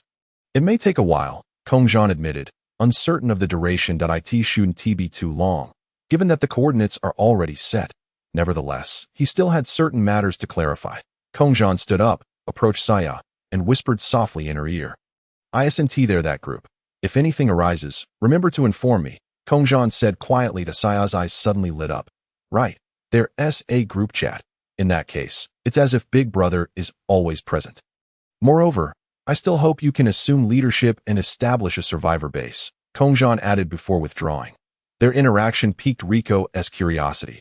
All right, Kongzhan smiled gently, turning to Siko. Let us go. Siko nodded with a radiant smile. The next time she visits, she must tell her father about her boyfriend, she thought to herself. However, since her father is abroad, it's too far to manage, so she can only hope for an opportunity in the future. In an instant, the two vanished. Well then, I shall take my leave. Farewell, everyone, Shinobu waved. Little Shinobu, Alice said, filled with reluctance as she watched them depart, her tears threatening to spill. Alice, stay strong, Shinobu gently smiled. This was a rare smile from the typically serious Shinobu. Although she often radiated smiles and Attack on Titan, it was in the context of inheriting her sister Kane's will after her death. Now, as she prepares to see her sister again, her spirits are lifted. Upon seeing Alice's pitiful expression, she felt compelled to offer comfort. Yet, that single phrase provided immense support to Alice. Rest assured, Sister Shinobu, Alice will be strong. When you come back next time, I will surely assist you, Alice declared earnestly, wiping away her tears with her small hands. Then, she smiled. Shortly after, Shinobu also vanished from the spot. Kongzhan and Siko returned to the cabin aboard the ship. Yes, this was Kongzhan's quarters, upon arriving in this unfamiliar place. Especially being alone with Kongzhan, Siko felt a flutter of excitement within her heart. She took the initiative to grasp Kongzhan's hand. Kongzhan, what is it? Siko curiously surveyed her surroundings. This is my ship. This is the bedroom. It's best to inform you in advance. We are pirates now. Is this identity acceptable to you? Kongzhan asked, gazing into Siko's eyes. There's nothing unacceptable about it. Just pirates. What's the big deal? Siko shook her head, stepping closer to Kongzhan, intertwining her other hand with his. Their gazes locked. You are my future husband. I know this. And that is enough for me. Siko's eyes were filled with deep affection. As if she were recklessly rushing towards him, Kongzhan leaned closer to Siko's. Is it all right? Siko, this is my territory. Anything goes. So, is it all right? He whispered, his tone laced with tenderness yet tinged with a hint of playful teasing. You may do as you wish. Siko did not refuse. Instead, she leaned in for a kiss. Kongzhan was slightly taken aback. He and T expected Siko to take the initiative after just a little teasing. However, there were pressing matters to attend to. Such matters could wait until the evening. Kongzhan gently grasped Siko's shoulders and pushed her back, playfully brushing against her delicate nose as he spoke. Let us not rush. We still have tasks to complete. I understand. Siko's face flushed, yet her eyes revealed a hint of disappointment. Kongzhan affectionately ruffled her hair and then pressed a kiss on her cheek. This gesture brought a smile to Siko's face. He took her hand and opened the door to the cabin, leading her onto the deck. Ahem, everyone. I'm back, Kongzhan called out softly. The previously busy crew gathered around. Big brother Kongzhan, you've finally returned. Big brother Kongzhan. Who is she? Such a beautiful sister. Each time he leaves, it's as if he disappears into thin air. Thus, the conversation became lively, with curiosity surrounding the girl Kongzhan had brought back, while a few others voiced mild complaints. After all, Kongzhan really does vanish without a trace. Thanks to Mikasa defending Kongzhan, no one pressed further. Ahem. Kongzhan coughed lightly, signaling for silence. Soon, the crowd fell quiet. She is my girlfriend, named Siko Tokushima. You can simply call her Siko. Kongzhan stated cheerfully. Wow. Big brother Kongzhan has a girlfriend. Yamato's eyes widened. She had never seen Kongzhan mention having a girlfriend during their journey. However, her carefree nature led her to view it positively. Sai, you actually brought your girlfriend here. Hiyori looked at Siko with delight. While she wasn't particularly concerned, as she also held a fondness for Kongzhan, she thought that men can have multiple wives without issue, especially since she was still young. Big brother's girlfriend? She must be quite an extraordinary girl. Mikino wore a curious expression. Allah, she exclaimed, genuinely surprised. Rise felt a slight astonishment, yet her mind was secretly pondering the fact that this fellow already had a girlfriend and was still engaging in such actions with her. Although she herself had been rather proactive, dear, this was indeed the first time she felt such excitement towards such matters. After all, having consumed human males, she had seen their attributes numerous times before. It was hardly a novel experience. However, being on the receiving end of such attentions was a first for her. Alas, it turned out he was already taken. Rise felt a tinge of displeasure. Yet, SC truly provided her with immense pleasure. Never mind, never mind. After all, she certainly couldn't handle this alone. After all, even this ghoul was struggling. Tisish, boring. A strange sense of sourness filled Alia's heart. Memories of SZ pulling her into a room not long ago resurfaced. Their cheeks almost touching as he confided in her. Just the thought of that near encounter sent her heart racing. Recently, she often found herself daydreaming about that face, but then he turned around and mentioned having a girlfriend. Which was hardly pleasant for her. It was quite distressing. In fact, the one who harbored the most resentment was Mikasa. After all, everyone knew, both openly and covertly, that Mikasa held unique feelings for SZ. At that moment, Mikasa lowered her head, as if a manifestation of resentment surrounded her, exuding an eerie aura. Just as Dawa was about to say something, he was met with a fierce glare from Mikasa. That gaze, akin to a murderous intent, sent shivers down Dawa's spine. SZ, too, noticed Mikasa. He leaned towards Siko and whispered, "You should take a stroll and get acquainted. I have some matters to attend to." Understood, Siko nodded slightly. SZ departed from Siko. Mikino and Hiyori approached her in unison, their curiosity about SZ's girlfriend evident. Sikone, did you pursue SZ? And I, or did he pursue you? Hiyori eagerly began to gossip.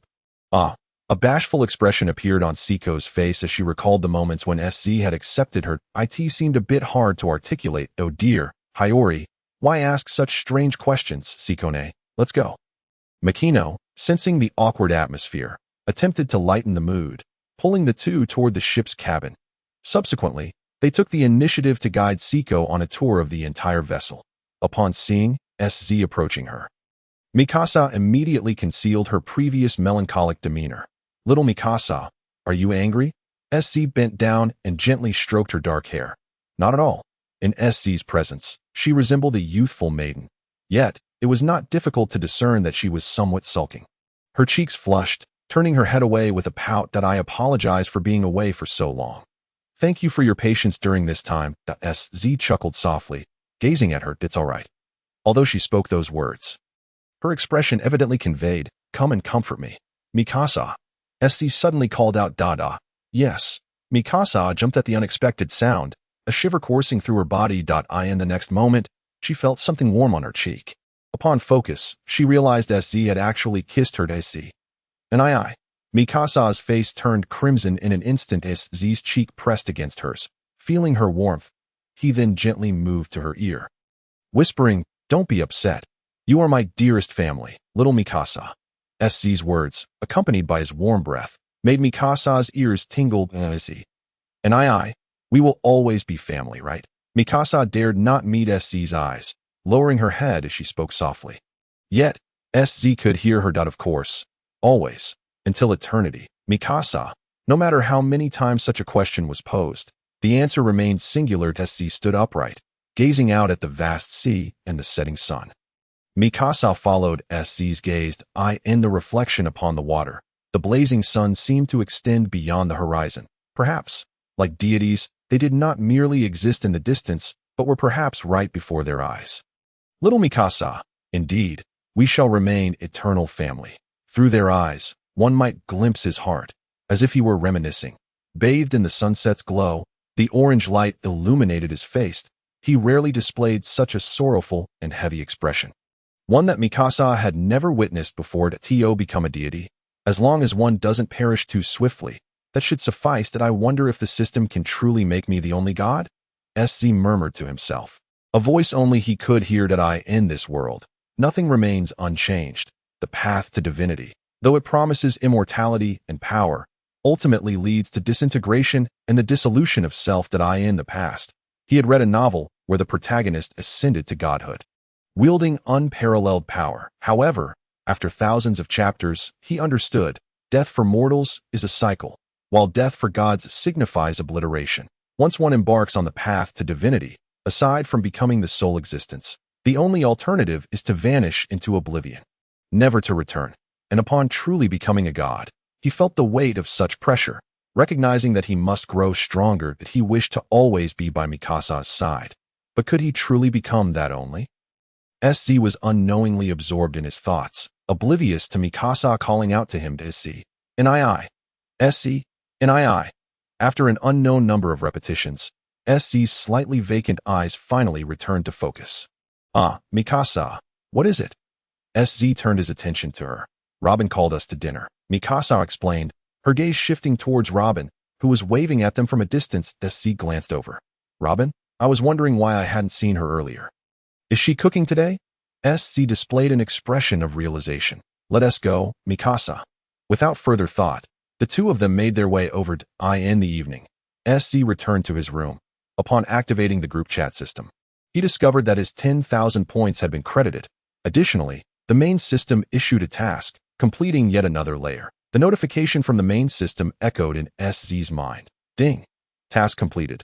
Find crew members 510. Reward. No side effects. All the power of Saitama from One Punch Man. SZ raised an eyebrow. One Punch Man. The strength of a physical saint. Quite impressive, though his original physique was already formidable. Acquiring Saitama's strength would render him nearly invincible in terms of physical prowess. Then, SZ turned his attention to his points. Finally, my low-level destructive law can be upgraded. Today truly is a double blessing. Kongzhan let out a faint sigh, feeling a mix of emotions. Without hesitation, he proceeded with the upgrade. The 10,000 points that had just arrived vanished in an instant. A far more potent force surged through his entire being. The power of destruction, exponentially more refined than before, enveloped his body completely, emanating a terrifying aura. Merely the leakage of this energy caused surrounding objects to gradually disintegrate, decompose, and disintegrate further. This destruction transcended even the macroscopic level, capable of dismantling molecules, atoms, quarks, and even neutrinos. Kongzhan swiftly reigned in this destructive force. He exhaled softly. What a terrifying principle of destruction, and this is merely at a rudimentary level. It feels as though I could easily obliterate this universe. What kind of fearsome power do these principles truly embody? Kongzhan pondered, his eyes filled with astonishment. He could scarcely fathom the magnitude of the deities wielding advanced principles. Moreover, what level of divinity would be required to create such a system? What motives did the architect of this system harbor? He fell into deep contemplation.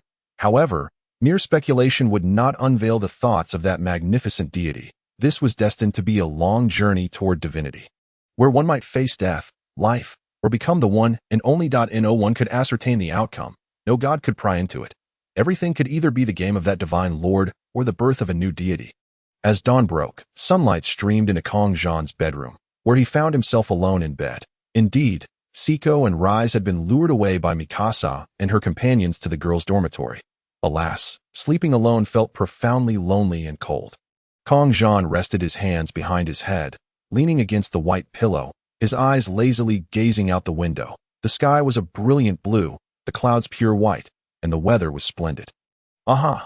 Kongzhan yawned. Closing his eyes for a moment, he glanced at the chat group, noting that there were not many participants, just the usual faces. Perhaps he could invite a few more people, Kongzhan mused. Initiating a private chat with the chat group's assistant. Kongzhan, could you invite a few more people? Chat group assistant.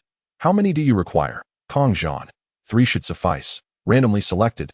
Chat group assistant. Understood. Group chat. Ding. Welcome Izumi Shinichi to the group chat. Ding. Welcome Iwatani Naofumi to the group chat. Ding. Welcome Mayano Shiho to the group chat. Kaneki Kin. Wow. Finally, some newcomers. Izumi Shinichi. What is this? Suddenly appearing in my head. Is this a group chat? Izumi Shinichi. What on earth? When did something strange get implanted in my brain? Kongzhan raised an eyebrow. Izumi Shinichi was the protagonist from Parasite. Iwatani Naofumi was the hero from The Rising of the Shield Hero. Mayano Shiho, also known as Hybera AI, was a significant character from Detective Conan. Indeed, the invited guests were all quite prominent figures. After all, it would be pointless to invite an inconspicuous bystander to the chat. Kaneki Kin. Ahem, newcomers, I know you're nervous, but let me explain. It's not a big deal, but it's not trivial either. No need to be anxious. You're just fortunate. Shinobu Kocho. Get to the point. Otherwise, I'll speak for you. You're rambling too much. Since typing in this chat is synchronized, as soon as a word is thought of, it gets sent immediately. Kaneki Kin had been typing for ages without finishing, merely rambling on, which left Shinobu Kocho speechless. Kaneki Kin. Kaneki Kin. In summary, this is a group chat for individuals from various worlds. Newcomer, welcome, Kongzhan. It might be a bit inaccurate to say individuals from various worlds. After all, there's also a little fox spirit in the group. Upon reading this, the lurking Tu Shan Hong Hong felt a chill. Was he not referring to her? How could he know that she had long been seen through by that man? Kaneki Ken. Fox spirit. How come I didn't know? Boss, who is that? Kongzhan. If she wants to speak, she will. For now, let us observe the newcomers. Kongzhan had no intention of exposing Tu Shan Hong Hong. If she wished to remain in the shadows, so be it. Izumi Shinichi. What the heck? A fox spirit. Are you all from different worlds? Izumi Shinichi was utterly bewildered. After all, such matters were ludicrous, and calling the authorities wouldn't help. If he spoke of this, he might even be taken to a mental institution. Kaneki Ken. Exactly. Izumi Shinichi. This is absurd, but in light of this situation, I have no choice but to believe it. He fell into contemplation, as such occurrences were indeed rare. No, he had never encountered anything like it. Was this truly not a plot about an alien invasion of the brain? The multiverse chat group was truly bizarre. Shinobu Kocho. It seems the newcomer is adapting quite swiftly. Kaneki Ken. By the way, newcomer Izumi Shinichi, what kind of world do you come from? Izumi Shinichi. What world? Just a normal one, right? What else could I say about a peaceful era? Upon hearing this, Kongzhan raised an eyebrow. It appeared the plot of Parasite had yet to unfold. Iwatani Naofumi. What is the purpose of this multiverse chat group? Can it make me stronger? At this moment, Iwatani Naofumi gritted his teeth. As the shield hero, he had just been summoned to a different world, and due to being the shield, he faced severe discrimination. The very next day, he was betrayed. The other heroes had many followers, while his only companion, Mine, whom he trusted deeply, turned out to be a traitor, having been an undercover agent from the start, stealing all his equipment and claiming he assaulted her. The consequences were predictable. The shield hero Iwatani Naofumi had become a figure of scorn. Merely walking down the street, everyone avoided him. This incident led him to a dark path. Kongzhan. Yes, by simply signing in every day. You can earn points, and once you accumulate enough, you can exchange them in the points shop. Iwatani Naofumi. Is that so? I just signed in and only got 10 points. It's too slow. Kongzhan, when group members encounter danger, tasks will be issued. If it falls within your capabilities, you can take them on. Iwatani Naofumi. I see. Kongzhan, you wish to grow stronger? Yes. How about we make a deal? After some contemplation, Kongzhan spoke. Iwatani Naofumi. A deal? Kongzhan. Precisely. During this time, go to the slave trader and help me find a demi-human raccoon girl named Rafitellia. Kongzhan, I will provide you with a vial of gene enhancement serum, which will elevate all your basic attributes. Iwatani Naofumi. What? Such a good deal exists. Iwatani Naofumi. But how do you know someone like her exists in our world? Kaneki Ken, the group leader, our boss, can see the future of your world. Just the other day, when I was nearly killed, the boss came to save me and even took away the ghoul that was after me. Kaneki Ken, the boss surely has your best interests at heart. I suspect that in the future, this person might be the one who ends your life. Moreover, the boss is willing to offer such a precious gene enhancement serum as a trade. You are quite favored, Kaneki Ken. Once you drink the gene enhancement serum, you'll gain strength beyond that of ordinary beings. Izumi Shinichi. Although Mayano Shiho remained silent, she, too, was taken aback. Wasn't this something from a sci-fi movie? Did it truly exist? At least in their current technology, it was impossible. Iwatani Naofumi. What? Can you see the future of other worlds? And their SA gene enhancement serum? At this moment, Iwatani Naofumi fell into deep thought. It seemed that the group leader had saved numerous members and was even willing to trade such a valuable item. Clearly, this demi-human must be of significance to the group leader. As Iwatani Naofumi gazed at the points shop, he saw the gene serum priced at 200 points. If he continued signing in at this pace, it would take at least 20 days. He could hardly wait. Thus, as long as the group leader was not deceiving him, it would be worth it. As Iwatani Shuman pondered the pros and cons, Kongzhan remarked, "Here's an exclusive red envelope for you, Iwatani Shuman. Since you are rather weak, I shall grant you the gene enhancement potion first." Kongzhan continued, "By the way, you can also purchase an additional slave from the slave merchant as an aid. Given the vast disparity in the system's points to currency ratio, which is approximately 100,000,000, you shall not find yourself lacking in funds in this world." Iwatani Shuman accepted the red envelope, his heart racing at the sight of the gene potion. Astounded by such generosity, he wondered how the group leader was aware of his weakness. However, upon reflection, it seemed entirely plausible that one could glean insights into the future of this world, even from another realm. Thus, comprehending his current strength felt rather reasonable. The mention of the currency ratio ignited a spark of joy within Iwatani Shuman. With such wealth, he could indeed procure several formidable slaves. Perhaps a stroke of good fortune had finally graced him upon entering this world. He murmured to himself, "Thank you, esteemed leader," Iwatani Shuman declared, understanding the necessity of clinging tightly to this powerful ally. He had consumed the gene enhancement potion, now acutely aware of its remarkable value. As an explosive power surged through his entire being, Kongzhan responded, "No worries, just remember to assist me in finding someone. That Rafitellia girl possesses considerable talent. I happen to need a crew member, and it would be perfect to have her join us. She is still quite young, a pitiful demi-human girl." Iwatani Shuman replied, "Oh, I see that. I thought she might be someone who would eventually attempt to kill me." Kaneki Ken expressed his thoughts, wondering if he had been overly dramatic. He had previously entertained notions of an adversary that would bring about his demise. Although part of him acknowledged that such sentiments were influenced by his own experiences, after a lengthy discourse, he was promptly dismissed by Kongzhan. Kaneki Ken, your speculation has been thoroughly debunked, Butterfly Shinobu chimed in. "Ugh, leader, why must you undermine me?" Kaneki Ken lamented. Kongzhan retorted, "You were merely spinning tales, projecting your own experiences onto the situation that I could hardly bear to listen." Kaneki Ken sulked. "Oh, by the way, how is the task I assigned you progressing?" Kongzhan inquired. "Rest assured, leader, under my protection, both Ryuko and Hanami are safe," Kaneki Ken assured. "That indicates the crisis has yet to unfold. Just keep an eye on it," Kongzhan replied, surprised at how slowly this crisis was developing compared to his expectations, especially when contrasted with the rapid pace of anime. But then again, this was not an anime. Who could predict such things? After all, there was that certain Shinigami elementary student who had remained in that form for years. "Ah, leader, does this mean a crisis is indeed imminent?" Kaneki Ken asked. "Yes, it is highly probable," Should danger arise, remember to call for help. However, you need not worry. As long as you have breath, I can save you. And if you lose your breath, I can resurrect you, Kongzhan reassured. The Watani shaman exclaimed. Are you jesting? Mayano Shiho questioned, is resurrection truly a possibility? At that moment, she had effectively transformed into Hybera AI and was residing at Dr. Agasa's home, albeit using her real name in the group chat. If it were anyone else, I might not believe it, but I trust our leader that he once waved his hand and completely healed me when I was on the verge of death. Kaneki Ken asserted, the leader is akin to a deity among us, so incredibly powerful. To us, Kongzhan is nothing short of a divine being, Butterfly Shinobu concurred. Kongzhan is the strongest, Takagi Saya added. He's truly a man worthy of trust, Poison Island Siko remarked. Enough flattery, it's quite embarrassing, Kongzhan responded, slightly bashful at the praised Agati that moment. Mayano Shiho found it hard to believe, leaning against the couch with her laptop.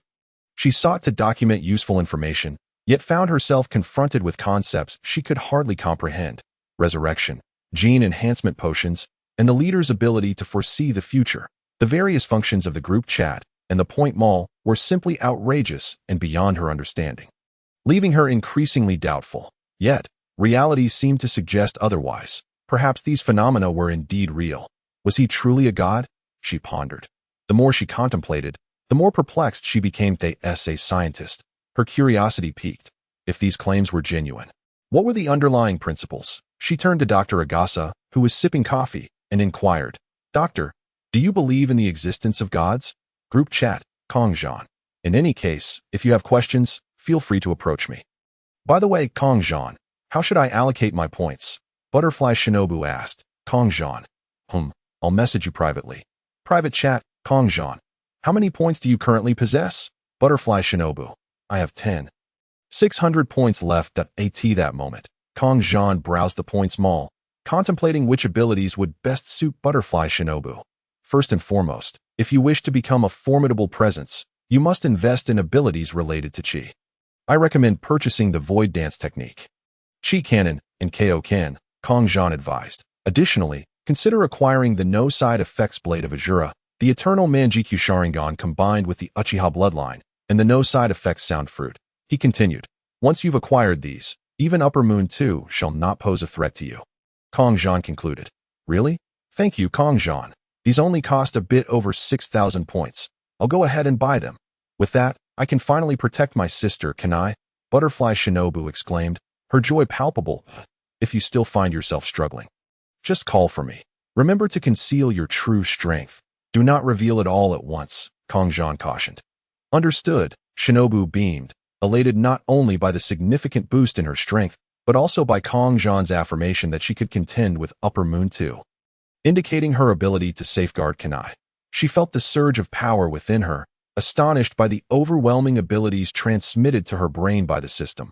These powers were indeed extraordinary, so potent that she felt utterly powerless against Upper Moon 2 in her natural state. At that moment, Kongzhan contemplated how many points it would take to enhance himself to the intermediate level of the destruction law. Upon seeing the staggering number, he felt a chill down his spine. 50,000 points. The original price was a staggering 500,000. Thankfully, as a group leader, he had privileges. Otherwise, who knew when he would amass such a fortune? He mused about when the next mission would be issued. Even if it was announced, it might not yield the 5,000 points he hoped for. Kongzhan muttered to himself, feeling the daunting challenge of leveling up. Perhaps it was best to take things one step at a time. No one could become a god overnight. He consoled himself quietly. He then reviewed his profile. Name, Kongzhan. Gender, male. Age, 18. Possessed character abilities, no side effects. Kibutsuji Muzan, Kagaya, Shinomiya. Angel Gown, Bone King, Saitama bloodline, no side effects. Pure blood sign. Possessed abilities, no side effects. Vector manipulation. LV5 skills, advanced 3-color hockey, void dance technique, spirit slash, spirit bomb items. Enslavement chains 8. Gene enhancement potions 6, snack gift packs 77, infinite energy flashlights 99, military weapon gift packs 99 vessels. Enhanced intelligent version sunshine number. Possessed laws, power of low-level destruction law strength. Cosmic level, low-level deity, tasks 1. Main quest, Prevent Hancock from being sold to the Celestial Dragons. Point 2. Long-term task. Find 5-10 crew members. Note: must be formal crew members. Reciprocal engagement is required. Forced enslavement does not count. Just as Kongzhan was examining his profile, there was a knock at his door. Knock. He heard Mikasa's voice. Kongzhan, we've arrived at Area 13 of Sabaody Archipelago. Upon hearing Mikasa's voice, Kongzhan immediately sat up. All right, gather everyone on deck, he responded, simultaneously changing his clothes. Hurry up, Kongzhan. I told them to wait for you, Mikasa urged. Mikasa finished speaking and walked away with a series of tap-tap-taps. Perhaps they could finally experience the presence of the Pirate King's first mate in the Sabaody Archipelago. Speaking of which, the Rayleigh of today is indeed the Rayleigh of 20 years ago. Thus, they decided to split into 3 teams, with Yamato, Hiyori, and Mikasa as their captains. The first team comprised Rise, Siko, and Yamato. The second team consisted of Elia, Makino, and Hiyori. The third team included Robin and Mikasa. Is that all right? Kazan inquired as he looked at the 8 of them. Absolutely, they exclaimed in unison. All right then, you are free to explore. Just return before dinner. I have matters to attend to. Kazan waved his hand dismissively. After all, they had been on the ship for several days, and now that they had disembarked, it was only fitting they be allowed to wander outside. Otherwise, they might feel stifled. As for the berries, Kazan generously allocated 10 billion berries to each team, entrusted to their respective captains, totaling 30 billion berries for all teams. These berries were stored within spatial rings, as carrying such a substantial amount of money constantly would be impractical. Hooray! Long live Kazan! That's fantastic! The group erupted in cheers. Afterward, Kazan leapt off the ship without a second thought that he intended to visit a bar, apparently named Shaki's Ripoff Bar. Vaguely, he recalled its location atop a massive tree root. The Sabaody Archipelago is filled with colossal trees, and Area 13 is no exception. After wandering for what felt like an eternity, Kazan finally spotted the bar, with the sign reading Shaki's Ripoff Bar. This must be it, he thought. He crouched slightly and sprang up, pushing open the bar's door. Oh dear, it seems an important guest has arrived. Shaki greeted him with a smile from within the tavern. Is Rayleigh not here? Kazan glanced around before settling onto a sofa. She had not heard him mention it. Are you a friend of Rayleigh's? The notorious pirate Kazan, with a bounty of 150 million berries, Shaki remarked, pulling out a wanted poster from a nearby newspaper. Isnt Yamato, with a bounty of 130 million, and Hiyori, with 70 million. Here, it's quite rare to see such high bounties at such a young age. She continued, I've heard that Yamato possesses the power of ice, but it can't be the ice fruit, can it? Shaki's eyes sparkled with interest as she gazed at Kazan. I can get a bounty of 150 million for this. Kazan's eyelid twitched slightly. He hadn't done anything particularly noteworthy. Moreover, Yamato and Hiyori must have revealed too much of their abilities before his arrival. Primarily, your crew has exhibited powers akin to the ice fruit, and you managed to escape from Vice Admiral Garp, the marine hero, while also abducting a child named Makino. Considering this, your bounty seems quite justified. Shaki took a drag from her cigarette before continuing.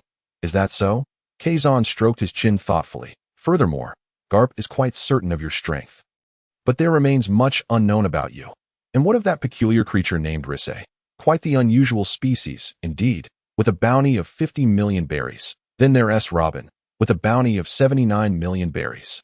The other members have not displayed their abilities, hence they lack bounties. It's quite rare to see a crew comprised entirely of women. Aside from the captain, Shaki's words seemed laden with deeper meaning. Fortunately, there are only 2 adult women. The others still require nurturing. Speaking of which, could I get a drink? Some apple juice or something would suffice. Kazan waved his hand nonchalantly. I didn't expect you to have such a preference. But apple juice? That's quite juvenile. Don't you want something stronger? This is a bar, after all. Shaki appeared intrigued by KZ and, no thanks. If Rayleigh isn't here, I'll just have a bite to eat and be on my way. Rest assured, I have more than enough funds, Kazan replied, snapping his fingers. Suddenly, 5 large, bulging bags appeared beside him, containing 5 billion berries. Is this sufficient? Consider it an investment in your establishment, Kazan waved dismissively. 5 billion, Shaki exclaimed, taken aback. How did those bags even appear? She stepped out from behind the bar and casually opened one, confirming it was indeed filled to the brim with berries, and judging by its size. It was roughly 5 billion. To spend such an amount just for a cup of apple juice. Shaki's gaze sharpened as she scrutinized Kongzhan, as though she found it hard to believe. If you think it's too much, just give it to Rayleigh as a token of respect, Kongzhan said nonchalantly. As Shaki began preparing the apple juice at the bar, she remarked, "Oh dear, I'm becoming increasingly curious about your relationship with Rayleigh.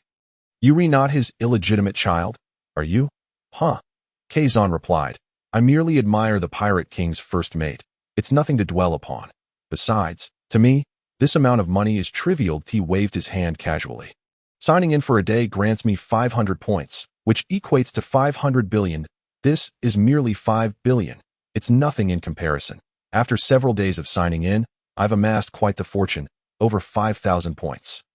"I reckon, quite extravagant, indeed," Shaki remarked. "The youth of today are truly affluent." Shortly thereafter, the apple juice was ready, and Shaki thoughtfully provided a blue straw before placing it on the table before Kongzhan. I suppose I'll be staying in the Sabaody archipelago for about a year or so I look forward to your hospitality." Kongzhan stretched lazily, speaking casually as he took a sip of his apple juice. "Staying here for so long. Aren't you planning to enter the New World?" Shaki asked with a hint of curiosity, for who would linger in such a place for an extended period? "Not at the moment. I wish to allow my crew ample time to train," Kongzhan replied, shaking his head. "At the very least, I want Yamato and the others to master Haki, both armament and observation. Otherwise, without their superhuman locks, Yamato, Hiyori, and Mikasa are too weak. Additionally, my other crew members must also train diligently.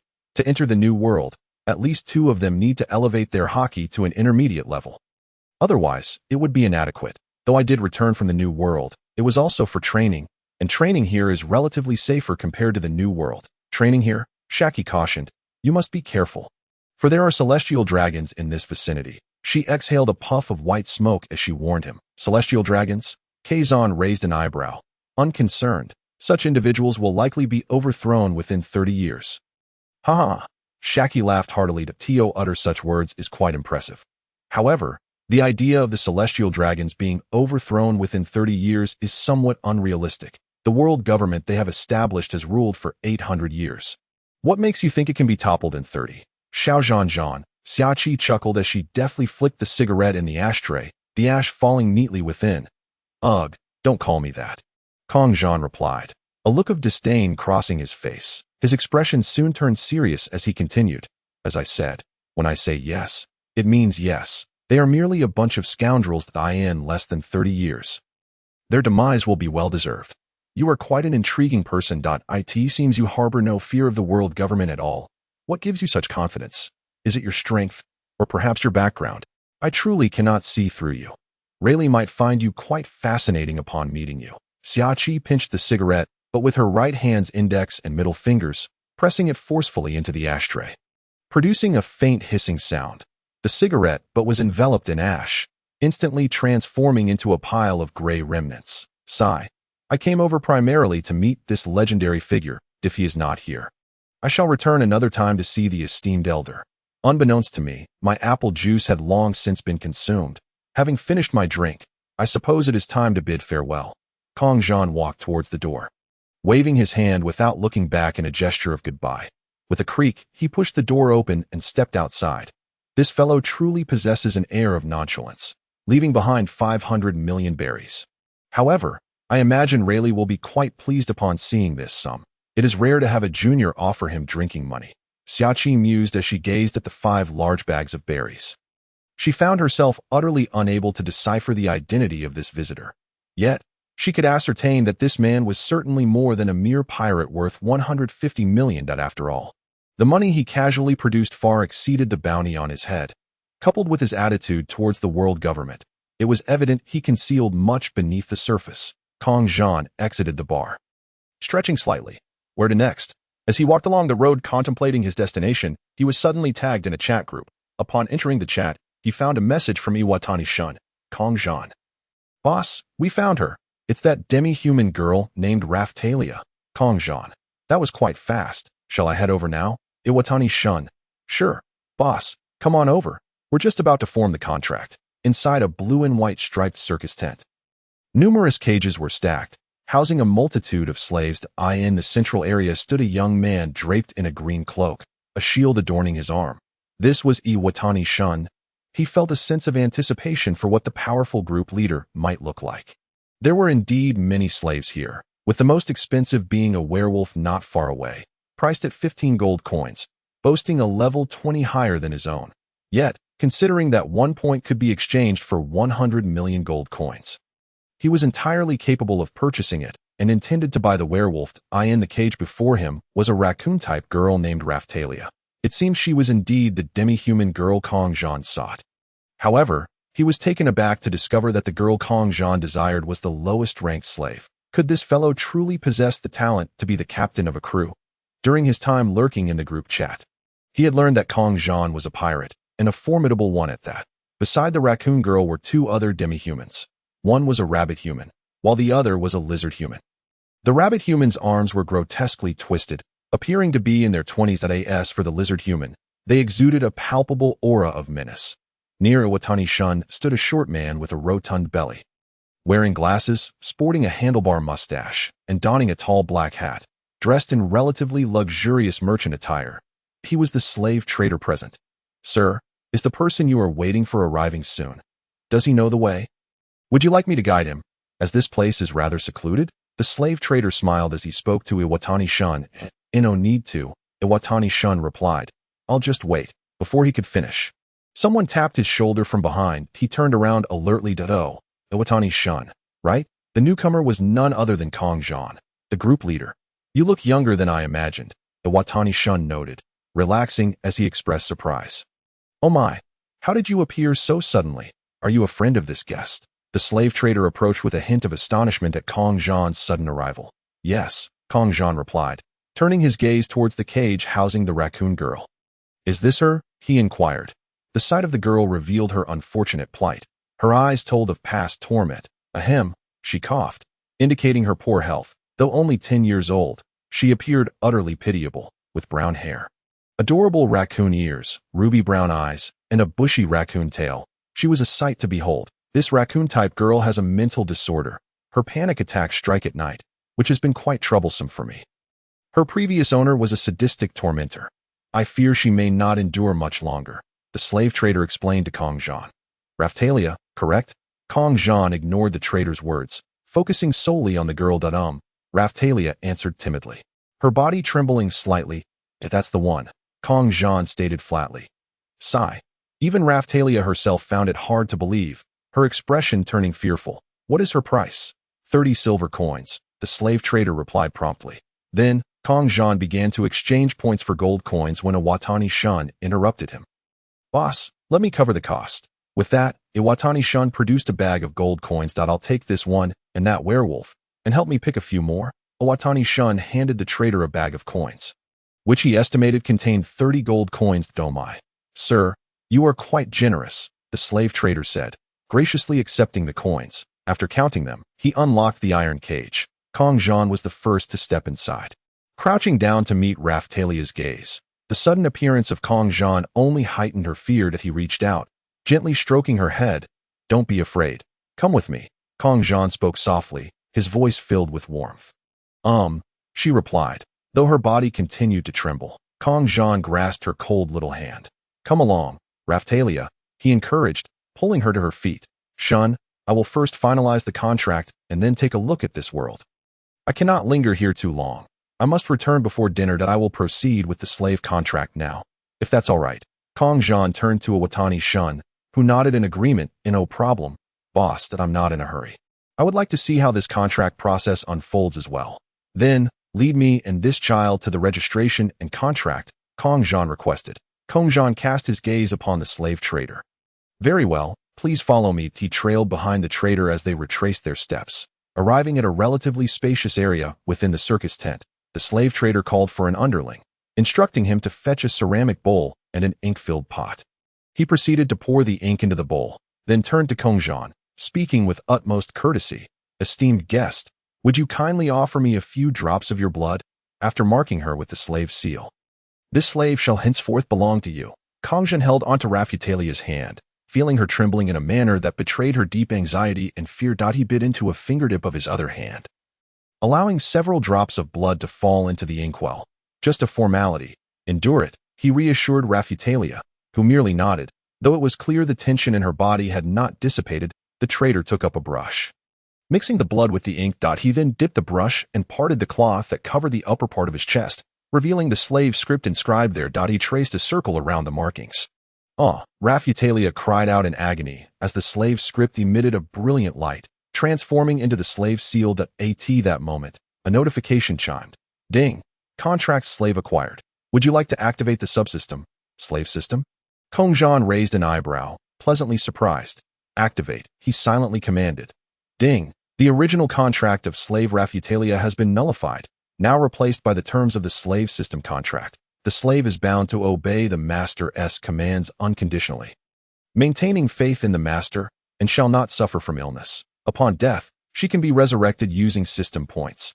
The system's voice continued. Contract successfully established. The host may choose one ability from the group chat point shop. Valued below 1,500 points. For her, what is this? The slave seal has vanished. Is it a failure? The trader's eyes widened in shock. He had never encountered such an occurrence before. The contract had even disappeared. No, it succeeded. Kongzhan smiled faintly at that moment. Rafitellia suddenly felt an overwhelming sense of lightness, as if her ailments had vanished. She was perplexed, for the slave contract should not have unfolded in such a manner. Curiously, she glanced at Kongzhan, sensing that this man had played a pivotal role, and perceiving him as a figure of sanctity. Gazing upon this perfect and handsome man, the thought of becoming his slave seemed not so bad. Perhaps it was her fortune. She couldn't quite fathom why she felt this way. Shanwen, we shall take our leave now. If you need assistance, do not hesitate to ask. Kongzhan waved at him. Boss, off you go. Iwadani Shanwen felt that Kongzhan's words were sufficient. Kongzhan looked at the girl by his side, noticing that her body no longer trembled. He tightened his grip on her hand and led her out of the tent. The slave trader, intrigued, watched Kongzhan's retreating figure before turning to Iwatani Shanwen. Brave one. Who is this person you refer to as boss? You need not concern yourself with such matters. Iwatani Shanwen's expression turned cold. After all, the secrets of the chat group were not to be disclosed, as they constituted his current trump card. His demeanor towards the slave trader contrasted starkly with how he had treated Kongzhan moments earlier. The trader chuckled awkwardly. Ahem, brave one. Shall we take a look at the slaves? The architecture here resembles an ancient Western style, albeit mostly consisting of single-story buildings, with only a few nobles possessing castles. As Kongzhan strolled down the street holding Rafitellia's hand, he began to peruse the skills available to her. The options under 1,500 points in the point shop were quite abundant, but the limitation of selecting only one proved somewhat vexing. Kongzhan browsed the abilities list in the point shop, contemplating. Indeed, Rafitellia appeared to be better suited for speed-oriented abilities, especially considering the team lacked a speedster. After all, speed is of utmost importance, with sufficient swiftness. Your turn becomes my turn, and my turn remains my turn. The no side effects flash fruit seems quite favorable, he mused. It would prevent her from becoming a landlubber while granting her lightning-fast speed, without hesitation. He made his selection. Meanwhile, Rafitellia also began to sense this newfound power. What do you think? He inquired softly. This ability, is it a gift from my master? Rafitellia felt the overwhelming strength coursing through her. She could elementalize herself into light particles and move at the speed of light. Various skills materialized in her mind as if from a manual. Indeed, Kongzhan replied, affectionately ruffling her hair, observing her petite frame. Tattered clothing and somewhat pitiable demeanor stirred a protective instinct within him, prompting him to lift her into his arms. You're quite light, he remarked, feeling her weight on a master. Thank you. I truly appreciate it, Rafitellia exclaimed, gazing into Kongzhan's eyes. She nodded rapidly, enveloped by the warmth of his embrace, her cheeks gradually flushing with color. Let us first procure some food, Kongzhan suggested, leading her directly to a tavern, though a sign declared no demi-humans allowed. Kongzhan entered without a second thought. Demi-humans cannot. Rafitellia began, but Kongzhan interrupted her. Pay it no mind, he said casually, tightening his hold on her. Well aware that Rafitellia would likely feel anxious as they walked, Rafitellia cast a glance at a parent-child pair seated nearby. The child relishing a children's meal. Goodness, she thought, enviously nibbling on her fingers. She undoubtedly yearned for such a meal. Kongzhan pondered this, then chose a seat, with Rafitellia settling on his lap. Perhaps I should sit next to you? She suggested, feeling a touch of embarrassment. After all, he was her master, and it seemed improper to sit on his lap. But Kongzhan suddenly called out, Rafitellia? Ah, yes. She jumped in surprise. Kongzhan chuckled softly, reassuring her, feel free to be at ease with me. I am not so ruthless, at least not towards you. After saying this, he embraced Rafitellia, allowing her to rest against him. Master, Rafitellia nodded, understanding, her heart brimming with warmth. Kongzhan turned to the server. Excuse me, we would like to place an order. Coming right up, the server replied, rushing over. Kongzhan casually exchanged 1 point for 100 million gold coins, and then retrieved a single coin. 1 children's meal. Please that as for the rest, just get whatever you can. No need for change. Kongzhan waved his hand dismissively at that moment. Rafitellia gazed at him with an expression of astonishment. What? 1 gold coin. The person looked utterly dumbfounded. Initially, they felt slightly uncomfortable upon seeing the demi-human, but now their mood had shifted from gloomy to bright. Yes, please wait a moment. I shall bring you the finest dishes, the waiter hurriedly replied, carefully accepting the single gold coin. Rafitellia, why? Rafitellia turned her head, her face a mask of confusion as she looked at Kongzhan. Perhaps it was due to the peculiarity of a slave being offered a proper meal in this world. You silly girl, he chided gently. Your desire to eat is so palpable that you might as well have voiced it. I simply cannot bear to watch you suffer. If you wish for something else, that is also possible. Kongzhan chuckled softly, then spoke affectionately. But why are you willing to buy me a meal, and allow me to sit on your lap? You even bestowed upon me such incredible abilities. Rafitellia still found herself perplexed. After all, she was merely a slave, and her stubbornness was evident that simply because you are so adorably fluffy, and I find you utterly delightful. Would that reason suffice? Kongzhan remarked, playfully tugging at her ears, and that tail of yours, so large and fuzzy, is simply irresistible. Ugh. Rafitellia's cheeks flushed as she was teased, yet she made no attempt to resist. For she was a slave. Kongzhan felt as if he were cradling a cherished doll, overwhelmed with happiness to know. This was far superior to a doll. Though she was a tad dirtied, he could easily take her home and wash her up later. Thank you for your patience, came the waiter's voice as the dishes began to arrive. The children's meal was placed before Rafitellia. First, go on. Eat. Kongzhan encouraged, ruffling her hair. Is it really okay? She hesitated. Her previous psychological scars clearly weighing heavily upon her. Poor girl. Of course. If you don't eat soon, I might just devour you myself. Kongzhan feigned a fierce tone. I'll eat. Rafitellia quickly grabbed the children's meal with both hands. Well, she was a slave after all. Observing this scene, Kongzhan felt a sense of foreboding about the future. After a couple of bites, Rafitellia stopped again, cautiously removing the small flag from her meal and gripping it tightly. Then, she resumed devouring her food with single-minded determination. Many patrons cast disapproving glances in their direction, but Kongzhan paid them no mind, his eyes solely focused on Rafitellia. How long had it been since she last had a proper meal? Kongzhan mused to himself. Even Rafitellia's tail stood erect, a testament to her joy. Before long, the table was filled with an abundance of dishes. If you find it insufficient, you may continue to eat. Kongzhan's gentle voice reassured her. Rafitellia suddenly felt engulfed in an overwhelming warmth. His words were as comforting as the sun, warming her heart. While she ate, Kongzhan glanced at his slave system panel. Slave, number of slaves owned. 3 contracted. Rafitellia, expand. Not contracted, but wearing enslavement chains. Kamishiro rise, expand. Orya, expand. If memory serves. This world has level restrictions. Rafitellia appears to be at level 1. However, I seem unable to see it, perhaps due to a differing system. In the original narrative, Iwatani Naofumi had a similar system, leveling up through battles.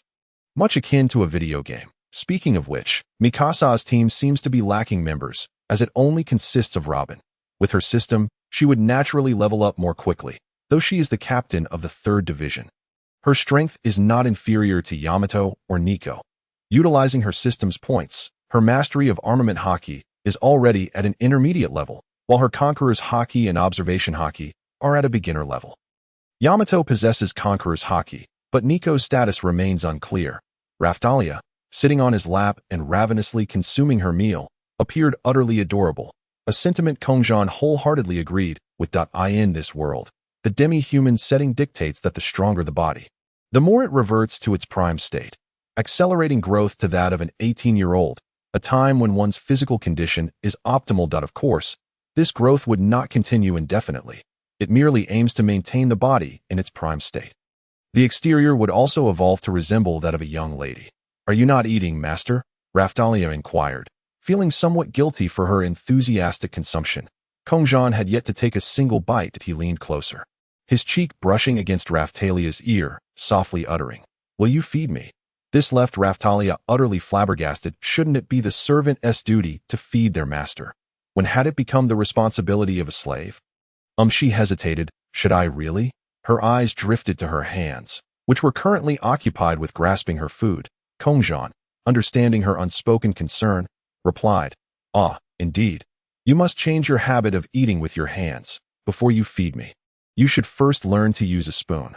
Though she was a slave, maintaining some semblance of decorum was necessary, for she was his video. "You understand?" he asked, gently ruffling her hair. He then handed her a spoon, indicating that she should use it for her meal. Rafitellia had long forgotten how to use a spoon, and even picking one up felt foreign to her. Clumsily, she attempted to eat. Kongzhan soon joined her, his appetite robust. Rafitellia, on the other hand, found herself unable to eat much more. Nevertheless, Kongzhan continued to eat, clearing the table of dishes, a testament to his endurance. "Well then, shall we take our leave?" Kongzhan proposed, slipping his arms beneath her and turning her around, effortlessly lifting Rafitellia as if she were a child. "Master, I can walk on my own," she murmured softly, her cheeks flushed. "But you have no shoes. How can you walk?" "Just accompany your master for a while. Let us head outside the city," Kongzhan casually suggested, finding little of interest within. He could bring her shoes home later, along with a bath. Right now, he simply wished to explore this world. Otherwise, it would be a shame to have come all this way for naught.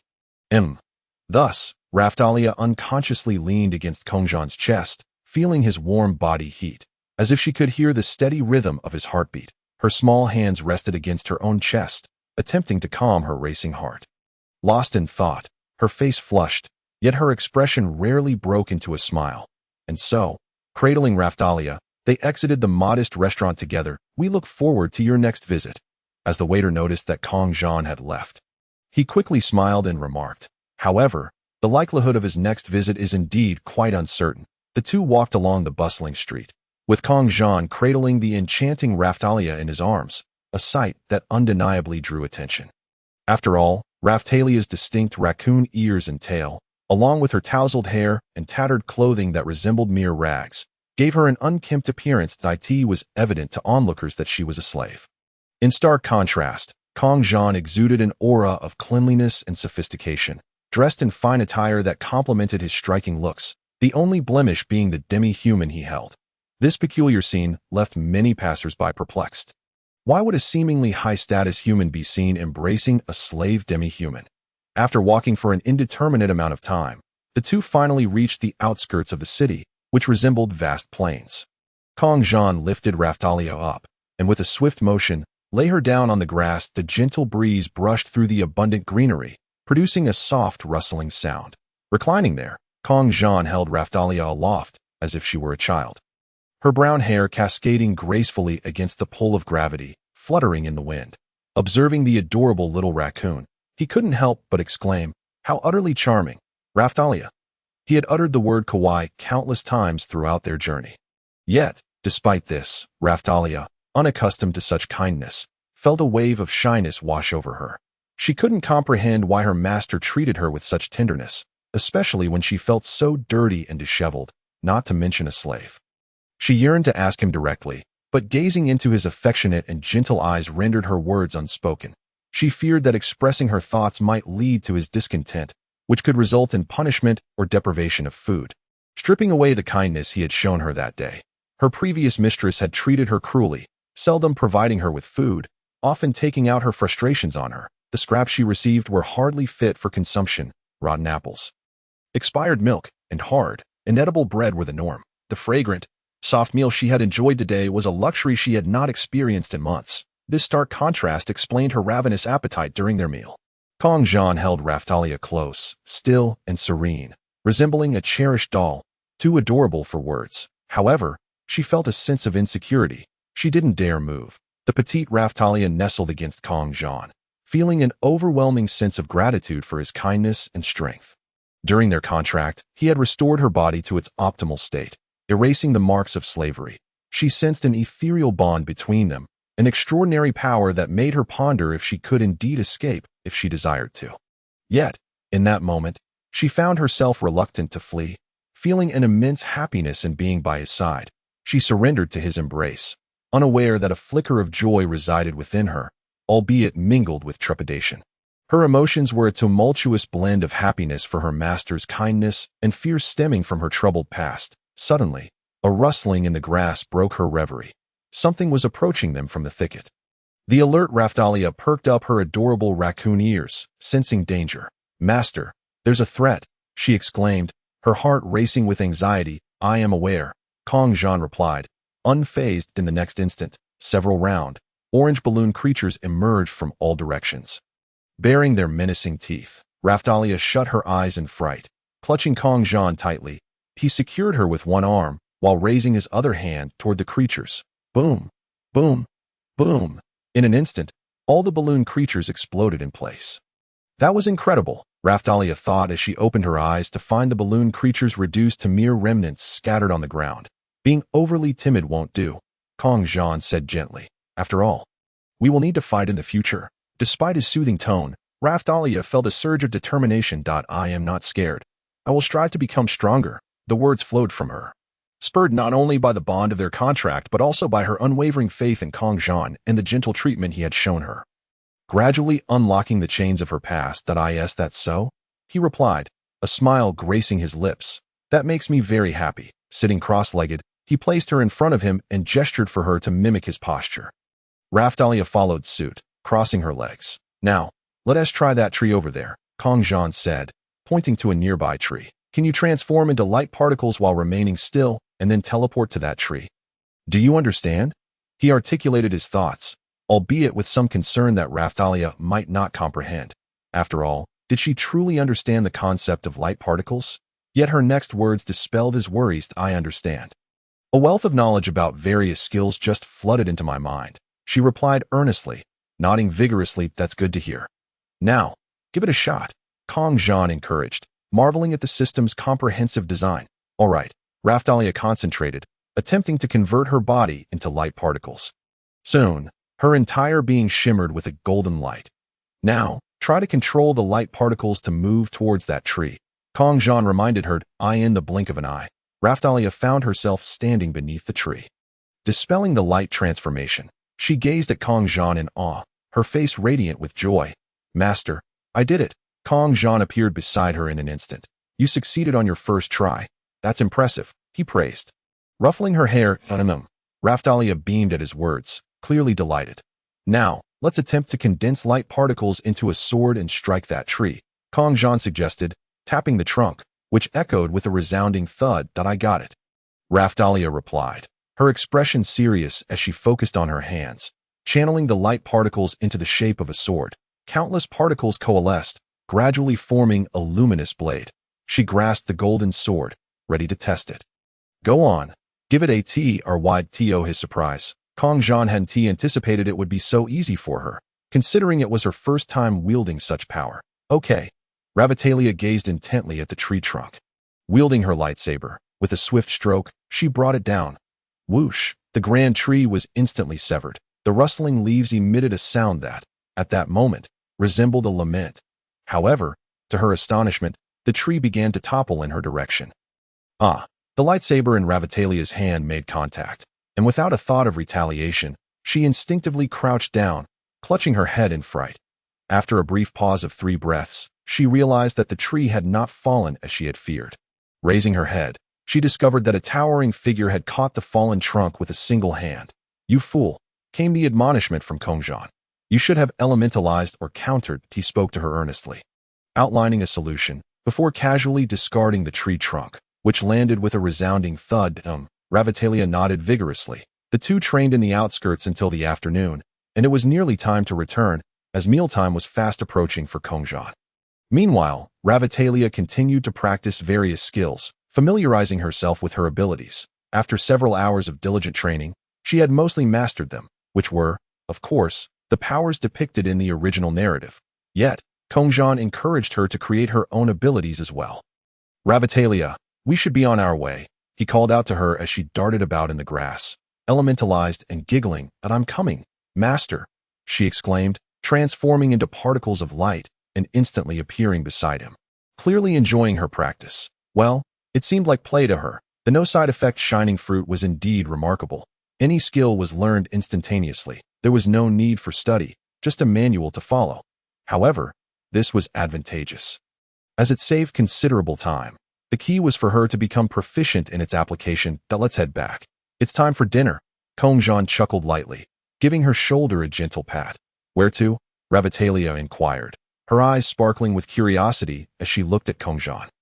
To another world. Let us go, Kongzhan said, and as soon as the words left his lips, the two vanished from the grassy expanse in the boy's bedroom. They were transported back to Kongzhan's room.